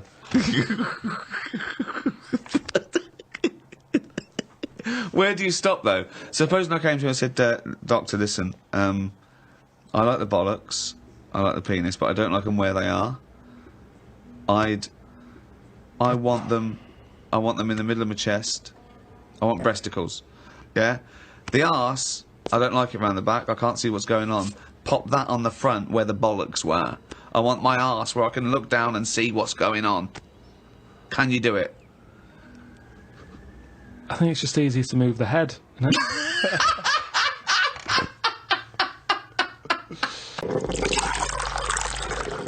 Karl, when was the last time you reminisced? Well, my mum and dad have been round, haven't they? So been reminiscing a lot. Yeah. What were you thinking about? We were just chatting about Tic Tacs. One of the great memories, yeah. The happy memories. Now, I used to love them. Yeah. When I was younger. Yeah. My dad got a load of them. What, this year? No, Just recently? years ago. Years ago, like right. years ago when I loved them. I said I love Tic Tacs, me. Yeah. He met one of his mates. You didn't nick him from the sweet shop? No, that's what he you knew did, some mate who could get his hand on a load. Right. And Thief, he must have he was a got thief. about he must have got about 30 crates of Tic Tacs. 30 crates of Tic Tacs? Honestly, we'd have about 24 on each crate. We got them, stuck them in a cupboard under the just in the kitchen in the corner. Yeah. Now, I worked my way through about 6 crates. I was quite happy. When? In how long? I don't know, in about 2 weeks, 3 weeks or something. Right. And then after that, I'm getting sick of these. Right. Yeah. You were minty fresh, but you were sick. Lovely fresh breath. Yeah. Yeah. But I mean, I haven't got that much more to tell you about it. It's just. So this, sorry, whoa. Bear in mind, this was something he was recently reminiscing with his parents about. They were sat round, and we've already learned up to an hour could go by reminiscing. Sat round for an hour, talking about the great I've already Tic run Tac out of saga. responses. I've got nothing to say about No that. opinion. I mean, I was nearly going to say, what do you do with the empty little flicky Tic Tac boxes? And then you realise that that's utterly dull and boring. Well, and I was struggling. I don't know what this anecdote is, other than a bloke. Other than you said your dad, I like Tic Tacs, me. He went, all right, I talked to Albert. Albert, you got Tic Tacs? I've got 30 crates, if that'll do, yeah? Yeah, bring him round. Put him under cupboard. He's got through 12 crates. What's his breath like? Fucking lovely, but he's been sick all over the cunting place. Oh, do you want some more? No, of course we fucking don't. You'll talk about that in a few years' time. Of course we will for about a fucking hour. No. Then we bring it up in an audio book. But I think that's how we got onto it, because even though I tried to get rid of a load, I used to give them to mates, take them to school, say, have some Tic Tacs. You can have them for free. We used a load in the cat litter tray. No, we didn't. We did. It was just ways of getting rid of them. Jesus Christ. Sort of freshy smell, isn't it? It's the same amazing. sort of condensity in that, isn't it? Condensity, it is the same condensity. Condensity. Yeah, so I got rid of them like that. And then the weird thing was, even though I'd got shut of them all, you'd be backing up and you'd always hear one ting its way up the tube. It's tinging its way up the tube. It's tinging its way up the tube. It's tinging its way up the tube. Ding tong, ping pong. It's tinging its way up the tube. That sounds like something from Willy Wonka. Oh God! No, I'm just demonstrating that because that's how many of them there were around the house. You'd drop them, they'd go in every corner and that, like Pac-Man or something. They'd be everywhere. You'd be backing up, tinging it up. Sheila's getting married. Hannah gets confetti. Don't buy any confetti. Go to cupboard under stairs. So yeah, that's a little memory there, isn't it? It is a little memory. Now it's a really little memory. The strange Tic Tac house in Salford, where everything is made of Tic Tacs. Wow, that must have been a hell of a time you had with your parents there. The old Tic Tac No, but it's better. You see, you're saying, oh, what a boring story that is. But when I your see mum and you've dad re-gravelled the drive. Yeah, smell it. Suck the drive if you want.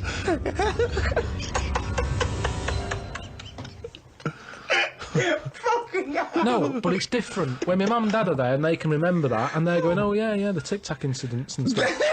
What's known as the Tic Tac incident? The Tic Tac incident. Let us never speak of the Tic Tac incident. I just imagine the clock ticking. There, it's Christmas Day. I go, what are you smiling at? Oh, remember it used to ting up the tube. You should think about selling this to Hollywood. Listen, what do you remember then? What do I remember? That's an amazing thing to say. That's a difficult question to answer. Yeah, I don't. Nothing at all. Well, I went for a what's her name, Steve. You don't know. I've had problems with my legs. Oh. Christ almighty. He's the same, what are you, 33? He's a hypochondriac. And you talk like you're a 70-year-old honestly, the slightest thing, he's got time off work for this. We went to the dentist 3 times in 1 week. He goes, no, his leg's rubbed 2 times a week for some reason. I don't. In and out of the kidney hospital, and they're going, there's no kidney stone, Mr. Pilkington. He's going, oh, Christ almighty, do some fucking work. No, the thing is, I've been, in the last, 30-odd years, I've been working hard, and I've let my body get run down a bit. How have you, you're 30, what are you? 33. Right, 33. Sorry to start off with such a hard question. But how have you been working for 30 years? Well, I just have. I sort of I got on with it. At 3? At 3? No, I'm Well, you just didn't get saying. on with anything at school, did you? Because you were just titting about. Yeah. You weren't working out there. What was the first job you got? How old were you? I was 15. Right, okay, so you've been working for 15 years then, okay, good, Yeah, but I right. had my paper round when I was 10, didn't I? And that was hard graft. That's why I'm bald and that. Getting up at 4:30. It all adds up, doesn't it? All adds up. So anyway, I kicked my height when I was a kid. He always says this, like it's a classic story that everyone should know. Everyone and knows, also right. the phrase "kicking my own height." Yeah. No, Explain what you mean. Just kicked my height when I was a Kick kid. your. No one understands. You Karl. kicked your leg up to the kicked my height that leg. you were at that time? Yeah. Yeah. So I if you kicked were, my height. It's not a well-known phrase. You can't just go, "I kicked my height." so you were 4.5 foot and you've put your toe up into the air 4.5 feet by kicking. Yeah, but I landed on my back. Right, okay. Imagine seeing that in the playground. They go, get Karl Pilkington to kick his height. I bet he falls over like a It fucking wasn't in the penguin. playground. My dad got me to do it in the garden. Brilliant. But why did They you fall sold over? tickets, the neighbours were cracking up. Yeah. Why did you fall over? Did you hit I just yourself in didn't, the I head? didn't have kicked the height. I mean, my leg got high up, but I was that chuffed that I got that high. I didn't think of putting my leg down again. Like, what the fuck did that look like? He's got to think it all through. I thought it was automatic.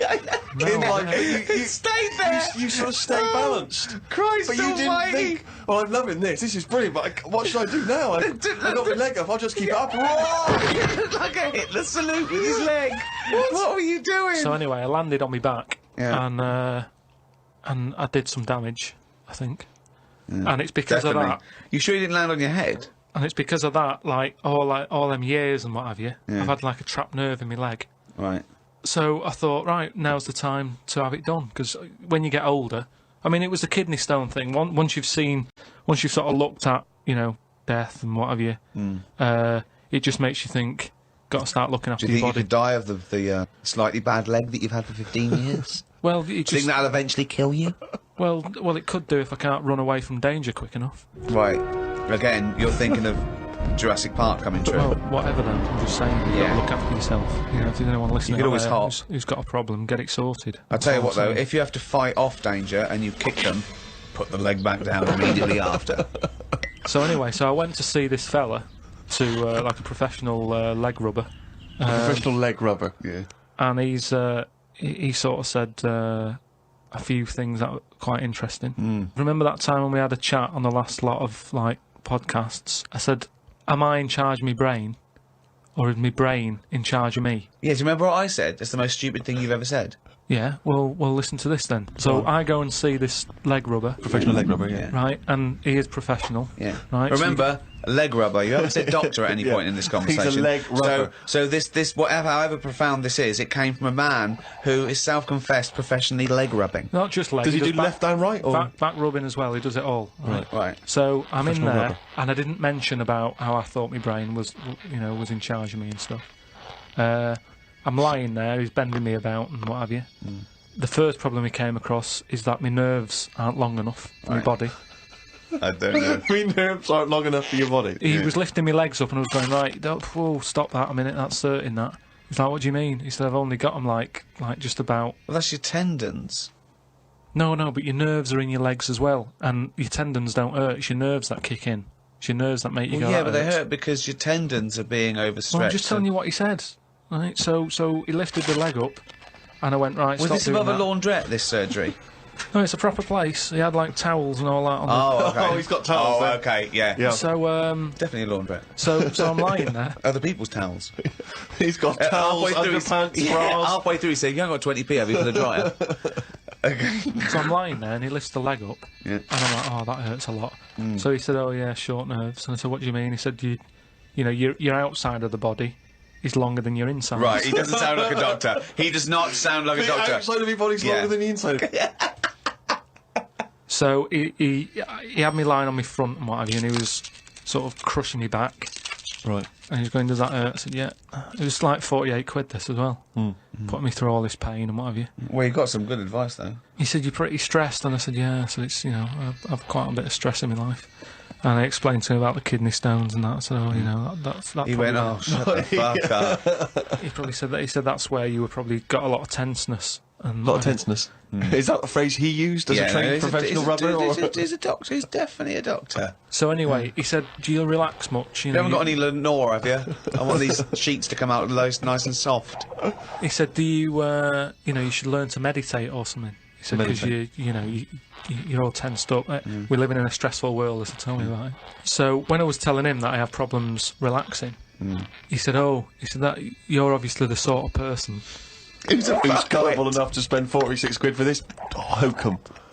He said, you're the sort of person whose brain is in charge of them, rather than them being in charge of the brain. So all you did was you met a person as stupid as you. Yeah. No, but I thought it's interesting that this is what he does for a living. Yeah. And he picked up, that was the first visit, that's the first, I'd only been there about 22 minutes. Yeah. You get half an hour for 48 quid. Right. But he picked up on that within like 15, No, he saw 20 a right minutes. fucking sucker coming. No, he did pick up on that, yeah. But Okay, anyway, don't go to him again. The reason, well, I am doing, I've got locked into it. I've got to go at least another 3 times. Why? And try to What get do you out of it. I don't know. I didn't realise that you have to have a minimum amount of things. So what I'm saying, I can't wait. What's the wisdom he's going to come up with next week? That'll be brilliant. I will kind of, yeah. No, but what I'm saying Your blood's paranoid. We were talking. You've got jealous bones.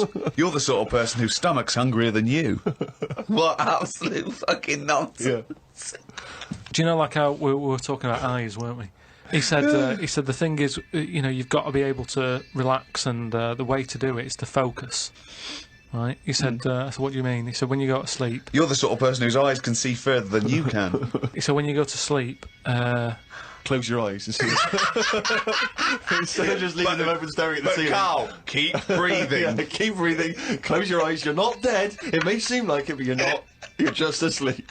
So he said... oh, fuck me. He said, what you've got to do when you go to sleep, focus on your toe. Right? Okay. He said, just think about nothing else. I said... He's a witch! Did he say you didn't put a toad under the bed? No, he just said focus on the toe and see how you go on and what have you. Next time you come in, let me know. Anyway, I gave this a go, focusing on the toe. So what does this mean? You mean you sat in bed staring at your toes? No, this is it. He said, like, lie down, shut it. your eyes and sort of look at it, sort of thing. So I was lying there, and it just wasn't working because... Oh, Carl, this isn't medicine. Because I was... You were thinking of a finger? Well, no, he found out he was thinking of someone else's toe. Yeah. Next day someone called up and said, Carl, my toe's better. Yeah. No, the problem was I was still using my eyes even though I had them shut.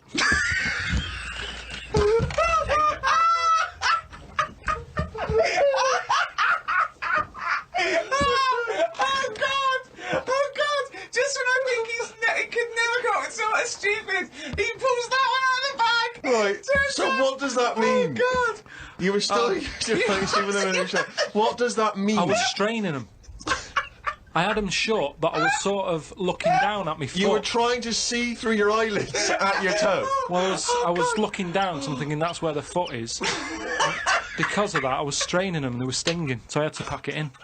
I'm gonna die! I am going to die! Again, we were talking about me being younger, and the youngest I could remember back to was 1978. How old were you then? When were you born? 72. What, you couldn't remember earlier than 6? You can remember back to about 2 or 3, most people. What? No way. No way. My mum and dad don't even remember them. Because you're not doing anything. This is what I'm saying. My mum and dad don't even remember me then. That's amazing. Because they pinpoint they things. All the Tic Tacs they've ever eaten. Yeah. Do you remember when Karl was 6? Of course I do. 5? Yeah. 4? Yeah. 3? No. 2? No. Because you're not doing anything, are you? My mum and dad don't even remember me then. And it's weird. I remember must have been about 2 sitting on a potty surrounded by Lego. I remember that. Very strong image I have of that. No, I don't remember that. No, you wouldn't remember that, No, you weren't there, were you? What do you mean? What, you don't remember Steve sitting on a potty surrounded by Lego? No, I mean, I can't remember having a potty. I remember having one of them. I'm not suggesting you have the same memory. You used to go in a fucking litter tray. Now I know why, to eat a Tic Tac while you're having a shit. But, okay, so what is your very first memory? The one that cropped up the other day was having my eyes sort of glued together by... Gangsters. Where's the fucking Tic Tacs? No. We lost our truck for you, yeah. When I was on holiday and I slept near the window and the window was open and I used to wake up in the morning with my eyes shut. My mum and dad thought I was having a lovely lie-in. I just couldn't open my eyes. But why? I don't understand. Why were they... What do you mean? Why were they glued? Why were they... What do you mean they were glued? But why didn't you say, Mum, Dad, I'm not asleep. My eyes are glued together. It's just that you get a build-up on the eyelashes. Yeah. And it all... When they came in and you could sense them looking I didn't know they were there. So, remember that time when you called me and I said I don't know where I am and I couldn't concentrate? Think of that! I called him. Oh my God, what are you doing? I don't know where I am. What do you mean you didn't know where you were? I got lost. I went in London wandering. you got lost? Yeah. I went wandering and then, you know... It's when he first moved into his new place. He was walking back from his old place to his new place and he didn't know where he was. He tried How can to you take a ever short. really get lost in London, though? It's a cabbie. Well, yeah, I don't want to do that because you feel bad pulling one over and then saying, where am I? Yeah, they don't appreciate that, do they? But I found my way back, didn't I? Yeah. But you told me one time that you much prefer getting lost. You love wandering around and getting lost. You said that's much better. Yeah, it was a cold day. It was a cold day. I just wanted to be at home. I had things to do. There's a time and place to be lost. Well, go on. Well, a place you don't know. What's the place to be lost? Somewhere you don't know. Right, good. Okay, and the time? The time when you're not in a rush. Right. Oh, chimpanzee, that has only gone and written it down. The jingle there to announce yet another reading from Karl Pilkington's diary. My mum called me to ask me to look in some of the magazine shops in London for a magazine that she can't find. It's called UFO Data.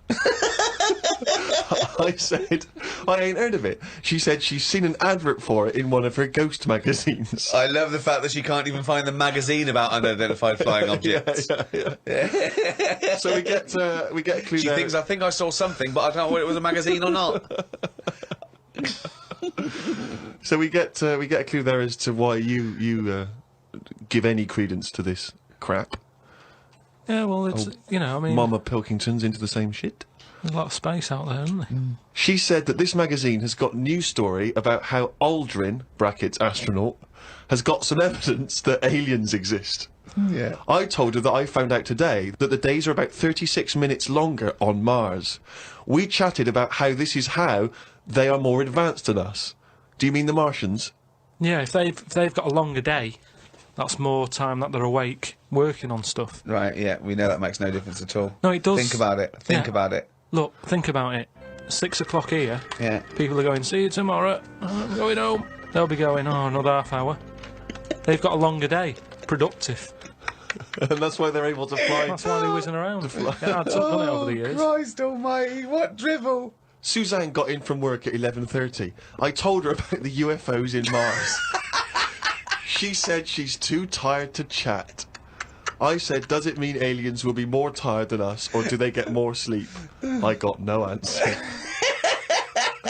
I love it when Suzanne does it. She never indulges in it scares her. Anything with ghosts and UFOs, she sort of... It doesn't scare her, it bores her. No, it freaks her out.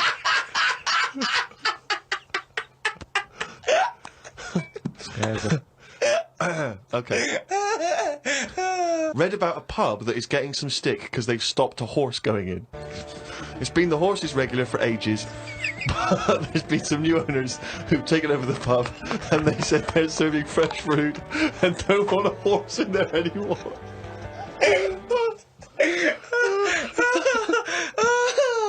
Oh, God. I met Suzanne after she finished work and we went for a brew in another cafe. Gosh, Jesus. It's always having a brew in a cafe. It's like a sitcom. It is. Suzanne said I looked tired and fed up. She taught me some way to breathe that will relax me. I wasn't feeling that relaxed though, because the person behind the counter was banging about making a coffee. Noise stresses me out. I wonder if less deaf people die of stress than people with working ears do. Oh, it's the theories. It's the It theories. is such a noisy world, though, isn't it? It is. London is noisy, very noisy. I think just everywhere, just noise in general.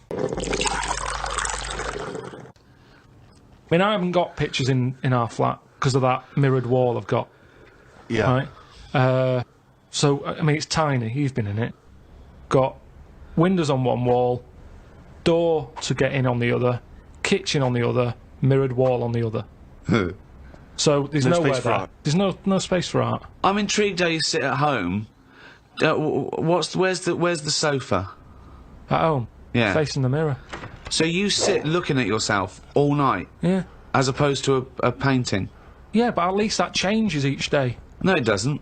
It does. The picture No, it's not. changes. It's round and miserable every fucking day. No, honestly, it's good to, because you don't look at yourself otherwise. Especially me, I haven't got any hair to comb or anything, so I don't look in the mirror as much as the normal person. So, whereas now, I'm looking there every day. So you're sat at home staring at yourself? No, because the telly's in front of the mirror. But are you not distracted by yourself? Yeah, you do. When the adverts are on, you look up, and if Suzanne's sat next to me, I tend to talk to her through the mirror. What do you mean? So why don't you look at her when you talk to her? Well, you don't have to turn your neck or anything. There's no neck usage going on. I can just look forward. I look at the telly, lift the eyes up, look in the mirror, look at me, look at her. What does she do? No, Look back at you we're in the used mirror. to it. There's nothing wrong with that. It's like there's more people in the room in a way. It's like, And they're further away. there's nothing odd about that. Why wouldn't you use? It doesn't matter. Your Sorry, eyes, remember, your why eyes wouldn't are you still... talk to your girlfriend via a mirror all the time? Is that your question? Well, no, I think it's quite normal. If your head is facing a mirror where you can see everything in that room, remember, it's a small flat, I can see everything that's going on in there without moving my head. Stephen Hawking would be well happy. So I can look forward, she's sat next to me. If I'm watching the telly, I can say something. Now, she's getting the sound from me still because she's sat close. Yeah. But yeah, we're further away, but things look better from a distance anyway. So that's how you've managed to keep this relationship alive? Maybe. You're such an odd little man. But no, it's not odd. You see, there was a woman on the estate who did use... have I told you about Miss Peggy before? No. It rings a bell. Go on. I think I told you ages ago, it's this fat woman who used to be on the estate. She had a three-wheeler bike. And her husband... Push bike, pedal bike? Yeah, like a tricycle thing, but a big one. Right. She used to sit her husband in the basket in the back. Cycled out, whatever. Yeah. She was known as Miss Piggy. Anyway. Oh, is this the one that she used to beat him up so your dad pretended to be a policeman? Yeah, that's it. Anyway, well, the way she used to communicate, she used to always go in quick save and nick biscuits. And if anyone went up to her to say, stop nicking the biscuits, she'd pull out like a little mirror out of a bag, and she'd look in it, but talk to you via the mirror. Oh, man! What? So she's insane. It's weird, isn't it? It was really weird. Like it used to scare me. It's like a Salvador Dali painting. you exist in there. Yeah. It's really weird. So hang on. So she used to talk to people through the mirror because she was mental. I couldn't sit, watch the telly, and look at me watching the telly in the mirror all night. No. That's weird. No, that would be really weird. It's really weird, Carl. I'd be very conscious of myself. No, Conscious I of the way think I'm it gives you confidence and that. And if you are Gives you sort of... confidence? Well, yeah, because you're seeing yourself more and you pick up what habits you do and stuff like that. So what have you changed through your viewing of yourself? I sort of grew a beard the other week, just something different to look at for a bit. And then you get sick of that, it's like a piece of art. Change that, have a bit of a shave. Can you see the back of the telly in the mirror? A little bit, yeah. If the flat's a mess, it's a mess twice. Oh, God! Oh. What do you think of people who are so angry at art they try and censor it or they try and destroy it? Do you think art should ever be censored? It's where you put it. If it's in a gallery, then it doesn't have to be censored. If it's in Trafalgar Square, where everyone's wandering around having a nice time, you don't want a 12-foot cock. So it's all about where you put it. I think some art looks better because of where it is. If you want to do a serious point, don't use animals. No? Well, I disagree with that because I think my favourite is probably Charles Dickens, and I think the greatest story ever told is A Christmas Carol, and there's only one way that could ever be improved, and that is a Muppet Christmas Carol. That's absolutely right, yeah. So, and I think that you could, and I think people could take a lesson from that and maybe do other films with the Muppets. A Muppet Schindler's List. Yeah. I mean, you could make it so moving. couldn't you? Schindler's List in space. Miss Piggy's Choice. Well, we talked about that. What? About things like that in art as well. Do you think that bringing something so serious to the masses, like films do, things like the Holocaust and like Sophie's Choice, where she has to choose which child lives and dies. Why does she have to pick? Well, because the Nazis were horrible, nasty, evil people. And which one did she pick? I don't think that's the point. I don't think that's the point. I love the idea that this is not a betting game. No, but I imagine this is like Deal No Deal. It's kind of you're down to the last two. Which one are you going to go for? Oh God. But why did you ask which one did she choose? Because even if he'd said the names, Robert and Alison, what difference would it make? You don't know the story. Why is it because that then I'd ask more then. If you said Alison, I'd go, what was it with Alison? What did she have over Robert? That's what films are meant to do. You question it. Whenever I watch a film with Suzanne, I always say at the end, what was going on there? Oh, that's because you're an idiot. Christ. That's because you've just watched Muppet Christmas Carol and you can't understand why a frog's able to talk. I'm all for films with a good storyline. Yeah. Brilliant. That's a perfect point. One extraordinary point. He's going to follow this up, mate. He's going to follow this up. He's got something there. He's got something here. Carl, go on then. What's your take on films? Films are really good. You can get lost in them. Right. And you like one with a good story? I mean, whenever anyone asks, it's always the same. It's Elephant Man. It's Kes. Mission Impossible 2. Mission Impossible 2. These are what you consider great works of film. I'm just saying these are ones that I've enjoyed recently. There's so many films that I haven't seen, yet you always say, "Oh, have you seen so and so?" Well, Mission Impossible 1. And there's good news for you. 3's out. That's true. Which is another important value of art, of course. People's self-expression, people being able to give a little piece of themselves through their work. Do you not see any value in that? How do you express yourself? Whistle. You whistle? Yeah, I found over Christmas I whistled a lot more than I usually do. And I think that was just freedom. What do you mean freedom? Right, freedom. Expand on this point, if you would.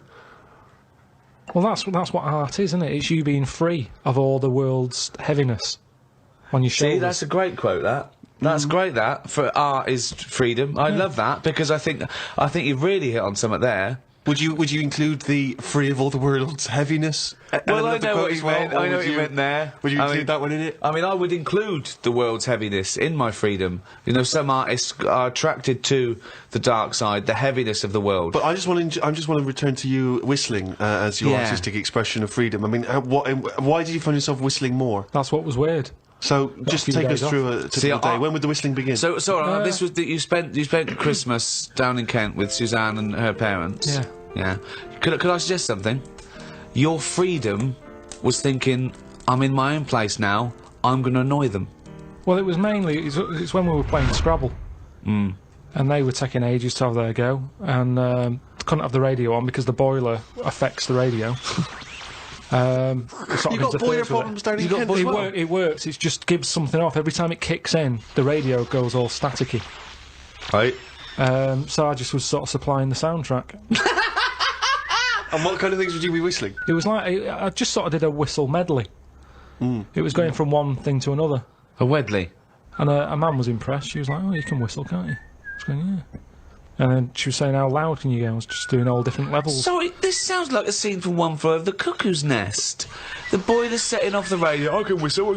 Oh, you're good whistling, aren't you? Oh, let's grab out. Talk about outsider art. I love the fact that Karl's life is like living in a home when you're in your 80s. Yeah. But you felt that this was your way of expressing yourself. I just found it odd because I don't whistle that much.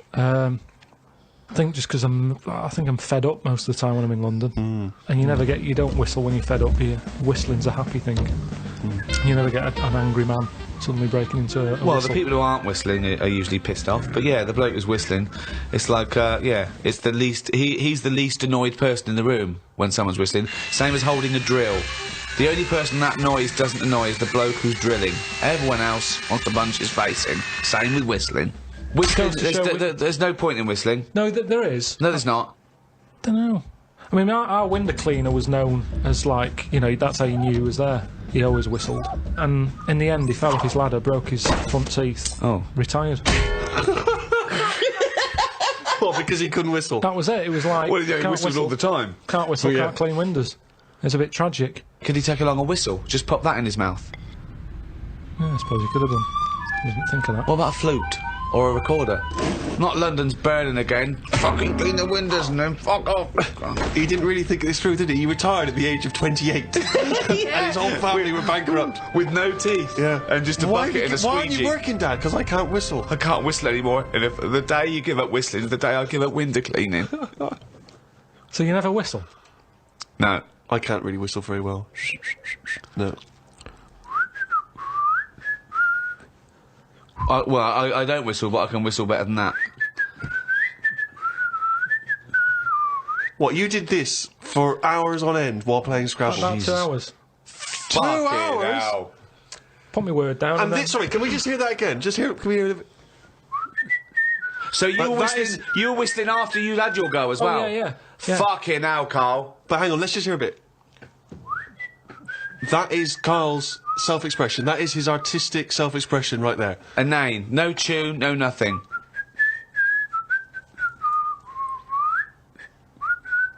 There's mental patients who have smeared canvases with shit who have expressed more than you have in that. Yeah, but it's not about other people. I'm not there to please other people. Right. You're there to annoy them. What was the best word you came up with in Scrabble? Don't knock me at Scrabble, because I do alright. What's weird is, when I play Scrabble, my brain can come up with words that I don't normally say. OK, this isn't... No, I'm intrigued here. Your brain can come up with words you wouldn't normally say.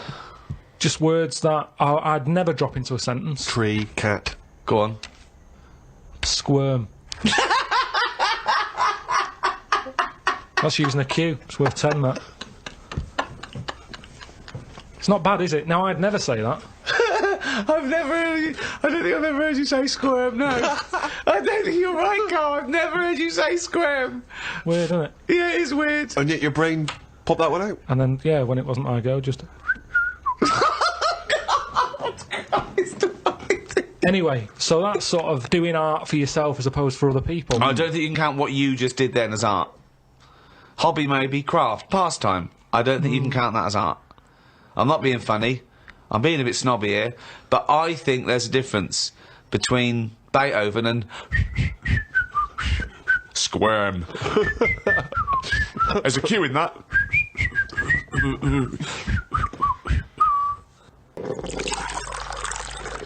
Robert Nozick did this thing that if you could go into a flotation tank and you led a whole virtual life and it was the best life possible, you did exactly what you've always wanted. You became the person you wanted to be, you did the best things you could ever dream of doing, and you literally couldn't tell the difference. So it was your life, okay? And you lived your biological life out in that tank and died at 80 and had the best life any person could ever have. You could pre-program it. Would you get into that tank knowing what you know now, knowing that you would have the best life ever, with no heartache, no upset, no loved ones dying? So what's happening when I'm sort of having a packet of munchies? Yeah. Am I having them, or are they imaginary? They're imaginary, but you can't tell the difference. It's the best packet of munchies we've ever had. I love the fact that you went into the flotation tank, and your one proviso was, are munchies as good? Yeah. No, I'm just taking it back to basics. That is right. basics, You've got yeah. to pre-program your life. That's where you'd start, is it? Munchies must always taste magnificent. Well, it's just, if you can still enjoy the basic things in life, then that's when you can't go wrong. You do. You enjoy them. It's the life you'd ever want to live. And you're living it. Bit dangerous. Sorry? Bit dangerous. Why? Go on, why? Just, I don't know, because sometimes I think things don't happen for the best, right? Right. Sometimes you can sort of think, oh, I'll enjoy that if that happens. And then it doesn't happen, and you've had time to think about but what this is would have happened. perfect. No, this is built in. Because whatever happens is for the best. So not only when you're in this flotation tank are you enjoying yourself, that things just keep getting better or staying as good. You never have a bad day? You never have a bad day. But how long would that last for before you go and fed up with this? Well, why would you get fed up with it? Because you do something else. It's the perfect life. Bear in mind, you're not aware that you're in the flotation tank. You've made that deal, but then once you're in there, you don't know, you're not aware of being in the flotation tank. You're living your life and it's perfect. You're happy. Well, we don't know how you would be happy. You just have munchies every day and... Well, yeah, you'd get in it then. You'd get in it. If you don't know you've got in this tank... If I somehow go to bed at night, someone injects me in the head, and then they go, right, stick him in the tank now, and then I wake up, packet of munchies there, sun's out, Suzanne goes, oh, it's a nice day, we'll go and do something nice. Right. You're meant to be at work. She goes, no, I don't have to go in today. Right. All right, let's go out then. Now, what's interesting there is that within this scenario, I gave you any life, you could do anything, and you chose the exact life you've got now, except Suzanne's got a day off. Now, I both love that. Well, I was a bit suspicious, though, that she's just taking a day off. No way, it's not happening now. It's not happening, really happening. You can do anything you like. But I like the fact now you're even questioning it and you're not in the tank, and why has Suzanne got a day off, right? Now, I love that, because that suggests to me that you're a nice, happy, satisfied, whatever you want to do it, contented person who's got the perfect life. However, it's almost like you haven't fully understood the possibilities. For example... You wake up, there's the munchies, sunny day, Suzanne's not at work, you go, why aren't you at work? No, she goes to you, hold on though, why are you flying? And you go, I just can. But you hadn't even thought that maybe you could fly or swim or hold your breath. You just got some munchies for breakfast. Hang on a minute, this is day one. Oh, okay. When you go on holiday, yeah, like I said before, you don't turn up and go, right, it's 1 o'clock, jet ski for half an hour, bungee jumping 40 minutes after that, let's have a nice roti, and, you know, try a little cocktail. And what do you do? What do you do when you arrive there? Well, you get there. Yeah. The fella takes your case to the room. Right. You have that panic of, am I going to give him too much money? I don't know the currency well enough yet. I don't know how much More things information are. than we asked for. Yeah. And the most mundane scenario I've ever heard. No, but this is what happens in real life. Okay, you're just telling us what happens when you go on holiday. What's your point? Okay. Because you don't want fun all in one go. You want to build to it, because that's sometimes part of it. Right. Yeah. Right? Okay. So anticipation. Yeah. Good. Yeah. Yeah. That little bit. Yeah. It's about things taking time, innit? Then looking back at the journey and going, how did I get here? Okay. Well, can I ask a question? Because sorry, what I'm fascinated to know is if you decided to sign up to the float tank idea. Okay, you can design your perfect life. But I prefer not to know I'm doing it. No, you won't know. But I want to ask know. this question. Imagine Ricky and I are the doctors, okay? We can put you in this tank. All we need to know from you now is what your perfect life is. We're going to program it in the computer. You're going to wake up tomorrow. You won't know this conversation's happened. You'll have the perfect life. What, if you don't mind, we're going to take notes now. What is the perfect life? You're still obviously living with Suzanne. We've got munchies. What else? We've got munchies and we've got sunshine. But what else would you like in your magical life your ultimate life? Yeah, I don't like this idea. Suddenly Suzanne's never at work. I just think you need a bit of the badness to have the goodness. Right. Right. But the difference is when I next get British Gas round, they go, "Oh, Mr. Pilkington, yes, the boiler is fixed." have a virtual life, so his boiler's fixed. No, so your boiler still goes wrong in your dream, but it gets fixed. But you don't even need a boiler. You could be the perfect temperature all the Living time. the Earth anymore. I don't like the idea of too much change. I don't want that much of a change. But you won't realise it won't feel like change. Yeah, but it's that old chestnut, isn't it? It's the thing of like, what's my problem then? You've got the problem gene in your head. You've got to fill it with a problem. Yeah, he's not a geneticist. Got the problem hole in your head. No, it's got not. The problem hole in your head. Shut up, Ricky. Let him say what he needs to say. He's got a problem hole in his head. He's got a problem hole in his head. It's called his mouth. Yes. Right, that is your problem hole. So, if someone comes up and they go, "I fixed your boiler." Sorry, can I just ask? No, let him speak. Let me ask one question, Steve. Is the problem hole different from the problem gene, or is that a new term for... No, you put things through the problem hole and they end up in the problem gene. You feed something in the problem hole... Is that right, Karl? It goes through the problem tube into the problem gene. Okay, so it's down the problem conduit. Okay, go on. Right. So it's better to have... You've got a problem hole in your head. Right. Yeah. So you stuff in a problem into the problem hole. Okay, yeah, okay. Now, all the little problems can't get in because of the big problem. Right. Is that good or bad? It's a But good that's thing not to true, know. is The it? problem hole is a standard size on everyone. Right. No, but that's Shut up, Ricky. Let him explain. Now, Ricky, I'd say his problems... not even problems. Well, how big's his problem hole? Same size as mine. Same size as yours. But his problems are all little ones. They're like, you've got like a load of Skittles, I've got a big cream egg. Right, but why? Shut up! Let him speak. He's just expanding on his idea. Why? But what is his problem? What is your problem that's so big compared to my little Skittles? Loads of problems. You get stressed out about things that I'm like, what's up with you? You get annoyed easily with stuff. People chewing loudly, or someone breathing loudly, or someone coughing. Whereas I'm like, that doesn't matter. Like you say, to you, the boiler is like, get it ripped out, put a new one in. It's not as easy as that. It is. And that's why the problem ball is growing. It's got a gene, a ball and a hole. So the problem ball... No wonder there's no fucking room for a brain. Right, shut up. Let me ask... I want to clarify this. The problem ball exists in life. That gets bigger and bigger and bigger. It has to go through the problem hole, down the problem tube, into the problem bounce gene. into the problem gene. Right, now then. So you've got the problem ball. Everyone's problem hole is the same size. Okay. But some people's problems are smaller, so they can slip straight into the problem hole. I've got a question, Stephen. Wait. And listen, has anyone got a pair of problem balls? Or is it always just... Can ladies have a pair of problem balls? No, because Hitler had one problem ball, didn't he? But could anyone ever have a pair of problem balls, is my question to you. And some people's problem balls are much bigger than another man's. Or another woman's, right? Yeah, right. Depending on the problem. So you could have you could have a pair of problem balls and one problem hole. The way I'm saying supposing I came to you and said, listen. But a man starving in a foreign country might have huge problem balls. He might have, but if I went to a doctor and said I've got a problem hole, and the doctor said, well, let me see it, and he said, well, let me see your problem hole, and hanging down in front of my problem hole was a huge pair of problem balls. What would he treat first? Is my question. Well, would he look into the problem hole? He said, he'd say, right, take your problem genes off. Right, I want to see your problem hole clearly. But he would put his hand or his finger into the problem hole to try and remove the problem hole. Wouldn't he? He could feel the problem balls, but he'd have to insert his finger into the problem hole, wouldn't he? Right. Okay, so Karl, go on then. I'll just get in the tank.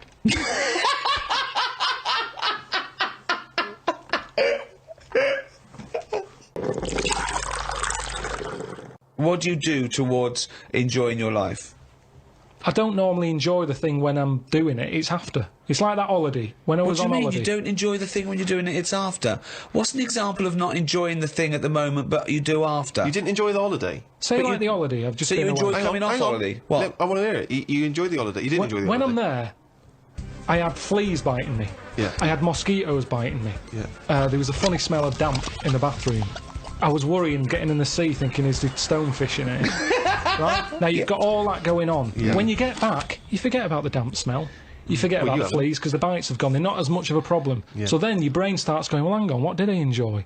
And you go, I enjoyed the dorada fish I had that I've never eaten. Yeah. That's an experience. At the time, I wasn't enjoying it, because I'm thinking, when I get back, I'm going to have fleas on me again. Yeah. Now, when I get a menu given to me in a restaurant, I go, right, what am I going to do here? Yeah. Right, well, when I came here, I thought I'd have some lamb chops. They've got lamb chops, great. Wonder how much to give you, because I quite fancy this pudding they've got. Right. Now, I have the lamb chops, it comes with extra veg. I eat it, I enjoy it. The pudding I wanted, it's gone out the window, I've got no room for it now. Yeah. But you enjoyed the lamb chops. You enjoyed the lamb chops, you can only get packed so much. If you're enjoying all your life all the time, there's no point in regretting anything. That's just greed. No, but I was looking forward to the pudding. Well, you shouldn't have eaten all the veg. Yeah, but I was enjoying it at that point. But then you take the pleasure that you had at that point. No, because I wanted a pudding. Yeah, but you didn't want a pudding, or you've had a pudding. No, because I would have had it for the sake of having it. And then it's ruined. But I don't know what the whinge is there. You had a lovely meal, you had some lovely lamb chops, you enjoyed the hour. Because when I read that they had like profiteroles on there, I thought I fancy a couple of them. Yeah, and the chance has gone. I'm probably not coming back to this restaurant. Yeah, but you haven't missed a chance. You had the chance, you didn't want to take it because you were full up with lovely lamb. It's not like you didn't. I had a spicy sausage in the garden. Right. Now, the problem was, I was enjoying it, but I thought, this is the spiciest sausage I've ever eaten. Right. Now, I could only enjoy that the next day night when I knew that it's gone through my body, there hasn't been a problem. So I go, that was a nice sausage, I'd have one of them again. Right. That was a nice sausage! But then the next time, surely you'd be enjoying it, because you wouldn't have the trauma of the next night, because you'd lived through it, and now you're just enjoying the lovely spiciness and the sausaginess of the spicy sausage. Yeah, but the problem is, once you've enjoyed something, it's very difficult to replace what you got from that spicy sausage the first time. Then why are you looking forward to having another one? Because let me tell you. Go on. Auntie Nora, I've told you she prepares all the food, right? She's got them all in bags in a freezer, Monday, Tuesday, Wednesday, Thursday, Friday. Yeah. Right. Now, what she normally does, she makes a big pot of curry. Right. She goes, what I'll do, I'll pop that in the Monday bag and I'll pop it in the Thursday bag. It's the same curry. Now, she has it on the Monday. Yeah. She loves it. She thinks I got the mix just right there. The spices are good. The chicken was tasty. I'm looking forward to Thursday. I'm looking forward to Thursday. I can't wait for Thursday. Yeah. I'll call her up on the Thursday evening. I'll go, how was the curry that you had on Monday that you said you were having again on Thursday that you enjoyed? Didn't enjoy it. Why is that? Dunno. Just want the same. She was expecting too much. And that's the problem. If I had that spicy sausage again, he's never going to live up to it. So forget the spicy sausage. I've had it, I've experienced it. So you never someone says, well, it depends. So do you have anything twice, ever? Maybe not. But this is insane, Karl, because aside from you and your Auntie Norma and presumably all the other Pilkington clan, or all as weird as one another, why you phone her up and ask her what she's having for tea, I don't know. Yeah, that's one thing. What, and that shows not you only what is happening on Monday, but what you're going to do on Thursday as well. I'll make a note of it in the Auntie Norma food diary. That's proof that you really aren't enjoying your life. Exactly. To go, right, oh, fucking hell. What else you say But to then old he's people? phoning her up again late on the Friday to find out how the Thursday curry went down. I know, exactly. Yeah. That's two calls that week. Unbelievable. Well, it's just read her journal. Now, the question is it better to enjoy something once and not again than not at all? But you're an idiot because you're the only person who experiences this. That's not the choice. That's not the choice for normal people. You can either never enjoy summer or only enjoy it once. You can enjoy things loads of times. No, you can't. That's what a hobby is. A hobby is enjoying things over and over again. I haven't got a hobby, have I? That's why. I've had loads of hobbies in the past. I did the dancing, I did the boxing, I did, what else have I done? That is it, I think that's what But that's what I'm saying now, I soon get bored. And it's like how you enjoy, I love munchies. Yeah. But I always enjoy the last one more than... Well, that doesn't make sense. That goes totally counter to your argument. No, because it's from one packet. What? It's from one packet. What difference does that make? The first one's surely your favourite. So hold on. So if you were to have one munchie, right, I'm going to have as a munchie, mate. You go, I'm not going to take one unless I can have all of them, particularly the last one.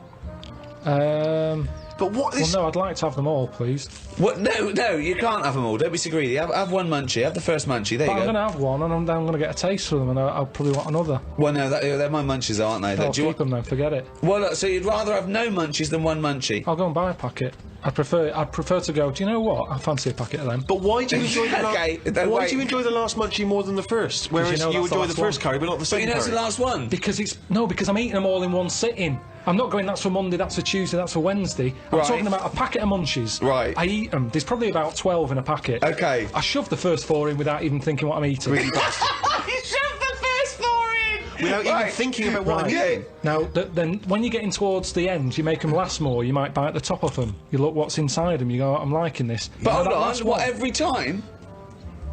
What, every time you buy a packet of munchies? Yeah. Yeah. So, hold on, though, you must enjoy a packet of munchies regularly, then? Not as often as you think. I don't know. Well, it's not as I think. I don't know. So tell me how often you enjoy a packet of munchies. Normally after sort of maybe once a month. So every month you look forward to a lovely packet of munchies, and the same experience. Yeah, You but like at the the first end, one. I like the last one. The only thing you know you enjoy, look forward to enjoy, and it fulfills all those expectations is a fucking packet of munchies once a month. Fuck me. What do you think happiness is?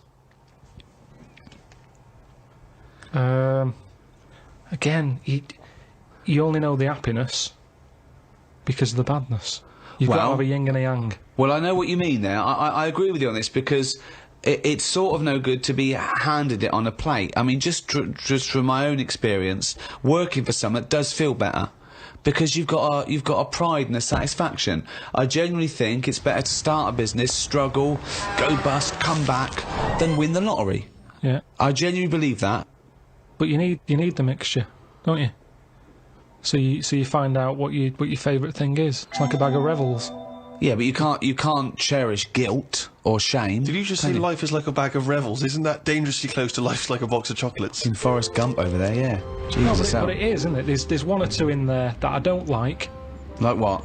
The raisin. The raisin No. with chocolate. Yeah, no. Now what I'm saying metaphorically, is, what's the yeah? Well, I'm actually using, named what Revel he doesn't like. Yeah, well, I'm telling you because it works in life. Go on then. But the Revel You like is raisins? there. Go on. Well, maybe if you have enough raisin ones, yeah, you eventually go, do you know what? They're not that bad. What? And that's the thing in life. Well, what would you have written to Jim will fix it to fix for you? What would have given you pleasure as a kid? Dear Jim, can you fix it for me to do what?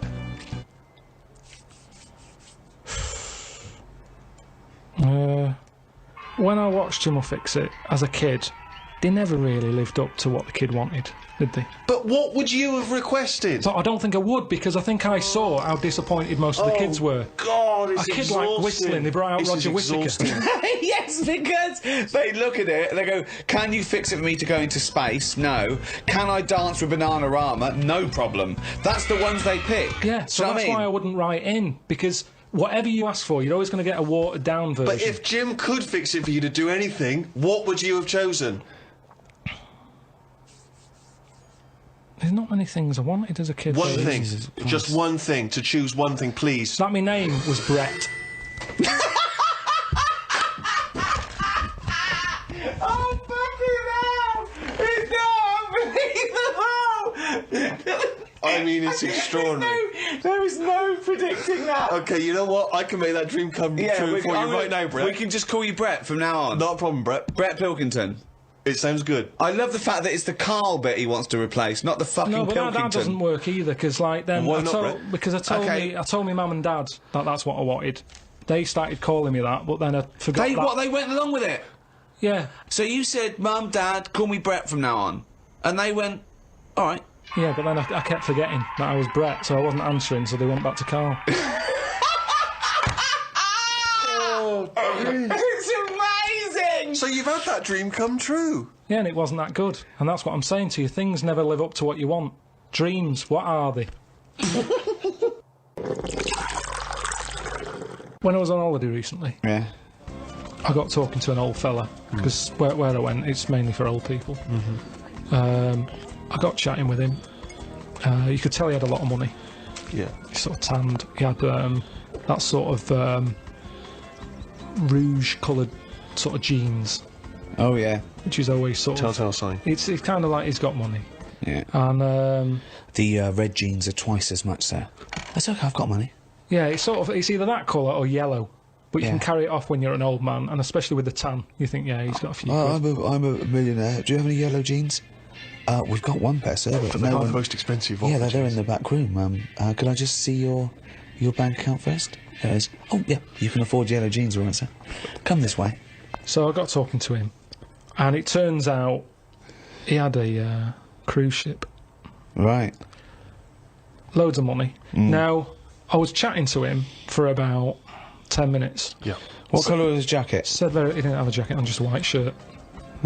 He's wearing red jeans and a white shirt. Yeah, sort of leather slip-on shoes, what I can remember. How old is he? It's hard to tell, because he was well tanned. Right. Was he an attractive man? He's a good-looking fella. So he's rich, so you saw this rich, good-looking bloke with just a shirt on? No, he had a shirt and his pink pants. His pink pants, and he just went over and struck up a conversation. I don't know, why did you notice what colour the crotch area was? What? Why did you notice what you were looking very much at the arse I can see why you could see, if you're looking at his face, you could see a white shirt, but why could you see what colour the fabric around his testicles were? You saw a good-looking old man sat at the bar, you went up and bought him a drink. Yeah, I was waiting for the barbecue to open. Right, okay, and you noticed a man's... early. So you noticed a man's trousers. No. Yeah, no. I was annoyed. I don't like late nights on holiday. Okay. With jet lag. Suzanne said, let's go down there early tonight. Right. I get there, I find out the barbecue's not for another 40-odd minutes. What time was it? The holiday rep. Well, I don't know, it starts at 8. You're noticing old men's genital coverings, but you don't know what fucking time it is. Yeah, but get your story straight. What I'm saying to you is, the reason I noticed his pants is because what he was talking about, there was no reference points. I didn't have a clue what he was going on about. Right. What was he talking about for your eyes to wander down to his penis, is what I'm trying to say. What made you look at his penis? Because I got bored.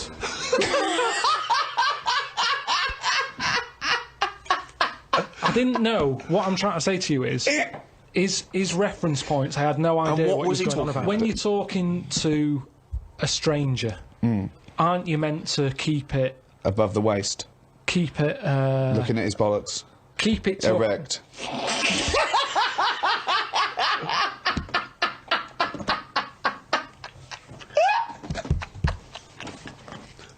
I made Karl laugh.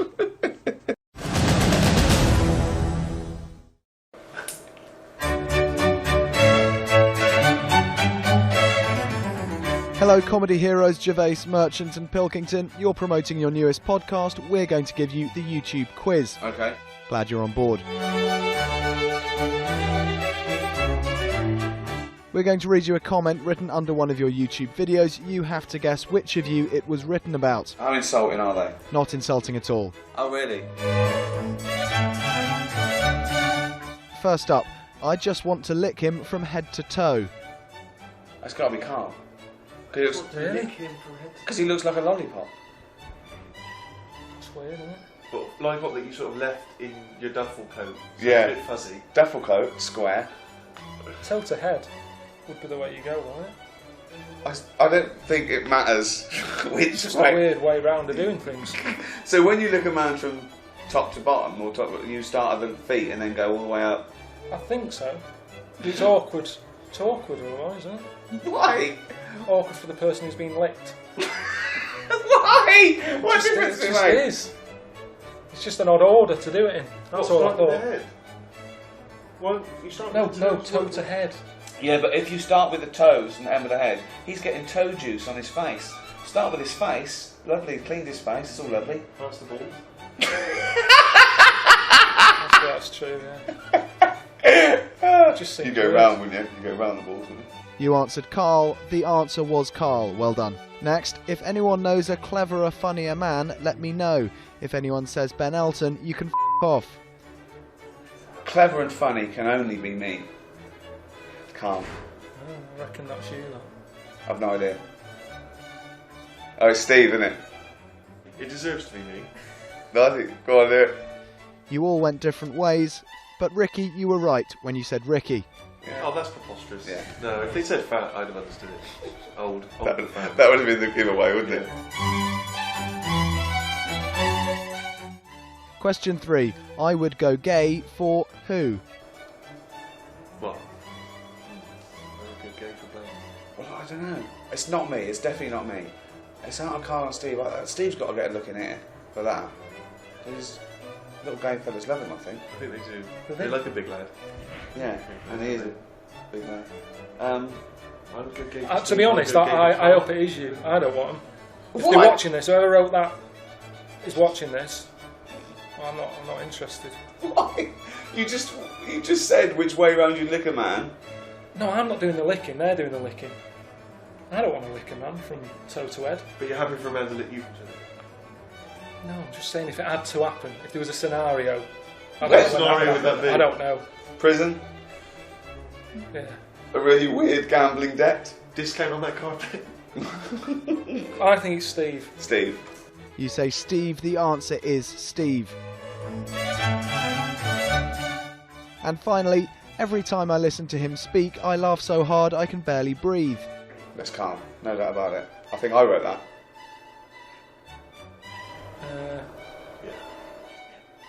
Karl? Karl is correct. That's 4 out of 4. Well done, you three, and thank you, YouTube.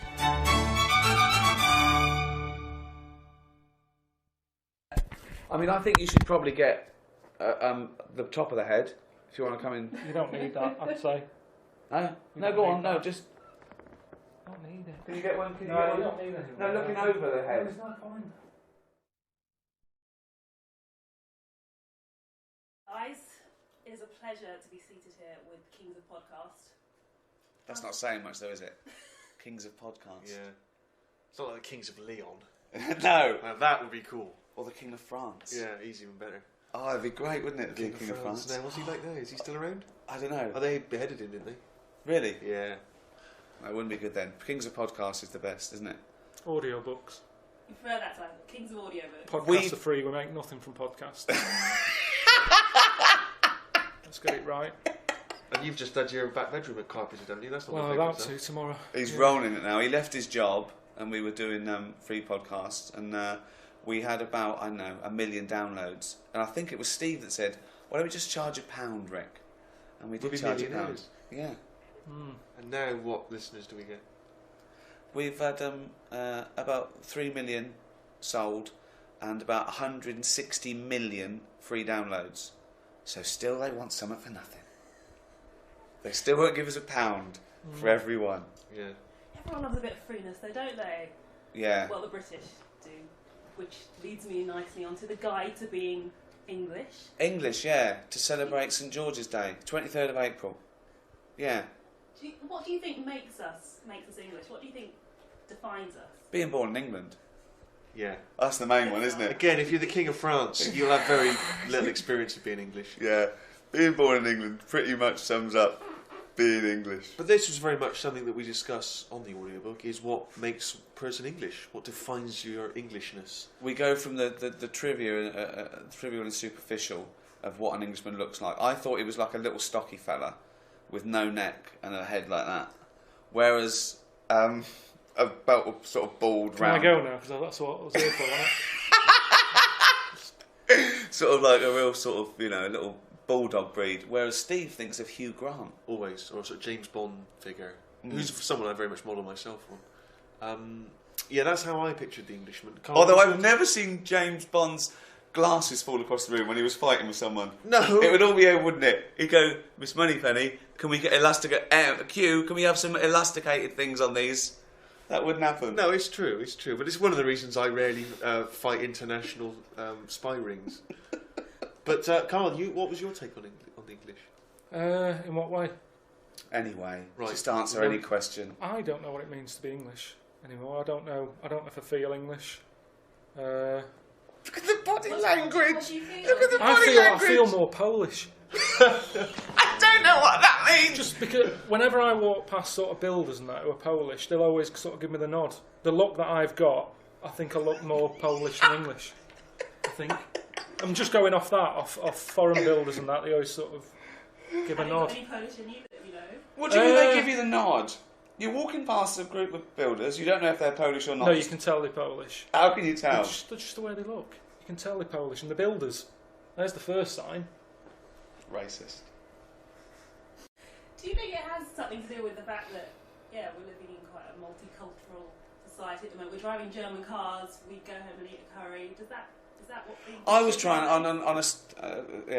taking it more seriously, I was trying to think what is peculiar to the English, and I couldn't. I mean, all the outside sort of stereotypes, and it's difficult to point the finger at yourself. And there's things like, you know, fair play, and that sort of works. I think there's a sort of sense of fair play. We were discussing on the audiobook that when the crossbow was brought in, it was considered unchristian.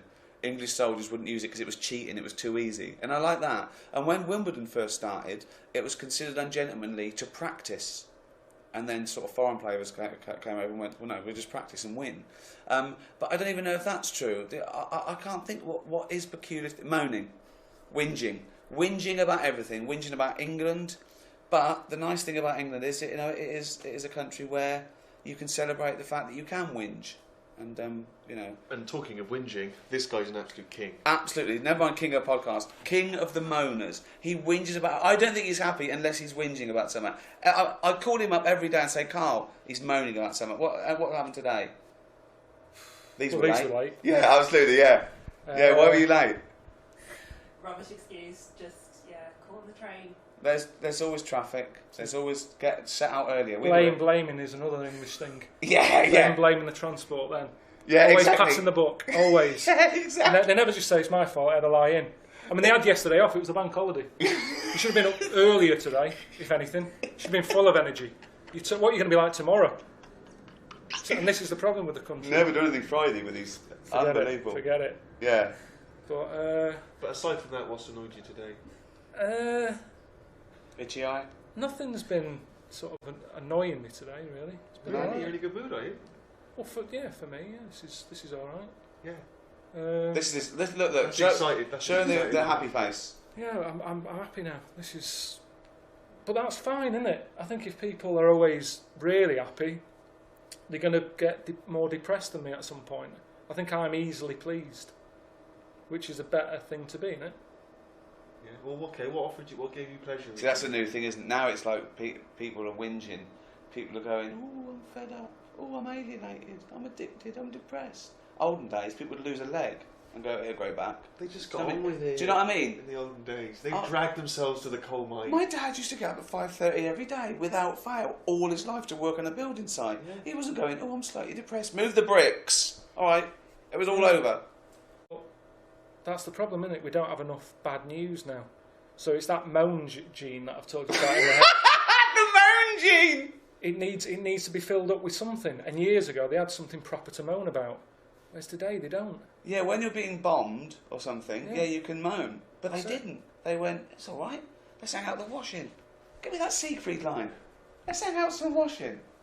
But the news is full of bad news. What are you talking about?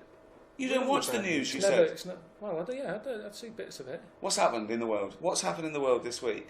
Apart from the Ricky Gervais Guide to the English, available now from iTunes. #1 selling audiobook in the world, ever. Now that's what I call rubbish. It is all a bit grim, the news, but we've made it that way because we like moaning. That's what I'm saying to you. Yeah, the news has is got to be- entertainment now, absolutely. Years ago, you always ended with a happy story with a cat in a tree or something. That doesn't happen That's anymore. not a happy story, though. A cat in a tree. Getting it down's the happy story. A cat in a tree is really sad. A cat's in a tree. It's all right. This fireman, he's got it down. That's for not you. enough. It's He's a not big enough. He's a big hunk of a fireman. He's taken his shirt off. It was a hot day. He comes down, his helmet on, the muscles, and he gives you a little kitten back. What do? How do you thank him? Just go, thanks, mate. Yeah, just go, cheers for that. Yeah. Cheers, mate. Yeah. Well, he's a good-looking fireman. He's a good-looking fireman. He's a hero. Got his shirt off. He's sweating. He's got your little kitten. Be happy. Would you pose for a picture with him if he was a fireman, like a little kitten like that? Well, I'd say Kiss the kitten. Well, pop your top on. I don't understand. But the Sun would love that. Wouldn't it? The newspaper, they love all that. Yeah. But But there's a lot of depressing stuff with the credit crunch and that. People losing their jobs. Doesn't affect me, that. Doesn't affect you, that. Can't be affecting any of you guys. I've never wasted money though. I always spend money on stuff that I need. I don't just sort of go, hey, chuck it about. If you need something, you buy it. And even if you sort of skint but you need it, so you've got to buy it. Don't know what that means. Also, though, So if you need, I only buy things I need. Yeah. So the credit crunch doesn't affect Combs, me. hair dryers, clippers. It always shampoo. comes back to the head. Always comes back to the head. Well, it is fascinating. It is people aren't fascinating. listening. This is the reason we have to do audio. Can we because people aren't listening. Can to we us, get they're a just looking at square their on head. shot of that head? Because you can't actually see the ears from the front. It should be perfectly round and no ears. I don't just. Yeah, I think she's got it. Do you ever tire of these like winding up about your head? Yeah. Ages ago. That's old news. I'm bored of my head being talked about. This is old news. They were late. But get back on the Englishness. Well, we haven't given him anything. There's nothing here remotely interesting or insightful or educational. What is it to be English? All we've got is, it's a stocky fellow with a bald head who whinges. Well, here's the question. This is going to be dynamite. No. No, I know. This is like Plato. Go on. I know it's going to be good. Is being English a burden? What does that mean? Yeah. Just because it's one of the, they say it's one of the most. Are we the difficult- most hated nation on earth? No. No, I don't think we are. No? It's the Americans.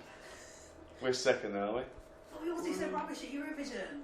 Yeah, I suppose so. What, Eurovision Song Contest? I don't think you're meant to take that too seriously.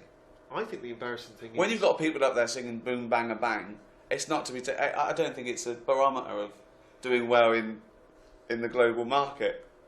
I think the problem is now that whereas England, for good or bad, was once it ruled much of the globe and a vast empire. At its now, peak, the empire was 4 times bigger than the Roman Empire. What do you think of that, Karl? Did we do anything though? When we had a lot of people, did we do anything? Because I think it's like a business. Yeah. When a company gets too big, you take on too many people, and then you've got places for people to hide. So even though you've got a lot of people turning up late for stuff, hiding, pretending they're doing stuff. Yeah. I'd say keep the empire small, but keep them all good. It's not about numbers. There's not power in numbers. There's a lot of laziness in numbers. Small group, Red Hand Gang, they got everything done. The what? Famous Five, Musketeers. There's only 3. You don't need loads. D'Artagnan wasn't even one of them. Well, not an official musketeer. That annoyed me a little bit because he was the main one for me. Yeah. D'Artagnan. 7 dwarfs, got it all covered in 7. What did they didn't get covered. No, they just had everything covered. If you wanted happy, come here. Feel like moaning, get moany over. No, there wasn't a moaning. Well, I don't know all the names. Grumpy. But I'm just saying to you, you got it covered in 7. Got it done in 7. Don't have 10. Magnificent 7. You're doubling up. Yeah. Yeah, it's always... But I'm just saying, so the empire, it's not about the amount of people. You don't need loads of people. England's tiny. But we used to be good at something. I don't know what we're good at anymore. Good at war. We're always good at war. We don't do that anymore, do we? Well, we did. We've We've had a rubbish war at recently. stuff. We invented the language. Yeah, but it's a difficult language. It's one of the most difficult languages. Yes, but because we're English, we don't have to learn any other language because everyone else speaks English, so we can go abroad and just speak with our native tongue. I don't think it works like that. It's so complicated that we haven't moved on. Look at Germans. Apparently, it's a really easy language to learn. They're brilliant at making cars and that now because they're not still going, what's that word again? The amount of times they have to ask for a dictionary. Now, Germans, the language is really easy, so they can move on and carry on with stuff. Just get on with the car. Whereas we're messing about with language. It's complicated. It is the most complicated language. Look at the way, like, abroad, everyone learns 2 languages. Here, I haven't even learned ours properly yet. I'd go along with that. So that's what I'm saying. So how come other countries have got time to learn our language, but we haven't even learned ours yet? It's complicated. We made it way too complicated. Stephen Fry, he might as well be foreign, some of the stuff he says. I don't know what he's going on about. Just goes on with these words, and I think who knows what he's talking about? And we've done that. We've created that. We can't moan. We can't say bloody Germans have come up with that. We've created the longer words. So that's the problem with English. We make life difficult for ourselves. Thank you very much. Well, I want to ask you guys, has going to America, I mean, I remember when I lived in America, they had some really weird ideas about the English, like everything stops at 12 because we all have tea and we all meet the Queen. Has that kind of influenced your take on the English? No, I don't think so. I think that that still exists. I think there are people. I bumped into Boris Johnson at the airport, lovely chap, but I didn't think people like that still existed. No, right, yeah. Do you know what I mean? Shot a grouse and a bloody tweet and leg fell off. Never mind. Germans. But, I celebrate those people. One of the things we talk about is the great English eccentric. England does eccentric people. I saw a woman smoking a pipe the other day. She was only about 18. Yeah. No. I saw a bloke with a beard in full leather at now who was it? I think it was the Mission. They were gigging. He was there. He was about 30. Big ginger beard, full leather gear, smoking a pipe. Perfect. You know what I mean? Yeah. That's a typically wonderfully English thing. He grew up with people that are very eccentric. Where you were growing up, who have you got? You've got Tattoo Stan. Yeah. He was a bloke on the estate who just covered in tattoos, and my dad found out he was related just because they were in the same pub, and my dad recognised all the names on his arm. And he thought, that's weird. I've got all them in my family. Turned out he's a cousin. So in a way, the tattoos were weird, but it brought them together. If it wasn't for the weird tattoos, did he have the birthday next to him? Had just the names and that, and the ones on that arm were really good because he was right-handed. It's the sort of tattoos he did himself. He did them himself. And that arm wasn't too good. But there was Tattoo Stan. There was Shorts Man. Show about Shorts Man. Shorts Man is just a fella who wore really short shorts and walked with big strides, so his testicles would fall out. On purpose. He liked the attention, yeah. What attention was it? Oh, his testicles have popped out. Well, once you've seen it, you've seen it, but... What were you looking? You can't help it. Why were you looking at man's testicles? I don't understand. All year round, though? Yeah. All year round. Really leathery legs he had, because of the sun and everything that's on him. But I bet, hold on, how did they fall out in the winter? Because wouldn't they be sort of like tight and shriveled? I think they were just used to it.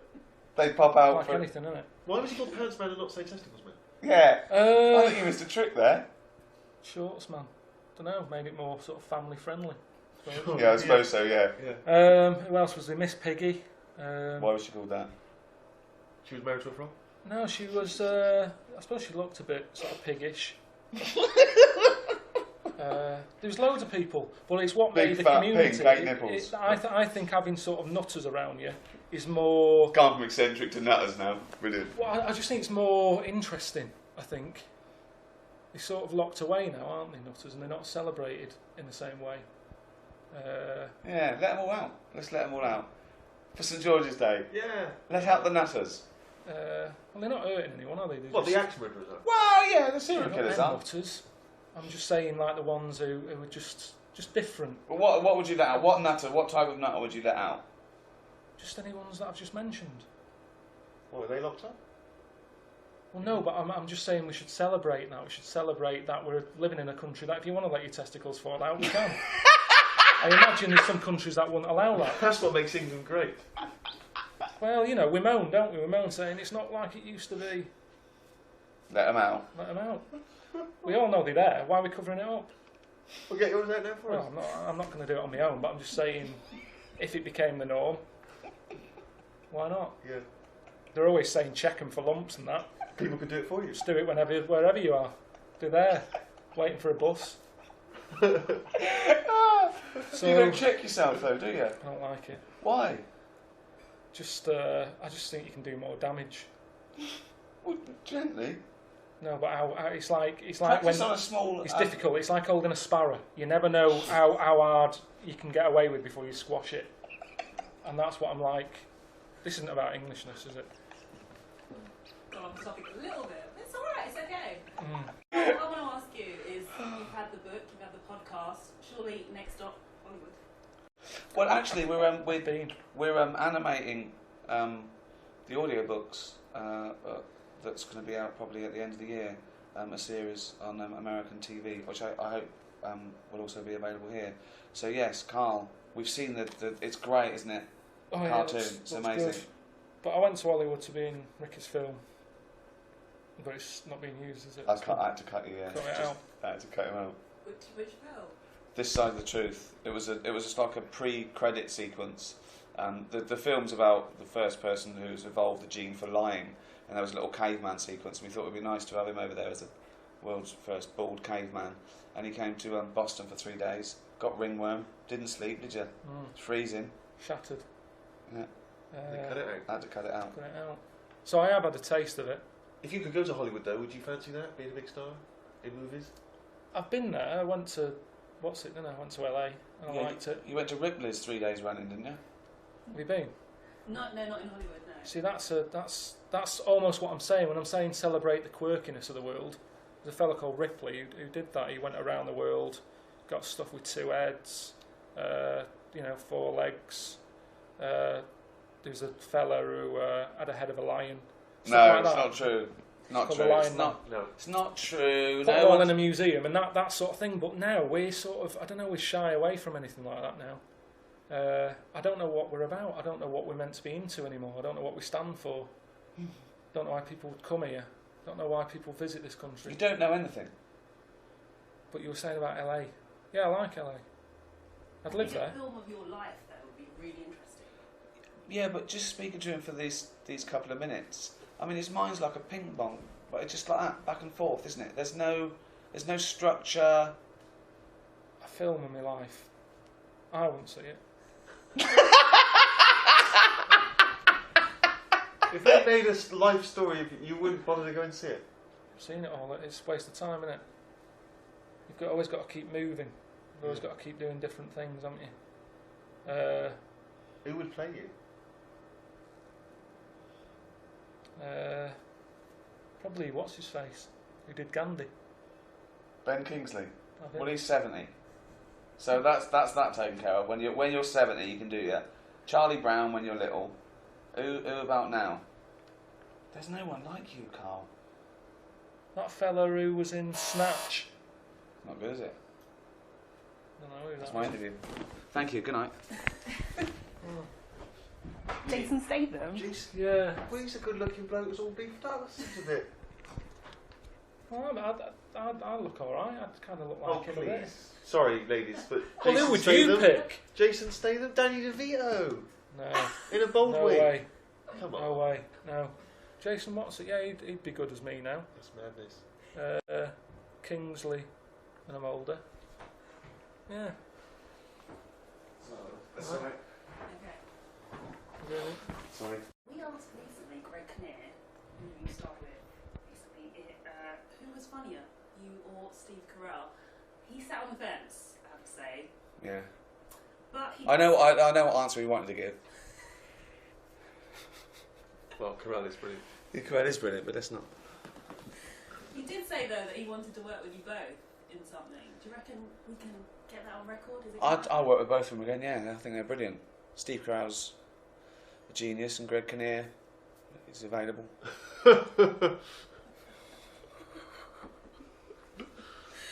Okay, well, it's on record. You have to do it now. Yeah, fine. I think they're both great. Okay. Definitely. That's done, is it? That's done. You could arrange that. It's up to me. Yeah. Really? I'm the person in charge. Yeah. Start off earlier next time, though.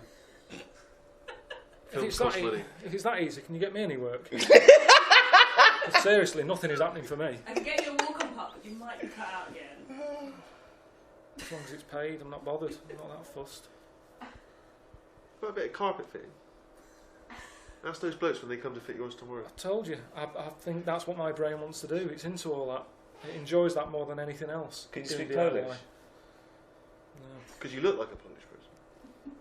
Yeah. That's why you're there. Available now on iTunes. Ricky Gervais' Guide to the English. So you're going to get some top insights.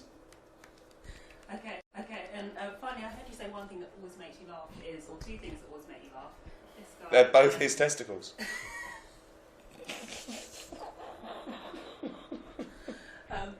This guy or Elmo, who's funnier? Oh, well, I like Elmo. I think that doing Sesame Street was the highlight of my career. But I noticed with Elmo, he's half Karl and half Steve. He's got the head of Karl, but the eyes of Steve. Well, hang on. Yeah. I thought we were slagging him off. You know, we are slagging him off, but the totally round head and the bulgy eyes. What do you mean bulgy? What exactly do you mean by bulgy? What do you think of this? Karl, any comment? No. Why? Because he doesn't like it. He didn't understand it. In his head, there's nothing wrong with him. It's only... No, I'm saying... Listen, fat boy, what are you... I think that's the end of the interview. Thank you. I like the fact that working with Elmo was the highlight of your fucking career. Jesus Christ. No. Yeah. Thank you.